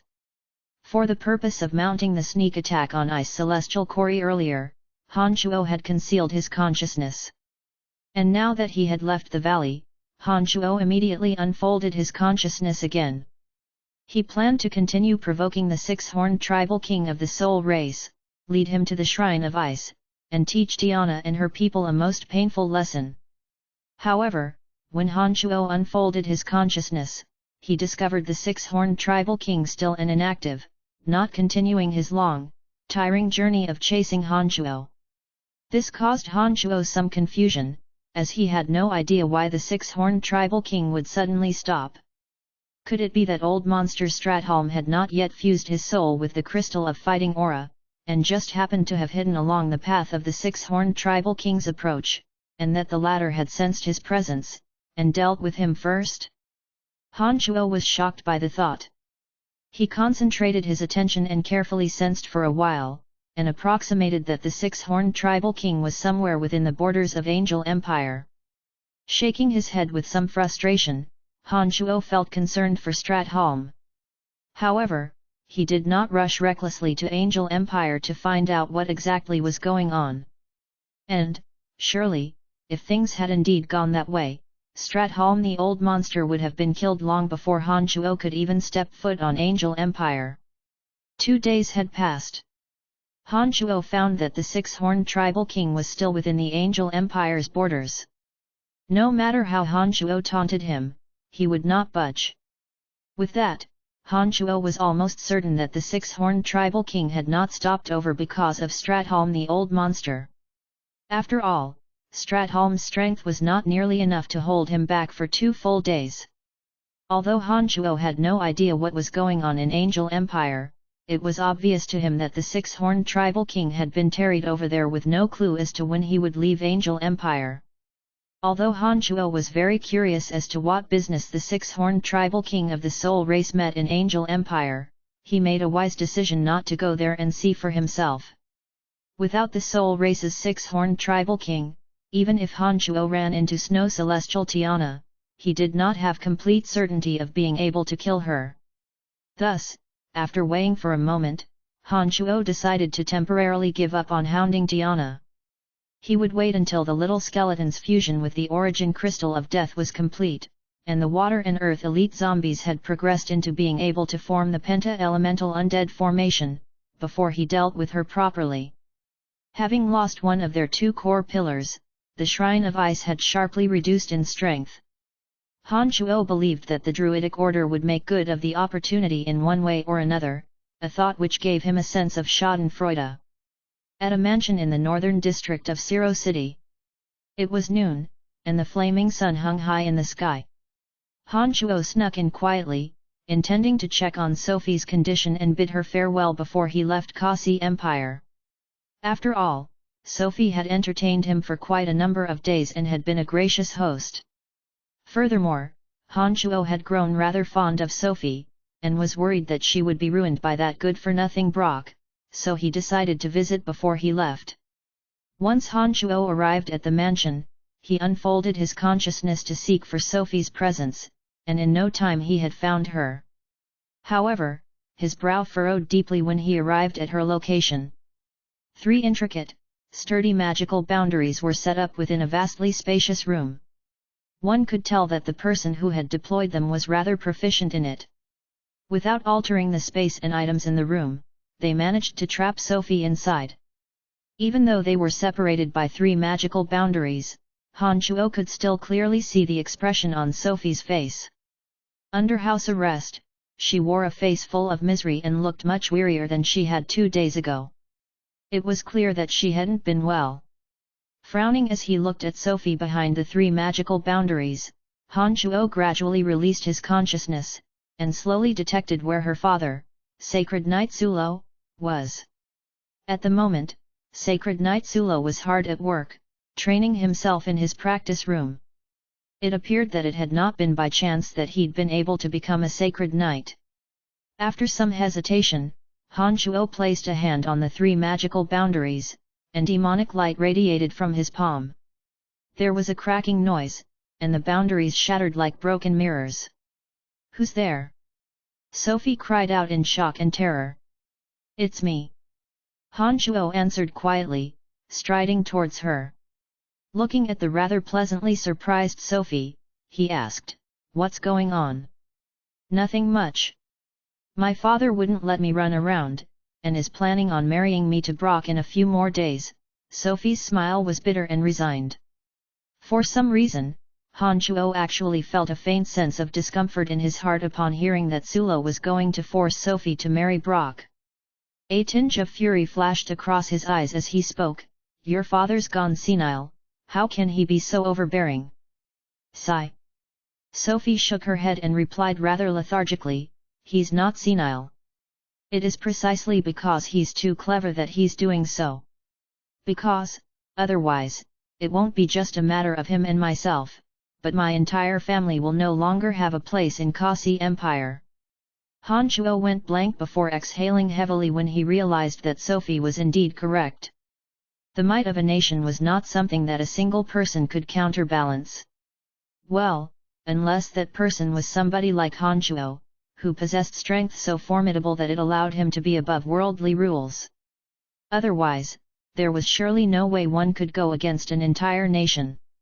In Kasi Empire, Sacred Knight Sulo had made quite a name for himself. But nevertheless, he could hardly counter the House of Pilon.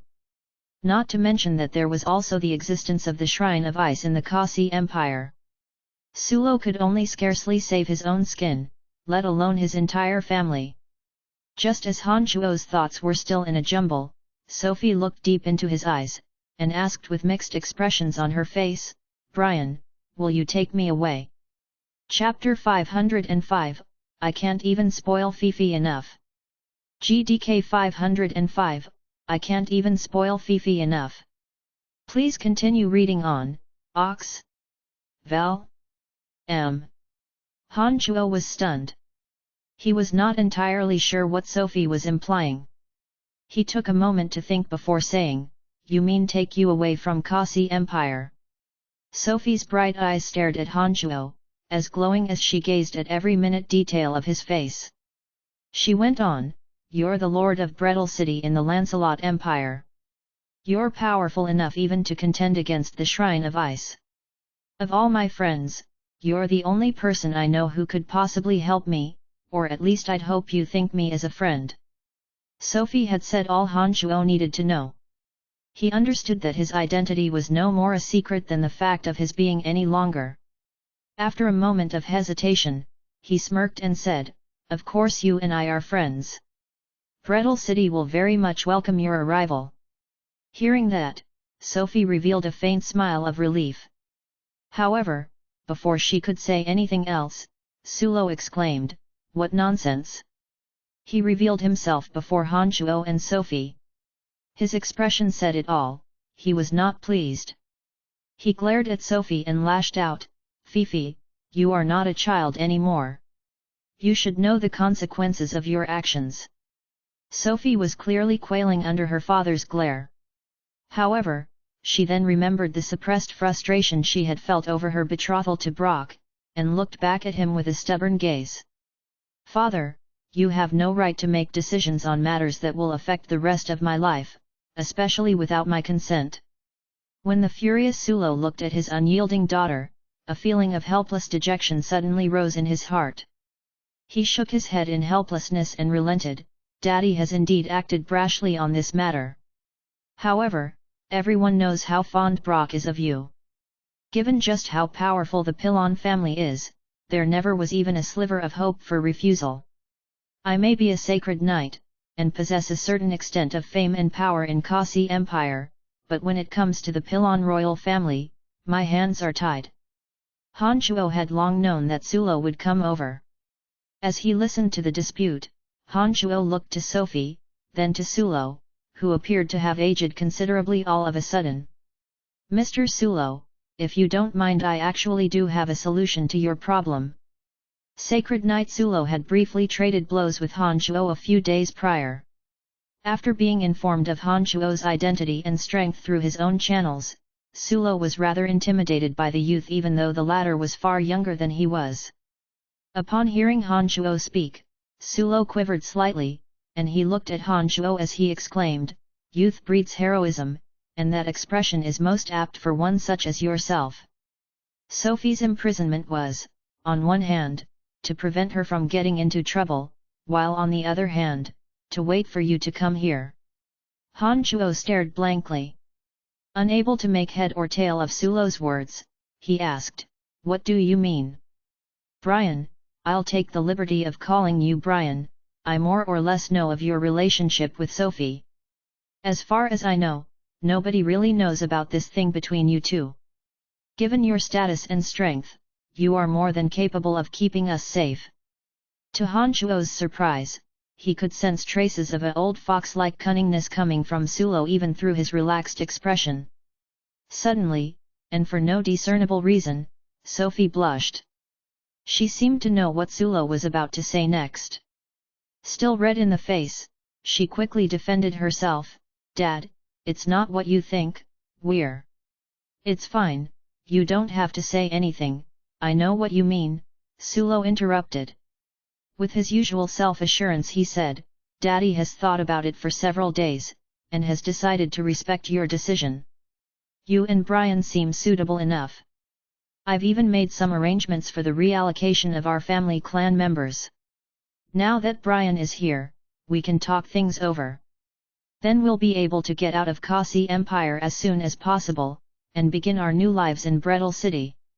Sophie turned even redder and frantically waved her hands, crying out, "No, no, that's not what this is, father, you have misunderstood."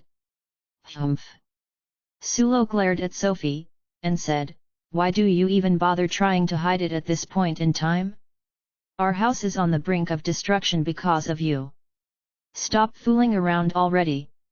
Then, Sulo turned to look at Hanchuo with all the gaze of a father-in-law, and smiled slightly as though in great satisfaction.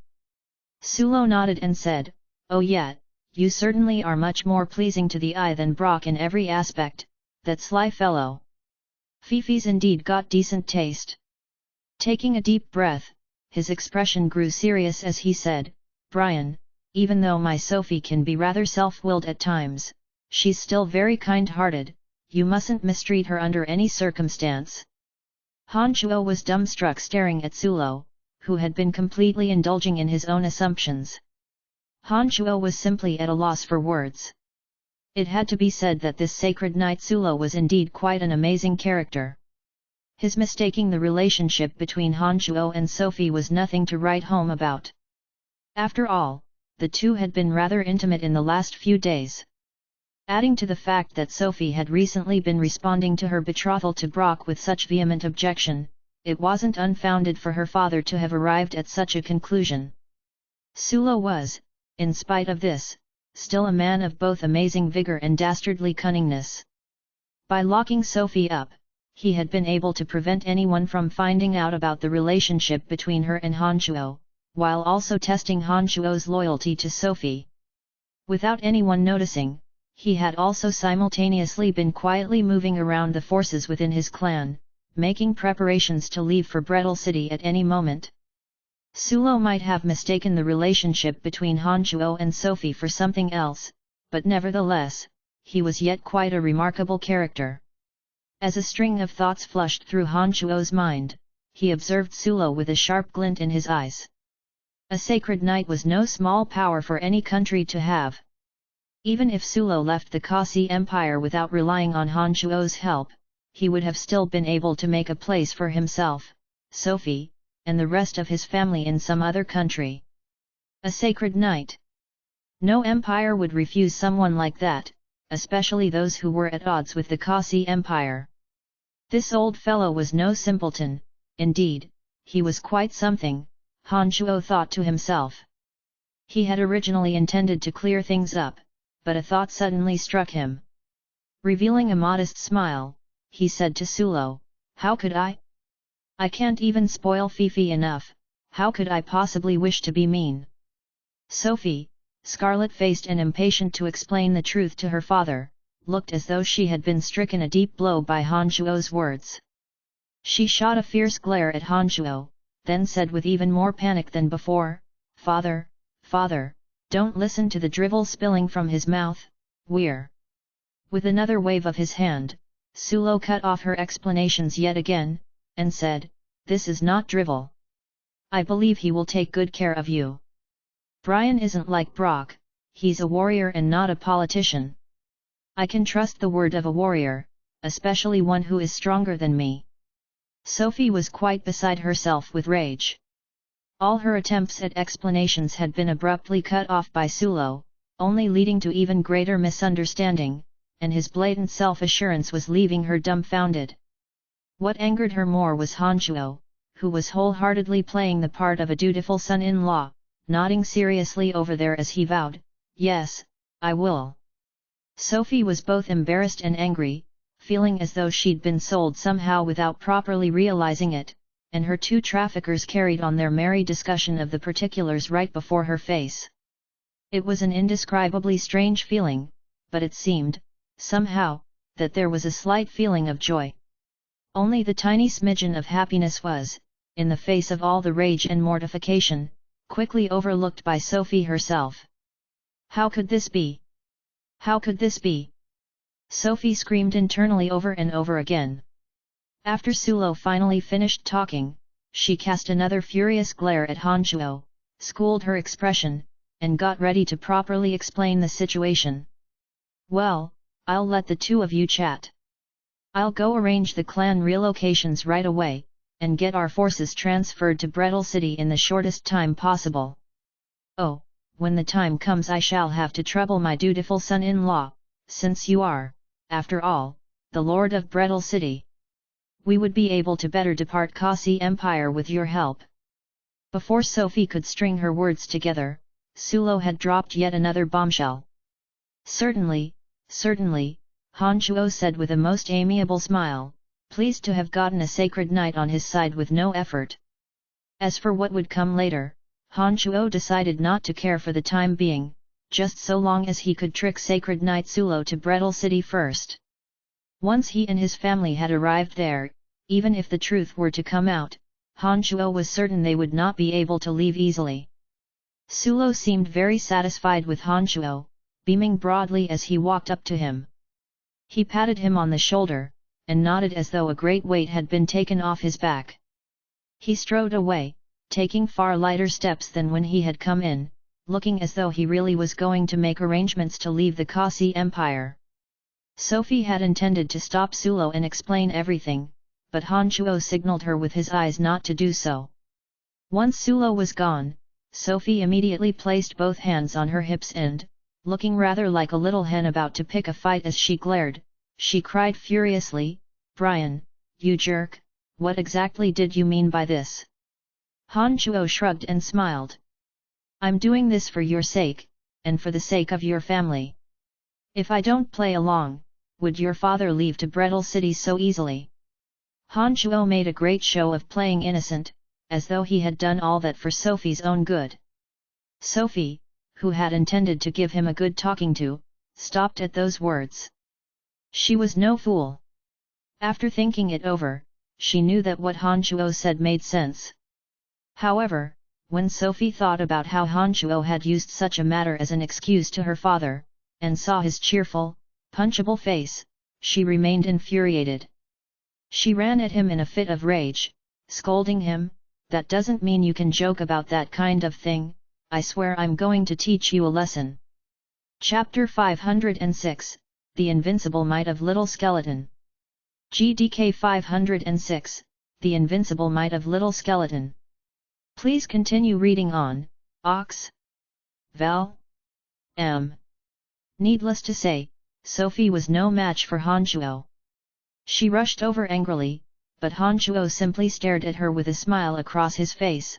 He did not fight back nor resist, and just endured Sophie's pounding against his chest, playing along by making a few painful cries while laughing. When Sophie's tender hands collided with his body, Hanchuo didn't feel the slightest pain at all, but instead, felt very pleased. Sophie might have seemed ferocious rushing over, but she was no more than a cub when she actually struck Hanchuo. As Hanchuo was tougher than what was considered normal, he naturally didn't take even the slightest damage. After hitting him for a long while, Sophie finally realized that her attempts at hurting him had all been futile. Looking at Hanchuo's detestable face, she didn't know how to exact her fury on him. She could only squint her eyes at him so much. All right. Hanchuo comforted her with a few words, and continued smiling. "I'm only doing this so that your father would be at ease. It is only so that he will leave for Brettle City without any misgivings. After you father and daughter arrive at Brettle City, you can clear things up with him. By then, there will be nothing he can do even if he disapproves." After unleashing her punitive forces on Hanchuo, Sophie's originally troubled emotions were vented out. After giving it a thought, Sophie couldn't help but remark, "My family is quite extensive. It will be rather difficult to move them all to Brettle City without drawing any attention. But luckily Kasi Empire is in chaos these days thanks to you. As a sacred knight, my father has absolute authority in the family. I doubt there will be a problem as long as he spends enough time on it." You'd better evacuate the people as soon as possible while Brock has no time to care about you. I will communicate with the people on my side. There shouldn't be any issues, said Han Chuo. Oh, right, what actually happened that day? Why did the Shrine of Ice issue an ice goddess decree all of a sudden, gathering bishops of all regions in Kasi Empire to return to the frozen mountains in the snowland? Sophie couldn't help but inquire Han Chuo with her brow furrowed when she recalled the abnormalities within the Shrine of Ice in recent days. The death of Ice Celestial Kori must have been covered up by the Shrine of Ice. Otherwise, it would have an immeasurable impact on both the Shrine of Ice and Kasi Empire. The reason why Tiana issued an Ice Goddess decree, recalling bishops from all regions to gather at the main peak, was obviously to concentrate their power. Nothing much. Probably to deal with me properly, Han Chuo answered casually. Sophie was a citizen of Kasi Empire after all and ought to hold a favorable opinion of the Shrine of Ice. If she were to find out that Han Chuo had hounded Ice Celestial Kori, one of the top leaders of the Shrine of Ice, to his death, who knew how she would react? Oh, all right. Sophie stared at Han Chuo with a somewhat complex expression and sighed, saying, "At the end of the day, I am a citizen of Kasi Empire. Perhaps, I may never be able to return here after I leave this time. Nevertheless, I hope that you do not harm the mundane citizens of Kasi Empire. Don't worry, I won't lay my hands on them. All right, I'll go make some arrangements for you to leave Kasi Empire today. If all goes as planned, the next time we meet, we'll be in Brettle City." "We are leaving today? So soon?"